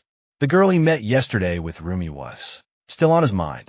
The concern of knowing that a Yakuza was with a little girl was tormenting him. Even more knowing that he failed to prevent the guy from taking her away. The only important thing he heard was that they were making a cork-erasing drug with human cells. Wait a minute. Izuku and Rumi's eyes widened in shock upon hearing that. Night-Eye. Rumi turned her gaze towards All Might's former assistant.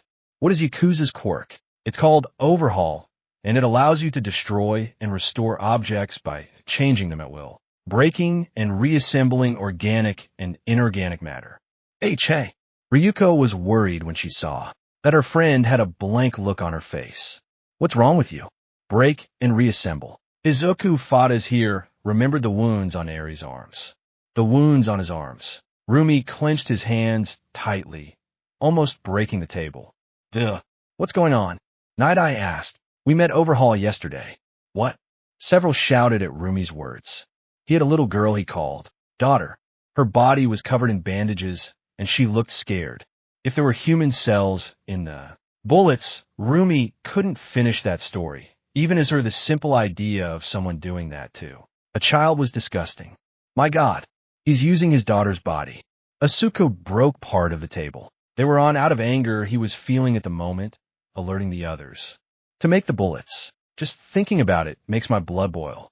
Fatim stood up from his seat in annoyance. We must hunt her down and save that girl. If they had taken her, all this would have ended, right? Another hero looked negatively at Izuku and Rumi. However, they didn't say anything about it. They just stood up from their seats with their eyes downcast.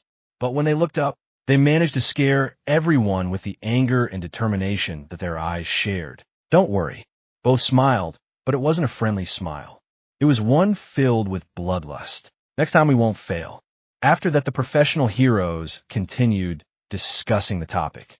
They agreed to investigate everything they could until they found information about Eri and her whereabouts. Once the meeting ended, Izuku was thinking of leaving with Rumi when suddenly a hand was placed on his shoulder. When he turned around, he found Night Eye staring at him with a dark look. I need to talk to you in my office, privately.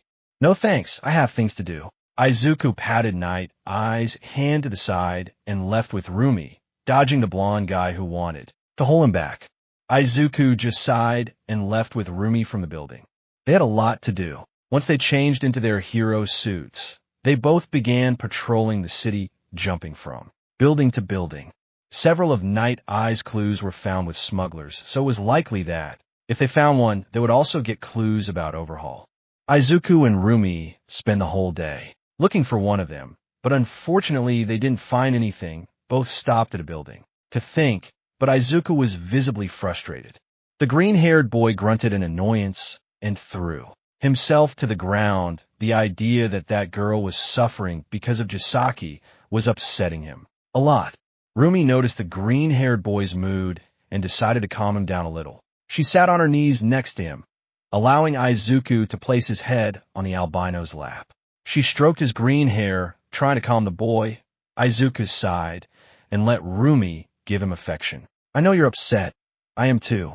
Rumi said, caressing Izuku's face. But we have to take this calmly, and when we find the bastard, we can let it all out. I want to rip her arms off. Izuku muttered, clenching his fists in anger. She's just a kid, and she didn't look more than 6 or 7 years old. I know, Izuku, I know. Rumi let out a sigh.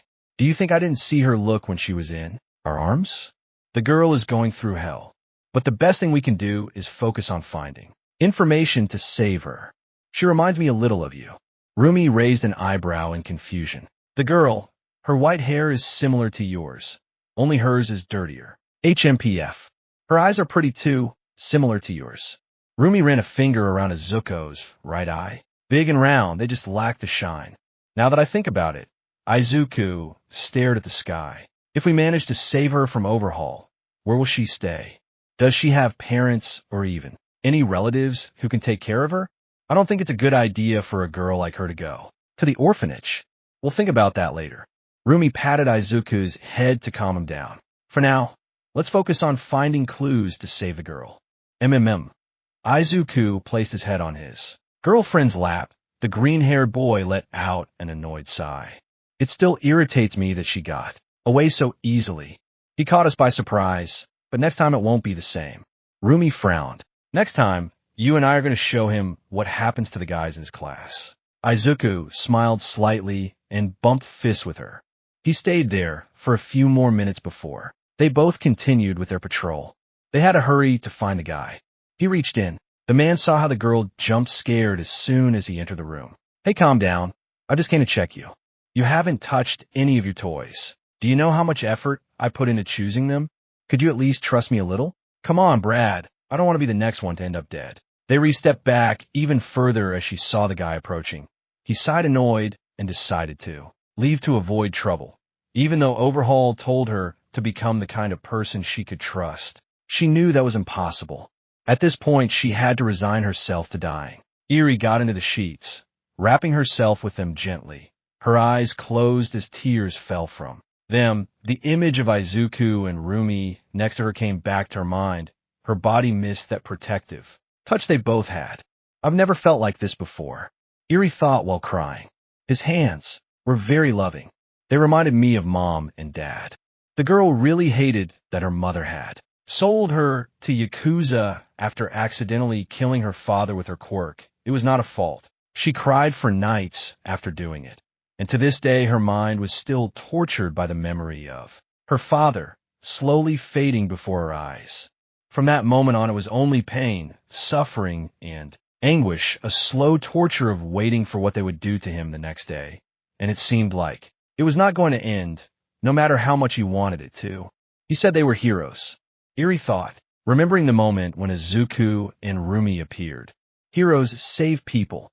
Are they going to save me? That was the last thing he thought before going to sleep, preparing for another day of suffering. Night Eye's gaze fell on the documents on his desk as he analyzed for the 100th time the information the pro-heroes had given him, looking for any new clues that would help them locate the hideout. Or so he was when Mirio ran into the office. The blonde stopped in front of him and showed him a message that had arrived on Bubble Girl's phone. We found it.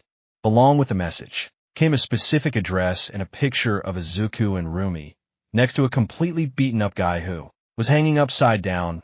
Night Eye just sighed and looked at Mirio, who was now being beaten up by Bubble Girl for taking his phone. Call everyone. So they've come.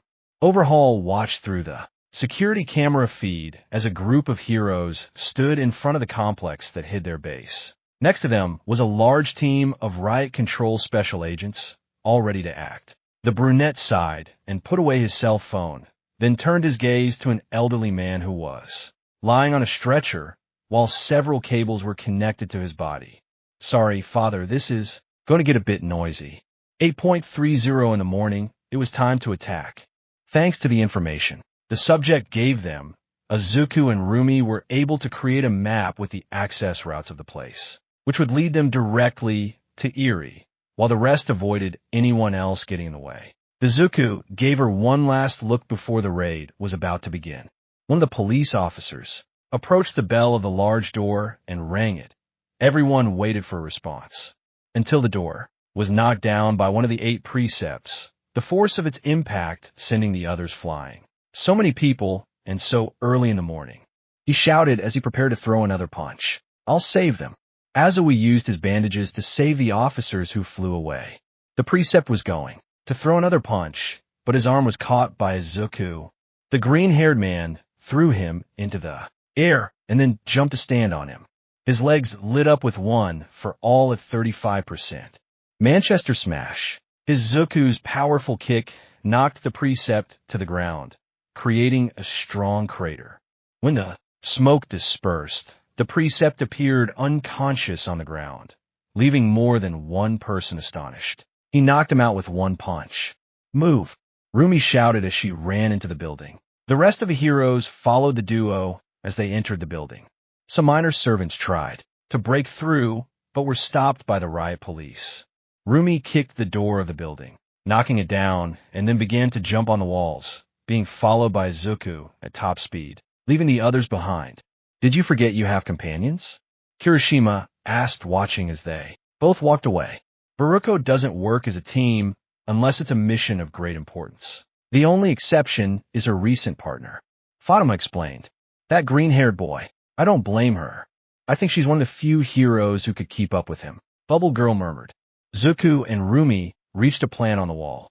Both of them pushed off another wall and went through the place with a double kick. When they went through the wall, they found many minor criminals. Rumi smiled before taking a big leap towards them with a somersault. Moon Ring. The large number of blows impacted against the minor criminals, leaving them KO. As Izuku shook hands with her once she finished, and they continued on their way, but they stopped when they saw that there was a wall stopping their way. That wasn't in the information the idiot gave us. Rumi looked annoyed at seeing that. Look closely. Izuku pointed at the wall. Unlike the others, this one doesn't have a layer of mixture.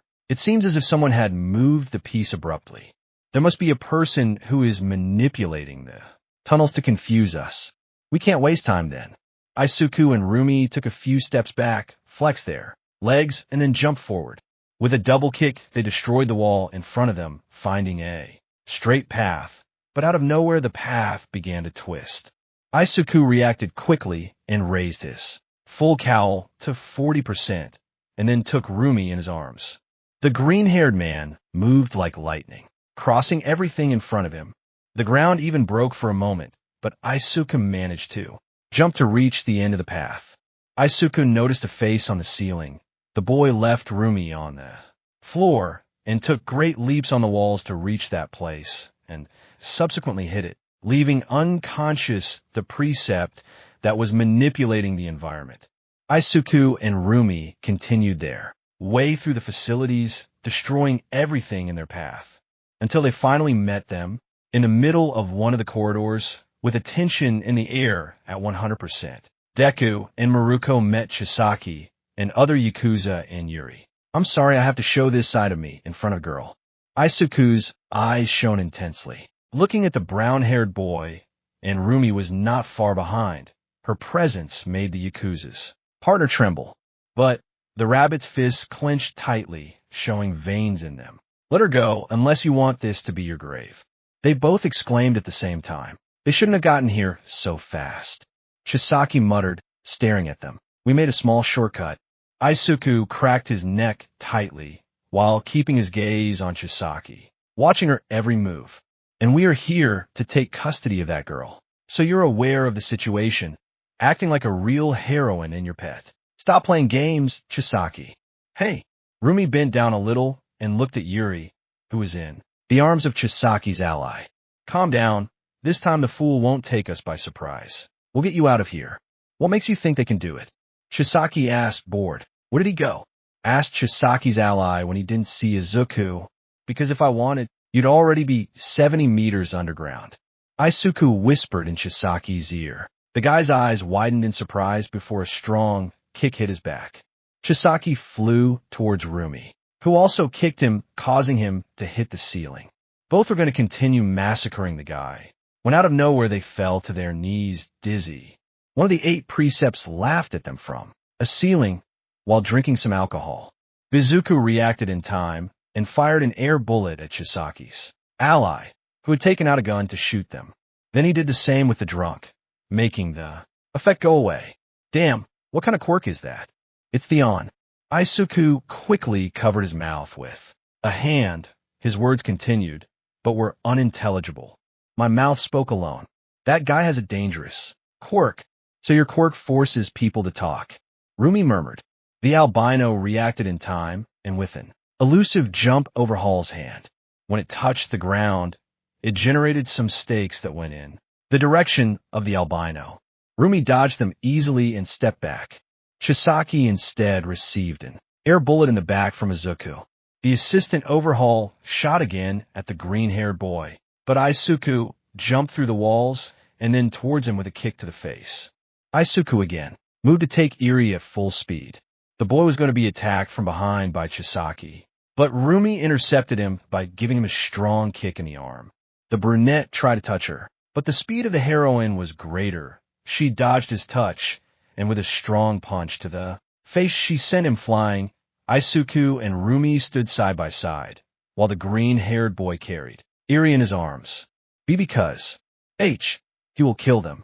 Izuku increased his grip on Eri upon hearing her terrified voice. You're wrong, girl. Rumi showed a big smile to the girl before turning to Chisaki and his assistants. We're going to kill him. Just exaggerate, calm down. Izuku stroked the little girl's dirty hair to try to calm her down. We're not going to let you be sad again. We failed that time, but now we're going to make sure you can smile peacefully. Because Chisaki's assistant slowly stood up. Why are you doing this for that girl? Just an idiot. Rumi responded quickly due to the subject's quirk, although the words that were coming out of her mouth were not forced at all. How can we leave a girl suffering because of 2 cockroaches like you? I'm a person who lives every day to not regret it. And I am not going to regret jumping to help a girl in danger. Seeing a child in this state and doing nothing would only make me feel bad about myself. Izuku tightened his grip on Eri. If I'm not able to save her from the pain, that weight will haunt me until the day I die. Dam's come. Chisaki wiped the dust off her body and looked at both heroes, then turned her gaze to Eri. Eri, why don't you come back here? Do you want someone to be killed because of you again? Understand that you were born to destroy. And no, I don't. Not another word. Izuku felt his patience reaching its limit. Because of your selfishness, I have had to dirty my hands. Each of your actions has caused someone's death. Your mere existence is a curse. You dare say that to her in front of me. Rumi's dark and furious gaze met Chisaki's. You definitely have balls, but they won't last long. The albino jumped towards Isaki. I'm gonna make you cry like a damn screaming bitch. Idiot. Isaki placed a hand on the ground after removing his glove. It exploded into thousands of pieces that caused a smaller quake. Then it rebuilt itself into a pile of fangs that went towards Rumi. The albino destroyed all those that were about to hit her with her kicks. Some grazed her skin, generating slight cuts in her body and suit, but it was not something that bothered her. Izuku, for his part, dodged all the debris fangs and was now standing on one of them with Eri in his arms, hugging her protectively. Chisaki growled, somewhat annoyed at seeing that. He's fast, and his reaction time is impressive. The brunette murmured. He has the girl in his arms. Bah, what does it matter? What do you mean? What does it matter? You damn bastard. Rumi asked, annoyed. Even if I destroy her, it won't affect me much, as long as I repair her. Immediately she will resurrect. Chisaki kept her expression serene. Even if it doesn't seem the same, she will return to her original state sooner or later. She has already experienced that process. You're fucking dead. Rumi muttered, the anger in his being making the atmosphere heavier than before. The albino jumped between the debris fangs that sought to pierce her, destroying them all with extreme ease to the point where they seemed like paper. The field, where they were, was full of what appeared to be debris trees with stakes in them. Chisaki placed her hand on the ground, and the stakes were destroyed, giving the way clear to her assistant to shoot. Or so it was until Izuku appeared next to them.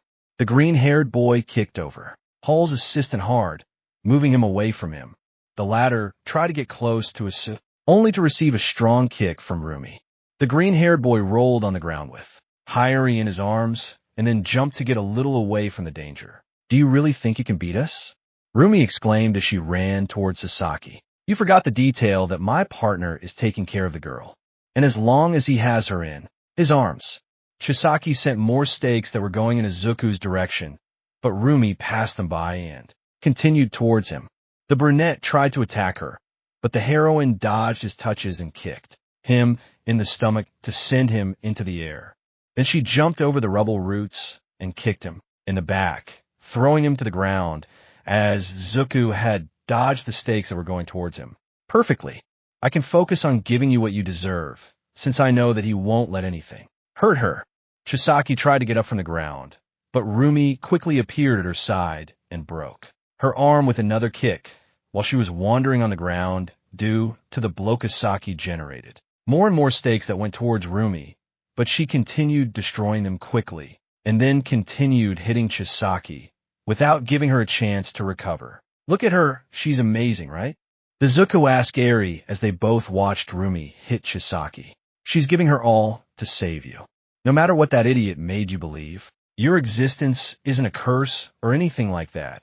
You're a girl who deserves to live. And we'll make sure you do. If you're afraid of something, just hug me, Eri, because I'm not going to let you go. The beating of Chisaki continued for several more minutes. He already had broken ribs, a broken arm, and a lot of blood running down his body. Rumi was in a much better state than him, although several stakes managed to cut her a little. However, she was still standing. With a double kick, the albino slammed Chisaki against a wall, creating a small crater in it. Did you have enough? Because I haven't. Rumi smiled wildly. I'm not going to stop until I kick the skin off your bones. You'll regret even lifting a finger on him, Chisaki. Namoto. Chisaki lifted a wall of rubble with one hand and then covered his body with a dome, but not before throwing a small box toward his assistant. Rumi destroyed the wall and went after Chisaki. Nemoto took the box and took out some kind of bullet from it, then put it in his gun and waited. Rumi destroyed the dome, leaving Chisaki exposed. The albino jumped directly towards him, ready to hit him again. However, as soon as she lifted her leg, Chisaki made the rubble catch her, leaving her still for a few seconds. Seconds that Nemoto took advantage of to fire the quirk erasing bullet.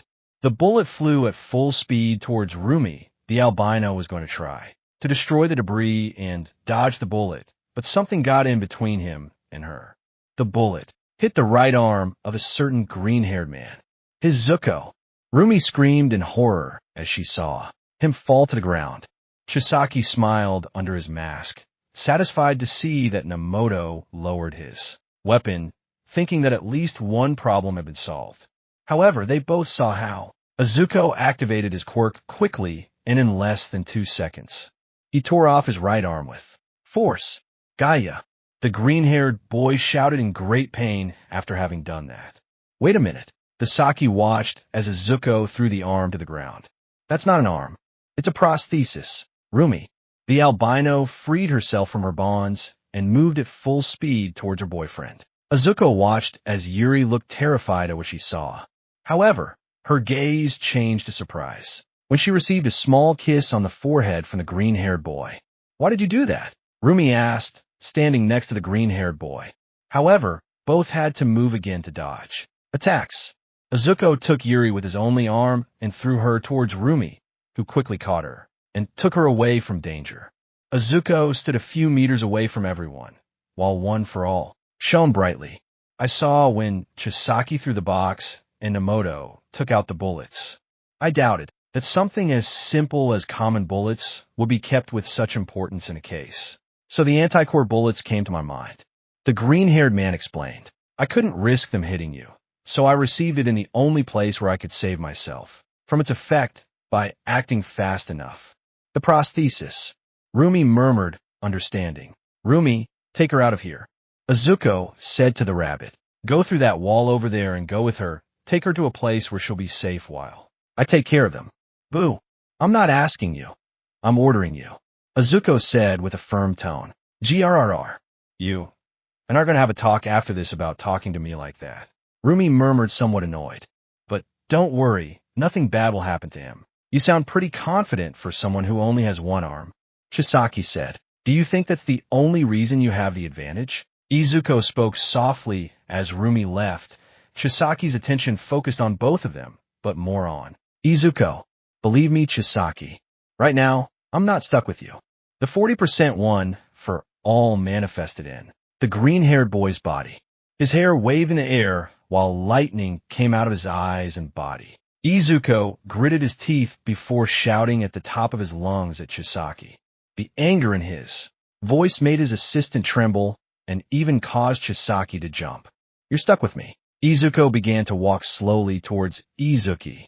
The brunette prepared for the attack that came directly towards him, or so he tried, until Izuku appeared behind him and kicked his back hard. Chisaki rolled on the ground before stopping.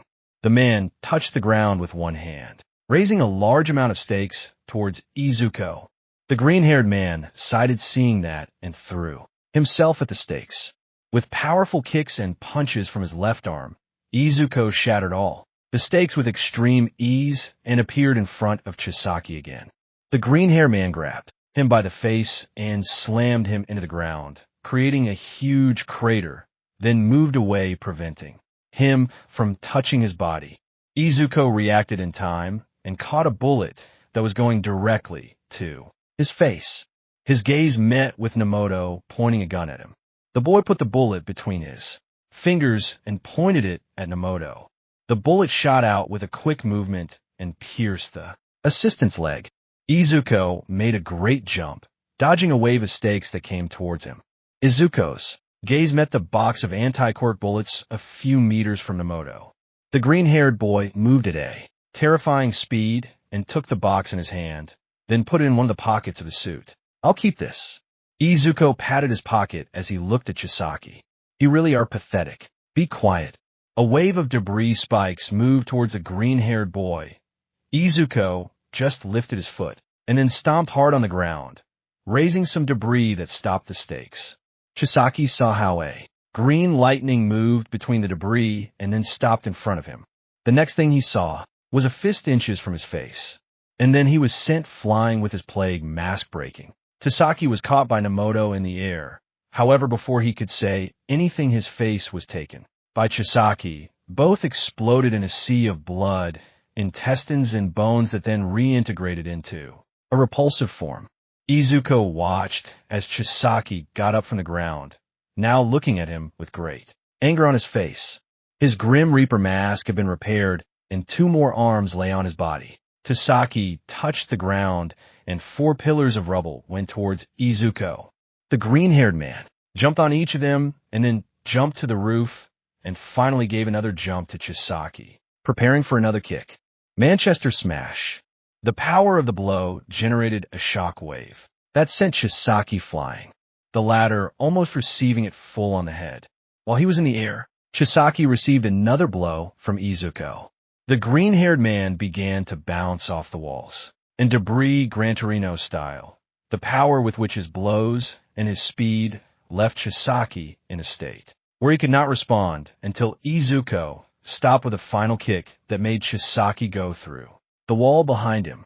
Izuku landed on one of the debris, only to see everything around him break. The walls, the ceiling, everything was destroyed in a pile of rubble and dust. Izuku used his hand to disperse all the smoke can be able to see. "It's your fault I had to die again." Izuku watched as a voice came out of Overhaul's left hand. It could be heard throughout the place. "Is this what you wanted, Eri?" Izuku searched everywhere for a sign of the girl.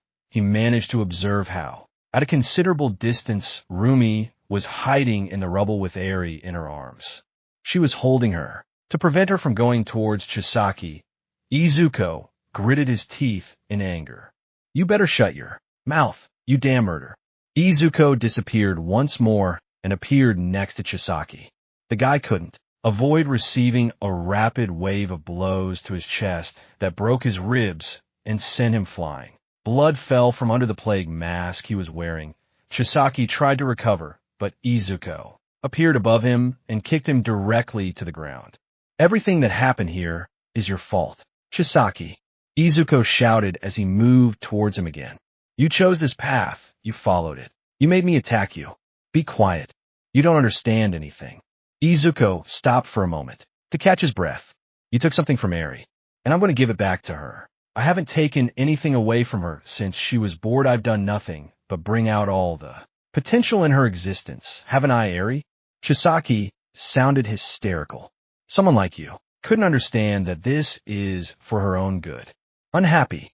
You keep talking nonsense. You can't even understand something so simple." Izuku clenched his fist tightly. "If this was for your own good." Izuku suddenly appeared in front of Chisaki and lifted him off the ground with a punch. In the air, another kick from the green-haired man hit Chisaki. The guy went through 3 pillars before colliding with a pile of rubble that stopped his flight. Eri should be smiling. Chisaki got up from the rubble, only for a double kick from Izuku to bury him in it again. He tried to touch him to finish him off once and for all using his quirk, but Izuku was much faster, much more skilled. Izuku was on a completely different level, and Chisaki's broken leg showed it perfectly. Using his quirk again, Chisaki rose up in a pillar of rubble, but Izuku destroyed that pillar with a kick, then took it with his hand and spun around his body, throwing it at Chisaki as he fell to the ground. The rubble hit him directly and sent him to the ground.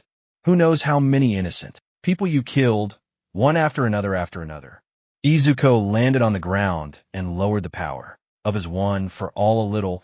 His body was already suffering due to the prolonged use of 40%. And now you're trying to blame Eri for what's happening. Are you trying to make excuses? You're trash? Chisaki tried to get up, only to receive a punch in the face from Izuku while he was in the air. The green-haired man grabbed him with his arm and kneed him in the back. Chisaki's green mikoed throughout the place before Izuku gave him a downward kick in the stomach that buried the guy in the rubble. This time Chisaki couldn't even try to get up. Izuku appeared at his side and attacked him with a wave of punches and kicks that were too fast for him. He couldn't even touch him with his fingers because the green-haired man was changing positions at a speed that he couldn't follow. The difference between them was abysmal. Chisaki was being used like a fucking punching bag that the green-haired man wasn't going to leave until he was unrecognizable. It didn't matter if he tried to dodge a punch, a kick would hit him. No matter how much he tried to get away, Izuku would appear behind him and attack him again. It didn't matter if he covered himself. Izuku broke through his barriers and continued the assault.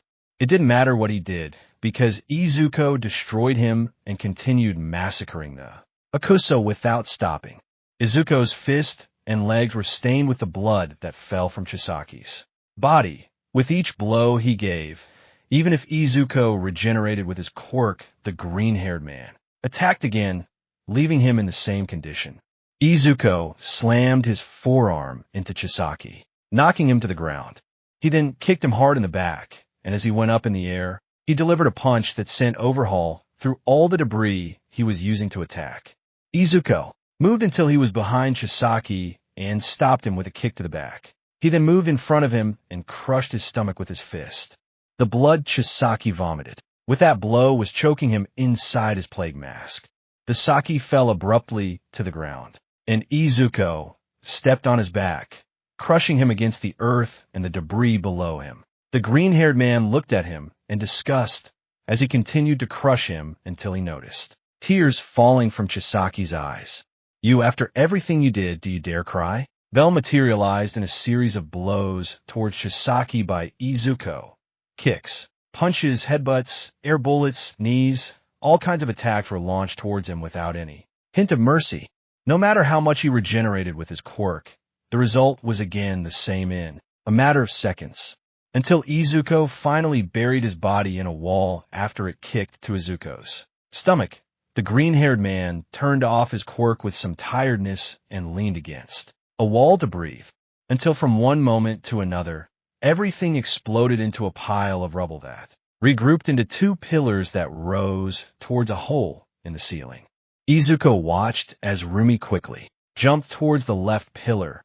A bloodstain on her back made Izuku worry, but his concern passed to Izuri when she saw her hair on top of the left pillar. Izuku activated his quirk and jumped towards the right pillar where Chisaki was. The brown-haired boy tried to attack Rumi with his stakes to prevent her from reaching Izuri, but they were destroyed by Izuku, who jumped in his direction. Chisaki moved to another pillar, dodging the green-haired boy.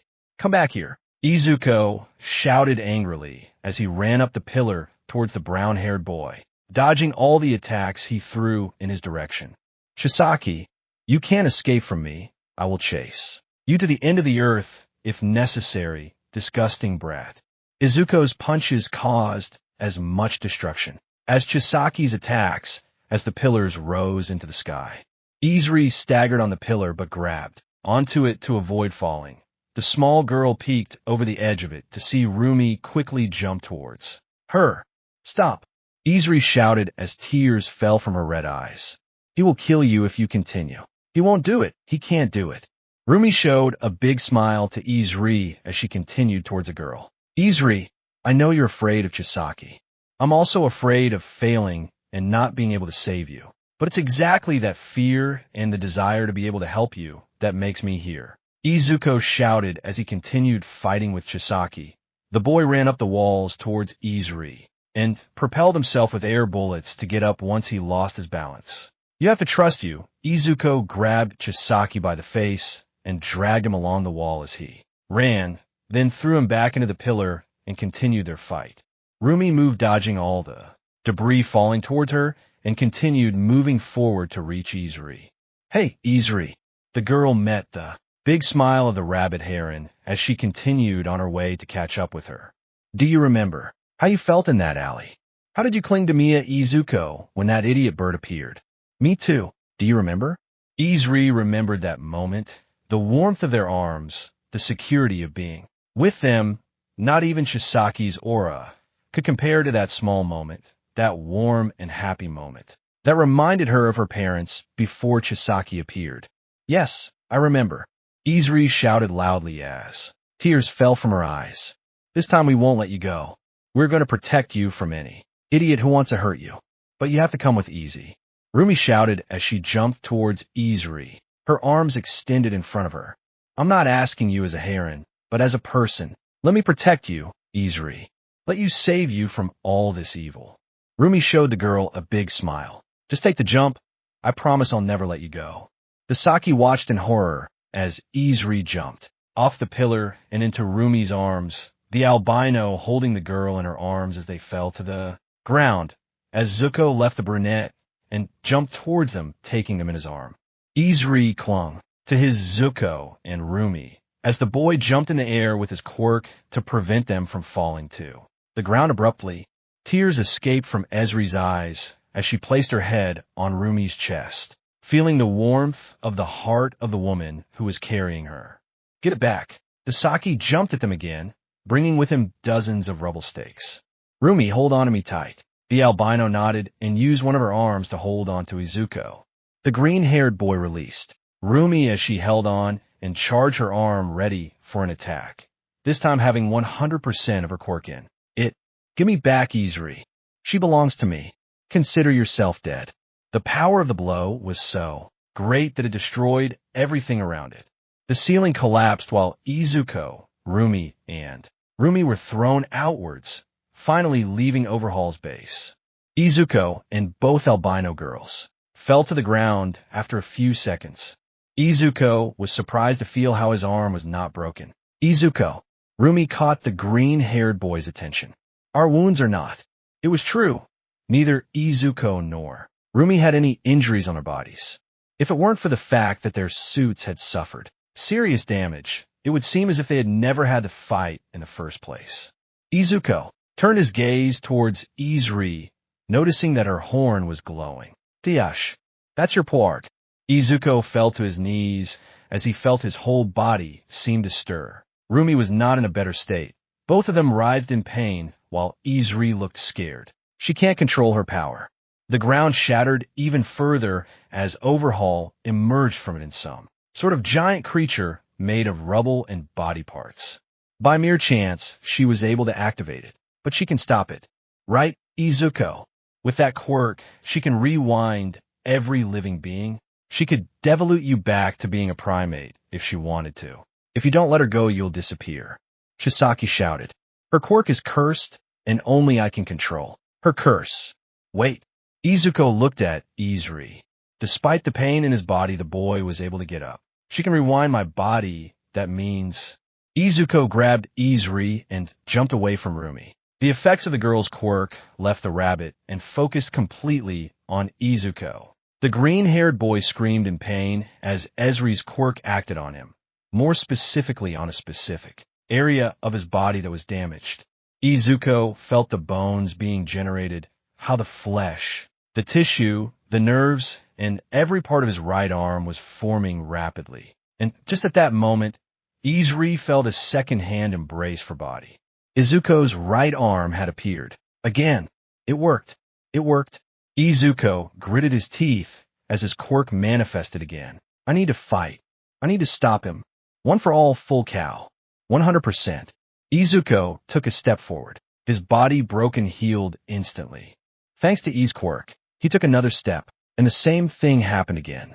Izuku held Izuri with both arms, while his body glowed with the intensity of 100% of his power. Izuku held Izuku's body glowed with the intensity of 100% of his power. Izuku held Izuku's body glowed with the intensity of 100% of his power. Izuku held Izuku. And my arm, right? The albino clung to his chest while crying, but nodded slightly. Right now, you gave me back my arm. You used your power to heal me. Your power isn't going to be a curse if you don't want it to be. It could be a blessing that helps people, but for that you have to decide. You are the one who decides your destiny and what you want to be. If you don't want to be a weapon or an experiment, you don't have to be one. You could be a normal girl, a nurse, a firefighter, or even a heroine. In fact, you're my heroine right now. There's fell from Aries' eyes as she clung to Izuku, the green-haired man's words touching her heart even more than Overhaul's. Your quirk is good. You're good. Your existence is a blessing to this world, and I'm not going to let Overhaul make you think otherwise. Izuku quickly ran towards Yusaki with 100% of 1-4. All in his body. Eri, lend me your power. Yeah. Stop meddling. She's not a product for broods like you who can't appreciate her value. Food giant stakes formed on the sides of the giant. Beastan went straight toward Izuku. The green-haired man turned his back to cover Eri with his body and received the attacks. However, the green-haired boy was not affected by this. Izuku moved at an incredible speed to stand in front of Overhaul and gave him a strong kick that sent him flying over the district where they were fighting. Several fences, trees, and even houses were affected by the shockwave of that kick, but luckily no civilians seemed hurt. The Saki generated a large drill-shaped arm that went directly towards Izuku, but the green-haired man appeared behind him with his legs bent, then attacked with a large number of kicks that destroyed the entire body of the beast that surrounded Izuku, leaving only a last layer that was protecting his body. This is for Eri. Izuku flexed his arm as all his power manifested in him, one for all 100% Meteor Genesis smash. The Saki did not receive the direct impact of that blow. However, the power with which it hit threw him against the street, destroying everything beneath him. Chisaki crossed the street and sank into a powerful giant crater that destroyed everything within a 50-meter radius. As soon as the smoke from the attack stopped, Chisaki was unconscious on the ground, possibly close to death. He had lost the battle. Izuku landed on the ground carefully. He was going to ask Eri something, but out of nowhere, pain invaded his body. The girl's quirk became stronger and stronger, affecting Izuku. Both screamed in pain as the energy of their powers raged around them. Izuku tried to stop his screams and comrie, but the pain in his body was too much to move. Everything distorted around him as the pain increased, until a strong blow hit the back of Eri's head, knocking the little girl out. The girl was about to hit the ground when a pair of brown hands caught her, preventing her from getting hurt. Rumi sat next to them, putting Izuku and Eri on her lap to rest. The green-haired boy had fainted due to the pain in his body. I'm sorry I had to do that, but for a moment I thought Izuku was going to die. The albino murmured, caressing Eri's head. The blow wasn't going to leave a mark, but she owed him quite a bit before fainting. I'm sorry. Rumi heard some sound coming out of Eri's mouth. Is she still awake? No, I fainted her with that blow. Rumi caressed Eri's head to try to calm her down. It must be a dream. Ma. The little girl murmured in her sleep, her hands clinging to Rumi and Izuku's emerald hair. Duh, Daddy. Okay, that's new. Rumi gave a slight smile upon hearing that. Eri's rescue had finally concluded successfully, mostly thanks to Izuku and Rumi, who defeated Overhaul to save the girl. Mario and Tamaki defeated a group of Yakuzas together. Nidai, Kirishima, and Fatum faced two of them, resulting in a victory of the heroes. Ryukyu and the other girls had to deal with the members of the League of Villains, which ended in the capture of Togo Himiko and the escape of Twice. But all the teams ended when the roar of Izuku and Chisaki's fight was heard, until they finally went out and found the situation at hand. Take them to a hospital, said Rumi as she left Izuku on a stretcher along with Eri. He's not badly hurt, but the girl's quirk caused changes in her body that need to be checked out. Didn't Midoriya have a prosthesis? Nidai asked, noticing that Izuku now had both arms. Thanks for noticing, Nidai. What we have done without you, Rumi said sarcastically, causing annoyance in the green-haired boy. Just take them to the emergency room. I'll go once I've finished checking the area. Are you planning to do it yet? Nidai asked. Izuku's fight with a bastard caused a lot of damage. I'll check on the civilians and contact the CSH to send damage control agents, Miruko said before turning around and ducking to jump. See you. Nidai watched Easy Rumi skipped away, then turned his gaze to the ambulance where Izuku was leaving and finally sighed tiredly. Defeat the leader of the 8 precepts and recover his arm, all in one day. Night-Eye shook his head and turned to leave. Aoshinori made a good choice, I suppose. In Shuji, all you have to do is take your opponent's king, right? It's not that simple, Dabi muttered, looking at Shigaraki, who had his eyes on the truck where Overhaul was being transported. Now, a powerful flare burst from Dabi's hands and hit the police truck, almost completely disintegrating the front end. The truck went out of control and crashed into the edge of the highway, coming to a complete stop. Shigaraki and Dabi rushed in. The blue-haired man disintegrated the heroes acting as guards, and finally approached the man who was a prisoner being transported to jail. Chisaki Kai. So, you really thought you would be the supreme boss? Shigaraki mocked as he looked at the brunette. Did you come to kill me? Actually, I came for something. Dabi approached Chisaki and rummaged through his shirt looking for something. However, he couldn't find anything. Shigaraki was annoyed by that. Where is it? There were 2 boxes, and one was destroyed during the fight. Where's the other one? The boy has it. Shigaraki didn't say anything. He simply took both of Chisaki's arms with his hands. They began to disintegrate rapidly until Dabi cut them with a knife, leaving Chisaki alive, but without arms. Once they finished with it, they turned around and left the place before the police arrived.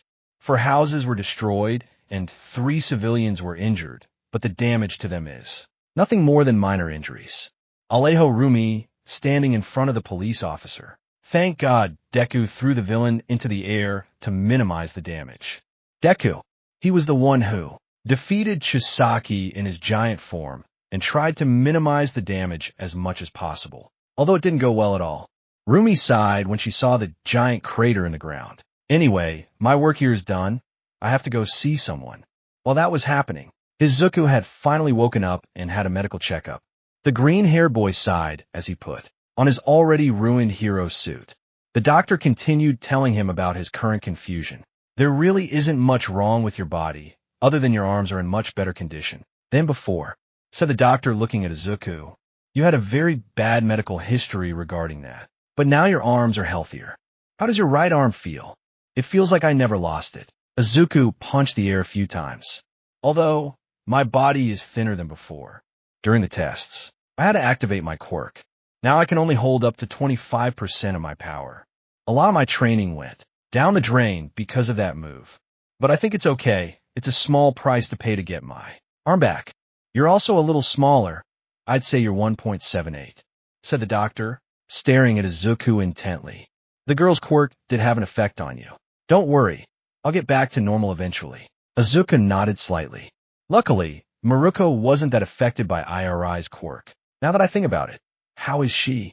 She hasn't woken up yet, and her fever is very high. We'll have her in quarantine for the moment. The doctor explained. You can come see her if you want. After all, she's yours now. What? Izuku blinked in confusion. It's a bit complicated to explain. I'd rather do it when she wakes up if you don't mind. Okay. Izuku nodded slightly. Can I go? No, you have to rest for a few more days to see if there's a serious change in your body. I understand. Izuku sighed, somewhat disappointed by that. Anyway, where is Miruko? He stayed in the disaster zone, but he'll surely come back soon to check on his partner. The doctor smiled slightly and patted Izuku on the shoulder. You're a lucky bastard. Do you know how many people would like to have that hot eye as a partner? You have 10 seconds to remove your hand from my shoulder before I use my quirk at 100% and cause another Hiroshima, and that's 9 seconds.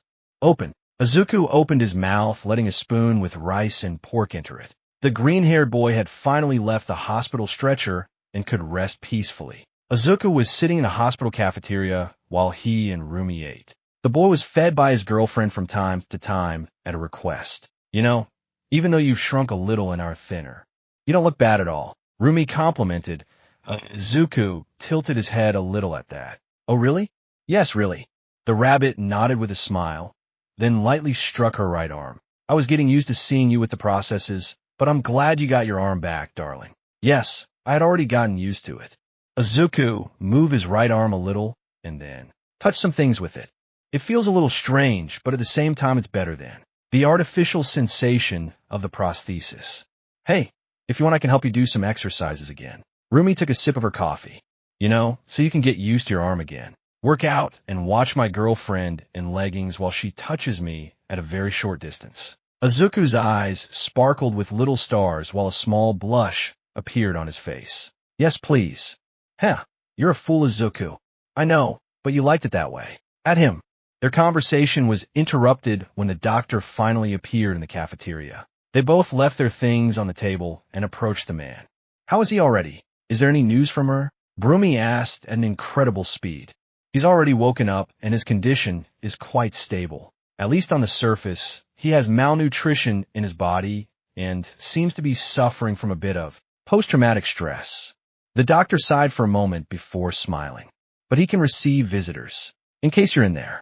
Izuku activated one for all and jumped at full speed with Rumi towards Irie's room, leaving behind the doctor who ran after them. Once they arrived, they stopped at the door, wiped their sweat, arranged their clothes, and finally entered the room carefully. Good afternoon, Rumi said, entering the room, meeting Irie's gaze. The girl was sitting on the stretcher.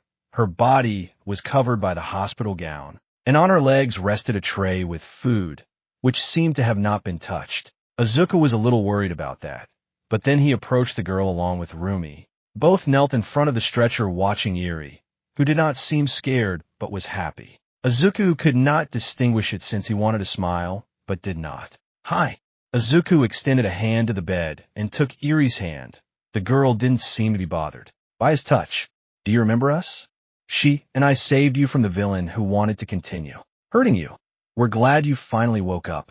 Yes, I remember both of them, said Irie with her gaze fixed on the couple. Looks like someone hasn't eaten.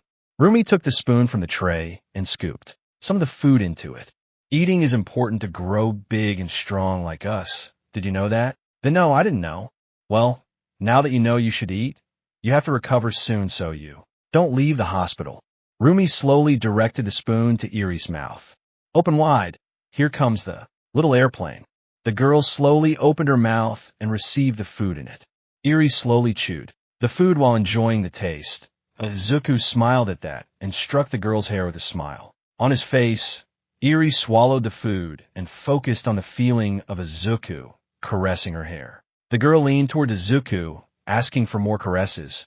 Izuku couldn't refuse and caressed her hair and head with both hands. Irie quite enjoyed that touch, even though she didn't show it at all. Oh, she's so cute. Rumi also reached out and struck Irie. Thanks, Mommy. Crack. The beautiful atmosphere of the moment was broken when Rumi's mind broke upon hearing those words. Izuku was also surprised by that and released Irie. The girl became confused and saddened when Izuku stopped caressing her hair. Did I say something wrong, Daddy? Crack. And so the couple was in a complete state of shock. Irie watched in confusion as they both stood still while processing the information they had just received, then blinked and looked at each other in surprise. Daddy, Mommy, they both said, pointing at each other. This doesn't make sense. She's done it before, but what? Izuku looked at his girlfriend confused. What do you mean before?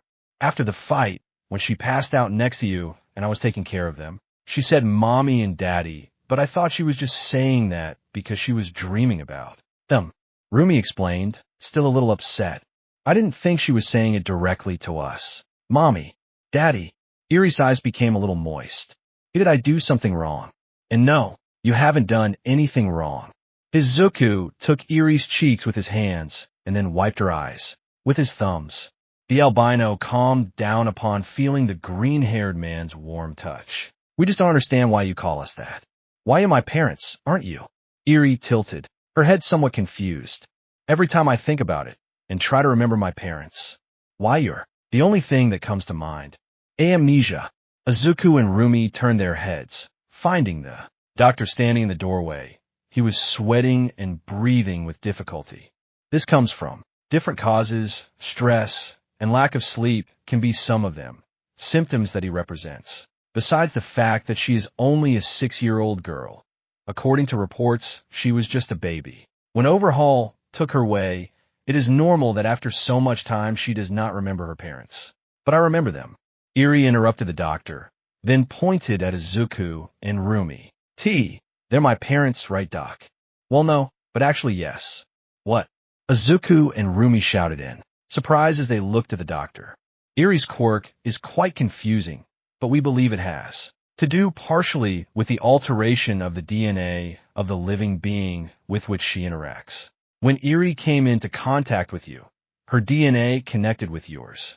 And then you, the doctor, pointed to Izuku. Does your quirk by any chance have to do with DNA? At least in some way. Yes.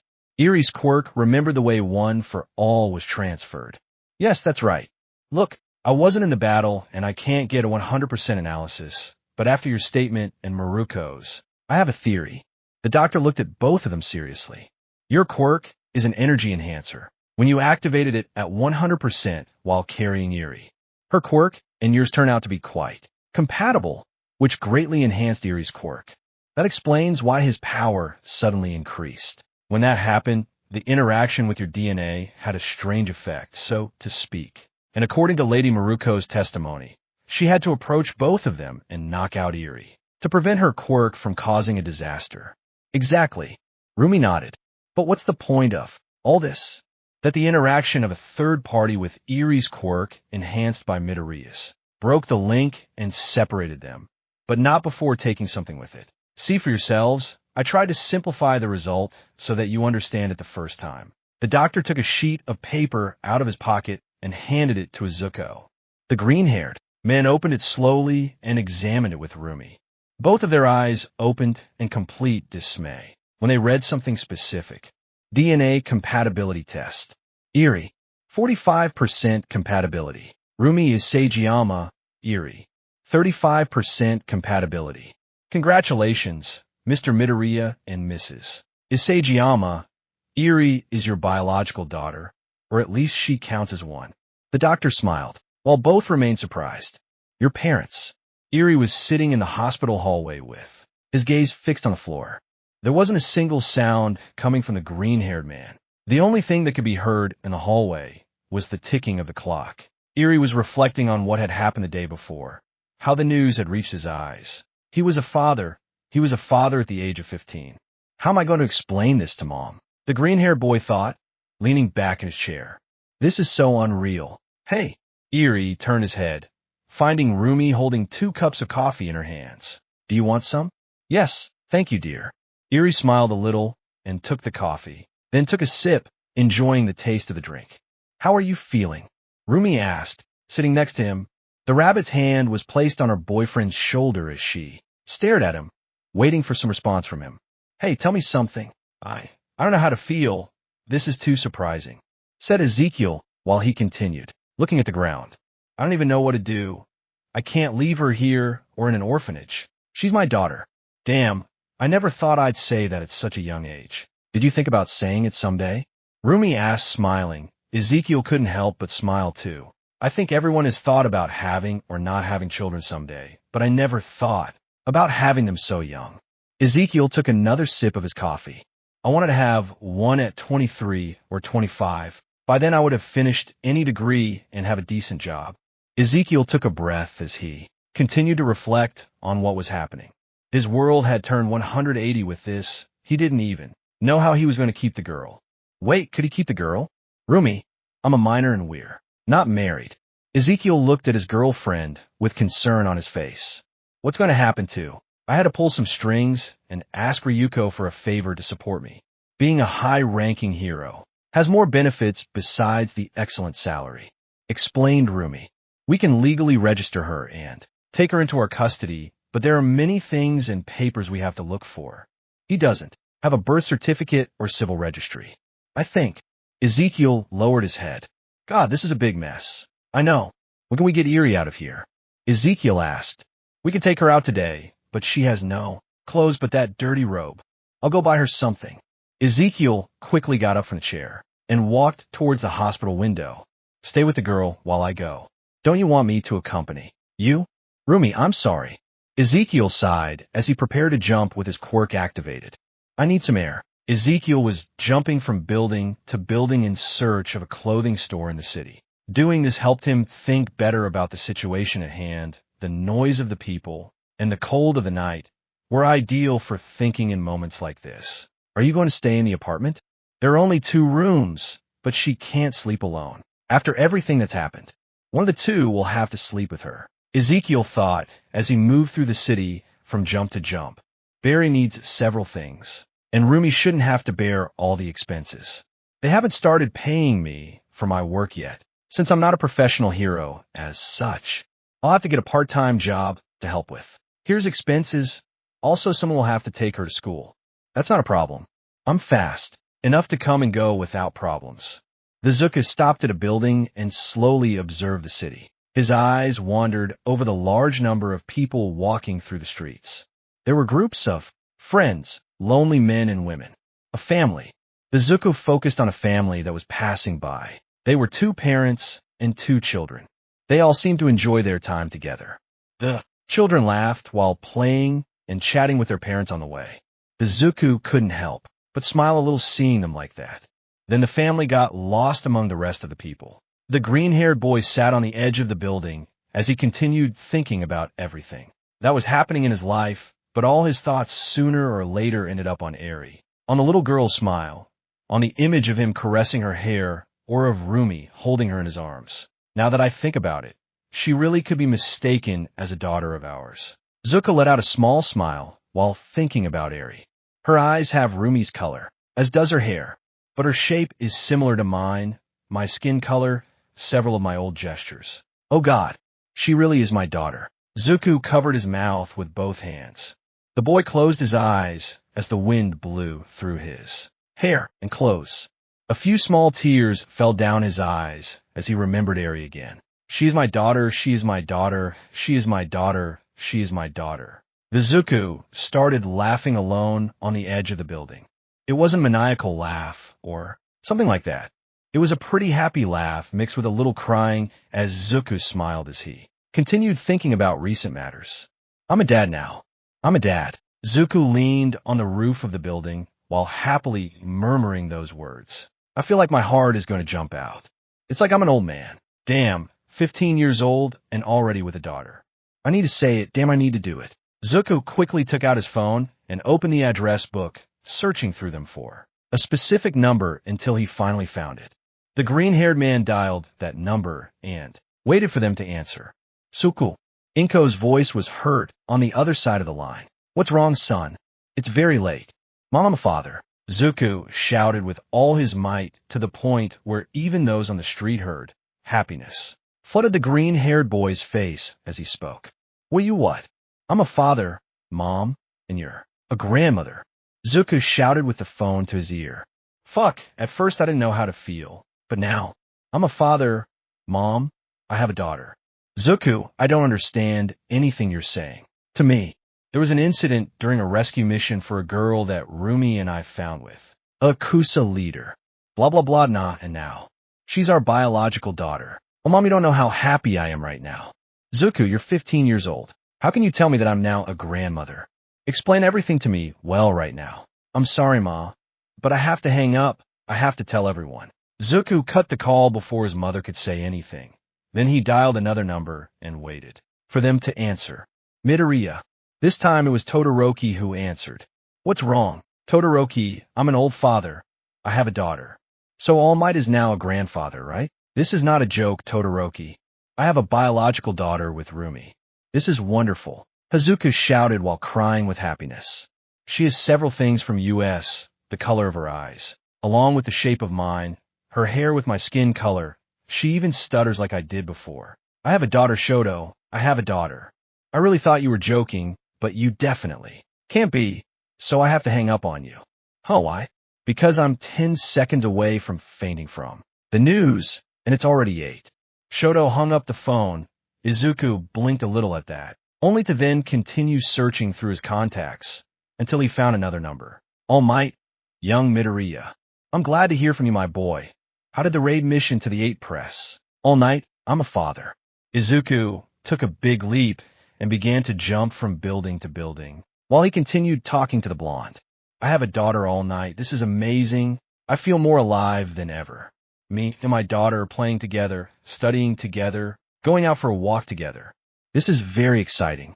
Izuku was confused when All Might hung up on him, but then shrugged and continued on his way to the clothing store. He had a lot to Bye before returning to his daughter.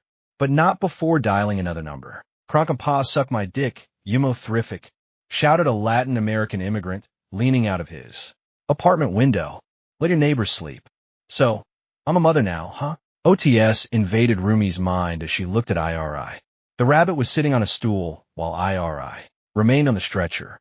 The girl was eating again the food that the hospital would have provided her. Do you like hospital food? Rumi asked the girl, who thought for a moment before answering. Why, yes. You're lying. Rumi knew how to read people, especially those who didn't know how to lie. You don't like him, do you? I'm sorry, Mommy. I don't want to cause you problems. IRI squeezed the sheets with her little hands. However, she calmed down when Rumi stroked her hair. Hey, remember that you're a person too. You have the right to like things, or not. Rumi used her finger to play with IRI's cheeks. The girl didn't laugh, but seemed to enjoy her touch. If you don't like the food from the silly hospital, just let me know, and as soon as we get home, Izuku, and I will cook something so you're full, maybe pancakes. We're pancakes. IRI tilted her head in confusion. They're food, and they taste pretty good. When we go home, I'll be sure to make you some. Rumi gently patted IRI's head. And if you like them, I'll make sure to make you some every day before you go to school. What is school? IRI asked. Is it food too? Am I allowed to eat it? It's not food. It's a place to learn general knowledge. Explained Rumi. It's boring. Most of the teachers aren't interested in teaching, and you won't be interested in all the subjects, but it will help you be ready for whatever you want to do in the future. What I want to. IRI remembered Izuku's words during the fight with Overhaul. How he called her his hero for giving him back his arm using his quirk. She really loved that he said that. Helping him was one of the most beautiful things she had ever done in her life. The dad, he said, I can do whatever. I double you on with my quirk. IRI looked at the rabbit heroine for a moment. See, can I heal people? You mean being a doctor? Rumi nodded slightly. Of course you can do it. Just work hard. Since it's not an easy career. Do you understand? Why, yes, Mommy. Hey, come on. Don't be so nervous. Rumi sat on the stretcher and stood next to IRI. I'm not mad at you, IRI. I'm sorry, Mommy. You don't have to apologize. You haven't done anything wrong. Rumi struck the albino's little head. Her horn had shrunk considerably since they found her. Hey, how about we both smile a little and play? A game? A smile. Mommy. I'm sorry. IRI lowered her head a little. I can't smile. That bastard Chisaki. If I ever have to visit a prison, I'll make sure to leave him a very clear message. Rumi felt her anger rise to critical levels after hearing that, but she had to concentrate so as not to scare the girl. Rumi slowly took IRI in a soft hug and caressed her back, trying to calm her sadness. IRI, do you know why Izuku and I smile from time to time during our fights? Izuku, your dad. Rumi found it hard to say that without a silly smile escaping from her face. His name is Izuku Midoriya, and my name is Rumi Isegiyama. But getting back to the topic, a smile is not just a facial movement. There are times when a smile can convey everything a person wants: confidence, security, anger, affection. All those feelings can be conveyed through a smile. As seriously, Mommy? Yes, when Izuku is fighting, he smiles to give confidence to those he is protecting, although he also does it to show the villain that he is in control of the fight. And you, for the thrill of battle. I can't help but smile as I enter combat and use my strength to defeat those Shu. Rumi stopped upon noticing IRI's gaze. Ahem, those people who committed bad deeds. I see, but it's only when we're in combat. IRI raised her gaze, meeting the rabbit smile. When I'm with Izuku, I smile because he makes me happy to be with him. His jokes amuse me, his touches give me affection, and his warmth captivates me. My smile symbolizes the affection he has for me and the one I have for him. And right now, I'm having that same affection for you. As seriously, are you kidding? I just found out that the most beautiful girl in the world is my daughter. Who couldn't be happy about this? I'm a bad mother. She fell silent again upon noticing the look. Bad. Forget it. I'm a mother, for God's sake. M.O. Mommy. Listen, no one is going to hurt you anymore because your father and I are here to protect you. You can have the life you want, You can be as happy as you want because you are no longer there. Now you are, with mom and dad who love you very much, or at least I hope so. Rumi thought that last bit worried. After all, Izuku hadn't arrived yet. So, how about you smile a little more from now on? After all, your dad and I would love to see you smile. I'm back. Izuku abruptly entered the door, carrying some bags with clothes in his hands. D-Dad. Hi, honey. To Eri and Rumi's surprise, Izuku approached the stretcher and hugged Eri, pressing his cheek to hers with love. How are you? I'm sorry I'm late, but it wasn't hard for me to choose some that were your size and were pretty. What is that? Eri pointed at the bag, curiously. It's clothes. We can't take you home in the hospital gown, and you'll definitely look prettier in this. Izuku took a set of clothes out of the bag. This included everything from a dress to some shoes. What do you think? Do you want to try it on, daughter? Why, yes. Eri nodded slightly. Rumi watched in amazement as Izuku helped Eri put on her new clothes. The boy was in a totally different state than before. It seemed as if he couldn't have a happier moment than this, as if nothing in the world mattered apart from this moment. I can't believe it. You're too cute. Izuku carried Eri in his arms while admiring her new outfit. It wasn't anything too extravagant, but on Eri it looked incredible. Izuku left the girl in front of Rumi, who couldn't help but smile when she saw her. It looks great, right, darling? Come here. Rumi hugged the girl while she seemed quite comfortable in his arms. You're too beautiful for this world. Hey. Eri couldn't say anything. Between Izuku and Rumi's pampering her heart seemed to be unable to take it anymore. It was too much affection for her. D-Daddy. What's wrong, Eri? I adjust. Eri's lips trembled as her mouth curved upwards. Her eyes moistened while Izuku and Rumi were surprised to see how Eri managed to smile. Thank you so much for everything you have done for me. I love you so much. And we love you. Izuku showed a big smile to his daughter before turning his gaze towards Rumi. Right, darling? Of course. Izuku and Rumi approached Eri's face. Both kissed the girl's cheeks, causing more happiness in her. Izuku wiped Eri's tears while Rumi decided to let her play with her hair to calm her down. Eri was sitting on Izuku's right leg. The girl played with Rumi's white hair, while the green-haired boy combed her hair with a comb. Rumi occasionally gave the albino little caresses that made her laugh. Izuku couldn't help but smile at what he had in front of him. This would be a stage of his life that he would never forget. Too bad the moment was cut short when the door was kicked down with a bang. Izuku protectively held Eri in his arms while Rumi entered a combat stance. Both of them prepared for what was coming while the girl hid in her father's chest with some fear. Or, that was until the voices of those who arrived revealed them. Izuku. Inko quickly entered the room and turned pale when she saw her son carrying a girl. Biyowomi, a very good explanation, young man. Midoriya. Unlike Inko, Todoroki entered the room more calmly. Is there still a position to be the girl's uncle? I'm coming in through the door. All Might appeared at the door with a bunch of gifts in his hands to ask young Midoriya to let me be his daughter's godfather like a normal person. Guys, Kronk came through the door too, carrying in his arms a cage with a baby squirrel in it. I'm so happy for you. Can I take a picture? Rumi turned her head towards her boyfriend and looked at him with narrowed eyes. Izuku laughed a little embarrassed and kissed his daughter's head too. Try to lessen the intensity of the albino's gaze. I was just excited. Finally, the atmosphere in the hospital room had calmed down after so much commotion. Inko understood the explanation and could rest easy, knowing that her son was not desecrated before the age of 16. Although it still seemed strange to her that he had a daughter without having sex. But it was not the strangest thing she had seen in this world. I'm really happy for you, young Midoriya. All Might placed a hand on Izuku's shoulder while showing him a smile full of pride. Taking on your responsibility as a father like that makes me proud. Thank you very much, All Might. Izuku smiled slightly at the blonde's words. God, so little time ago you were just a child and now look at you. Inko sighed, nostalgically seeing how Iri was sitting on Izuku's lap while he carried her and pampered her from time to time, making her laugh a few times. You are a man. Your dad would be proud. If he hadn't gone out for cigarettes, maybe that would be a good thing. Izuku thought, somewhat annoyed, then ignored those thoughts and focused on what was in front of him now. Anyway, now I have to look for a part-time job. How? Rumi blinked in confusion upon hearing what Izuku said, but the green-haired man stood firm.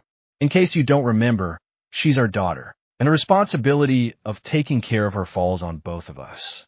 Izuku caressed Easy with one hand, when she leaned in slightly, giving him the signal that he wanted that. And I'm not going to allow all of my daughter's expenses to come out of your pockets. I can get a place to work to contribute to Easy and to let get my professional hero license and can collect. And why don't you take money from the provisional hero subsidy that the CSH gave to the students? I might ask only to meet the surprised and confused looks of Izuku and Rumi. Why you have access to the subsidy, right? Is there a subsidy?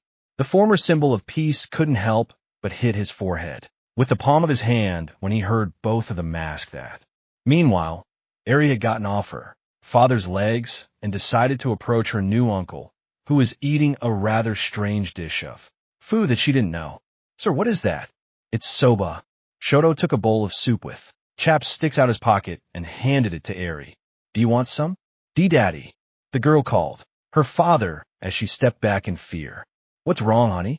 Leaving the conversation with all might for another time, Izuku turned his gaze towards his daughter, and Mr. Todoroki T took a plate out of his pocket. Listen, Eri. Izuku knelt in front of his daughter and put a hand on her shoulder, making her look at him. I'll give you some important advice for the rest of your life. When your Uncle Shoto takes something out of his pocket or his backpack, and it's impossible for it to come out of there, you don't ask how and just take what he gives you. 1. Why, yes. Eri nodded slightly and took the soba that Shoto gave her. Tiash. Thank you, Uncle Shoto. You're welcome. Eri tried a little of the soba and then smiled at the incredible flavor it had. The girl continued eating on her father's lap while Izuku stroked her hair. She loved seeing that smile on his face. Oh, she's so pretty. Krung's heart melted when he saw the happiness on the girl's face. By the way, I brought you a pet as a gift. Pet Eri turned her gaze towards a squirrel. He doesn't bite. No, I trained her to be your protective guardian. Krunk opened the cage door, letting the squirrel out. It ran over to Eri, climbed on her shoulder, and then sat on him. The girl smiled amusingly and stroked the squirrel's head, allowing her to touch it. Eri's eyes slowly opened as she woke from her sleep. The albino waited for her vision to clear so she could see everything around her. She was sitting in a small room without many things in it. Her parents said they would buy things to decorate it once Izuku could get the money from the provisional hero subsidy. Getting out of bed dressed in a pair of almighty pajamas that Izuku used as a child, the boy had bought a new one, but apparently it was too small, one of the many mistakes made when buying clothes. Eri walked slowly towards the living room of the house, hearing familiar voices in that place. Izuku, do you have to do that on the kitchen table? Rumi asked as she held a plate of pancakes in her hands. Izuku was filling out some paperwork that would allow him to obtain his provisional hero allowance. In addition to having a bag with his hero suit broken by the battle with Chisaki, he had to take it to the repair agency to have it fixed. I have to do it if I want to get paid. Eri's things won't pay for themselves, said the green-hair boy. Now that I think about it, will I have enough to buy her a bike? Hey, stop right there. Rumi left the plates on the table, first removing the bag with Izuku's suit. We're just starting. Don't think about buying him all kinds of things for now. Let's go slowly. Okay, I think you're right. Izuku nodded slightly. I'll still buy him the bike, though. You don't think so? I'm right. Rumi smiled and went back to the kitchen to look for something. Come on, don't ask for a pause either. Izuku with you filling out the papers. By the way, why are you still in those clothes? Don't you have to work? Rumi was still dressed in her night clothes, which were just two red and white pieces that didn't cover much. She didn't even wear a bra underneath them. Today it's my turn in the afternoon. I'm not in a hurry, Rumi said as she left the glasses with game on the table. Besides, I doubt you don't want to enjoy what you're watching. Believe me. Izuku looked Rumi up and down. The albino made a pause and showed the boy a smile that only made him happy even more. I'm enjoying it. They both stopped their flirting when they saw how Eri was. Standing at the entrance to the room, Rumi approached her and carried her in her arms, while giving her a few kisses on the forehead. "Hey, sweetheart, good morning." Rumi placed Eri on the table, right in front of a plate of pancakes. "Remember when I told you I would make some pancakes? These are these." Eri touched the pancakes with a finger. "They feel weird. Try them, darling. I hope you like them." Rumi kissed the girl's head, bringing out a small but bright smile. "I made them with a lot of love, and with many failed attempts." Izuku looked out of the corner of his eye at some burnt pancakes that were in the corner of the kitchen. "What's this about? Bothering me in front of our daughter, Izuku Materia." Rumi's eyes narrowed at Izuku with slight annoyance. "Eat delicious," Eri murmured while eating the pancakes, thus gaining Izuku and Rumi's attention. "It's delicious, Mommy. And you haven't tried the chocolate ones or the carrot cake." "Carrot cake tastes fey." Izuku had to keep quiet at the look his girlfriend was giving him. That look was saying, "Shut up, or I'll make you buy a dog to sleep with." The green-haired boy decided that it was better to keep quiet. Or that was until he remembered that he wasn't a dog lover. "Eri." The girl directed her gaze towards Izuku. "Carrot cake tastes horrible. Never forget that." "Yes, Daddy. Come here." Rumi grabbed Izuku by the collar of his shirt and dragged him towards her room. "You and I are going to have a serious talk about your teasing of me." This conversation didn't last long and ended with a round of kisses. Once Izuku was able to escape from his girlfriend's arms, he went directly to his daughter, finding that she was still at the table, but now with a dirty plate. "What are you doing there, Eri?" "I thought about washing the plate, but..." The girl lowered her gaze a little. "I thought that if I broke it you might get mad at me. It's just a plate. You're worth much more than that."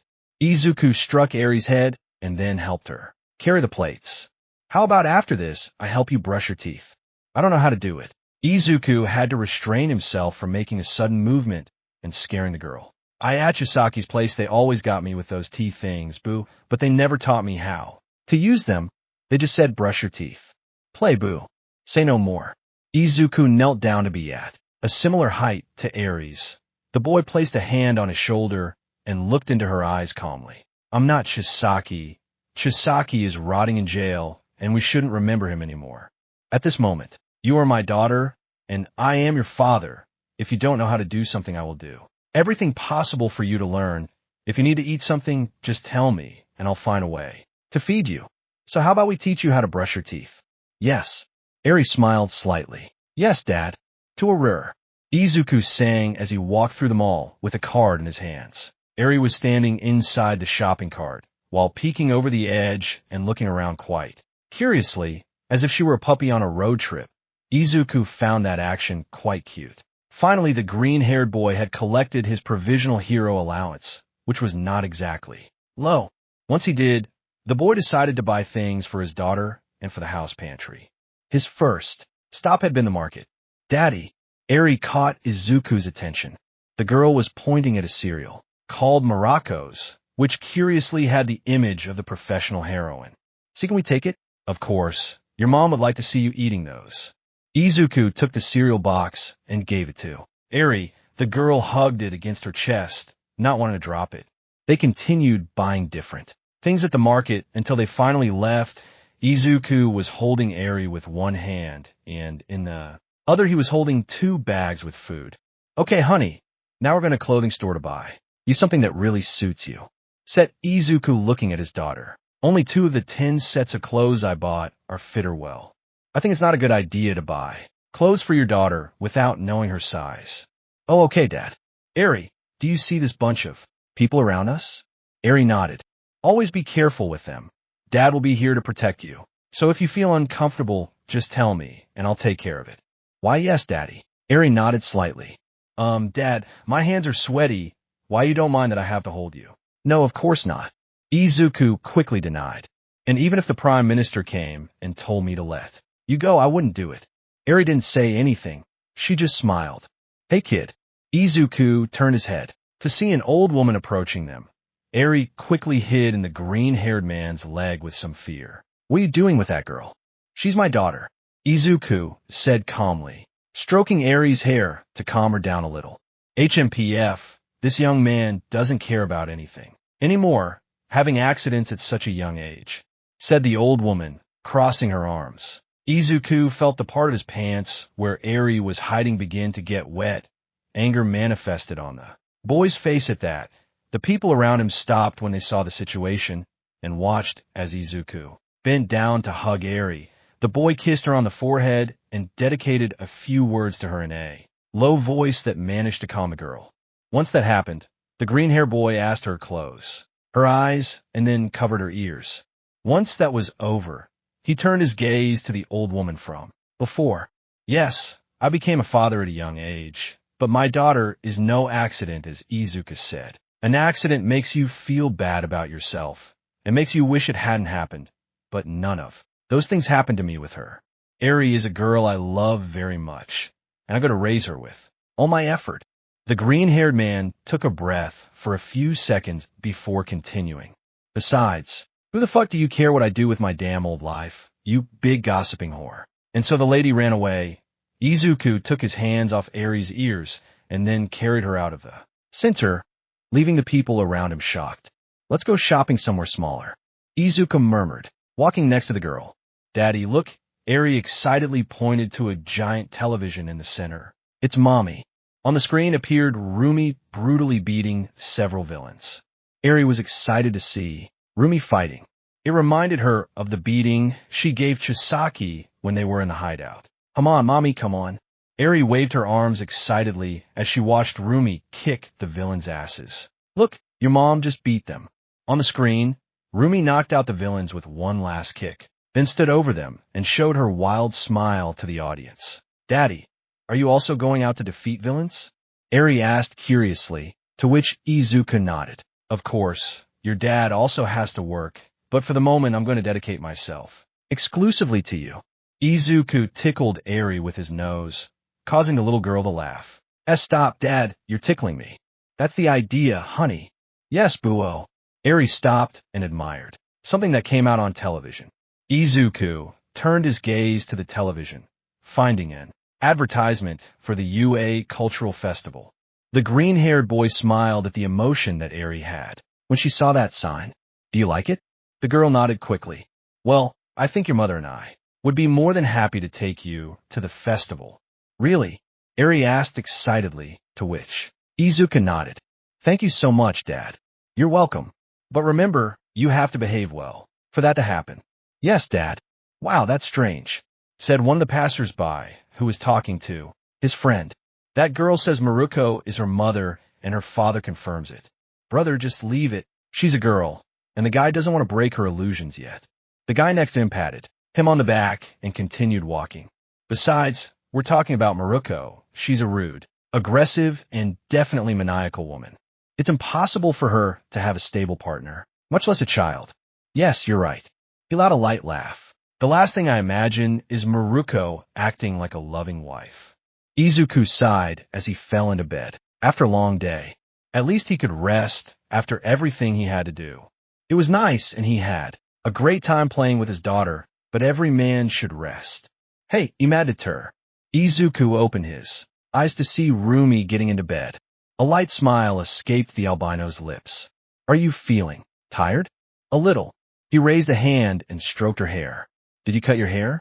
It looks very nice. Thanks. I'm glad you noticed. Hey. Izuku watched Izuku move to cross the bed on all fours until she climbed on top of him. Their bodies slowly pressed together, heating up the atmosphere in the room. How about you and I have some fun? The albino asked, smiling playfully as she brought her lips closer to Izuku's. You know there's still a week left until my 16th birthday. Izuku placed a finger on the albino's nose, stopping her advance. Believe me, I also want to do that, but I don't want to get you in trouble. We already have enough with the fact that we are hiding our daughter from the general public. Okay, TCH. Rumi clicked her tongue in annoyance before smiling.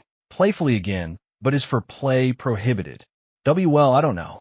Izuku saw how Rumi's smile grew in size. Soft laughs escaped from the albino as she directed her hands towards her shorts. But just as she was going to pull them down, the bedroom door opened, causing both of them to move. away and turn on the room light to see the intruder. Eri. They were both surprised to see the girl enter the room. Mommy, Daddy. See, can I sleep with you? Eri asked, looking at both of them. I saw a shadow in the window. AHD. How could we let her sleep alone on her second night here? Izuku quickly picked up the girl and put her in bed together. Both of their arms wrapped around her little body as they hugged her protectively. Eri smiled as she felt the warmth of her parents surrounding her and was able to sleep peacefully that night. And it's not like Izuku and Rumi complained about having their little girl in their arms during her sleep cycle. Izuku felt his phone vibrate for a moment. He quickly took it out and read a message that had come to him from Shoto. Midoriya, I'm sorry for scaring your daughter. I was reloading the bullets for the rifle I used to protect her room at night, and she must have seen me do it.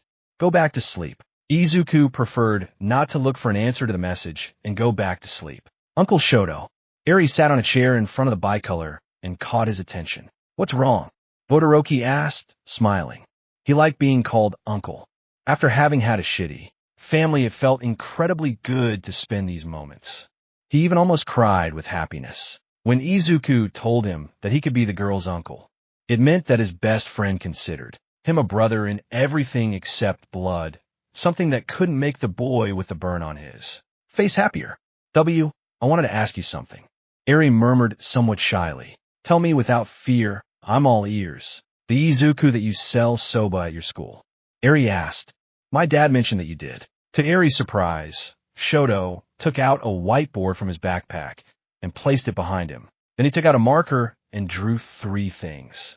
A plate of food that looked pretty, an ugly plate. A food that had the UA logo and a little face on it. You see, Eri, the food at UA is very expensive, even for the average student, and it doesn't have the best flavor in the world. Well, the food my sister makes is cheap and tastes incredibly good. Shoto drew a line connecting the face with a pretty plate of food. The average student will obviously go for the pretty and cheap plate. Since I am the distributor of this food, my income is high. This is why I sell food. I understand now. Did you do that when you were a kid too? Actually, when I was a kid, I did something different. Shoto threw the blackboard out the hospital window, then took out another one that wasn't dirty and drew on it again. This time, he drew 2 children and a miniature version of the little one. When I was a kid, I couldn't sell my food very well yet. My lack of experience made me get into not very favorable situations. The group of 3 children went behind the school supply store. All 3 seemed hungry and scared. Once they got in there, they met a 2-colored boy who was hidden in a dark blue trench coat and was carrying a large backpack on his back. Welcome, the boy exclaimed, opening his trench coat, revealing pockets filled with food. What would you like? Foreigners? I have chocolates, plain sweets, bread, flavored milk, etc. Actually, we were wondering if you had anything more elaborate. It depends. Do you have the money? The children nodded and took out some wads of bills from their pockets. Shoto smiled and closed his trench coat, then opened the other part of it, showing some large plates of very elaborate food. I have katsudan, soba, rice with roast beef, pizza, hamburgers, everything. Is it good? Pure quality, my king, said the 6-year-old Shoto, smiling slightly. Stop. One of the teachers appeared holding a ruler in his hands. What is happening here? Shit. And from that moment on, I stopped selling food and looked for something simpler and less showy, but wouldn't cause me problems. What did Uncle Shoto sell? Eri tilted her head, looking at the pie color with curiosity. Drawings of Dragon Ball Z, Naruto, Saint Seiya, etc. Shoto took out his phone and showed a photo of the boy selling some drawings. Children pay more than it seems for them. Do you know how to draw? Eri asked, somewhat excited. No, I just printed them off the internet, erased the signature, passed them off as mine, and sold them at a price that would take 80% of the kids' snacks, said the 2-colored man, as if it were nothing in the world. Oh, Eri lowered her head, somewhat disappointed. What's wrong, little Eri? It's just, Dad said he was going to find me a school soon. Eri said, catching Shoto's attention. Do you want to sell things at school? It's just that my dad and my mama are making expenses for me. The girl lowered her head somewhat sadly. Hey, and I thought that if I could get some and money by selling things, I could each help them not spend so much. Over time I learned to draw and gained experience selling food without getting caught. I even created tricks so the teachers would agree not to scold me and even help me sell things. Shoto smiled slightly. If you want to learn, I'll teach you everything I know. Really? Irie's eyes shone with emotion. Thank you so much, Uncle Shoto. You're welcome. Finally, my legacy as the best school food smuggler in Japan is safe. Shoto smiled at that. From now on, I will be your Mr. Miyagi and you will be my Daniel Sand. Who are those, Uncle Shoto? Midoriya. Huh. Izuku, who was talking with his family about Irie's future, turned his gaze to the bicolor. What's wrong, Shoto? Would you allow me to show Karate Kid to your daughter? I don't know. It's a bit strong for his age. Please, Midoriya. Shoto seemed upset. Her knowledge of popular culture must start soon, or she will grow up being a normie who won't know anything about movies. Okay.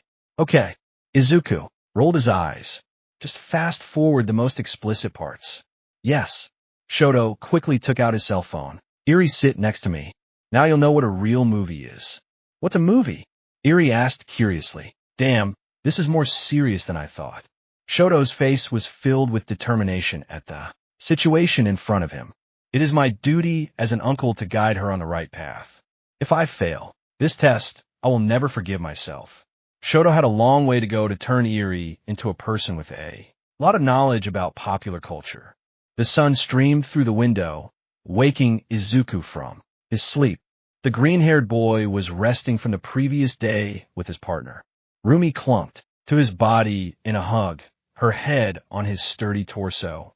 Izuku smiled at the sight and kissed her forehead, then carefully pulled away from her and left the room. Rumi woke up a few minutes later when she couldn't feel her pillow with her. The albino got out of bed and walked to the mirror. Her loose hair was getting in her face, so she took it in her hands and began to put it in a ponytail. The sound of the door opening caught her attention. Good morning, darling. Izuku greeted his half-naked girlfriend with a big smile. I brought you a coffee. Thank you. Leave it on the table. Rumi stared at her mirror. She didn't want to make a mistake with the knot. Izuku approached her and hugged her from behind, placing a kiss on the back of her neck, which made the rabbit smile. Rumi finished her ponytail and reciprocated Izuku's gesture. You're going to take Irie to the cultural festival today, right? Izuku nodded. Okay, make sure she has fun. What are you talking about? You're coming with us. Izuku, I can't go out with you guys if there's a lot of people. Rumi sighed, disappointed. Oh, come on. Everything will be fine. Izuku caressed his abdomen to lighten his mood. Just wear clothes that hide your appearance, and you can enjoy with us. Not everyone is going to notice what we do. And if they do, what does it matter? Listen, I don't give a damn about the image many people have of me. But if there's a misunderstanding, Irie could be hurt. He won't. We can both work this out. Please, honey. Or are you going to tell me you don't want to go out with your boyfriend and your daughter? Shit. Rumi smiled a little, imagining that. What time is it? It's in 3 hours. What? Rumi got excited upon hearing that. And what are you waiting for? Go take a bath so we can go. Come in and buy your candy. Dragon. Traditional Chinese food. Come and enjoy. Who wants to ride a tiger? Daddy. Irie moved excitedly on the boy's shoulders. Let's try some of those. Izuku smiled fondly as he carried his daughter around the cultural festival. Irie excitedly looked at all the festival attractions and hopped on her father's shoulders to get closer to them. She saw a student dressed as a dinosaur extend his fist in greeting. Irie smiled and punched him back, sending the boy flying. Sorry. Izuku quickly apologized to the stall owners, while Irie just hit in the boy's hair. The recent discovery about Irie was that, aside from possessing her mother's speed and agility, she also possessed a vast amount of power that was still growing. The girl worked to control it, but there were times when she felt more power than necessary slip through her fingers. Izuku was both happy and scared of what his daughter could do, but she was still an adorable little girl. Daddy, when will Mommy come? Irie asked. She said she would come with us. It will be here soon. Darling, don't worry. Materia. Izuku shuddered upon hearing that. Old, you came to the festi. Izuku turned around to find several students from his class looking at him.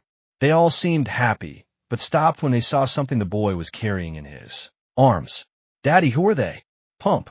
Izuku watched with a nervous smile as all of his former teammates fell to the ground, unconscious. Oh, I think you blew their brains, honey. Brilliant. God, I know I don't go to church much, but please save me, damn. Rumi thought with a bitter expression on her face. Are people really that stupid? The albino woman walked down a crowded street, and not a single one recognized her. She was wearing only clothes that covered almost all of her skin, a face mask and a hood. She didn't even cover her ears, and no one recognized her. She knew the disguise would work, and she was glad they didn't recognize her, but at the same time, it seemed so surreal.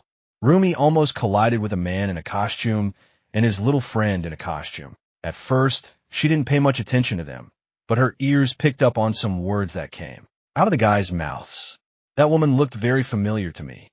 Anyway, let's not waste time. We have to get to UA for our show. The man whispered to his companion. Hey! Both stopped dead in their tracks at Rumi's shout. What are your plans at UA? Me. The brave. One turned on the camera. The brave one. Ah shit. Rumi picked up a piece of shit and cracked his fingers on it. He knew that not everything could go well today. So, is she your biological daughter? Because of a DNA mess that happened when you faced Overhaul? Kirishima asked, still overwhelmed by what happened. Basically, Bairi was playing with several girls from Class 1A, from floating with a Chaco to carrying the others with her newfound strength. The girl enjoyed a game with them while Izuku chatted with his classmates. Dude, this is so surreal. Just under 6 months ago you were bored in class. Kirishima looked at Izuku, overwhelmed. Don't you find it strange? I don't know, dude, but I like it. Izuku shrugged with a smile. So what do you have planned? For the cultural festival? Let's play music and dazzle everyone with a show. Sound good. I'm sure Eri will like it. I'm sure he'll love it too. Rumi. Wait, why are you so dirty? Rumi, his clothes covered in dust, mud, and torn in places, could only science scratch the back of his head. It's a long story. How about we take Eri to another ride instead? Listen, UA, we're going to make you explode with our sound. With a loud bang, Bakugu began playing alongside Jira's band.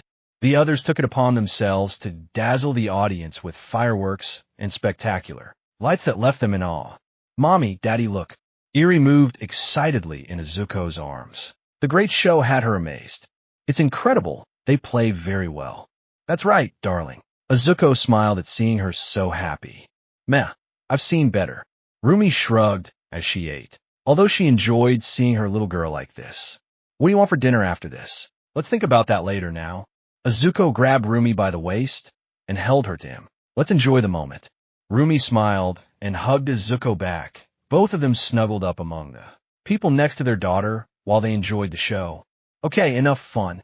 Time to get to work. So, Rumi stretched a little as the trees around her moved in the wind. She was wearing her heroine outfit. Could you explain to me what you two are doing here? I told you a while ago, both of them asked me for an audience with you. Said Izuku. He was standing next to her, wearing a casual version of his hero costume. In front of them were Inasa and Shoto in their suits as well. The former was visibly nervous while the latter was calmly eating soba. Listen, during the short time Midoriya was with you, he obtained a spectacular increase in ability and power. In addition, his character and mentality improved as well. Rumi smiled, proudly remembering that from Shoto's words.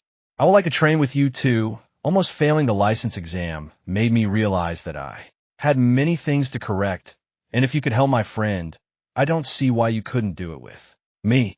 I need to improve myself too.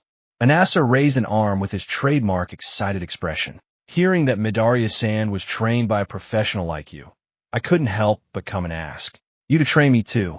I swear I'll do my best to improve and not disappoint you if you take me on as your student. So that's what you want. Sounds interesting, but I want you to know that I won't be like any of the masters you've had before. I'm going to make it my mission to slowly and painfully destroy you until you can't take any more, understand? Yes, they both answered. Okay, now I need to know your problems in the field, so. Rumi got into a fighting stance. Come fight. Will Anase go first or both at the same time? A wild expression appeared on the brunette's face. I'll make sure to give them a beating they'll never forget. Are you serious? Shoto asked, surprised. Believe me, Izuku had a small Vietnam flashback about his first training. Be serious. I don't think he's serious. Anasago prepared to attack. 2 minutes and 15 seconds later. If I was serious. Azur Anasago mentally cursed himself as he lay on the floor. A kick left him buried there. I told you. Izuku helped Shoto out of the tree where he was buried. He told us, "Come here." The Nasa and Todoroki approached Rumi, despite their obvious pain. "Now let's go over your flaws, starting with you, Todoroki." Shoto silently awaited his analysis. "Your left side is out of sync with your right, causing your attacks to collide with each other several times. You're too slow when switching. You leave trails of ice in combat that limit your field of vision and attack. Your melee skill is shit, even though you decide to attack from a distance. You don't know how to correctly manage the amount of ice and fire you throw, which causes a degradation in your aim. In addition, you consume too much energy trying to cover your opponent, instead of concentrating your power in small but quick and precise amounts. Fuck. And you, Anasa." Rumi directed her gaze to the boy. "Too impulsive, inaccurate with your wind. You release too much power when attacking, which only results in a waste of energy. At short range, you are worth the same as an old man in a wheelchair with cancer. I like your precision with your gusts, but the time it takes you to form a decent tornado will cause your death. There's also a serious problem between Todoroki and you, because during the fight, you kept getting in each other's way." "Do you think so?" Bazuko looked embarrassed at that. "That's why they almost failed the license exam." "Then let's fix that. This world doesn't need your personal problems getting in the way of combat." Rumi crossed his arms. "Now go, run to the exit of the forest, and come back here. It will be 10 laps of 20 kilometers each." "Yes, sensei." Despite their injuries, they both ran off. "Well, this will be fun." Izuku watched as they both slowly walked away. "Do you think so?" Rumi let out an annoyed sigh. "Why do academies take so long to correct their students' mistakes? I know they're only in their first year, but for God's sake. These things are too basic. They won't take their time anyway." Izuku took out his phone. Rumi noticed her wallpaper and blushed a little. "Why do you have that photo? What's up? You look sexy working out." "Yes, but I'll let you take it for yourself." Rumi crossed her arms. "What if someone sees your wallpaper? I don't want a stranger to see me posing in a bra." "Okay, calm down." Izuku stroked her hair and opened the camera. "How about I take a picture of you in your hero suit? That way there wouldn't be a problem since everyone knows you like that." "Okay." Rumi moved away a little, but Izuku didn't take the photo. "What's wrong? Can you pose?" "TCH." She placed her hands behind her head and made a pose. "How about this?" "Great." Izuku took the photo. "How about one for the lock screen?" "Dear Greedy." Rumi smiled and made another pose. "How about it?" Izuku smiled and approached her, then took her in a hug, while Rumi continued in the pose and took a picture of both of them, placing the first photo on the screen and the second on the lock screen. Rumi smiled at that and kissed her partner's cheek. "Wow." Inasa, who seemed agitated, was surprised to see Izuku and Rumi hugging. "Midoriya is dating her." "What are you looking at, idiot?" 10 more laps for Nosy," the rabbit shouted, to which Inasa ran again. "Move." Izuku ran at great speed through the streets, using his one for all at 40%.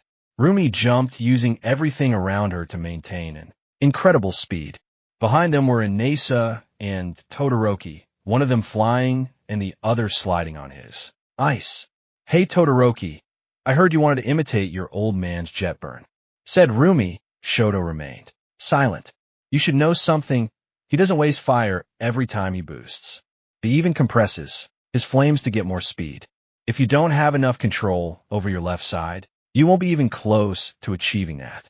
"I understand. For now I will defend myself with my ice until I achieve that." "Of course not, idiot." Rumi glared at him. "Ice and fire are opposites, but that doesn't keep them so far apart that you waste potential like that. You said you trained your ice for almost your entire life, right?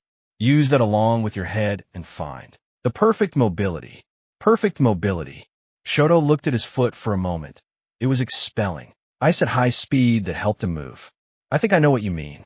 "Inasa, Take a good look at the environment. Rumi used 3 traffic lights to move and kick a man who was about to steal a bag. Right after kicking him, she used her body to continue moving. Your quirk works with the wind. Just like Todoroki with the temperature, the environment is key to optimizing the performance of your attacks. Tell me, what would you do if you were fighting in a storm? Keep it from getting in my way. Rumi looked at him angrily. Ugh. Oh, I understand. I must control the storm in my favor. No, you must use the storm to your advantage. Your control is not so great as to control something like a storm. Use every air current to propel yourself in every direction and attack with more force. Rumi jumped onto a tree and continued on her way. Right now the sky is clear, so you are the storm to use. But I'm propelling myself with my tornadoes. No, you're generating tornadoes that push you. You're not moving with them. I understand. Inasa gave him a thumbs up. I'll work on it, sensei. Improve, kids. This time you're not in a class where you lose points if you make a mistake. Rumi launched herself with a sign toward a child playing at the edge of an apartment terrace. The child slipped and began to fall to the ground, but was caught by the heroine. Rumi spun and jumped off a wall, landing on the terrace. She dropped the child and kicked the ground to propel herself away again. You will lose lives, understood? Rumi asked. Yeah, Midoriya. Izuku looked at Shoto as he continued running. Do you have any advice?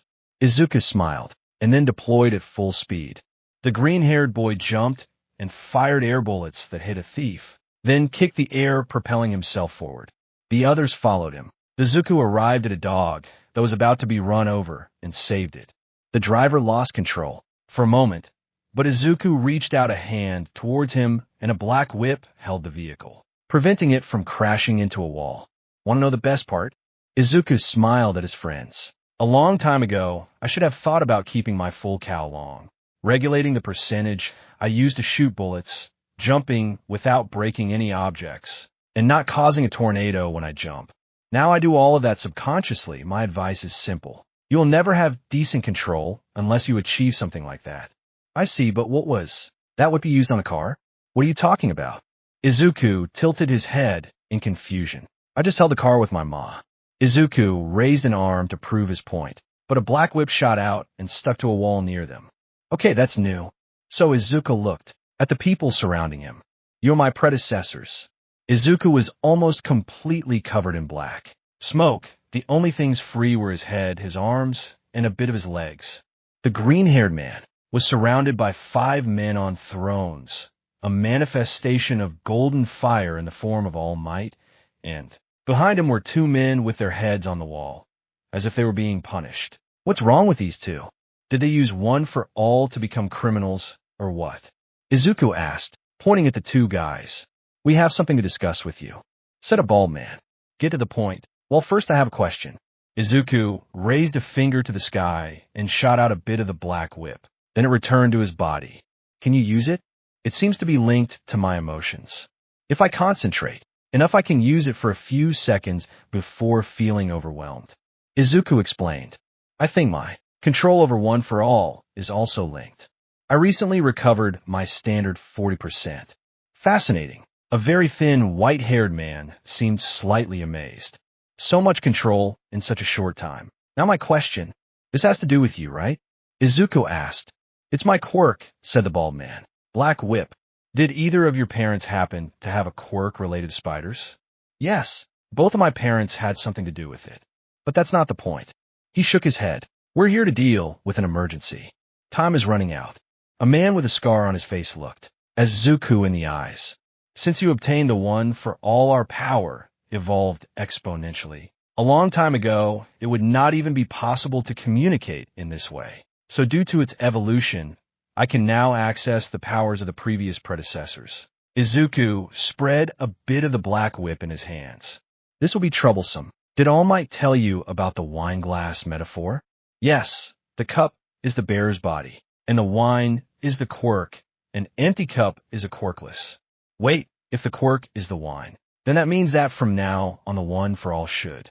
The bearers looked overwhelmed as Izuku began to mutter for a long time until he finally stopped and looked back at them. So, The one for all evolved to a point where it can no longer be inherited due to its heavy burden, and consequently, I'm the last carrier. Yeah, the scar guy blinked. I thought explaining this to you would be more emotional. Don't worry, I understand. Izuku shrugged. So now it's up to me to kill all for one in Shigaraki. Midoriya. Izuku noticed a downcast look Nana had on her face. Are you capable of killing Shigaraki Tamara? I've never killed anyone in my life. I think. Izuku said the last thing thinking about the large number of people he left in the hospital during these months. But all for one in Shigaraki represented danger to me, my family, and my future. So I will give everything in me to make sure they don't come back. And I have a plan for that. The smoke around him formed a small screen where the green-haired man's room was shown, and Izuku was keeping a small metal box. I see. Shimura-san. Izuku called the predecessor's attention. I know that Shigaraki was once your grandson, but that guy not only tried to kill me repeatedly, but he's also allied with the most dangerous villain I know. Who knows if he hasn't killed people already?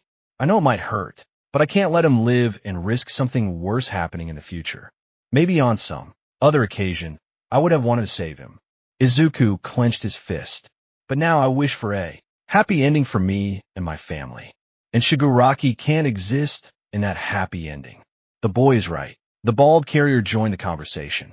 Allowing Shigaraki to live is leaving the job unfinished. It could result in a threat even worse than all for one. Tamara isn't a manipulated child. During the USJ, I could feel his bloodlust. He does what he does of his own free will. Izuku gave a small sigh. Maybe there's a minimal chance of saving him, but I'm not going to risk my future and that of millions just for that. I'm sorry, Shimura-san. I understand just. Nana placed a hand on his shoulder. I don't like giving you this responsibility so early. You haven't even been with the one for all for a year. He's not a delicate one either, the boy. Hasn't even had a girlfriend for a year, and he already has a daughter, said one of the bearers, causing Izuku to be startled. What? Why you know that, kid? I'll just give you one piece of advice. The first one for all had an irritated look on his face. Don't use the one for all during sex. It's annoying to hear you moan. Damn it. Izuku screamed to the sky as he fell to his knees. Now, I won't be able to do anything without thinking about that. What a way to take the seriousness out of the matter. I'm sorry. Izuku regained his composure. But I want to know one thing. The one for all was made to save. That's something All Might told me a long time ago. But now I'm going to use it to destroy. Despite that, will you support me? Whatever is necessary. That's what I wanted to know. Izuku gave them a smile before disappearing from the one for all. Core. The boy needs support. The first bearer looked towards the two people with their heads on the wall, including his own. Agat. Rumi entered the training room, where blows and attacks could be heard. Hey honey, I know I force you to get up early sometimes, but it's 2 a.m. She stopped when she saw Izuku moving from side to side in the air, using several black whips to swing and dodge various objects that he threw at himself with the whip. Oh, good morning, Rumi. Izuku greeted, his body tense for a moment, and he received a blow to the chest. Shit. Izuku continued for a few more minutes until he finally fell to the ground exhausted. Rumi approached him and helped him up. How are you doing with that new quirk? Asked the albino. She took Izuku by the shoulder to help him walk. You've been like this for a week. I'm progressing quickly. My control over the one for all is a good help. I can imbue the whip to 20% without any problems, but when I increase it, my control falters. It's difficult to keep two quirks active so that I can fight with them without any problem. Izuku sighed as he walked with the help of his girlfriend. I don't know when we'll have to face all for one, but I need to master a large part of the one for all before the end of the year. We could use the weights again, or order the gravity chamber from Medshot's agency. Sounds like a good plan. Izuku couldn't help but smile. How about we go out for dinner tonight? I have a train though. Perhaps another day. Rumi laughed at Izuku's disappointed expression. Relax, Inesa will go on a trip with his classmates, and Todoroki has a fight against Class B on Friday. We'll have the whole weekend to ourselves. Rumi caressed Izuku's pecs with a finger. We could take Yuri with us, and maybe have some fun alone together. Months later, The pressure in the mid-airy environment could not be described in words. Enko closed the last suitcase full of clothes and went out to the living room. In said room, Yuri was playing with Izuku and Rumi. When both heroes noticed the woman's presence, they stopped playing and knelt in front of a confused Yuri. Yuri, listen. Izuku was the first to speak to the girl. You'll be staying with Grandma Enko for while Mom and Dad have an important trip to make. Can I go with you? The girl asked, her eyes darkening with sadness upon hearing that. No, it's part of our job, honey. Rumi struck the girl's gray hair. But listen, if everything goes well at our job, we'll go on a family vacation. Really? Yuri got excited upon hearing that. Her ears perked up in the air with joy. Yeah, so behave while Mommy and Daddy go kick the bad guys' asses, okay? Yuri nodded. Izuku approached in place to kiss on her forehead. Take care, honey. Obey your grandmother and don't go to sleep late. Yes, Dad. Yuri nodded before leaving with Enko. The green-haired girl gave them a serious setup before leaving with Yuri in her car. Both of them were heading to a city in a countryside on the other side of Japan, where Enko had her summer house. It was an area with low crime, and according to Hawk's reports, the Liberation Army was not going to attack there. Izuku and Rumi stared at each other for a few seconds before nodding. They both returned to the house to prepare for what would happen in a few days. The Liberation Army wasn't going to attack first. The heroes would. During these months, the League of Villains gained great power due to the defeat of the Liberation Army. They had hundreds, even thousands of men at their disposal. Shigaraki had reached a new level with his quirk, elevating it to an impressive scale of destruction, and the other villains weren't far behind. If they made the first move, it would all be over. Our mission is on Kudo Mountain, said Izuku as he put some improvements on his suit. Courtesy of Hatsum. Shigaraki is there. I must find him and prevent him from increasing his power. Further, we'll find him. Rumi was also putting improvements in her suit. Or at least I'll help, in any way I can. I appreciate it, but I already have a plan. Izuku carefully held a small cannon that was attached to his glove. If all goes well, All for One will definitely be in check. Don't get too confident. You only have 4 chances. Rumi clicked her tongue. Who would have thought that bastard Shigaraki would do something right his life? It's all or nothing. Izuku stared at his hand for a few seconds. I managed to raise my maximum percentage to 60% in these months.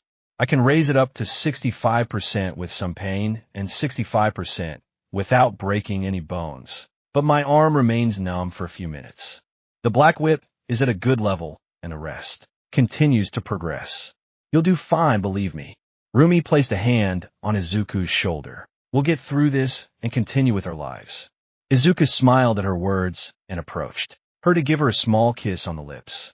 Rumi did not hesitate to reciprocate the act before, separating and continuing with their outfits. They had a lot of work to do. Rain was falling all over Japan on this gloomy day. The dark and heavy atmosphere did not give a good sign to any citizen. The heroes did not stop in their advance. The mountain is near, isn't it, number 1? Rumi asked, jumping with the rest of the heroes. We will be at the foot of the mountain, the students. We'll stay in the city, evacuating all the residents. Endeavor declared as many heroes followed him, but his gaze stopped on a shock of green hair at his side. Are you ready? I have my energies at 100%. All the accessories I ordered work correctly. I'm ready. Izuku visualized a mansion at the foot of the mountain. Let's go after that son of a bitch. Izuku put on his mask as the one for all manifested. This was all or nothing. Yaku. General Hospital Garaki Kaidai walked through the hospital halls with a calm expression on his face. The famous and acclaimed doctor was having a wonderful day. He was unaware of the storm that was brewing. At Jaka Hospital, there was an unclassified space to which the staff had no access or knowledge. Dr. Garaki was the only one with access to this space, the entrance to the morgue. Namesa and his agents managed to obtain an image of the interior where small Nomu could be seen. There was no need to explain what this meant. The doctor barely managed to turn toward the hospital hall when Black Whips caught him in the act and immobilized him. Nomus Maker, All for One's right-hand man. Endeavor stood next to Izuku and looked at Dr. Garaki with anger. Surrender, villain. The doctor began to writhe in place, but Izuku's whips intensified and gripped him even tighter. Out of nowhere, the villain began to age rapidly as Izuku used his power. He has a quirk after all, Izuku said, his hateful gaze fixed on the doctor. Perhaps this is the secret to all for one's longevity. Namesa gave his opinion on the matter. Quirks with regeneration or longevity abilities are too rare to be added to multiple nomas. Perhaps they were replicated or artificially created by this stop. Some doctors from the hospital approached when they saw the doctor trying to free himself from the black whip. You can't do th. Another round of whips came between the doctors and the pro-heroes. Izuku shook his head and tightened his grip, causing the doctor's whips to tighten. The green-haired man pulled on the whips to pull the doctor towards him, despite the screams around him. Evacuate the hospital. Mandalay gave his order, to which the pro-heroes began to act, leaving the building clean after a few minutes. Izuku was going to say something, but a small flash of lightning next to his head, along with a painful sting, alerted him of imminent danger. The green-haired man looked at his rabbit girlfriend for a few seconds before nodding. Izuku pointed at the doctor. I'll leave it to you. Izuku released the doctor only to find himself outside, tied up by the black-haired man's bandages. The boy ran towards the more door with Rumi, and they went through it with great ease. Inside, they found a wall that they broke, giving way to a dark tunnel. Izuku turned on a function on his suit that eliminated the green areas, allowing him to move around with more light inside. Where are they going? One of the heroes looked confused upon seeing Miruko and Deku leave. The nomas moved through specific orders, right? Now that we have the doctor, they're nothing more than empty shells to be captured. Miruko, Deku, and Ever placed a hand on his communicator. Respond. They're moving, said both heroes. Several nomas rushed through the gap Izuku and Rumi had entered, destroying all the walls around them as they moved towards the heroes. However, a large wave of black whips captured them and brought them back to the tunnel. And Ever clicked his tongue before entering the tunnel. As he left, the real doctor melted like the twice clones. Those bastard heroes. The Rocky stood in front of a large capsule with many tubes connected to it. Inside it you could see Shigaraki Tamara. My masterpiece. I'm so worried about you. But I don't want to give up on this. Hospital. Jiraki looked around. There were hundreds of capsules with replicated quirks, capsules with nomas ready to prove their worth. All of this was the fruit of years of work. Alongside all for one, years of work that amazed Dr. Jiraki. This is the end of the road, John Chan. The doctor approached a small Nomo. Teleport Shigaraki and me away from here. Unknown to Izuku, Rumi, and Endeavor moved through the Nomas, destroying each and every one with Absolutus. The three arrived at a wall that was ready to be destroyed as Izuku charged 60% of the 1-4. All in his fist, Endeavor generated more flames while swinging his arms back. And Miruko prepared a powerful roundhouse kick. Detroit, smash. Hell's Carton. Luna Arc. The wall with the quirks was completely destroyed. The small Nomu and several of those in capsules were burned to ashes.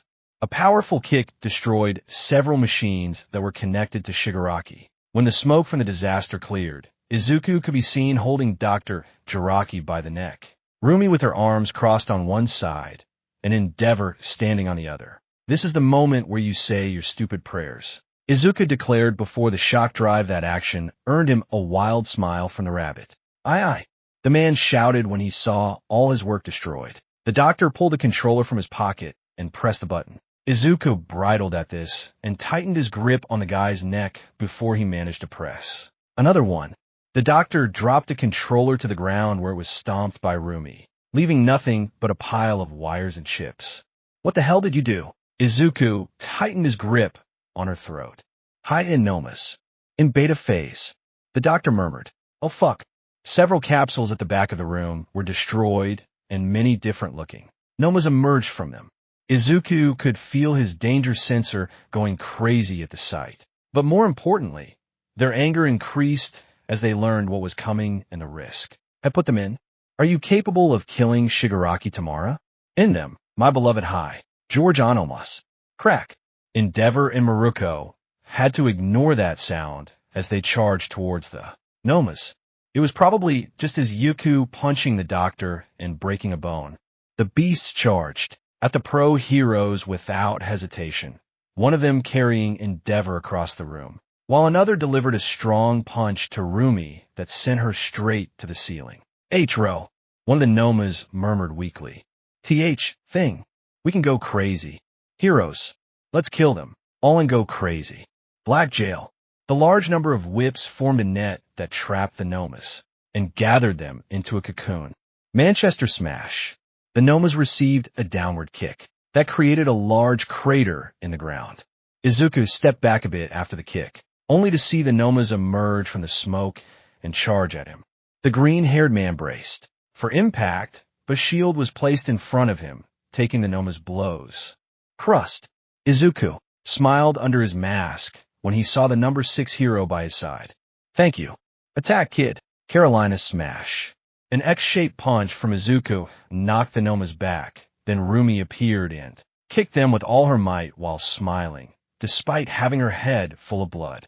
Izuku caught the Nomas with his black whip and began to spin them like a throwing ball, until finally, crashing them into the ground mercilessly. The Nomas rose again, but a great attack of flames made them retreat in pain and never return to combat. They're not as strong as the one I beat a few months ago, said the current number 1, but they're still tough. HMPF. I could take them on by myself. Rumi bumped her fists with a bloodthirsty smile, but it will be more fun to crush them together. Midoriya, what happened to the doctor? And Ever asked, without receiving an answer. Mito, get down. Izuku grabbed the heroes with his heartbeat and forced them to duck. A giant metal tube passed over them and fell a few meters in front. Izuku turned and pointed his hands toward another high-end Nomu. His gloves changed into a form that enhanced his ranged attacks. Air Force style, jet Gatling. As if it were a machine gun, hundreds of compressed air bullets shot from his fingers and impacted with a high gamut Nomu, causing it to retreat. But Isuku took care of that. The other Nomas charged towards the heroes. Crust generated more shields that stopped their blows, and Ever took advantage of the slowness of one to place his hands on his chest and shoot a large flame that sent him to the other side of the room with great burns on his body. And Nomu tried to attack him from behind, but Rumi kicked his arm with great power, managing to separate the limb from the Noma's body. The hair of one of the Nomas grabbed her, waist-stand threw her to the ground. Despite the strong impact, Rumi managed to cushion the damage. Using her legs, then she jumped, taking the Noma with her, and with a great turn she crashed it against another wall, and Nomu separated its body in two and moved towards her, as did the Nomu of the hair. Rumi smiled and moved at full speed to attack. Using both legs open, she managed to connect powerful kicks to the faces of both that disfigured the faces of the Noma's lunar ring that hurts. The Nomu with the hair charged toward her despite the pain on his face. You'll see, bitch. Her hair split into several hardened strands that attacked Rumi. The rabbit jumped between them all and kicked the Nomu in the face, knocking him to the ground with such force that it left a large crater in him. Endeavor stepped back as the Noma pulled its ribs out of him and extended them towards him to kill him, its flames spreading more forcefully as it flew around him. The number 1 hero generated a fire tornado that surrounded the high-end Nomu, who tried to get out above, but didn't expect Enji to be already there with his fist. Ready. Flash fire fist. The fiery punch burned the Nomu's insides, but Enji didn't stop there. No. One turned his fist into a powerful grab on the Nomu's insides and increased its flames, causing the beast to scream in agony as it felt its body burning both inside and out. Enji raised his fist and slammed it back into the Nomu, causing the beast to be severed from its lower half and thrown to the ground like garbage. Despite all this, the Nomu still moved in an attempt to fight, but Enji landed on its head with a heavy stomp. The flames burned the Nomu's head to ash, killing it. Izuku jumped from side to side, dodging the Noma's attacks. The beast extended its claws towards his head, but the green-haired man ducked under his arm. Dodging, Izuku punched his stomach so hard that the Noma flew with a huge hole in him. The beast was barely conscious when Izuku appeared in front of him with his leg raised. Manchester Smash. Izuku's powerful kick destroyed the Noma's head and what remained of its body. The green-haired man used his black whip to land safely on the ground. Izuku looked around for Cruster, finding the hero holding back a Nomu with his barrier. Deku. The hero gritted his teeth as the Nomu began to pierce his shield. A little help wouldn't hurt. Izuku activated 60% and moved at full speed to stand in front of the Nomu. His fist was surrounded by several black whips ready to attack. Black spikes. Detroit Smash. Izuku connected his attack on the Noma's stomach. His fist pierced the beast, and then several whips shot out, piercing the Noma's entire body. The beast could barely try to attack him before falling dead to the ground. Rumi dodged a laser attacks of one of the Nomas and took it, with a leg locked to the head. The Noma was ready to attack her with its eye laser, but its head was taken by Izuku's black whips. The green-haired man shot to move his head and avoid the laser from touching Rumi's arm. The rabbit smiled, and with a quick movement, ripped the beast's head off without much problem and crushed it against the ground. Moon's scissors. Rumi shouted when she killed the beast, then she gave Izuku a smile. I had it, but thanks. Izuku gave him a thumbs up while muttering you're welcome, only to then duck when the last high-end tried to kill him. The Noma couldn't even do more when Izuku held him with his whips and Cruster crushed him with his shields, leaving him wanting to receive a kick from Miruko and a burning punch from Endeavor. Boom. That was the last one. Izuku muttered as he dusted himself off. Now, Izuku's danger sensor activated again. Izuku scanned the room for the source until his gaze stopped on a tunnel. Over there, Izuku pointed at the tunnel before running, being followed by the pro heroes behind him, their hand at full speed through the tunnel until they reached a main control room, where Shigaraki could be seen inside a large capsule with a control console next to it. All three of their instincts reacted to the danger. A voice in their heads whispered something simple. Don't let him continue. Endeavor saw something on the console.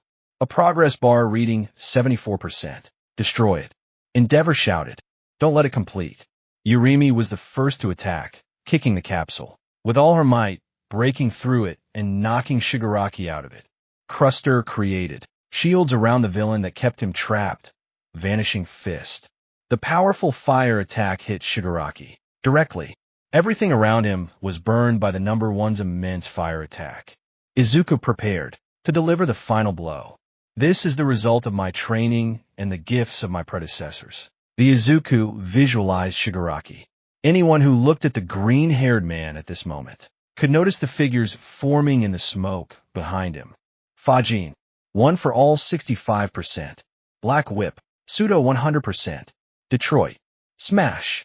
The impact of the blow was too much for the laboratory.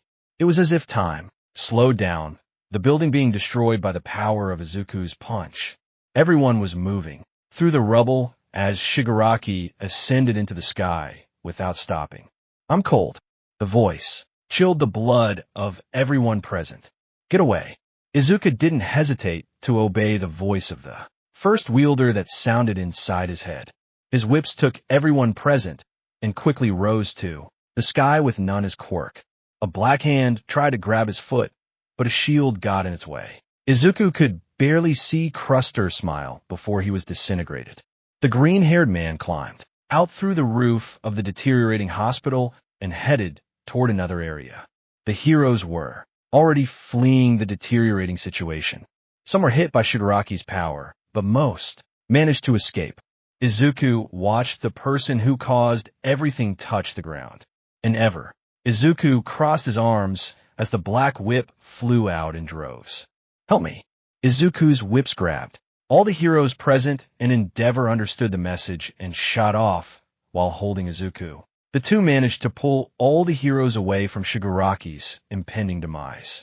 The villains Power continued until it reached the evacuated city, but Izuku managed to see his former comrades, still present.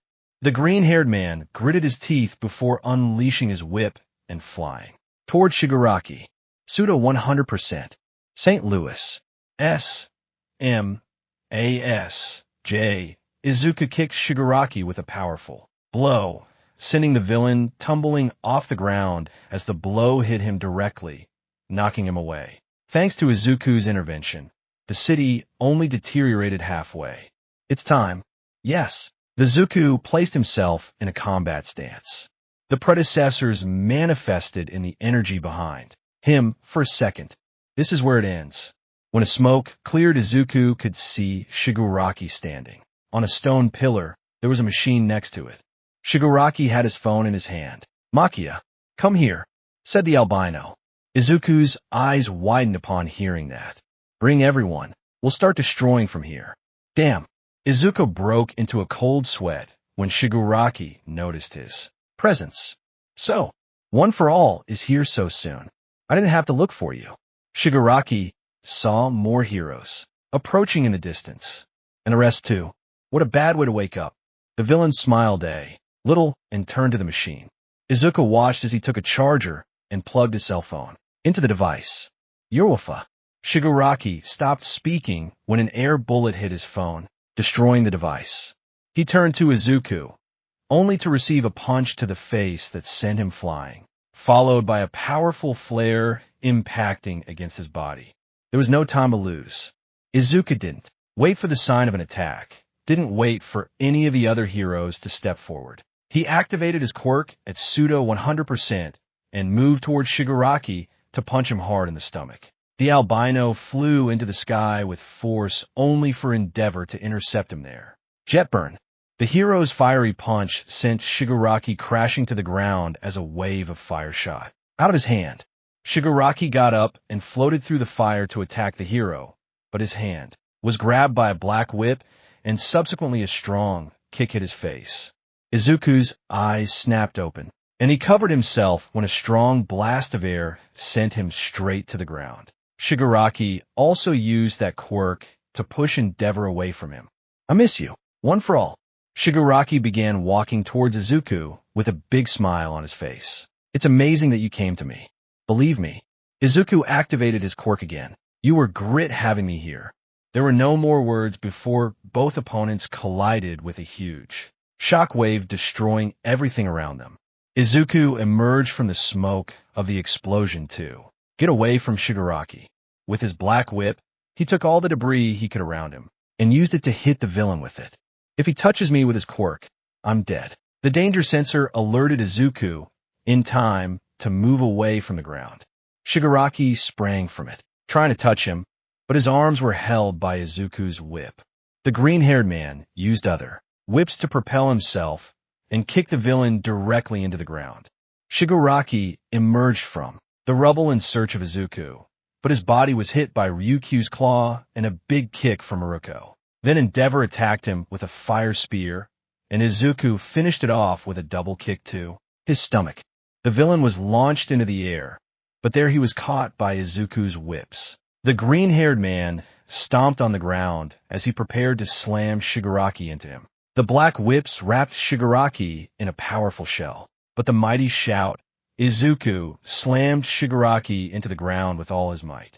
The impact was so powerful that many heroes had to move away to avoid being hit by the shockwave. Izuku also stepped back as he saw Shigaraki emerging from the massive crater and heading toward him.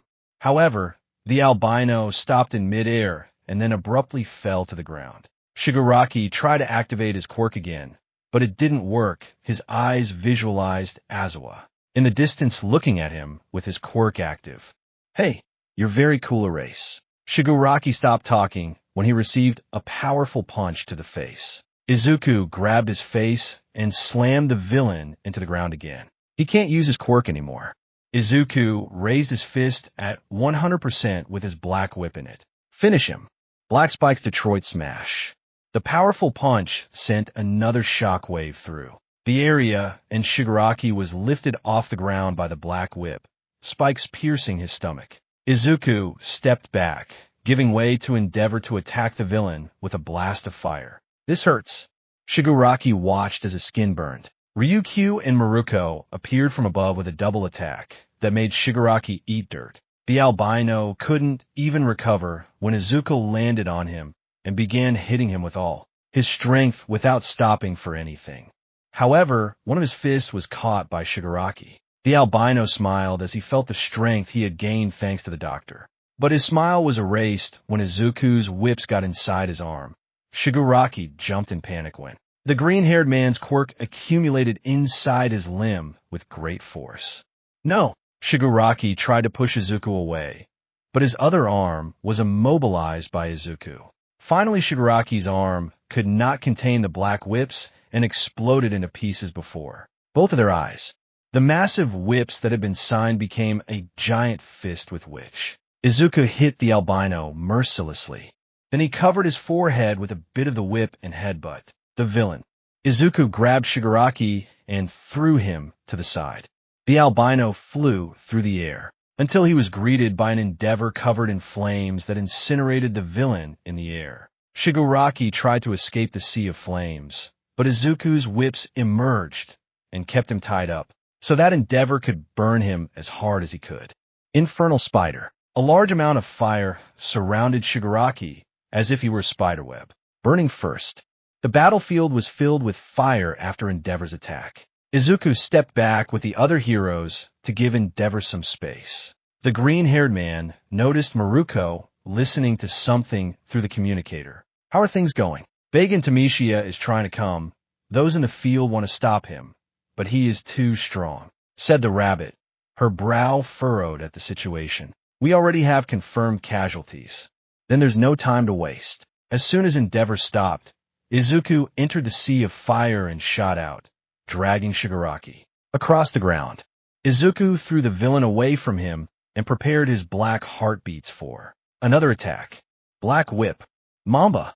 Hundreds of black whips were fired towards Shigaraki to hit him. The albino tried to dodge most of them with his enhanced reflexes, but Izuku cornered him in a fair spot. The whips slammed Shigaraki into the ground, some even piercing his skin, causing the albino pain. Then they wrapped around his body and pulled him towards Izuku, allowing the green-haired man to strike him once more at 100%. Shigaraki took the blow and was knocked into the air, but recovered in time and looked down at Izuku from the sky with a grim expression.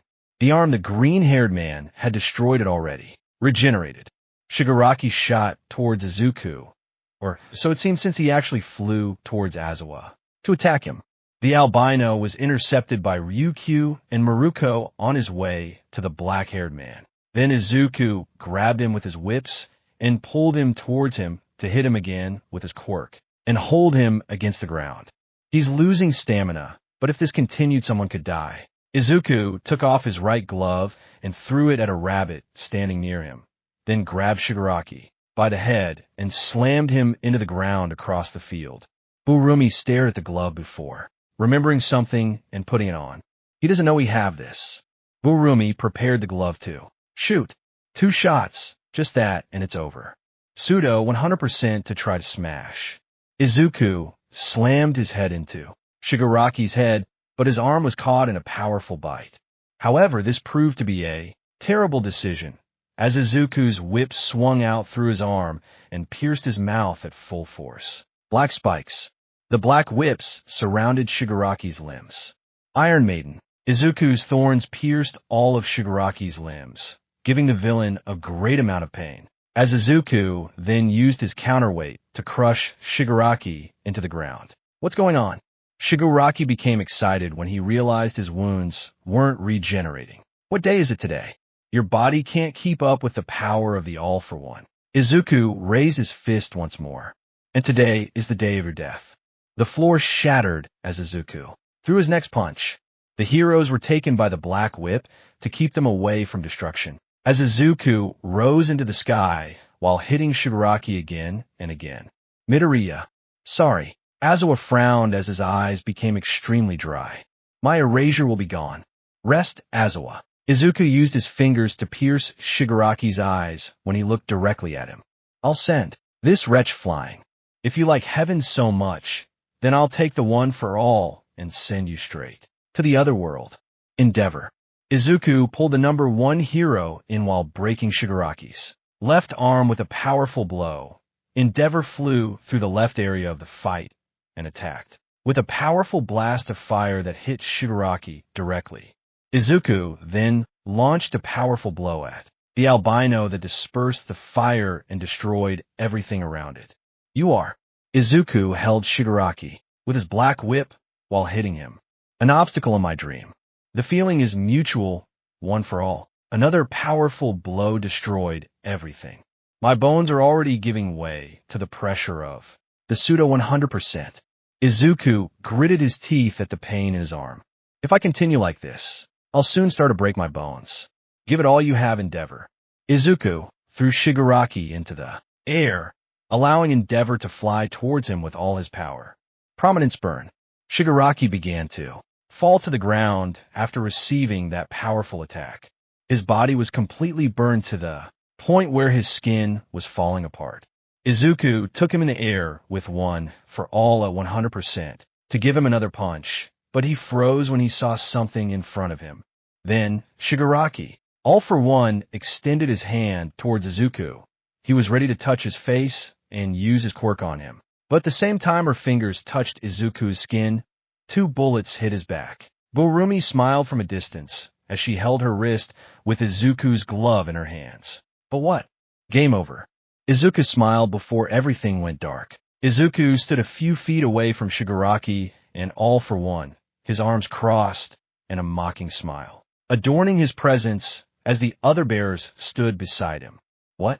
Shigaraki looked at his hand for a moment, noticing that it was beginning to disintegrate. What is? All for one, despite being an impressive quirk that is capable of altering the very rules by which a quirk is governed, it is still a born power like the rest. Izuku smiled at both villains, and as such, it could be erased. Shigaraki looked around. The manifestations of the quirks that All for One contained were slowly disintegrating like the people he erased with his own power. Even the biggest villain lost the smile on his face. This is impossible. All for One looked at the original one for all carriers with anger. Wretches! It's over, brother. The first bear stood next to Izuku, his expression covered by his eyes. Your biggest mistake was giving the original quirk to Shigaraki Tamara. The All for One is being destroyed by the anti-quirk bullets I stole from Overhaul. Izuku laughed when All for One's face became helpless. Your quirk would be gone, and it won't be long before the artificial replica you have in Tartarus is erased as well. Izuku Midoriya. All for One is over. 9 generations cultivating this power. Izuku raised his hand, showing an anti-quirk bullet between his fingers. And it only took a small bullet to destroy all your will. No, this will not happen. Shigaraki began to writhe as his arms were disintegrated. I will not die here. I must destroy it. I must destroy the society. Tenko, Nana whispered to herself as Shigaraki slowly disintegrated. It was enough. Izuku began to walk towards the dying Shigaraki. No, there has to be a way. All for One can give and take away quirks. Erasing something like a bullet capable of attacking the quirk and saving its existence doesn't fall into that category. Izuku stood in front of the dying remains of the original. All for One, how does it feel that a teenager with a little good luck will end a century of planning? Midoriya. The Izuku lifted his leg. The previous carriers vanished into energy that flew in the direction of Izuku's foot. The full power of the One for All manifested in the green. Hair man. No, stop. Shigaraki's remains writhed on the floor, looking for a way out. All for One tried to intervene to save the remains, but his body was held back by a horde of black whips that held him back. Izuku looked pityingly into Shigaraki's dying eyes before lowering his leg, and with a loud stomp, the original All for One disappeared. Bastard! All for One shouted. Helplessness, anger, and hatred manifested without filter in his words. Stay calm, old man.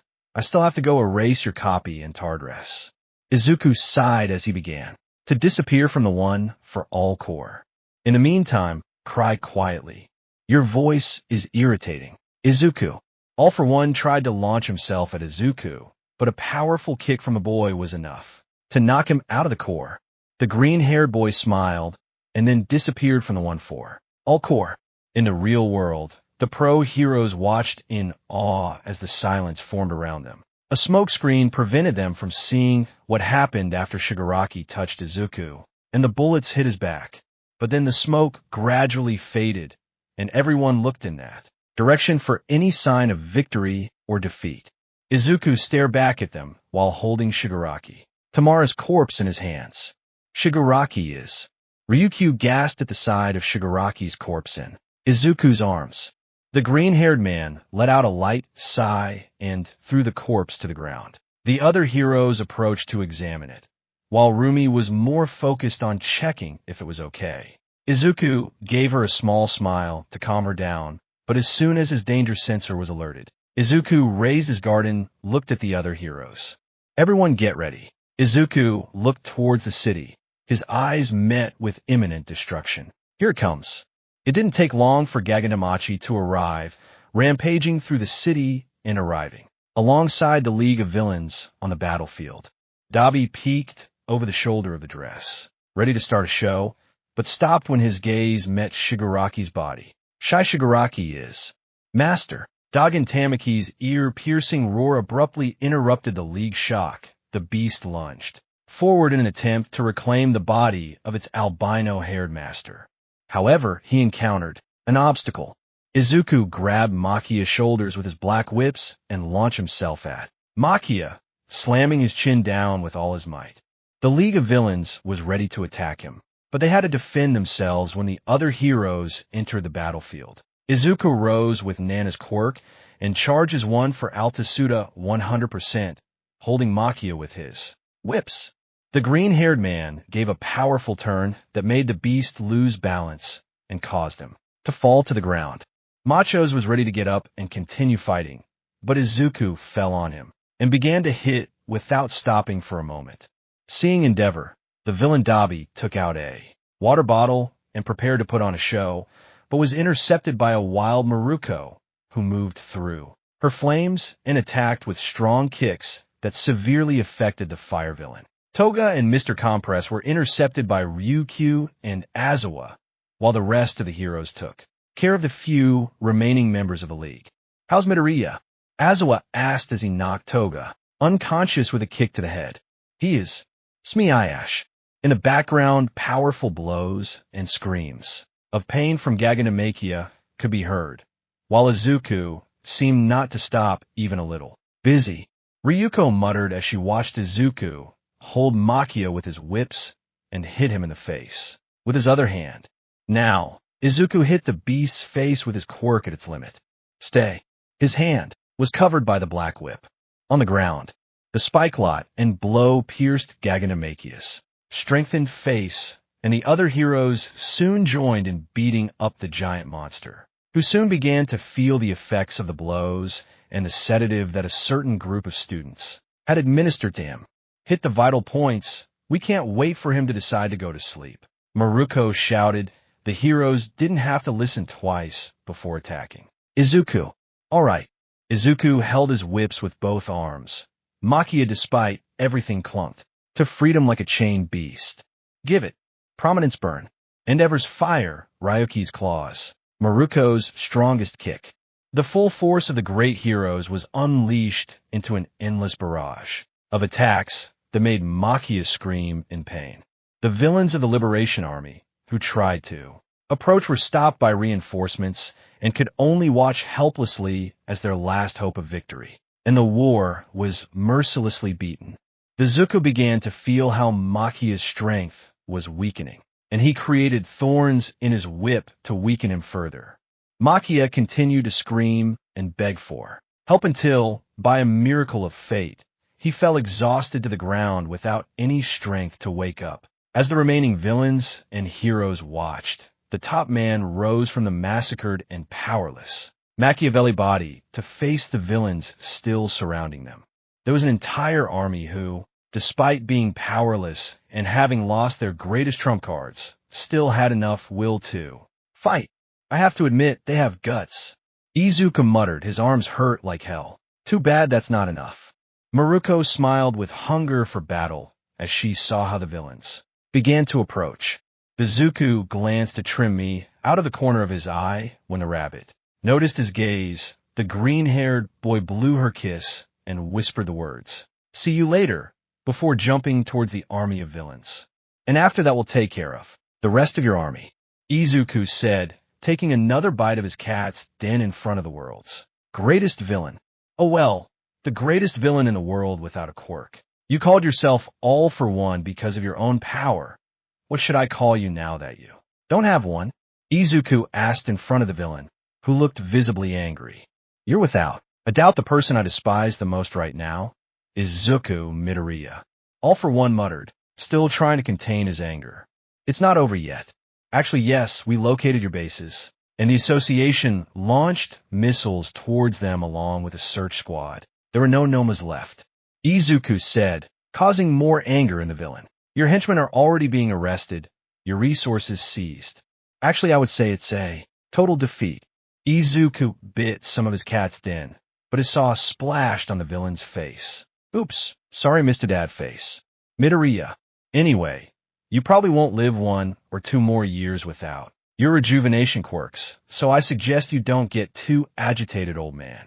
Izuku began to walk, but not before throwing the cat's den bowl at all for one, causing a bruise on him. I have to go. I'll come visit you to make sure you haven't done something stupid. Do you think this is over, Midoriya? I've lived for over a century, and a 16-year-old brat isn't going to ruin my plans. I'm already 17, and you really don't have any plans left to execute. Izuku shrugged. Now if you'll excuse me, I'm going to meet my girlfriend to get something to eat, and then go out for a walk. See you never, potato face. Izuku flipped off all for one as he left the room. Despite everything, Izuku didn't have a shred of fear left in him. It was finally over. He could rest from all of this. I wonder how Rumi will react when I tell her I'm retiring from heroism. Izuku sighed as he stretched. I also need to find a new job, preferably a home to take care of Yuri. The long sigh echoed throughout Tartarus, the sound of a person finally able to rest. How difficult life is. Musatafu 20 years later. A group of criminals ran at full speed as police sirens blared nearby. The trio ducked into an alley and waited a few minutes until the sirens stopped. Once they felt safe, one of them pulled out a suitcase, which, when opened, revealed a large amount of jewelry. I told you the robbery was a good idea. We're millionaires now. However, their celebration was interrupted by a loud sound coming from outside the alley. When they turned their heads, they saw nothing, but when they looked up, fear flooded their minds. How dare you leave me out of all the fun? AAHHH. Several minutes passed, filled with pain and endless screams of agony, until another teenager arrived on the scene and watched a bunny girl beat the poor thieves to death. Luna, that's enough, said the green-eyed albino, his bored looked indicating the everyday nature of this event. We have to go to school. Oh, come on, Tashi. Let me have some more fun. Luna Midori, it cracked her knuckles at the sight of the badly injured criminals. These guys asked for it. Don't say I didn't warn you. Tashinori Midori left the place. Leaving his older sister alone, the boy crossed the city at a fast pace to get to his heroic academy. Shiketsu. Yeah, her dad wasn't going to let her study at UA knowing their security record. As he walked to the academy, a soft, beautiful voice caught his attention. He turned to see a television commercial featuring a woman he knew very well. It was one of his older sisters, who at just 18 was already making a name for herself. Japan's famous #1 singer, Rumi Midoriya, is giving a musatical live show to celebrate the success of her new album. Jumping Heart, said the announcer as Inko smiled at the camera. Don't miss this show. The young star who fell in love with all of Japan will be waiting for you. Dad will have a heart attack when he sees that. The walk to the academy was short and precise. It took Tashi only 10 minutes to get there without needing to use his quirk. Once he arrived, he greeted everyone at the academy and headed to his classroom. Upon entering, he was approached by his classmates, but he slipped through the crowd and made it to his seat, where a specific classmate with two-toned hair, was waiting for him. "Oh, hello, Ray." Tashinori raised a hand in greeting to his best friend, who looked at him with her classic expressionless look. "You arrived early. Where's Luna?" "She stopped to beat up some criminals." Not proud of his sister's behavior, Tashi replied and sat next to the girl. "By the way, I forgot my lunch before leaving home, can you?" The girl took a pot of cold soba out of her skirt pocket and left it on Tashinori's desk. The albino took out some bills and gave them to his friend before putting the soba away, since the teacher was entering the classroom. "Good morning, class."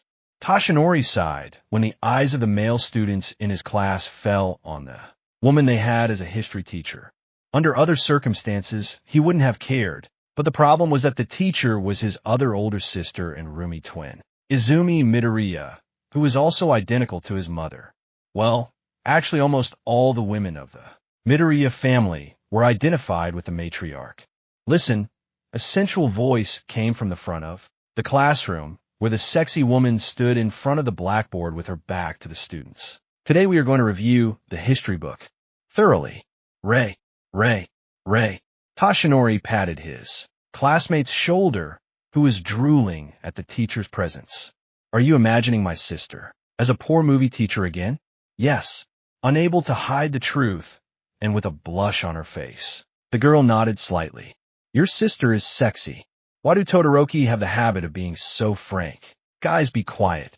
The real Izumi, who didn't dress or act like in Ray's imagination, interrupted the duo. "Pay attention to class. This will come in the exam." "Of course, Mamasi." Ray slapped herself lightly. "Of course, Teacher Izumi." Tashinori sighed at that and prepared to continue with the class, but they were interrupted when the door was abruptly opened. Luna was thrown into the classroom by a person dressed in a hero costume and a bored look adorning his face. It was none other than the only daughter of the Midoriya family who did not resemble her mother. "It's Sasha Midoriya. Shigetsu's best student. I can't believe she's here. Please give me an autograph." "Step on me." "How annoying." Sasha sighed and looked at her older sister, who seemed amused by her suffering. "I found this girl fighting villains illegally. Don't worry, I'll take care of it." Izumi approached her little sister and carried her over her shoulder. Luna was covered in bruises and saw little stars. "Go back to your practices, sister." Sasha nodded and disappeared at high speed, leaving only a trail of lightning behind her. Tashinori sighed boredly. He wished his brothers were here to keep him company, but they all had their own things to do. For now, he could only pray that nothing else would happen. Their prayers were interrupted when a floor of a building exploded. In the distance, "Oh shit." The 14-year-old boy looked distressed as the floor of his workplace exploded. "They're going to fire us." "How can they fire you if you're just an intern?" Ask a boy next to him. He looked exactly like him, but with black hair and a different cut. "I'd be more worried about the scolding mom's going to give us." Mikumo and Raiden Midoriya, also known as the younger twins and the smartest members of the family, had excelled in engineering from a very young age, and at just 14, were interning at one of Japan's most important companies. And they just blew up the whole floor where they were working. "Do you want to run?" "I was hoping you'd say that." Meanwhile, in a remote area of the city, there was a huge mansion filled with luxuries and amenities that could make anyone weep. 3 people were quietly eating at a table. The first was a man in his mid-30s, tall, well-built, with green hair and a patchy face. He exuded an aura of maturity and confidence that no one else could match, yet he also maintained a strangely attractive youthful. The man calmly enjoyed his meal. Beside her was a 29-year-old woman with white hair, red eyes, and a small horn on her forehead. Her bunny ears were tucked into her hair to keep out of the way while she worked. The girl enjoyed her lunch peacefully. She was a well-known doctor throughout Japan and rarely had the luxury of having lunch with her parents like this. The last person was a woman in her 40s who, despite her age, still maintained an unparalleled beauty. But albino hair, tan skin, and a fierce aura that would attract any man's attention, she was undoubtedly the most beautiful heroine to ever set foot in Japan.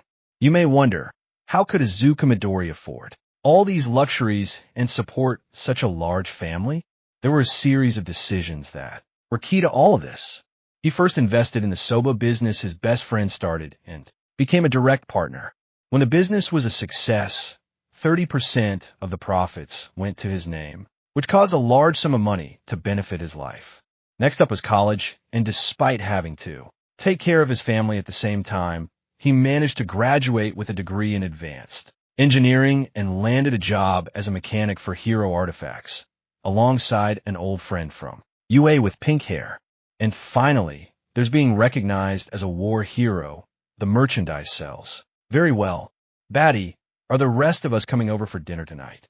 Yuri asked. Despite the passing of the years, she still maintained that affectionate way of calling her biological father. Yes, honey, your brothers will come to eat today. Izuku nodded.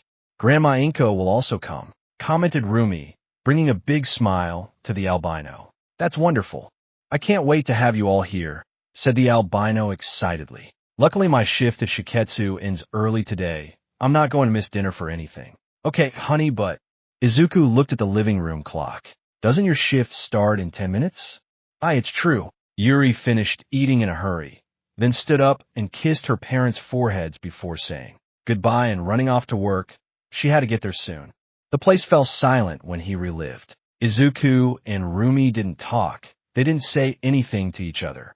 They just enjoyed their food and exchanged affectionate glances, along with a few light touches under the table. The atmosphere was beautiful. The amount of affection the married couple showed was impressive. Nothing could disrupt this beautiful moment. Darling. Rumi moved her hand quickly under the table and placed it on her husband's crotch. I want another child. Izuku didn't respond to that. He just devoured his cats hidden at maximum power, and then stood up and approached his wife, lifting her with a firm grip on her butt and carrying her to the bedroom while taking off his pants. Oh yeah, Izuku, Midoriya, and Rumi Isejama were living the dream. That's it, guys. Hopefully you guys enjoyed it. With that, take care.